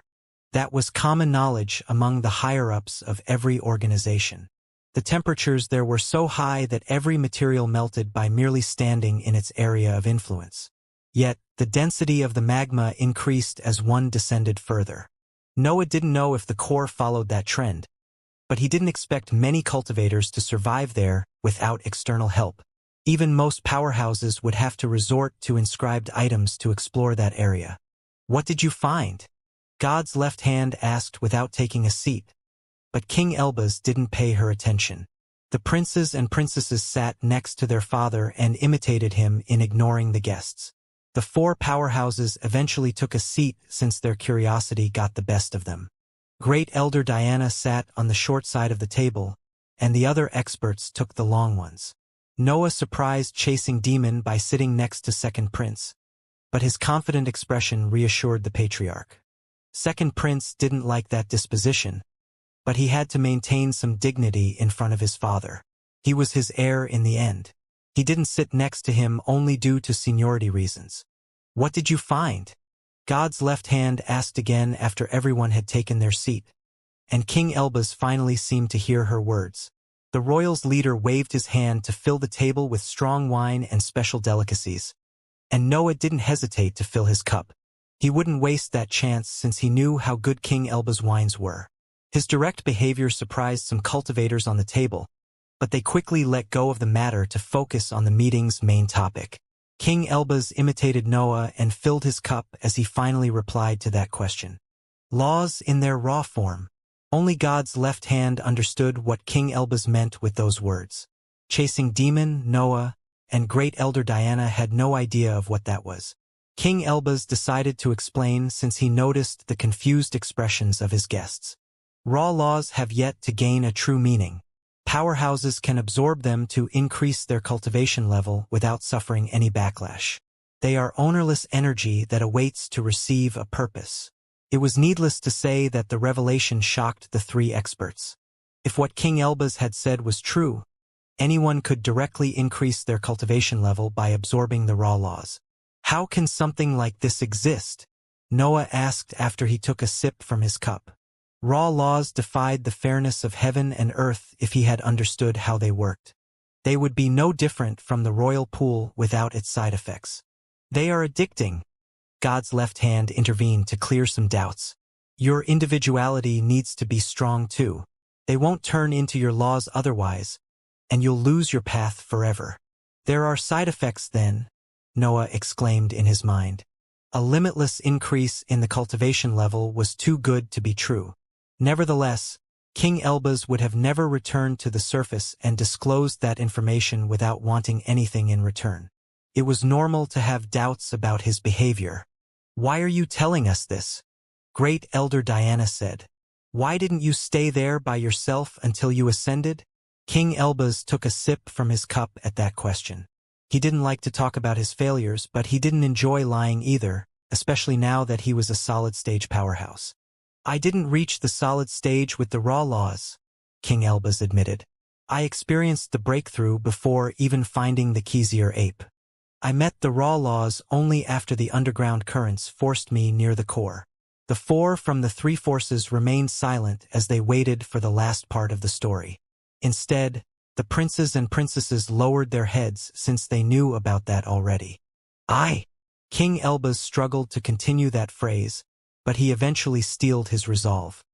I've lost myself inside the raw laws for an entire century. I've survived because a defensive item has stopped me from hurting my cultivation level. I spent the remaining time underground cleansing my dantian. What can we do with a resource that even you can't control? Chasing Demon asked. He liked the idea of obtaining quick power-ups at no cost, but he wasn't unrealistic. King Elbaz was the strongest and most prepared cultivator in those mortal lands, but even he had failed to avoid the addicting properties of the raw laws. The other powerhouses in the world had no chance to seize them. I was alone, injured after a battle with an unreasonable creature, and exhausted after centuries in the magma. King Elbaz stated without showing the slightest shame. I can't create an item to seize the raw laws, but I can build an exploration party for the same purpose. We can control each other and make sure that we don't go mad. You have 5 powerhouses under you already. Noah joined the discussion once the topic reached that point. Why did you even summon us? Aren't your sons and daughter up to the task? Noah's words were sharp as swords, even if he didn't exude any aura when he talked. It didn't matter what King Elbaz said to justify his family. His actions had already revealed how he felt about his underlings. I don't know if they are, King Elbaz admitted without even looking at the other royals. Still, I'm going to find out. King Elbaz stood up at that point, and a map appeared on the golden table. The drawing depicted the new continent and divided its regions according to the current political borders. I want to hold a tournament to reorganize our domains, King Elbaz said. Powerhouses will fight among themselves to seize each region, but we will exclude those that are too important to every organization. A few regions on the map lit up. The hive saw the area between the lava lake and the forest of white woods become purple, indicating that King Elbaz saw them as its core domains. The same happened for the council.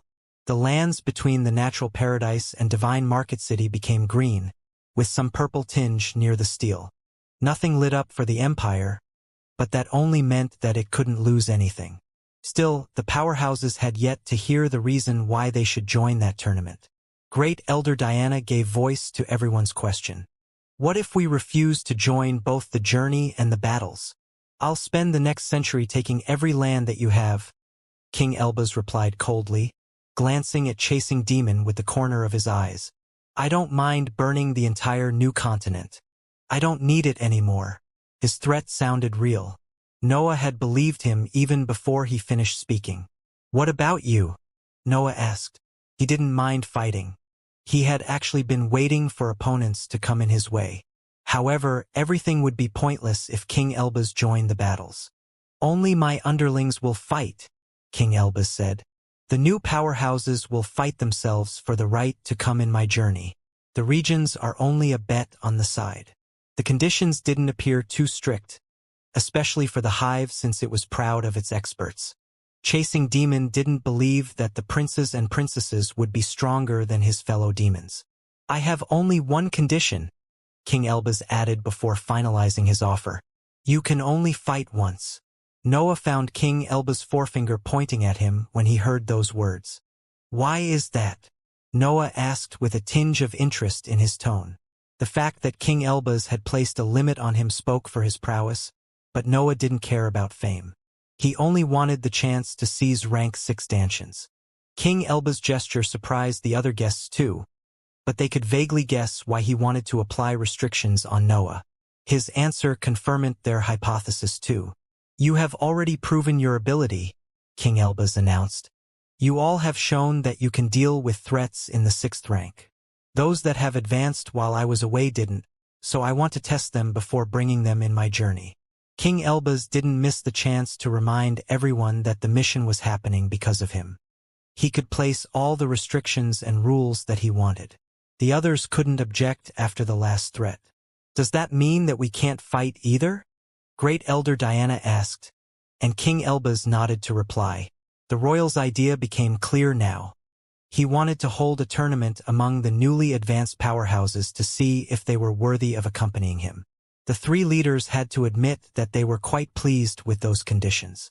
Except for Noah, their new powerhouses lacked battle experience at that level. Still, they were proud of their underlings. The alliance also had many superfluous territories, so it didn't mind gambling them to train its future leaders. Moreover, success in the mission would shorten King Elbaz's time in the mortal lands. Once he ascended, the alliance would have no real enemy in the entire world. Chasing Demon felt a bit sorry for Noah, but he didn't have any power over the matter. King Elbaz had been quite clear. They could either obey or waste centuries of ACCU.mulation. The meeting moved forward, and the group set the methods and conditions of the battles. King Elbaz dictated most of them, but the other leaders managed to make him rethink certain aspects of that tournament. Since there were only a few new powerhouses, the 4 organizations would engage in group battles. They didn't set a rule against killing, but they strongly advised against it. Also, cultivators could give up in the middle of the fight. There was no need for oaths or similar methods to seal the agreement, and those involved in that meeting weren't easy to bind to inscribed pacts in the first place. It would be up to the various organizations to respect the rules. That gave King Elbaz the last say on every matter, but the situation would be the same, even with oaths. What was happening there was positive in the minds of the 3 leaders. The Elbaz family currently had the strongest cultivator in the world, so they had to avoid any frontal clash. Still, Chasing Demon and the others had managed to enlarge the areas that the tournament couldn't affect. King Elbaz had eventually given in to some of their relentless requests and complaints. The Hive and the Council considered themselves satisfied with the new dispositions obtained. The Hive would keep all its essential territories even if it lost all the group battles, which involved many central regions. Cultivators could quickly adapt to new environments, and the Chasing Demon didn't mind creating multiple domes in some regions. Yet, the hybrids needed their space. The guests left and conveyed the news of the tournament to the powerhouses of their organizations. The battles would begin in 5 years, so everyone had time to prepare. Noah returned to the tower next to the Divine Cut to train with Sword Saint. By then, he had completed the projects that he could finish without having a rank 6 Danteon. He didn't need any special training before the battle. At best, he could plan what he would hide during his group battle. He had already decided that he wouldn't show night, but there were other abilities that he would rather keep hidden for now. He didn't fear the other newly advanced powerhouses, especially after years of rigorous training with Sword Saint. Yet, the royals were tricky to fight, and they probably had many countermeasures to his most famous abilities. "I guess I can only avoid using my spells," Noah thought before contacting 37. There was one small issue that he had meant to solve for a while, but that he couldn't fix with his expertise alone. The demonic sword and knight were living beings. They were both quite peculiar among life forms, but space rings didn't allow them inside their separate dimensions anyway. Noah had never minded that too much since the weapon and the pterodactyl had tight links with his mind. Yet, he would venture to the center of the plane soon, and he didn't want to endanger them. Of course, Noah didn't consider for even a second the possibility that he would fail to qualify for the mission. If the group battle became too tough to handle while holding back, he would go all out. "I heard about King Elbaz," June said as she reached the roof of the tower. "Raw laws and the center of the world. Sounds fun." The couple's interactions had become more peaceful after spending more than 3 centuries without hiding their relationship. They had lost their desperate craving to make the best out of their time together. Still, they didn't desire their partner any less than before. "Peace is making you jumpy," Noah teased June as she sat next to him and lay her head on his shoulder. June's aura appeared ready to explode. She could control it easily thanks to her improved perfect circuit, but that didn't make her less annoyed about that long peace. She had hoped that King Elba's return would bring a new wave of battles, but the outcome of the meeting had disappointed her. "I think I'll go in the other world while you are away," June said after the two of them had stared at the scenery for a while.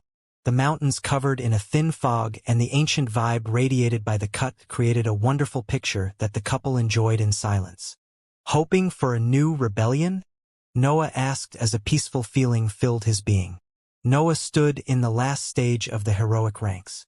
His lover was next to him, and the hive grew steadily. They had no real enemies and nothing else to wish for from that world. That was life at the peak.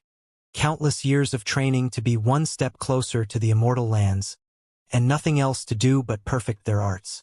Many would find that kind of life perfect. Noah could obtain everything he wanted, and he had already seized most of that. However, Noah and June were both bored of that situation. The mysterious lower plane couldn't keep secrets from them anymore. They had uncovered everything there was to discover, and they had reached a simple conclusion. That wasn't enough. Noah was a boundless ambition striving for the higher levels, and June an endless battle intent that couldn't stop craving for more opponents. Staying still went against their nature, which was why they ended up joining one mission after another whenever they had the chance. "There are many hybrids there," June replied. "Helping to clear the other world is better than remaining here where everything is so unchanging." "I bet Faith will come with you," Noah said, and June nodded while wearing a warm smile. The two of them had become real friends in the last period. Other than being her sparring partner, Faith had helped June survive her boredom in the previous centuries. "She says good things about Elder Laura," June said while turning to look at her lover. "Try not to kill her." King Elbaz and the others had already planned the matches of the tournament. Noah would fight against Second Prince, Elder Laura, and True Speed, the new powerhouse of the Empire. "I won't target her on purpose," Noah replied. "My real target is that puppet user anyway." Noah flew toward the bushland next to the region featuring the forest of yellow silvers. His opponents were already waiting for him, but he wasn't late to the appointment. 5 years had passed in complete peace. The region rebuilt by King Elbaz didn't show any sign of activity in that period, and no one from the Elbaz family had occupied his area. King Elbaz had taken the entire region as his training area. The other assets of his organization overcrowded the few remaining lands in his domain, but he didn't seem to care. Elder Laura, Second Prince, and True Speed floated on different borders of the region. Second Prince occupied the southern border, showing his usual golden robes and the small shining crown on his head. The red crystal at the center of his forehead reflected the sunlight, and his smile was wide as he looked at his opponents. True Speed floated above the eastern coast. He was a youthful tall man with short black hair and no beard. A tight red robe underlined his bulging muscles, but he had a peculiarity that was hard to miss. The new powerhouse of the Empire didn't have human feet.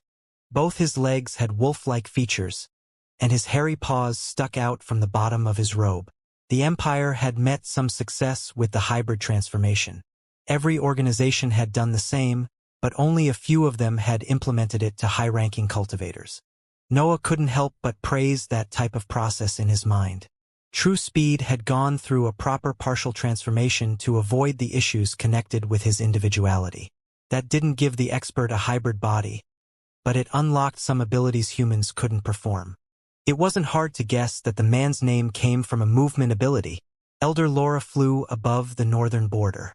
She had long brown hair tied in a bun and a pair of green eyes. She appeared relatively young too, and her green robe enhanced her curves even if it didn't reveal her skin. According to June, Elder Laura was one of the few higher-ups of the council who had never tried to pressure Faith. The latter also liked her, so her death wasn't something that she wanted to see. The 3 cultivators had a similar cultivation level. They were all rank 6 cultivators in the gaseous stage, with second prince being the most advanced. Those small differences in power weren't enough to declare who was the strongest among them. It only indicated who was closer to become a law. Noah was the weaker of them in terms of centers of power. Only his sea of consciousness was above theirs, but his body and Danteon were far behind.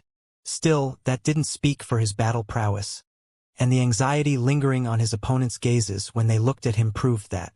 The 4 of them flew toward the center of the region when the 4 leaders appeared high in the sky. King Elbaz, God's left hand, Great Elder Diana, and Chasing Demon would act as judges for each battle. Noah didn't say anything when he and his opponents gathered. He bowed only out of respect for the leaders above them, but he wasn't in the mood for political foreplays. Second Prince felt in the same way, but Elder Laura and True Speed paid particular attention to Noah when they bowed toward him. "It's an honor to fight against the Demon Prince of the Hive," True Speed said before retreating to the coastline. "I can't wait to fight the bane of the Elbaz family," Elder Laura announced before retreating toward her border. Noah saw the woman leaving and decided to use his consciousness to send her a mental message. "If you see darkness, run." He didn't care that the other 2 could see that action. The Hive and the Council were allies. It was only normal to exchange a few private words between cultivators from those organizations. Elder Laura stopped her tracks when the mental message reached her consciousness, and she glanced at Noah wearing an interested face. Yet some fear had appeared in her eyes. Second Prince snorted before retreating toward his border too, and Noah decided to imitate him to begin that battle. King Elbaz waited for everyone to be ready to throw a fireball that exploded mid-air, releasing small flames that dispersed in the environment. That was the signal decided previously by the 4 organizations. The battle had officially begun now, and Noah soon saw how feared he was by all 3 experts. The fire dispersed only to reveal Elder Laura, True Speed, and Second Prince flying toward him at full speed. "Are they for real?" Noah thought as he released dark matter to create Snore next to him. Elder Laura wielded an inscribed black bow and loaded 3 water arrows as she flew toward Noah. Yellow sparks crackled on True Speed's legs, and the fur on his feet stood up when he activated his innate ability. Small shockwaves spread from under him, and his figure became hard to see as he accelerated. Second Prince had quickly summoned his fiery snakes by giving fire to one of his silver hair. He and the beasts flew toward Noah in what appeared to be a planned joint attack against the strongest among them. The 3 powerhouses had instantly chosen to join their forces to defeat Noah. Their intense auras filled the environment and cracked the sky at their passage, but Noah couldn't feel any danger at that sight. "My senses must have dulled after fighting for so long against a divine will," Noah thought as he lifted his arm and arched his fingers as if they were claws. Noah wasn't underestimating his opponents, but he had fought Sword Saint for years by then.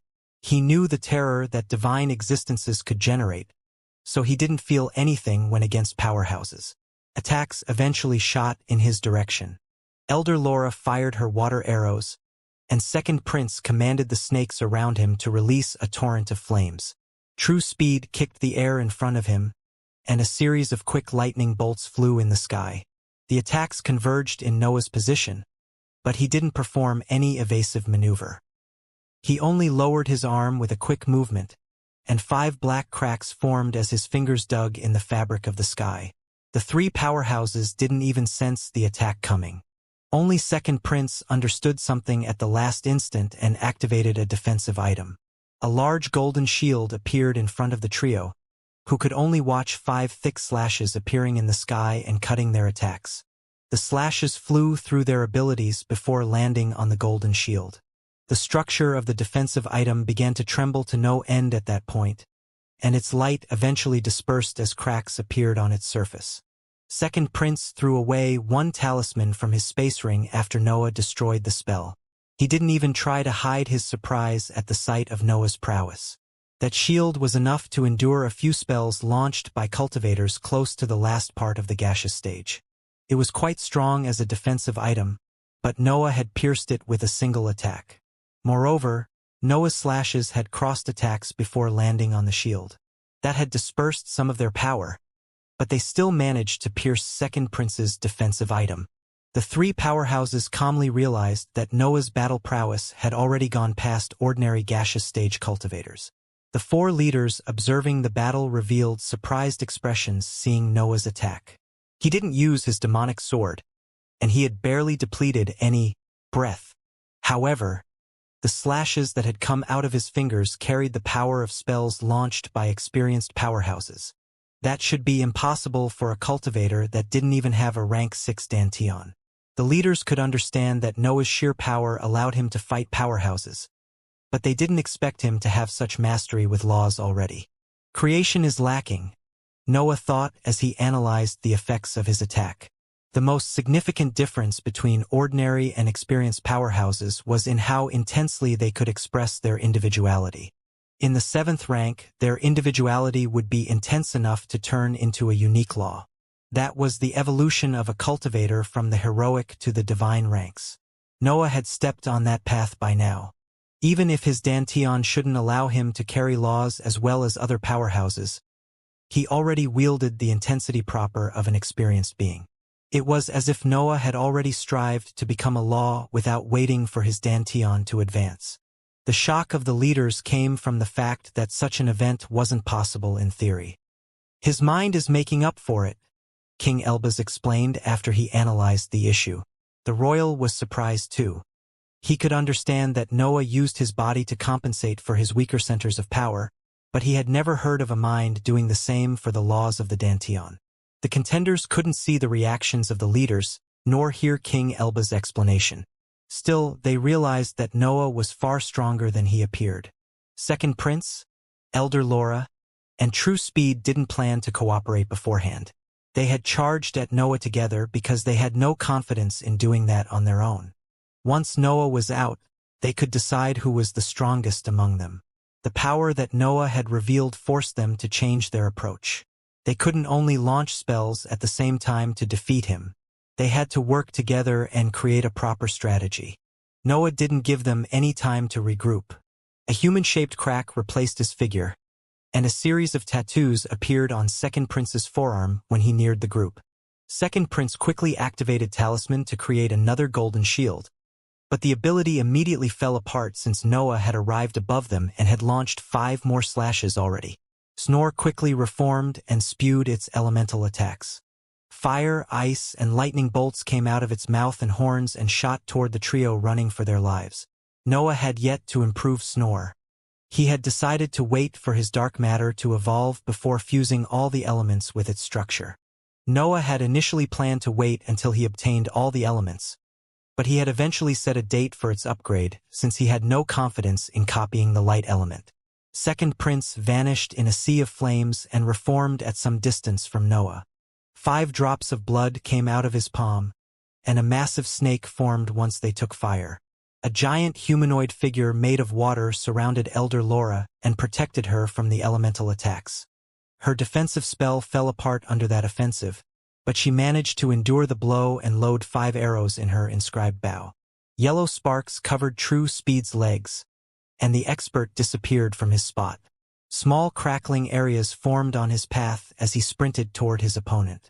It had been a long time since a cultivator had tried to engage Noah in a melee battle. Only magical beasts and hybrids could match his physical strength in the end.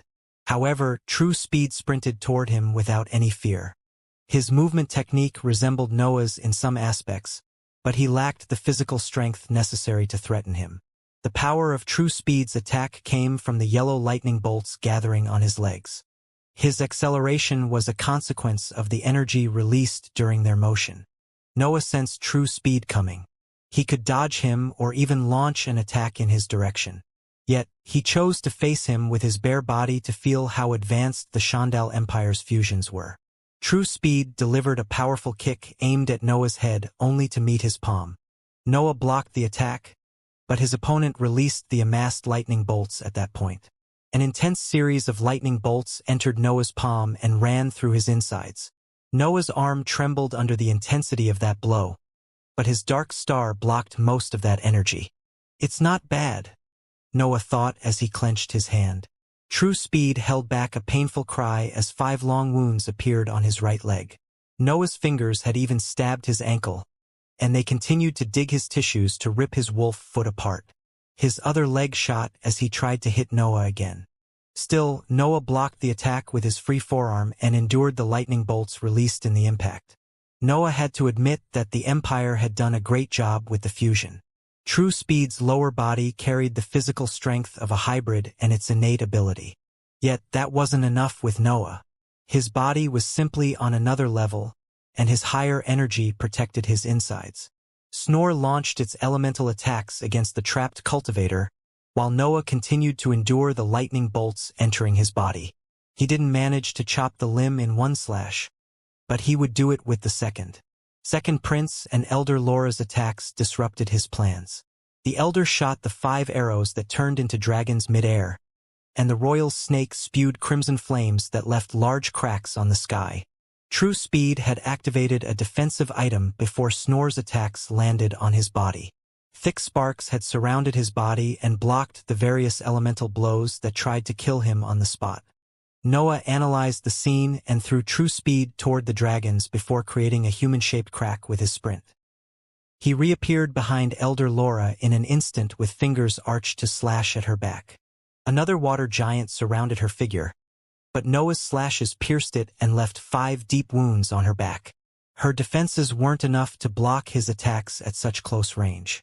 Elder Laura endured the pain to control the dragons and avoid True Speed.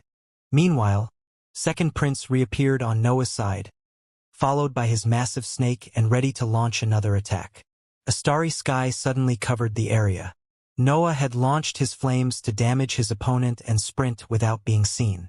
The trio retreated in fear as they used their spells to block the black flames, but a series of thick slashes came from the fire and aimed for the 3 of them. The lights of more defensive items shone in the sky as the cultivators blocked the slashes. Second Prince's sensors lit up only to see his snake falling apart and Noah's figure becoming visible among the flames. Another series of slashes shot out at that point. The battle was utterly one-sided. Noah had cornered them with only his bare hands. Of course, his fingers were far more than strong weapons. Noah could perform slashes that surpassed his previous might with them due to his intense individuality. He wasn't a brute anymore. There were precise techniques hidden behind his simple movements. The trio was out of option. Only a few exchanges had been enough to prove Noah's superiority, even if the 3 of them never had any doubt about that.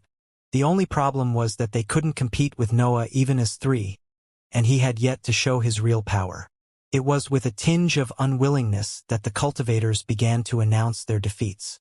"I surrender," Elder Laura said, and True Speed didn't hesitate to imitate her. "I surrender too." Noah felt surprised by that sudden surrender and glanced at Second Prince with a curious expression. Still, the royal followed the other cultivators' example. "I surrender," the royal said, and the first battle of the tournament ended. Where are the tricky defensive methods? Noah thought as annoyance built inside him. Where are their secret techniques? Where are their schemes to corner me? Noah couldn't believe that his battle had been so short. He had barely exchanged a few blows that the fight was already over. Elder Laura and True Speed heaved a sigh of relief. Their injuries were deep but not too severe. One healing session would be enough to fix them. Instead, Second Prince stared at him while wearing a mocking smile. At that point, it became clear that he had never wanted to fight him seriously. His priority was to get him out of the tournament as fast as possible. Noah felt slightly deceived. That outcome had left a bitter feeling in his mouth. He didn't expect to seize rank 6 stanchions easily, but he wished to have a chance at least. "I can't say that they made the wrong call," Noah thought as he accepted that result. Except for Second Prince, he didn't believe that the others had a chance to survive if he fought seriously. Second Prince and the others left to treat their injuries and prepare for the next battles. They could fight again, so that loss didn't affect them in the slightest. They considered that outcome a victory since Noah didn't manage to inflict any lasting wound. They would be able to express their full power in the next fights. Noah had to retreat even if he felt disappointed. There was still the mission at the center of the plane, so he had to prepare accordingly. 37 was handling the creation of a space ring capable of containing living beings, and Noah didn't have any project at hand. Still, he could investigate matters that rarely affected the surface. As an expert in the magical beasts field, Noah knew virtually any species in his mortal lands. His knowledge also covered a big chunk of the extinct and ancient creatures after his adventure in the hidden world. However, the Sea of Magma was mysterious. Its fauna had remained the same for eras, but that didn't help the experts since only a few cultivators had explored its depths. Noah didn't find anything specific even when he researched and purchased records concerning that topic. He knew that there were magical beasts down there, but he couldn't find out which species. King Elbaz didn't reveal much about his journey, and Noah knew that he would be vague even if he tried to investigate the matter. It was up to him to gather as much information as possible. Noah didn't want to learn about the fauna down there because he feared those ancient species. He felt uneasy leaving that knowledge only to King Elbaz. Yet, he didn't find anything relevant or that had a bit of reliability. That made sense due to the peculiar environment of the Sea of Magma, but it still troubled Noah. King Elbaz would be in complete control of the mission. The experts with him would be blind unless he decided to reveal something. I guess thick skin and fire-related abilities, Noah thought as he gave up on the matter. He could guess some of the magical beast's characteristics in the Sea of Magma, but that didn't help him too much. It would be up to him and his survival instinct once the mission started. The next group battle started 2 months after the first one. That fight featured Dreaming Demon, Elder Regina, First Princess, and True Speed again. The Shandal Empire only had one newly advanced powerhouse, so True Speed had to fight in every group battle. That put a lot of pressure on him since his victory could bring the Empire back to the new continent. Yet, he had to accept his limits and go all out only in battles that he could win. "I surrender," True Speed announced as soon as the second group battle began, and his 3 opponents couldn't help but be surprised about that. The audience saw the matter differently. Elder Regina, Dreaming Demon, and First Princess were among the best new powerhouses in the world. Noah and Second Prince were exceptions since they lived in the realm of the monsters, but those 3 women were only a few steps behind them. True Speed's surrender forced the trio to go all out from the beginning of the battle. The fight unfolded far differently than the first one, and the audience could see how strong those new assets were. Dreaming Demon expanded her consciousness as soon as the fight began, but her opponents quickly activated countermeasures to her individuality. Elder Regina summoned a human-shaped puppet that absorbed her opponent's mental waves and left her an area untouched by her influence. First Princess didn't use any spell, but she relied on a similar method to keep Dreaming Demon's threatening mind away from her. She threw a dark orb that floated above her head and absorbed the mental waves flying in her direction.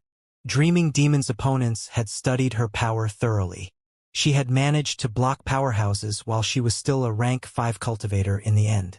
Her achievements made her worthy of in-depth analysis. Still, that wasn't enough to stop her offensive. The air affected by her consciousness bent and amassed to form a series of human-like shapes that shot toward her opponents. The wind shapes carried her mental waves and spread them wherever they went. More puppets appeared as they tainted other parts of the battlefield. It took only a few seconds for an army to form and surround the 2 women. A wildfire surrounded First Princess figure and fended off Dreaming Demon's puppets.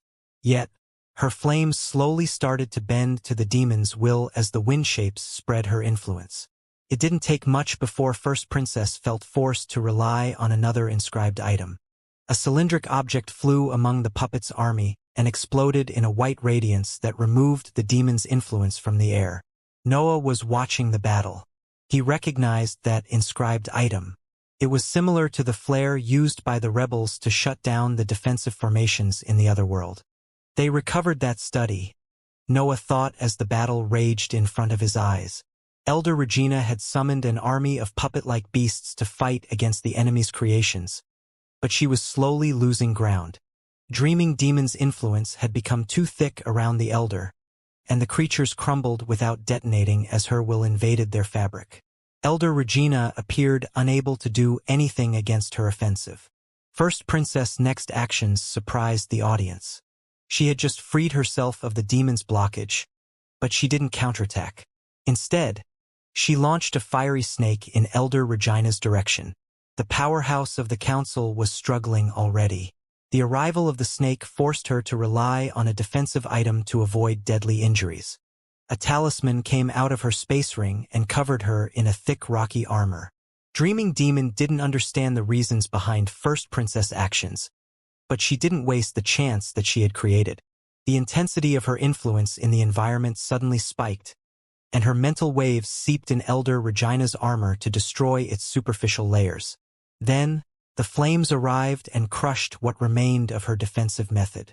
Elder Regina could only give up on the fight when she saw that the army of wind puppets shot toward her now that she was defenseless.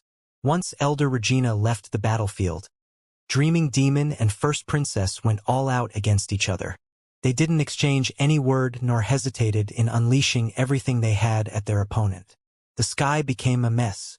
Dreaming Demon's mind continued to spread until First Princess used her white explosions to get rid of her influence and counterattack. The two of them didn't manage to land a single direct blow on each other. First Princess items saved her every time, and Dreaming Demon took control of the flames whenever they became too close. To the audience's surprise, the two women fought until both their centers of power had exhausted their reserves of energy. That was a clear tie, and the judges above them agreed with that outcome. As for the territory gambled in the group battle, King Elbaz assigned it to the Hive since Dreaming Demon's prowess didn't come from inscribed items. The second battle ended with another victory of the Hive, but both Dreaming Demon and First Princess earned the right to join King Elbaz's mission. The royals' leader didn't care about the territories. The tournament's sole purpose was to test the new powerhouse's prowess, and both women had succeeded in meeting his standards. The third group battle started a few months after the last one. Flying Demon, Elder Regina, Second Prince, and True Speed gathered on the battlefield and began to fight without many foreplays. The only exciting exchange of words happened between Second Prince and Flying Demon. The royal had stared at the demon for so long that he ultimately questioned him about that. "Do you like me or what?" Flying Demon asked in a mocking tone, but that didn't affect Second Prince's smile, who replied honestly, "I can't wait to see the individuality of a god." The fact that Flying Demon had inherited Chandal's individuality wasn't a secret. He didn't disclose the matter to anyone. Still, every expert of the world had paid a great deal of attention to the god of the empire. They couldn't possibly fail to recognize such a similar individuality, and it was enough for one force to notice that for everyone in the world to learn about it. Flying Demon didn't care about Second Prince's words, and the contenders quickly returned to their borders to start the battle. True Speed tried to fight at that time, but the three powerhouses ganged on him to kick him out of the battle.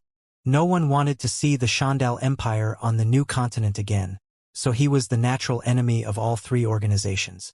Second Prince had to deal with both Flying Demon and Elder Regina once True Speed conceded. The two experts were allies, and they both knew that their opponent was the strongest among King Elbaz's underlings. Elder Regina surrounded the prince with an army of earth puppets. Magical beasts of various kinds charged through the fiery walls, protecting him, and detonated once they were about to fall apart. Flying Demon's white flowers grew among the flames and spread ice among them. His individuality even stopped their flickering before frost covered them. The royal relied on his blood to fuel spells capable of destroying both ice and puppets. His figure often exploded into a sea of flames, and fiery snakes always covered his body to protect him. The fiery creatures spewed dense flames too. The area occupied by Second Prince was nothing more than a massive fire that took different shapes depending on his needs. The royal didn't use any inscribed item to match his opponent's offensive. His dense flames were enough to melt the ice and keep the puppets at bay. That spoke for his prowess, but Elder Regina and Flying Demon didn't care about proving themselves better than him. Kicking him out of the group battle was their main goal. Second Prince fought bravely. His flames used 10 drops of his blood as fuel at some point and transformed into a 9-headed hydra that occupied half of the battlefield. That spell was massive, and the scorching aura radiated by its flames was enough to melt any of Flying Demon's attempts to freeze it. The intensity of its pressure fended off Elder Regina's puppets too. The allied powerhouses found themselves cornered at the borders of the battlefield. No rule stated that they couldn't cross them, but that didn't help them solve the situation. Flying Demon and Elder Regina exchanged an understanding glance as they dodged the pillars of flames launched by the Hydra. They would go all out together. Flying Demon's aura surged, and his consciousness covered the entire region, engulfing the Hydra in his individuality. Countless flowers grew in the sky, but they didn't spread any ice. Instead, they exploded to create a storm of ice shards that melted before they could reach Second Prince, who was at the center of the massive beast. The spell seemed to be over, but more flowers suddenly grew from inside the Hydra and detonated before the flames could melt them. Second Prince generated a sea of flames inside the dense fire and melted the new attack. However, his focus had wavered for a second, and a flower grew on his neck due to that distraction. Ice quickly spread from the flower. Half of Second Prince's torso had turned frozen by the time Second Prince took care of the storm of ice shards. The ice didn't only stop the functioning of his tissues. It influenced his very existence, freezing it in time due to the laws contained in Flying Demon's individuality. Elder Regina didn't fail to exploit that chance. Flying Demon's attack had rendered the Hydra motionless, so she could send an army of puppets through its flames without losing too many of them. The puppets eventually detonated right before Second Prince regained control of his body, and the Hydra dispersed in the explosion. Trails of fire came out of the gray cloud that had formed after that clash. They converged higher in the sky to reform Second Prince, who appeared to have suffered some slight injury. Part of his skin carried scarred spots due to the forceful removal of the ice. The most significant wound was a red mark on his neck that exposed his skin's lower layers. King Elbaz appeared in the middle of the battlefield at that point, forcing the three powerhouses to stop their offensive. The leaders in the sky didn't know what he was up to, but they descended to make sure that their underlings were safe. "The three of you are worthy of joining my journey," King Elbaz announced. "This land will go to the hive." His last line confused Elder Regina. She felt that King Elbaz didn't give her a chance to prove herself against Flying Demon. However, right before she could give voice to her complaint, she saw that a white flower had appeared on the back of her right foot. "You bastard," Elder Regina said as she shot a hateful stare toward Flying Demon, but the latter spread his arms to express his helplessness in the matter. He was a demon. He had to put the Hive's best interests before any alliance or pact. Their cooperation had given him a chance to take his ally by surprise, so he had seized it. The third group battle ended with the Hive still undefeated. That didn't increase its domain since the one territories had previously belonged to it already. Still, the prowess showed by its powerhouses demonstrated to the world that the Hive had earned its spot among the strongest organizations. This current position didn't come from the copying technique alone. Chasing Demon and Great Elder Diana held a long meeting after Flying Demon's actions, but the two leaders eventually let go of the matter. The two decided that they would think about their domains after the battles ended. The fourth group battle featured Elder Julia, Elder Laura, First Prince, and True Speed again. Elder Julia and First Prince were on another league compared to the other two powerhouses. True Speed was the first to surrender since he found the three opponents ganging on him again, but Elder Laura suffered from a similar fate. Elder Julia and Elder Laura were fighting against First Prince as everyone expected them to do. Yet, the royal didn't mind relying on inscribed items in his battle. While a torrent of wind slashes and water arrows destroyed his flames, First Prince activated a golden rune that made him reappear above Elder Laura. That was an instant teleport. Even matrices wouldn't be able to be so quick in their effects. Elder Laura's last line of defense activated on its own when she saw a fiery snake slamming on her figure and pushing her toward the ground. A broken water giant became visible on the ground after the cloud created in the clash dispersed. Elder Laura was inside it, but a large chunk of her waist had disappeared after the attack. Her dantian was safe, but she felt the need to concede anyway. She preferred to treat her injuries now to express her full power in the next battle. Elder Julia and First Prince remained alone on the battlefield. The two of them stared at each other for a while before resuming their offensive. First Prince knew about his opponent's individuality. Elder Julia shared similar features with Dreaming Demon, but her influence affected a different aspect of the world. Dreaming Demon forced her will in the matter. She affected the laws of both world and living beings without caring for their structure. Elder Julia's focused on her aura instead. She could make it invisible to the enemy's mind and tricky to deal with. Also, she preferred to use simple attacks rather than complex constructs. Her individuality wasn't as broad as Dreaming Demon's, but that allowed her to gain power faster. Her more straightforward path was one reason she had advanced to the 6th rank before the demon.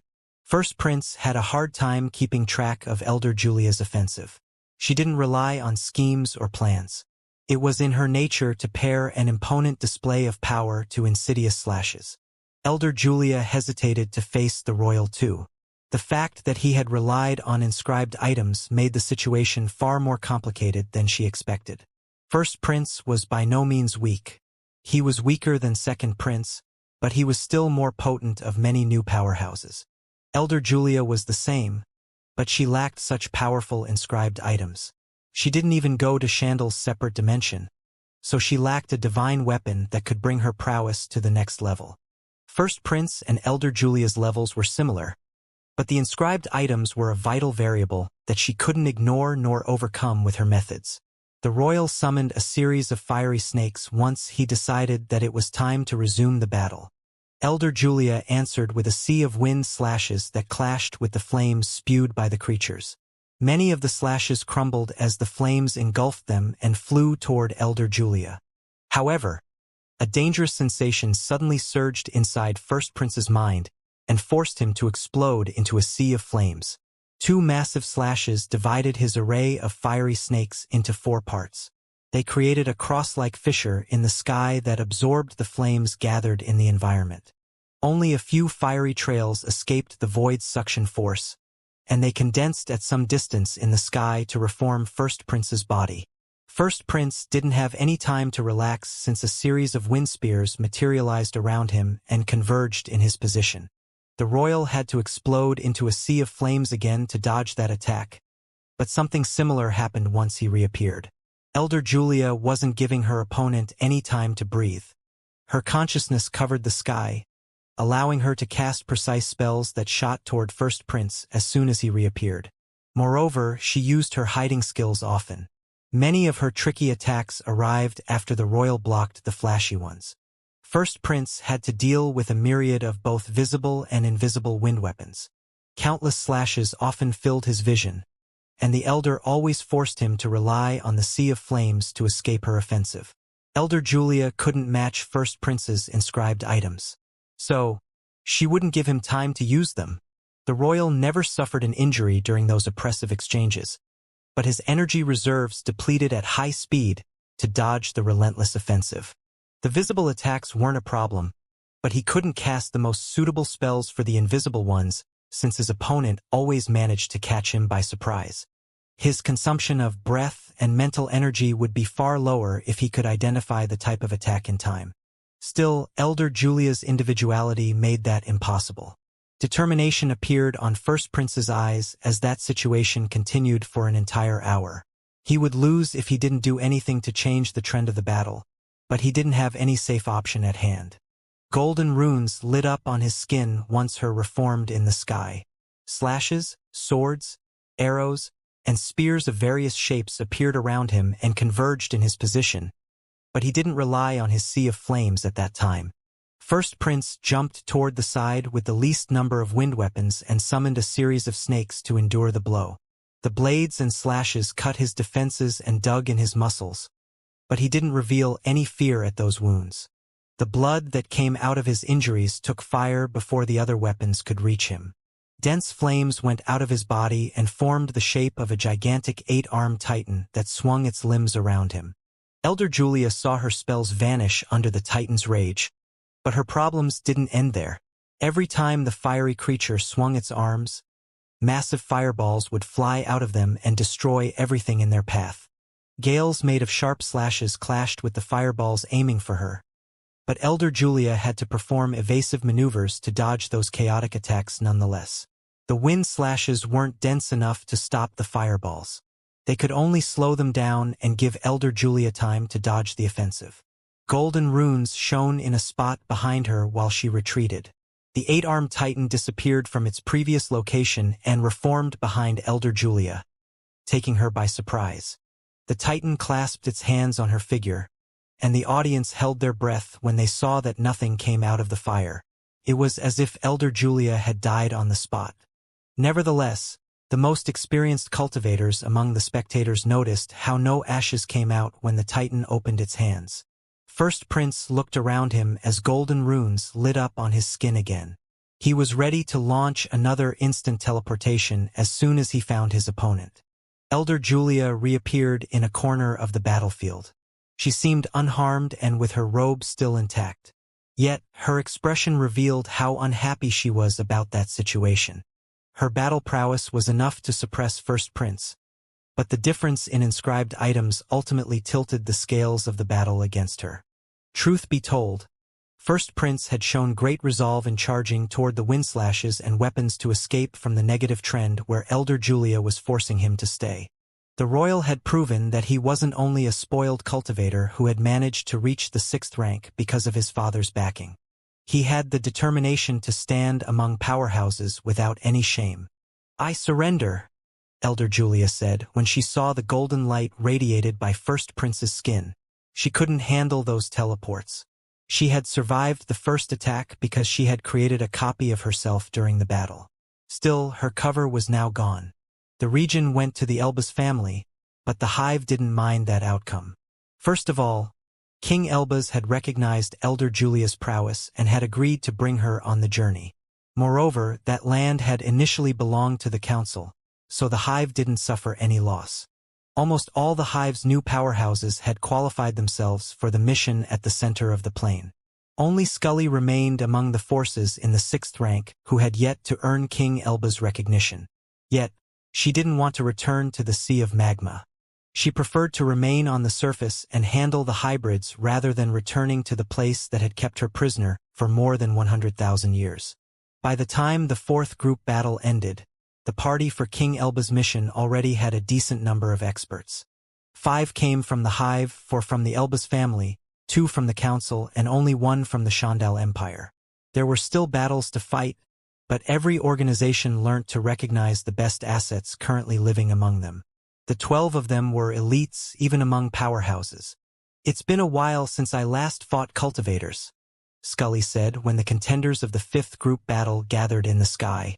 She had regained her eyes in those years, and they shone with a yellow radiance. All the other powerhouses of the hive had qualified for the mission at the center of the plain, so they couldn't fight anymore. The terms of the tournament saw some leniency for the organizations in that situation, but King Elbas viewed the lack of other assets as a sign that they shouldn't have too many territories. Of course, that went against the hive and the council, but they couldn't stop King Elbas. Giving a few territories back to the royals was better than wasting resources and time delaying the inevitable. Scully opponents were Elder Laura, True Speed, and Third Prince. The tenor of their battle was far less intense compared to the others, but the 4 of them put up a fantastic spectacle nonetheless. Having a rank 6 Kezier ape fighting in the open made it difficult for many weaker cultivators to watch that battle. The runes on Scully's back forced the audience to resort to special methods to watch the fight. Moreover, seeing that the hive had such a peculiar powerhouse among its ranks spoke for its variety. The world's forces knew that they were behind the hive when it came to creating a hybrid army, and they could witness its real power in that fight. Elder Laura's complexion was a bit pale, but her past injuries didn't seem to affect her battle prowess. She and Scully ganged up on Third Prince before even minding the opponent from the Shandal Empire. The 2 powerhouses had decided to kick the royal out of the battle to eliminate the trickiest threat. Third Prince's inscribed items scared them, and they didn't want to give any territory to the Elbas family. True Speed could only go with the flow. It felt refreshing for him to express some of his power, but he remained wary of his temporary allies since he knew how the situation would unfold afterward. Third Prince's battle style was reckless. He couldn't match the 3 opponents ganging on him with his power, so he relied on many defensive and disposable items to block the attacks coming at him. Then, he used his spells to attack. The items kept him safe, so he could focus everything he had on launching a mad offensive toward his opponents.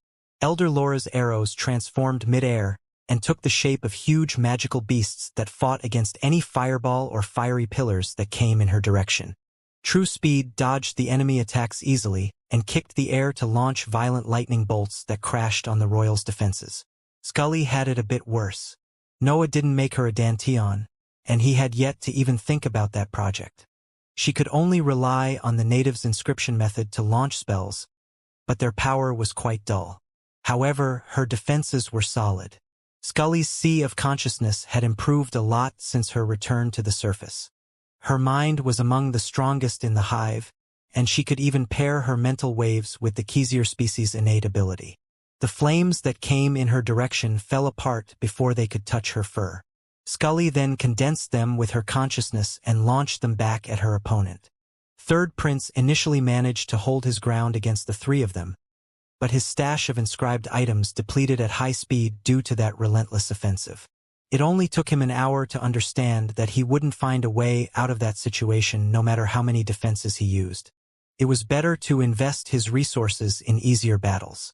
The focus of the allied powerhouses moved on True Speed after Third Prince conceded. The expert of the Shandal Empire had to deal with their joint offensive, but he put up a fight at that time. Elder Laura's arrows struggled to catch True Speed. He was too fast, and his movement technique virtually had no limitations in terms of distance. True Speed didn't have limits on his stamina either. His lower body had fused with a magical beast, so it carried all the hybrid's fantastic properties. He could sprint for days without even sweating. He could even launch an endless number of lightning bolts as long as he had breath. The audience could finally see that he wasn't weak at all. Yet, Scully's innate ability countered his high mobility. Thoughts were faster than him, and a Xianxia ape founded its attacks on them. True Speed continued to dodge the water creatures coming in his direction when he hit an invisible wall. The air around him had condensed so much that it had created a proper cage.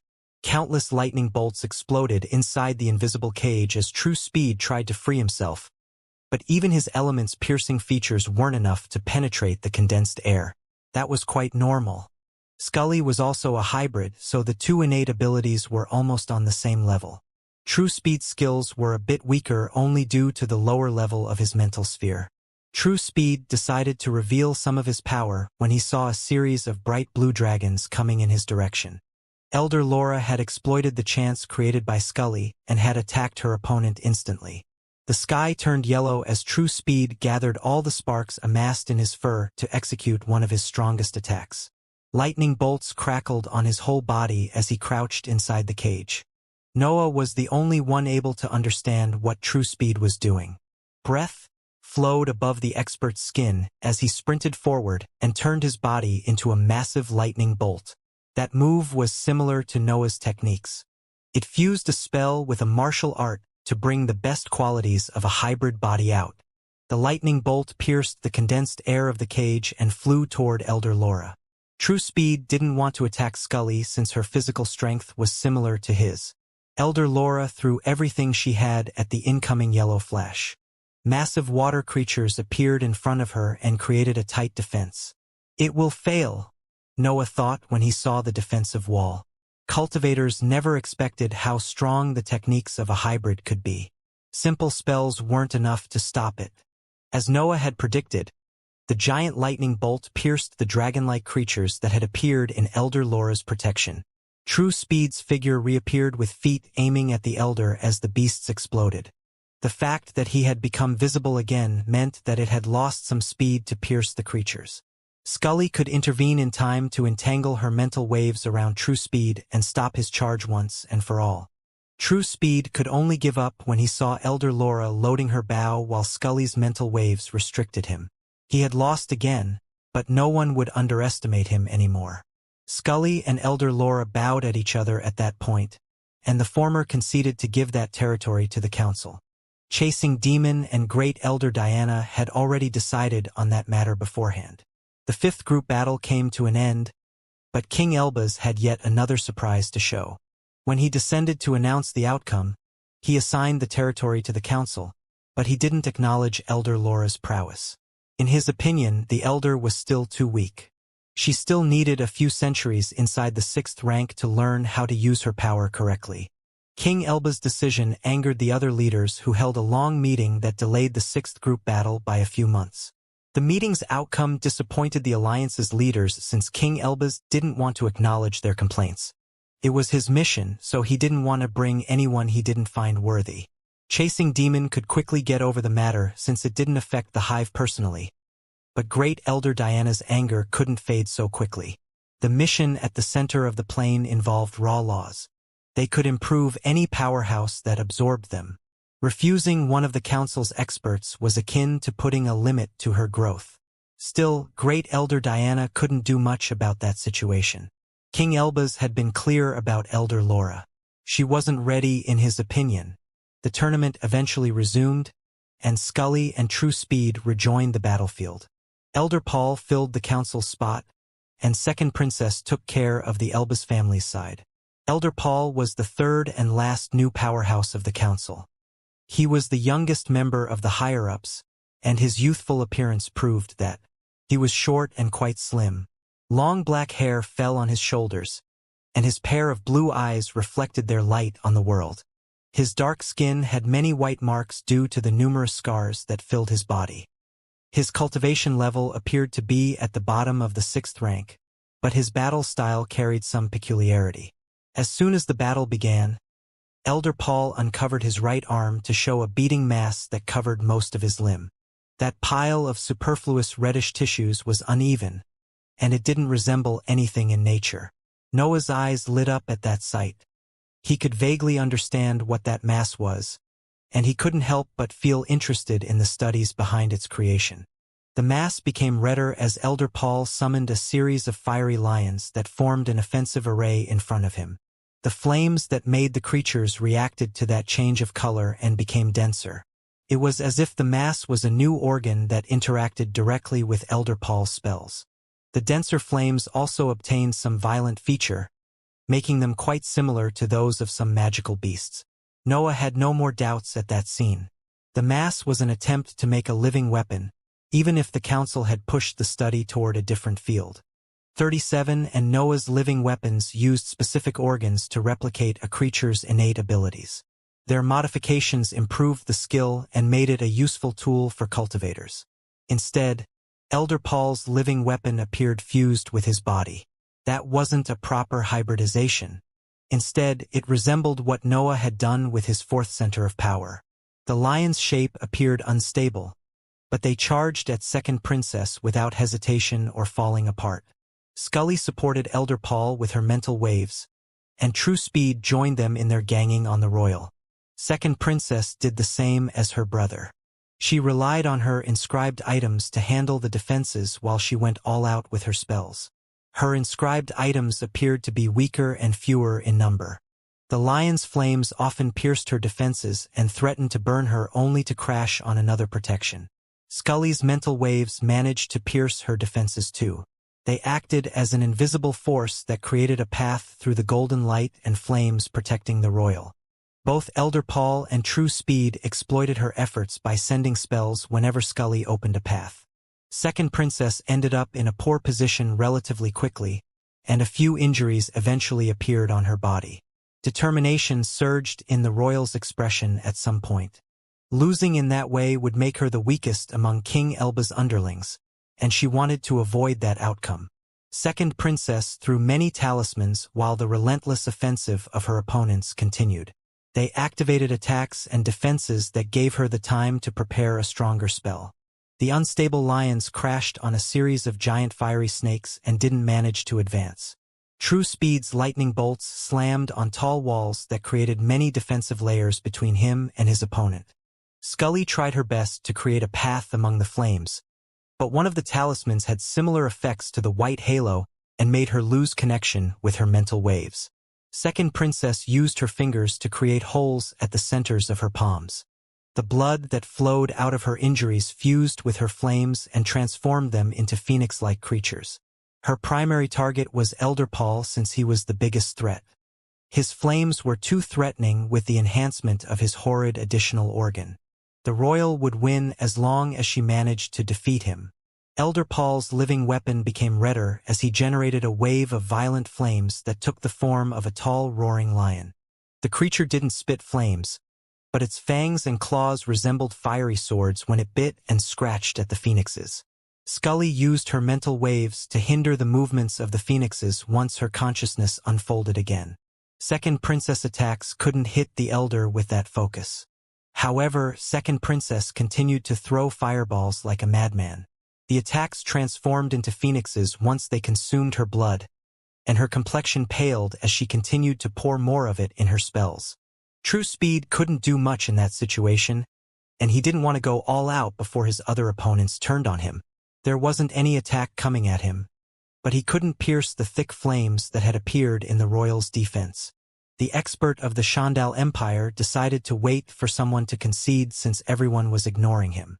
He preferred to let them waste their energies rather than helping in defeating one of them. The pressure on him was immense. His performance would decide if the Empire could return to the new continent, which was what every organization outside of it desired. The mission at the center of the plane was only a bonus to him. Ensuring a future for the Empire while it lacked its god was the best he could do for his organization. Such loyalty made him wait until Second Princess became exhausted and conceded before turning into a lightning bolt and charging at Scully. The rank 6 ape had used most of her focus on protecting Elder Paul, but her consciousness was still around her. The sparks surrounding the expert's body vanished right before he could reach Scully's skin. True Speed kicked Scully anyway. His feet landed on her arm, and his claws pierced her skin when he curved his fingers. Another wave of lightning bolts gathered on his legs and entered Scully's body through the claws still stabbed in her skin. That attack was hard to handle, and Scully could only concede since Elder Paul didn't manage to help her sooner. Only Elder Paul and True Speed remained on the battlefield at that point. The army of lions shot toward Empire's expert, but he dodged everything coming in his way. Elder Paul could only deploy defensive spells since True Speed launched lightning bolts whenever he stopped. His battle style imitated Great Elder Diana, but he had far less grace and control than her. The battle continued for a while until smoke started to come out of Elder Paul's living weapon. That was the signal that it had reached its limits, which forced the expert of the council to rely on normal unenhanced abilities. True Speed could finally make use of the superior qualities of his partial hybrid body. He launched an endless number of lightning bolts toward his opponent until the latter was out of energy. Elder Paul had to concede in front of the hybrid stamina. He had already fought for an entire day, using spells worthy of a powerhouse. He couldn't keep going on anymore. True Speed could finally claim a victory, and King Elbaz acknowledged his prowess. As for the Empire, it gained the old poisonous swamp on the eastern coast. The Shandal Empire made its official return to the new continent after True Speed's victory. The previous pacts sealed with the invaders became null, and King Elbaz even helped remove some of the oaths that God's left hand couldn't handle independently. One region wasn't much, but it saved the Empire from its dire condition. Now it could dispel the Blue Dome, keep its influence in the Papal Nation, and build structures for the heroic cultivators on the new continent. That was a breakthrough for the Empire, and True Speed was a hero for his achievement. His perseverance, patience, and determination had allowed him to seize the right chance at the right moment. The Alliance saw the gains seized during King Elbaz's journey vanish. Losing a few territories wasn't a problem, but its influence on the new continent grew thin as its domains shrunk. The Hive and the Council couldn't lose vital territories, but many of their plans suffered heavy delay now that the four organizations were on the new continent together again. There were still a few regions involved in the tournament, but King Elbaz had already made his mind on the new powerhouses. He only had to review his evaluation once due to Elder Paul's performance in the 9th battle. Scully and True Speed had continued to fight in every group battle since their organizations couldn't deploy anyone else, and the Council had only deployed Elder Paul on its side. Instead, Second Princess and Third Prince alternated themselves in the fights. The situation in the battles was against them, but they tried their best to win nonetheless. Scully, True Speed, and Elder Paul would always gang up on the royals before focusing on each other.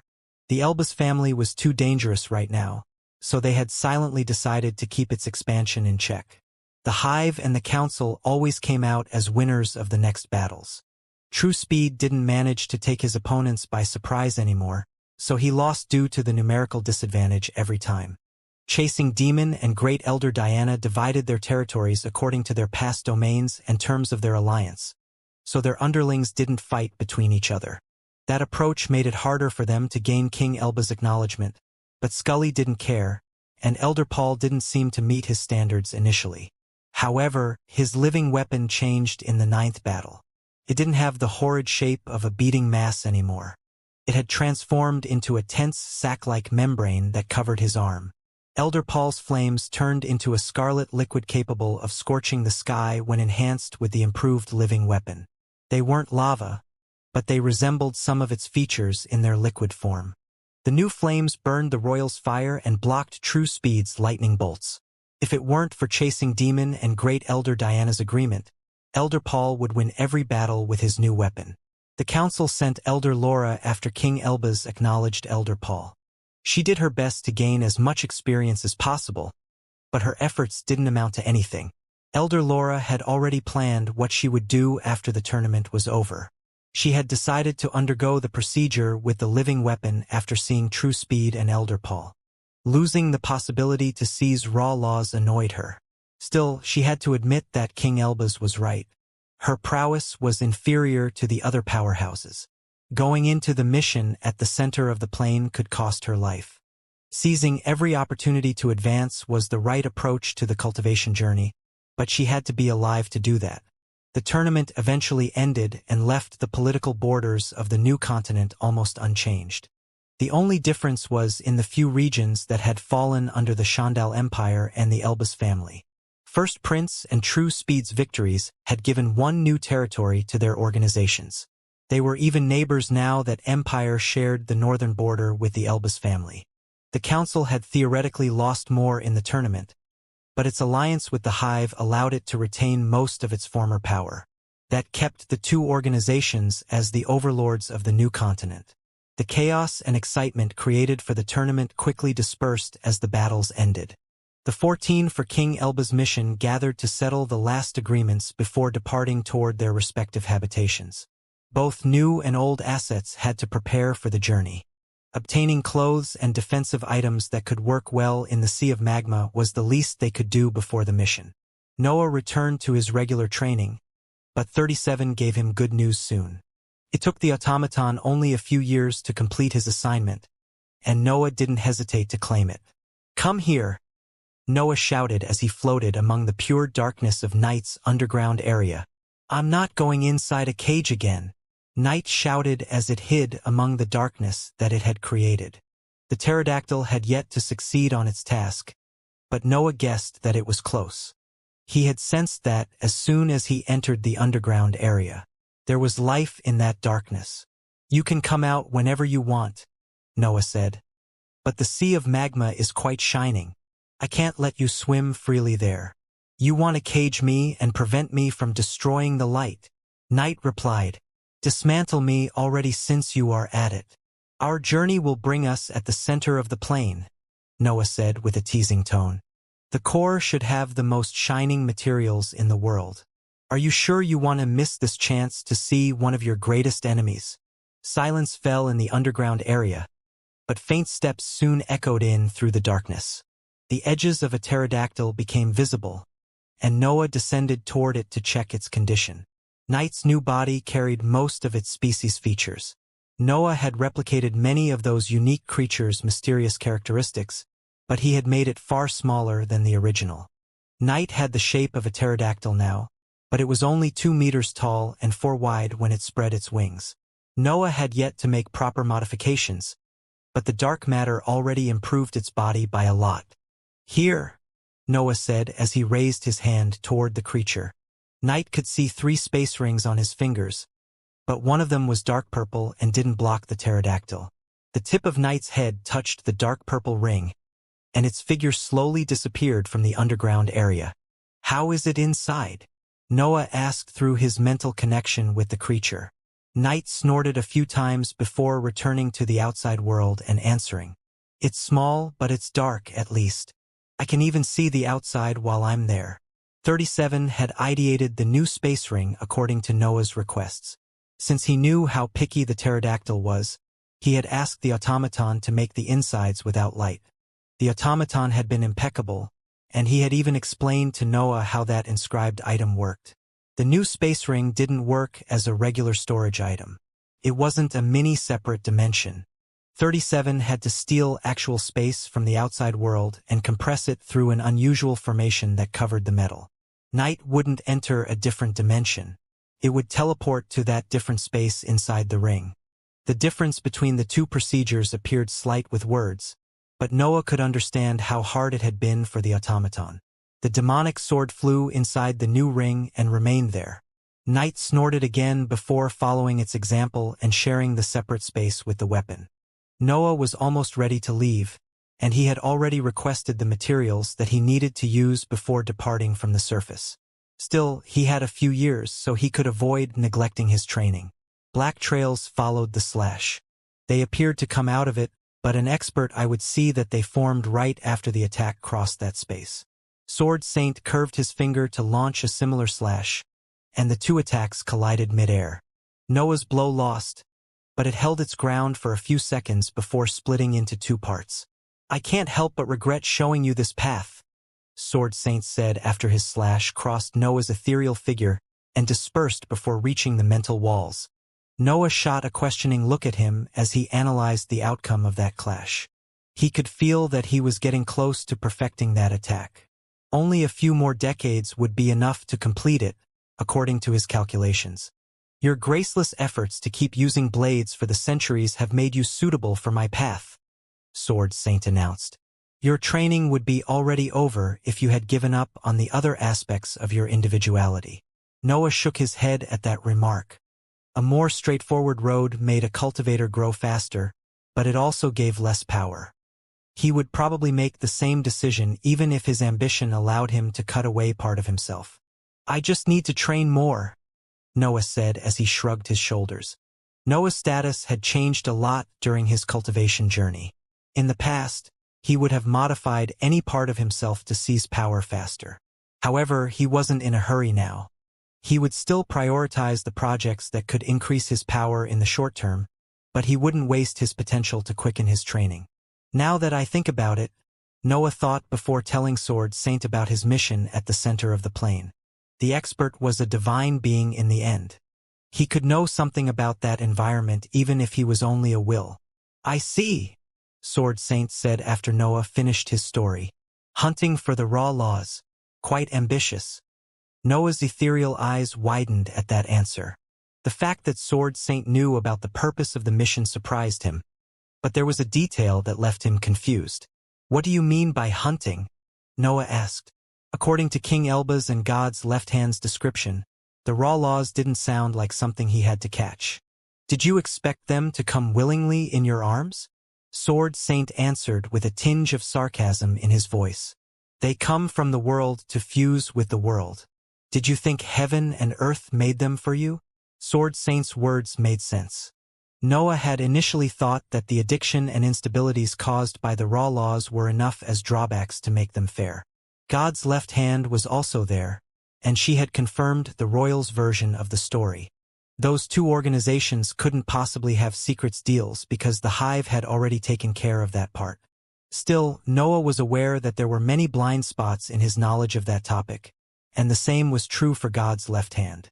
She had probably learnt about the raw laws from Shandal, but she might only know what they were. That would have given King Elbaz the chance to hide crucial parts of his journey in the Sea of Magma.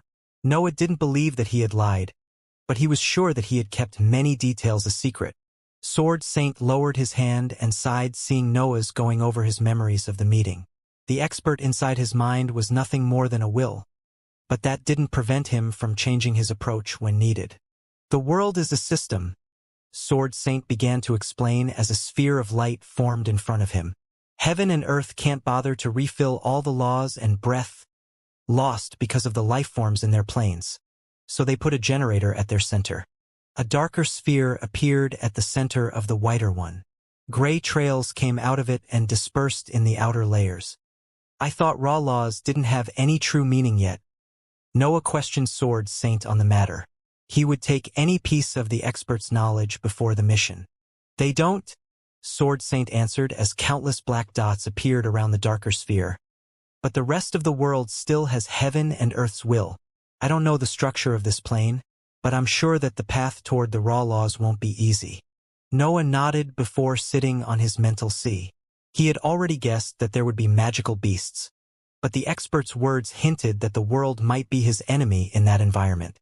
When are you leaving? Sword Saint suddenly asked.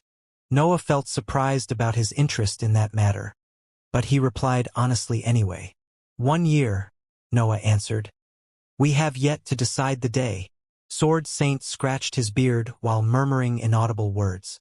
He began to walk in circles, and his attention went on Noah from time to time. You aren't a bad heir, Sword Saint eventually said without stopping his tracks. He kept on walking in circles even as he talked to Noah. You are wasting my expertise by making this training only one aspect of his power, Sword Saint continued. But you aren't bad at all. Noah watched the expert. He didn't know what was happening, but something told him that he shouldn't interrupt the hairy figure. A dangerous journey right in the middle of our training, Sword Saint said to himself before releasing a snort and stopping his tracks to face Noah. Well, you would ask for this if you knew what I have in mind anyway. Noah began to understand something, but he remained silent. He limited himself to stand up to be ready if the expert asked him to perform some slashes. You have learnt countless sword arts before reaching my will, Sword Saint announced. They cover almost every possible form created by swordsmen, but they are nothing more than variations. An ethereal sword formed in the will's hand. Noah's interest reached its peak during the explanation, and his dark star began to push his mental capabilities beyond their normal limits. Noah even activated the divine deduction technique.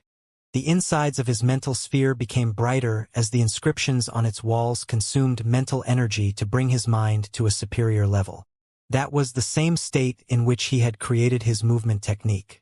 Noah couldn't be more focused even if he relied on inscribed items or drugs. Sword Saint continued once he sensed that he had his heir's full attention. Once you break down every sword art to their simplest core, you will see that a sword can only execute 2 forms, a slash and a lunge.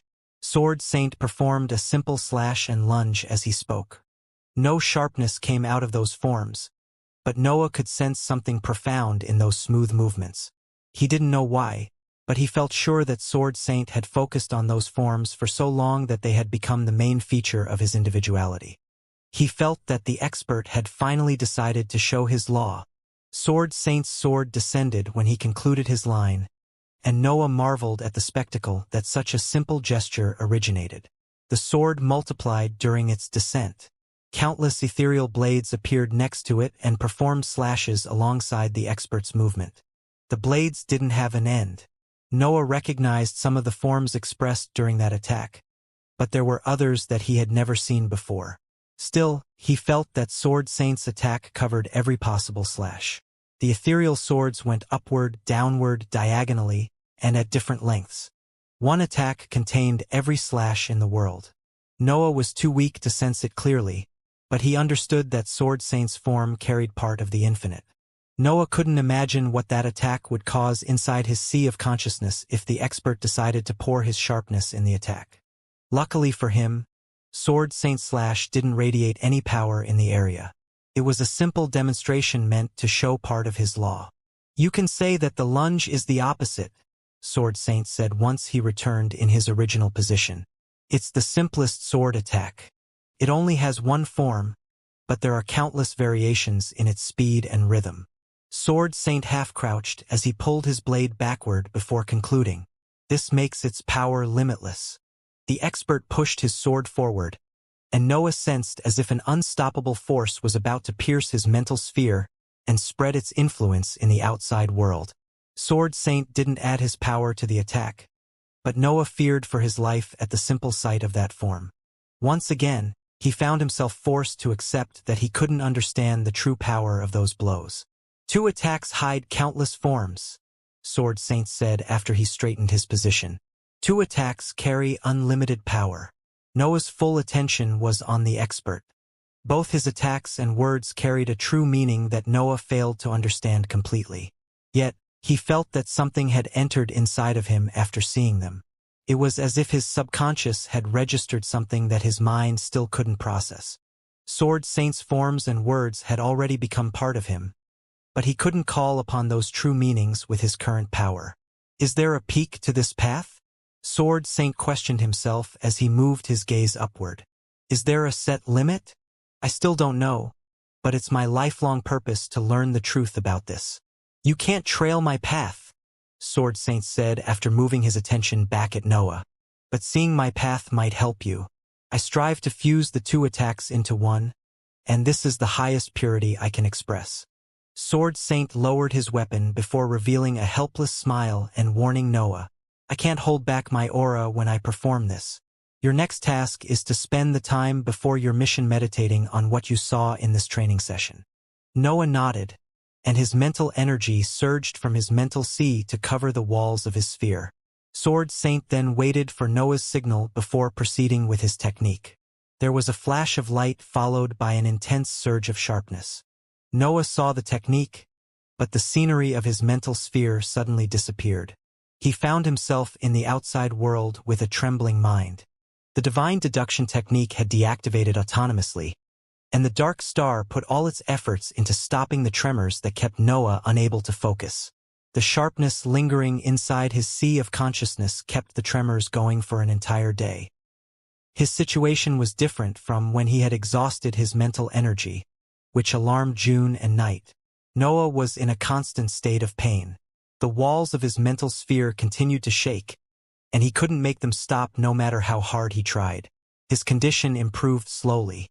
His mental sea absorbed small bits of that sharpness as that process continued, and that foreign feeling eventually vanished. Noah reopened his tired eyes only to see that he was on June's lap. His lover had continued to cultivate, but she didn't want to leave him alone during that struggle. Night had arrived too, and it flew around the tower's roof as if it was making sure that no threat neared its master. Still, it promptly flew back to its underground area once it sensed that Noah had awakened. How come you always end up like this? June asked as she opened her eyes when she sensed that Noah's struggle was over. She knew how her lover behaved, but she wanted to tease him a bit before his departure. However, Noah wasn't in the mood for sweet talks now. Noah stood up and kissed the confused June before moving toward the edge of the roof. He raised his hand to the sky, and the demonic sword reacted to his needs, coming out of his new space ring to land in his palm. June couldn't understand what was happening, and she felt even more confused when she saw Noah's slashing with his blade without releasing any power. No black line came out of the demonic sword, and Noah didn't even rely on his physical strength during that movement. He lowered the blade before half-crouching and performing a lunge. That last attack was the same as the slash. Nothing came out of the demonic sword, and no aura spread in the environment. Noah behaved as if he was a commoner. His blows resembled those of mortals that had yet to gain access to their first body-nourishing methods. In the end, Noah lowered his weapon and remained still. He didn't move, and his eyes didn't focus on sunset even if they looked in that direction. June could only sigh at that sight. She didn't know what the Divine Cut's aura had shown to Noah, but she was aware that nothing could startle him now that his workaholic attitude had taken posses of his mental faculties. Noah stared at a fixed spot in the distant sky as he tried to recall everything that he had witnessed in the last training session with Sword Saint. His mental energy was almost gone, but his sea of consciousness produced new one at high speed. Noah would recover completely in less than a day, but his focus was elsewhere. Why can't I see it? Noah thought as he fell backward to lie on the roof. He had seen Sword Saint's last attack, and he had memorized it too. That series of images was somewhere in his mind, and Noah could even gain access to it quickly. However, he couldn't see anything even when the memory appeared in his vision. It was as if his mind couldn't replicate those images due to its low level. That was the peak of a god, Noah repeated in his mind in disbelief. The current peak of Sword Saint's path, a slash capable of fusing every sword art. His ambition soon filled every inch of his body, and determination replaced the disbelief. Sword Saint had decided to give him something important since the mission at the center of the plane would be difficult, and Noah intended to learn that lesson. Noah stood up and returned to the edges of the roof to repeat Sword Saint's forms. He didn't manage to recall the final slash, so he only performed slashes and lunges without releasing any energy. There was a true meaning behind those forms. Noah had seen it with his mind, and he could sense it inside him somewhere. The day of the departure eventually arrived. King Elbaz had sent a letter to every party member 2 months before, and everyone had confirmed their presence. Chasing Demon, Elder Julia, Flying Demon, Dreaming Demon, and Noah set off from different regions in the Hive's domain. They gathered in the designed spot above the sea between the 2 continents. King Elbaz had opened a path when he resurfaced. He had reinforced it with some inscriptions since he had every intention of using it again. He had already decided that he would hunt the raw laws. The forces of the council soon joined the group. Great Elder Diana, Elder Regina, and Elder Paul reached the same spot and exchanged polite greetings with the powerhouses of the Hive. Elder Regina still felt resentful against Flying Demon due to his actions in the group battles, but she had to respect him nonetheless. The demon didn't have any honor, but he had proven himself as a capable ally. The Shandal Empire joined the group too. The Alliance's forces had to suppress their annoyance in seeing God's left hand and true speed flying from the new continent. The 2 powerhouses performed polite bows to the other experts, but it was clear that they didn't have a friendly relationship with them. The air among the group became tense due to the awkwardness created after their arrival. The group of powerhouses had to wait for an entire hour before the forces of the Elbaz family decided to appear in the sky. King Elbaz, First Prince, First Princess, and Second Prince flew toward them and performed simple bows. Almost all the powerhouses of the world had gathered there on that day. The 14 of them would leave the surface soon, and they didn't have any worry about their territory's safety. Generally speaking, their departure would be the best chance for rebellious organizations and other forces to perform coups and claims for independence. However, the 4 forces had sealed a temporary peace that allowed the assets remaining on the surface to focus on the threats outside of them. Moreover, the leaders didn't fear the other rank 6 cultivators from other organizations who remained on the surface. Each of their regions had defenses capable of stalling powerhouses for decades, so no force had enough manpower to invade enemy lands. "Let's go," King Elbaz said a few minutes after all those chosen for that mission gave their consent to start the journey. The royal didn't make any grand speech or explanation about the environment under the seabed. It seemed that he wanted to keep his companions in the blind for now. The group descended toward the bottom of the sea without encountering any magical beasts. Every creature on their path ran away before they could even think about hunting them. That event didn't surprise Noah. A creature's instincts would rage madly if a rank 6 magical beast were too near it. There were 14 powerhouses in the group, so every creature would see the area around them as the most dangerous place in the world. Noah didn't speak at all during the descent. He had been silent since the various experts had gathered above the sea. His mind was far away. He was still thinking about Sword Saint's last attack even if the mission had already started. He couldn't help it. Any heroic cultivator would remain mesmerized at the sight of a god's law. That wasn't something that simple inhabitants of a lower world could witness. His focus on the environment didn't waver because of his current mental state, but everyone could see that something important occupied his thoughts. King Elbaz quickly found the tunnel he had reinforced in the past and led the group through it. Noah soon saw a familiar scarlet halo illuminating his face and trying to affect his mental sphere. The magma couldn't do anything against his sea of consciousness. He had grown too much since his last visit there, and those natural hindrances couldn't stop him from going deeper in the magma. No magical beast appeared as the group swam across the scorching current to shorten their path toward their destination. They couldn't just go straight for the center of the plain.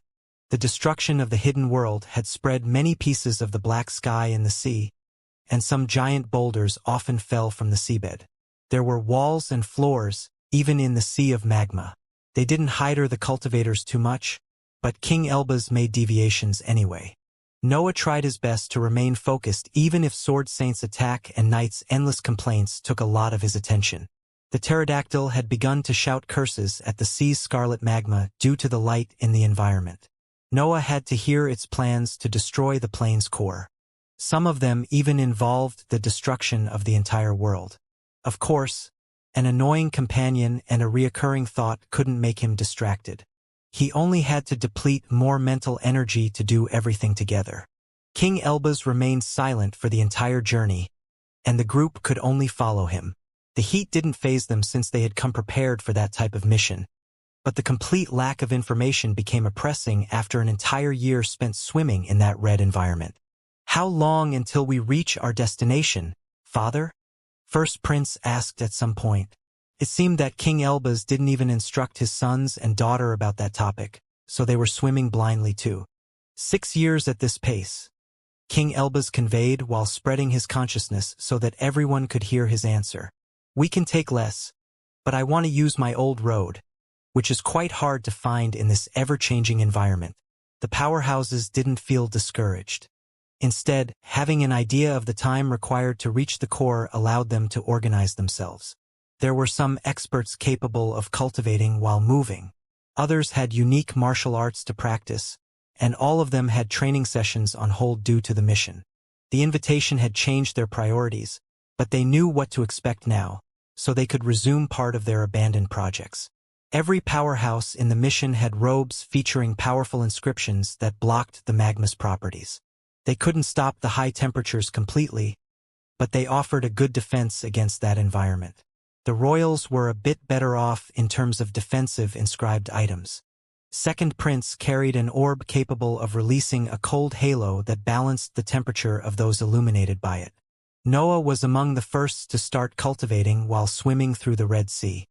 He had gained a lot of experience with his cultivation method by then, so he could train by using the dark matter as a cover for the demonic sword.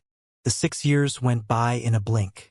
The group eventually reached a massive wall in one of the hottest areas so far. The structure was black, and metal made most of its fabric. Yet, that material was different from the black sky in the hidden world.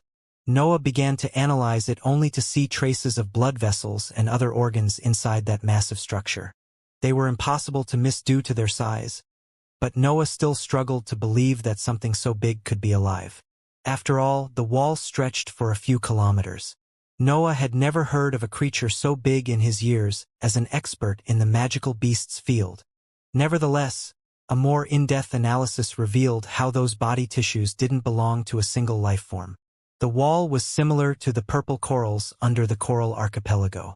Here, King Elbaz pointed at a cavity inside the black wall and crossed it before anyone could follow him. His underlings quickly went after him, and the rest of the group did the same.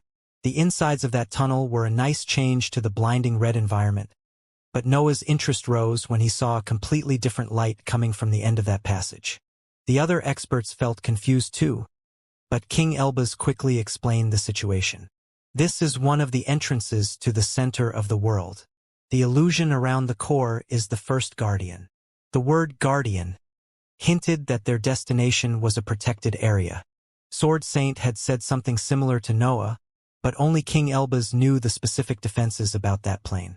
As for the other cultivators in the group, only God's left hand knew a bit more about the matter, but even she was ignorant about the dangers around the generator of raw laws. First Prince asked more about the topic, and King Elbaz explained without revealing too much. "You can't simply swim toward the plane's core. You'll only lose yourself among currents capable of affecting your sea of consciousness. Even my mind can't escape them." King Elbaz had expanded his consciousness before giving that explanation, so all the powerhouses learnt about that. However, he didn't say anything about the number of guardians that they would have to face in the journey. Doubts began to appear in the powerhouses' minds. They started to wonder if King Elbaz had even reached the raw laws in the first place. Noah had different thoughts. He couldn't understand why heaven and earth would create defenses that even peak heroic cultivators couldn't cross only to make paths among them. Are these more trials meant to nurture promising paths? Noah questioned himself. He knew that heaven and earth lacked something to reach the 10th rank, but that approach would also benefit cultivators outside of their system. Actually, existences that trailed on paths outside of heaven and earth system were more likely to end up finding those remote and hidden training areas. They can't even blame their sloppiness, Noah continued to ponder. The creation of the planes should have happened when they were at their peak. Unless they took it and added guardians. Noah couldn't find an answer. Most of the knowledge about heaven and earth was obscure and lost in time. Even the gods living in the immortal lands would probably know only a part of their history. The magma on the other side of the tunnel radiated a blinding yellow light that forced some cultivators to close their eyes and rely on their consciousness to inspect the environment. Noah could keep his eyes open because his body was far beyond the human limits. But he couldn't say that seeing gave him any advantage. There was nothing to see. The yellow light filled Noah's vision and hid anything that was farther than a few hundred meters. It was as if the world itself didn't want anyone to witness that scene. The breath in the area was dense, denser than it was now on the new continent. Also, it had a certain purity that Noah couldn't exactly describe. "This way," King Elbas said, and his words awakened the cultivators who were still in a daze due to their first contact with the plane's core. It was impossible to replicate a similar environment. The place's temperature wasn't a problem, but no expert could recreate such pure breath. The group began to move again, and inscriptions lit up on the robes of the experts. Their light wasn't able to seep into the blinding environment, but that radiance was a statement of how the temperature had risen in that new area. Noah had an inscribed robe too, but he relied on his dark matter to cover the demonic sword whenever he felt like cultivating. The blinding magma had been interesting at first, but even that environment had become dull after a few months spent swimming through it. The powerhouses had started to cultivate there, and they had immediately noticed that the purity of the breath benefited them. The absorption of the breath inside the matter was faster and smoother there. They didn't feel any lack of energy even when they all cultivated at the same time. That was unthinkable for a lower plane. After all, there were 13 rank 6 cultivators of various stages there. Noah felt the same benefits. His Dantian reached the limits of the 5th rank and continued to accumulate darkness during his cultivation sessions. His breakthrough would usually start once he reached that stage, but Noah's Dantian didn't advance. It wanted something more than a large amount of energy to move to the next rank. "This way," King Elbas said again at some point.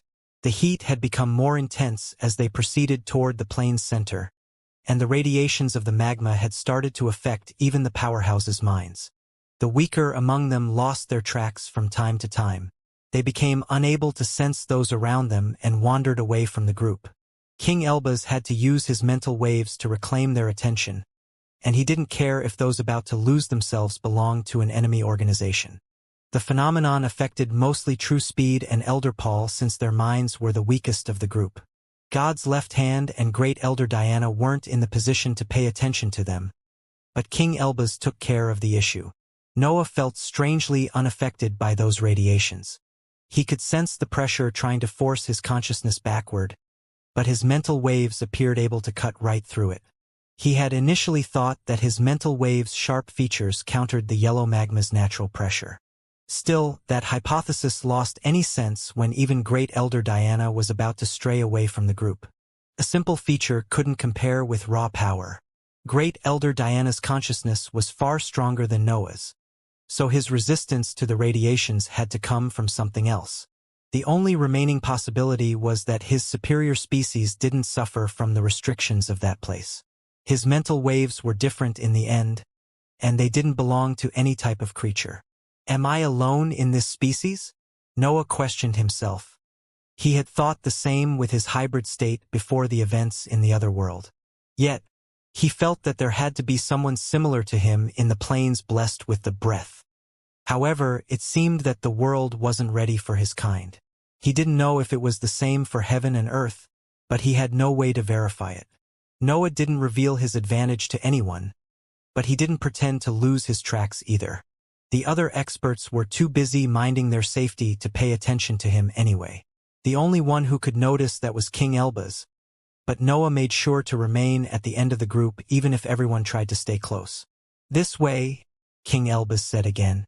The group had swum in the yellow magma for more than a year, but nothing had changed there. They had to advance slowly due to the restrictions on their mental waves, but they had still traveled for a long time already. The pure breath was a pleasant discovery, but they had yet to find something that justified such a long mobilization. Impatience inevitably built inside the various experts, but no one dared to give voice to that feeling. Even if they didn't want to admit it, none of them could return to the red magma without King Elba's.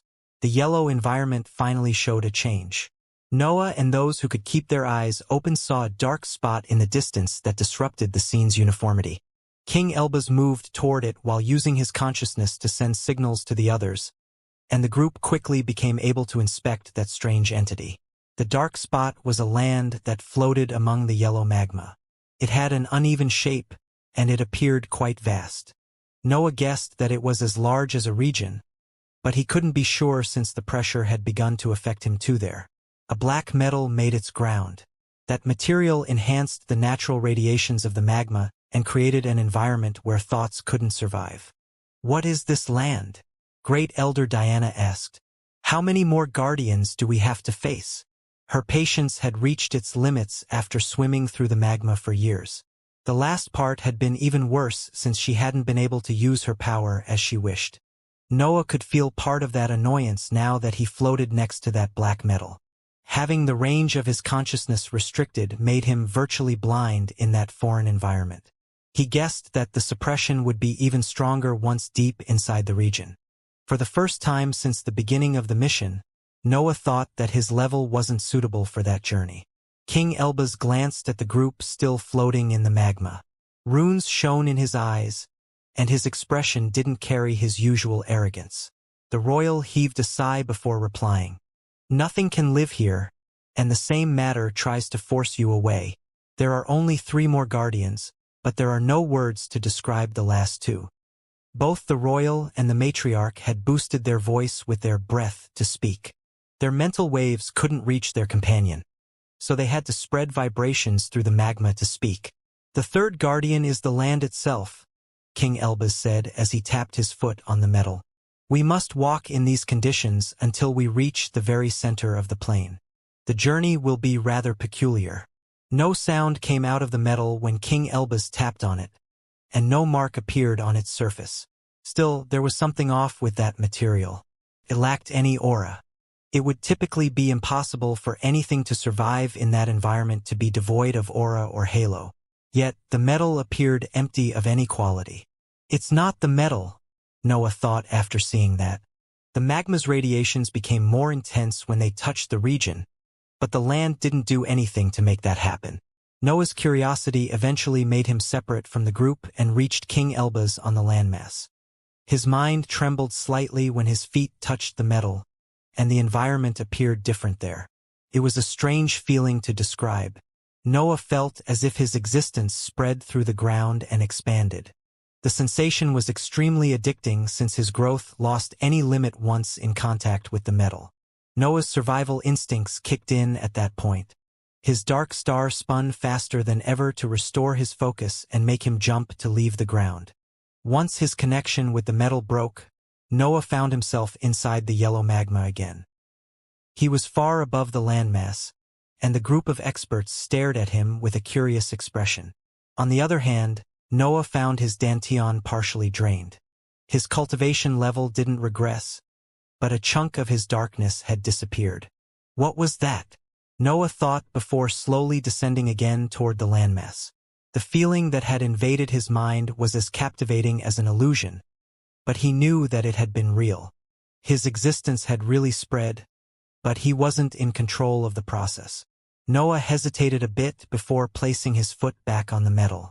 The strange feeling returned, and his focus wavered in the incredible sensation of his expanding existence. However, he forced his mind to remain focused, and the feeling slowly disappeared as he kept his individuality in check. If he didn't lose himself, the ground didn't absorb his darkness.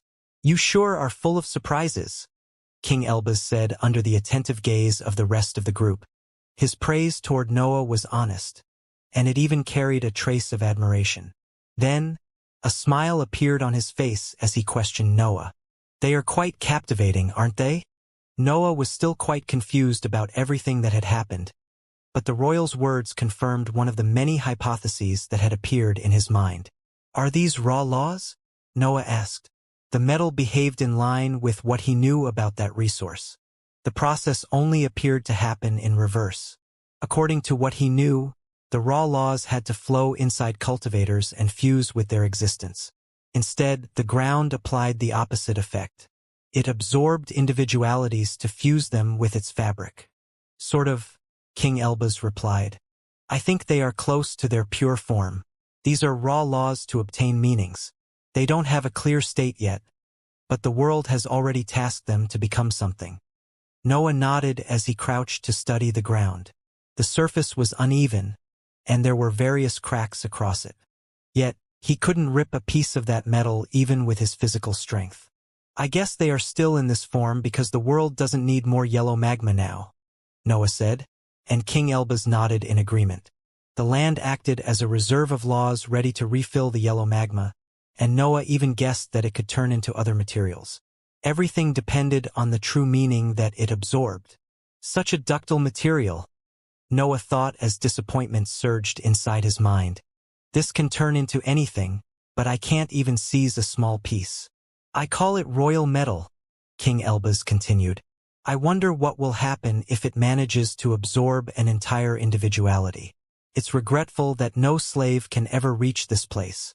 The royal wanted to study the various features of the landmass, but its peculiar environment made any research impossible. Mental waves couldn't survive outside of mental spheres there. It was needless even to consider the functioning of inscribed items needed for the study. The other cultivators slowly gathered their courage and approached the landmass. The demons were the first to step forward, and the rest followed right after them.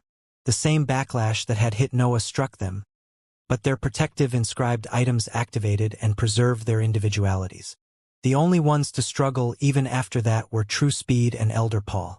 King Elbaz looked at the two young powerhouses with a blank expression. He didn't want to reveal his thoughts, but the other experts could vaguely understand them since they felt in the same way. Despised and Elder Paul appeared too weak for that environment. Their battle prowess was above average, but their individualities seemed too frail to reach the end of the mission. Still, they couldn't go back now. Only King Elbaz and Noah could move freely inside the yellow magma, but none of them would ever decide to escort them back to the Red Sea. God's left hand and Great Elder Diana intervened when they noticed how bad their underling situation was. Inscribed items came out, and some of their breath seeped inside them to protect their centers of power. Despised and Elder Paul's condition stabilized after that. They even became able to see, but they couldn't express their true prowess due to their leader's restrictions. What's the fourth guardian? Noah asked while he waited for everyone to become used to the landmass. We will need to fight, King Elbaz answered and didn't reveal much more. Still, that piece of information was enough to bring some tension among the group. Noah was relatively okay, but the other experts were only cultivators. Fighting without spreading their minds would be hard, and spells might even not work at all because of the restrictions. The group eventually started to move again. The experts walked, but they only took a few months to find what King Elbaz had said. The ground began to morph in front of them, and strange metallic shapes rose to stop their path. They didn't seem intentioned to charge at the group, but they didn't feel harmless either. He didn't recognize some meanings, and the most complicated shapes even had more than one of them. Still, they all felt incomplete. Moreover, all the shapes shared a faint hunger. That was the representation of what King Elbaz had said before. Those were raw laws with the purpose of finding a meaning. Will they attack? Chasing Demon asked as he blinked his heavy eyes. A thin, rocky layer covered his eyelids to protect them, but the continuous use of that ability made them tired. Only once they feel your individualities, King Elbaz answered. We can't avoid them. I've tried and failed already. The battle was mandatory, but the experts quickly overcame their hesitation. That was better than spending more years swimming aimlessly through the magma. King Elbaz waited for everyone to prepare proper offensive methods before walking toward the shapes together with the rest of the group. Noah was the only one who didn't take any inscribed item or special protection, but he probably was the most at ease in that situation. Since mental waves could barely exist in the open, Noah was the only one who could express most of his battle prowess without relying on inscribed items. The same went for True Speed even if he had other issues. His mind was too weak for that land, and he had to keep part of his attention on not losing his individuality. Of course, the royals wouldn't have any problem there either since their creations covered every field of the cultivation journey. As for the others, Noah couldn't be sure. The group didn't fight together. Powerhouses were usually independent, and those there represented 4 different organizations. Many would like to see some of their allies fail to move past the army of strange shapes. The only one who was remotely crucial in everyone's eyes was King Elbaz, but his companions only worried about not losing his tracks. Noah felt at home in that situation. The smell of betrayal lingered among them, and everyone watched their back in fear of a sudden backstab. That was his environment. His time as a human cultivator wasn't any different from that situation. The stakes and his power had only increased in ways that very few could define. King Elbaz was the first to clash with one of the shapes. The others had to be close to witness his battle, but they remained a bit behind to see how those types of fights unfolded. The royal wielded a yellow spear that disappeared inside the magma as he waved it at a construct that was half humanoid and half spiked mass. The figure destabilized as King Elbaz's individuality affected its internal structure. The laws exuded by the royal made the shape grow until it became too unstable to remain in one piece. King Elbaz's opponent crumbled right after becoming 7 meters tall. The pieces of black metal fused with the landmass when they landed on the ground, and no more shapes formed in that spot. The 2 princes and 1 princess decided to imitate their father. They picked 3 different shapes and waved fire-resistant inscribed weapons at them. Their weapons couldn't pierce their metal, but their arrogance surged when they established that contact, and the forms grew before crumbling a few seconds later. King Elbaz inspected his underlings' battles. Second Prince's opponent had become 6 meters tall before falling apart, while the other 2 royals had only managed to push the shape's height to 5 meters before they crumbled. Noah felt that he understood something watching their battles. The meanings carried by the 3's individualities were complete, but their intensity determined the height that the shapes would reach. King Elbaz nodded at Second Prince before choosing another opponent. He completely ignored First Prince and First Princess, who could only reveal ugly expressions before throwing themselves into another battle. The other experts gained some confidence after seeing the trio succeeding in defeating those beings at their first try, and they picked opponents to test themselves. Everyone obtained different results according to the meaning that they poured into the shapes. Chasing demons' opponents multiplied and gained humanoid features before falling lifeless on the ground and fusing back with the landmass. Great Elder Diana's meaning made them shrink until they were nothing more than small puppets. Elder Julia turned them invisible. Flying demons' influence stopped their movements, and dreaming demons' shapes transformed into copies of her before crumbling. Elder Regina's opponents transformed into different creatures before falling apart. Everyone was quite successful at the task, but some struggled at that. Elder Paul's puppet didn't fuse back to the landmass even if it absorbed his meaning. Bulging masses appeared on its already strange body, but it remained intact as it chased after the Elder. True Speed was the same, but he had quickly found a solution to the issue. His meaning made the shape tremble and blur without succeeding in killing it. Still, he kicked it repeatedly until he could go past it. Instead, Elder Paul felt troubled. The ugly shape followed him, and he had no real way to fend it off. The construct eventually touched him, and his complexion paled as he felt his individuality slipping away to fuse with the form. The Elder screamed, but there was a limit to how much his companions could hear in that situation. Moreover, they had their battles to handle, so they ignored the vibrations spreading through the magma. Only Noah saw the scene and decided to test himself on that horrid thing. He reappeared on the side of the shape and placed his hand on it as he poured his ambition. What followed startled everyone on the scene and gathered the attention on him. Noah wanted to test himself. Saving Elder Paul was a favor that Council would surely repay once returned to the surface. Yet, he didn't expect the shape to have a violent reaction. The construct didn't change form when Noah poured his ambition. It directly exploded with violence that created an area devoid of yellow magma for a few seconds. Even the radiations suppressing the mental waves went away in those instants. It seemed that Noah's ambition was too much for those shapes to handle. Elder Paul's defensive item had activated to protect him from the explosion, and Noah's robe did the same. His clothes didn't have great overall defenses, but they endured that detonation.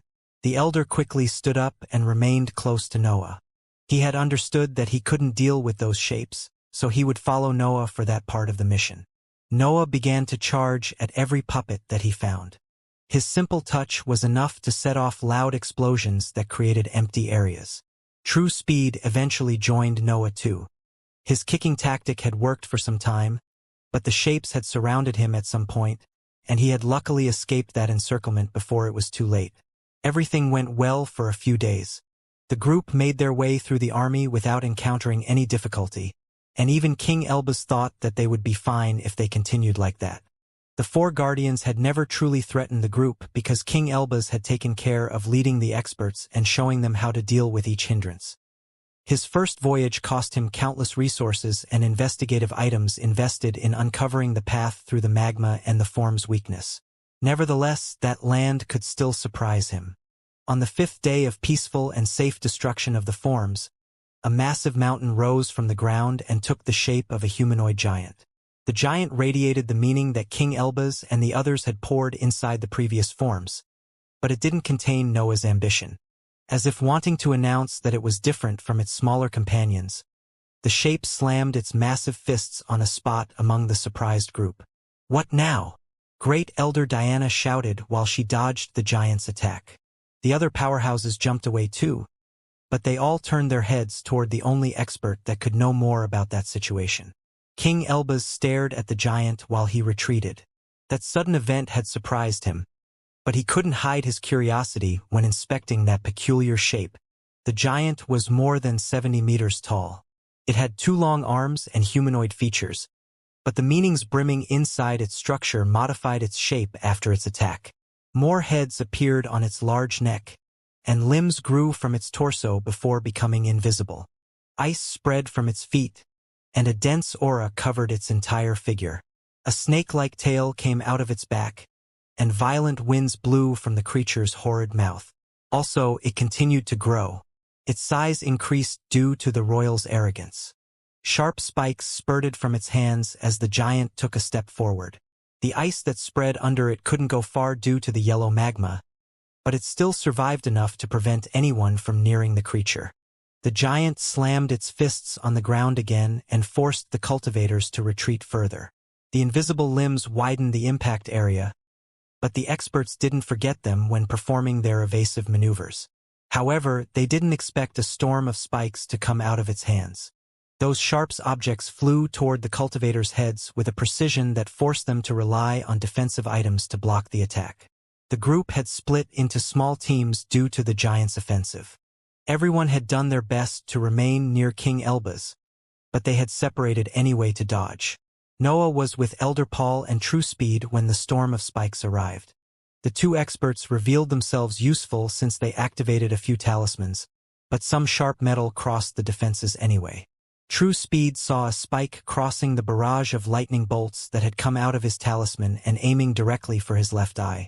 Yet, Noah promptly grabbed it and waved his other hand to take care of the other trespassers. A thick black slash came out of his hand and fended off every spike that had surpassed the expert's defenses. The 2 cultivators shot grateful looks at him, but their expression froze when they saw Noah shooting forward to store all the pieces of royal metal that had yet to fuse with the ground. Noah couldn't let go of that chance. The giant had divided the metal for him, and he would appease his greed until King Elba's instructions arrived. "They still explode at my ambition," Noah thought as one spike detonated when he poured his meaning inside it. He was analyzing the phenomenon too, but he didn't have enough data to find a solution. Currents began to form as the giant launched attack after attack. Its snake-like tail even joined the offensive and spewed raging winds from its mouth. Pressure built on the group's mental spheres. Walking in that environment was hard in calm conditions already, But the giant's actions had worsened the situation. The currents threatened to fling some of the experts away, and that outcome would be fatal for many of them. They couldn't expand their consciousness in that environment, and their vision only had a range of a few hundred meters. Getting too far away from the group could become a death sentence. These raw laws are desperate for meanings. King Elbaz shouted once he managed to suppress his curiosity to focus on taking care of the giant. We need an intense meaning to fill all this metal. King Elbaz stepped forward after his explanation ended, and his 3 underlings placed themselves at his sides in a defensive stance. A few inscribed items appeared in the royal's hands. Golden shields featuring fire-resistant runes covered the team from the Elbaz family as they prepared the assault. The other powerhouses immediately understood what they wanted to do. King Elbaz wanted to pour his meaning in the giant, but he needed the protection of his underling to complete the task. The experts shot toward him and deployed their defensive measures too. Puppets, barrages of wind slashes, and a thick array of lightning bolts appeared around King Elbaz as he waited for the giant to act. Noah, Elder Paul, and True Speed had rejoined the group too. Yet, they limited themselves to stand there since they didn't have powerful defensive items like their companions. True Speed and Noah could still take care of some direct blow with their bodies, so they waited to see if the situation required their help. The group organized the counterattack before the giant could launch its next offensive. Everyone in that mission had lived through many dangerous experiences. They had reacted in less than an instant.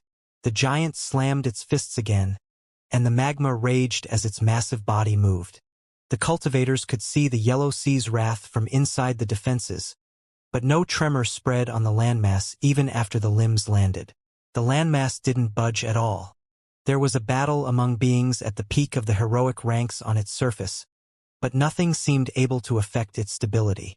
King Elbaz exited the defenses right after the snake-like tail, and the spikes crashed on them.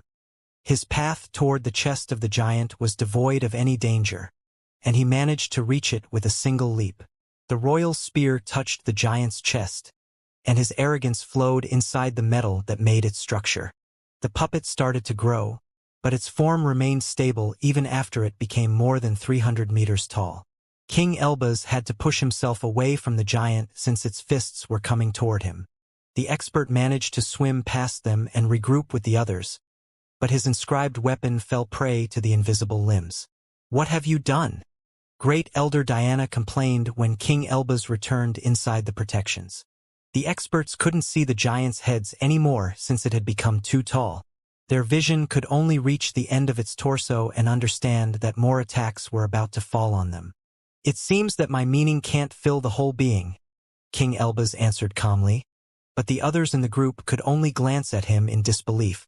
The royal didn't only fail in his task. He had made it far worse. The group was directly under the puppet, and they would have been able to escape if its size had remained the same. However, now it was too big. They didn't have enough time between one offensive and the other to get out of its range. "You just killed us," God's left hand shouted, and winds blew from her figure. She wouldn't die without putting up a fight, but she was too angry to remember that King Elbaz was her ally right now. Helplessness spread among the group, but Noah removed any restriction on its aura at that point. The radiations in the area struggled to suppress it, but everyone around him could sense his core meaning. The group's eyes went on him, and they felt amazed when they came in contact with his ambition.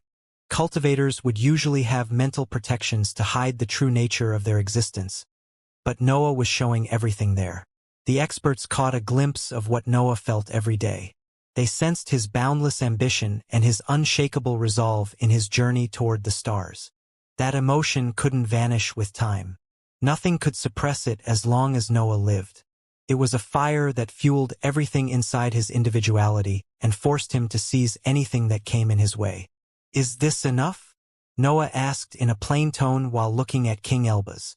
The royal couldn't hide his surprise when he sensed that ambition, but he didn't answer. Instead, he deployed a massive golden shield that covered a 200 meters large area. That was his silent answer to Noah's question.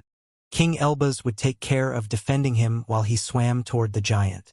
The royal's gesture was a signal that made the others return to their battle position. Everyone deployed more defenses as they opened a path where Noah could pass.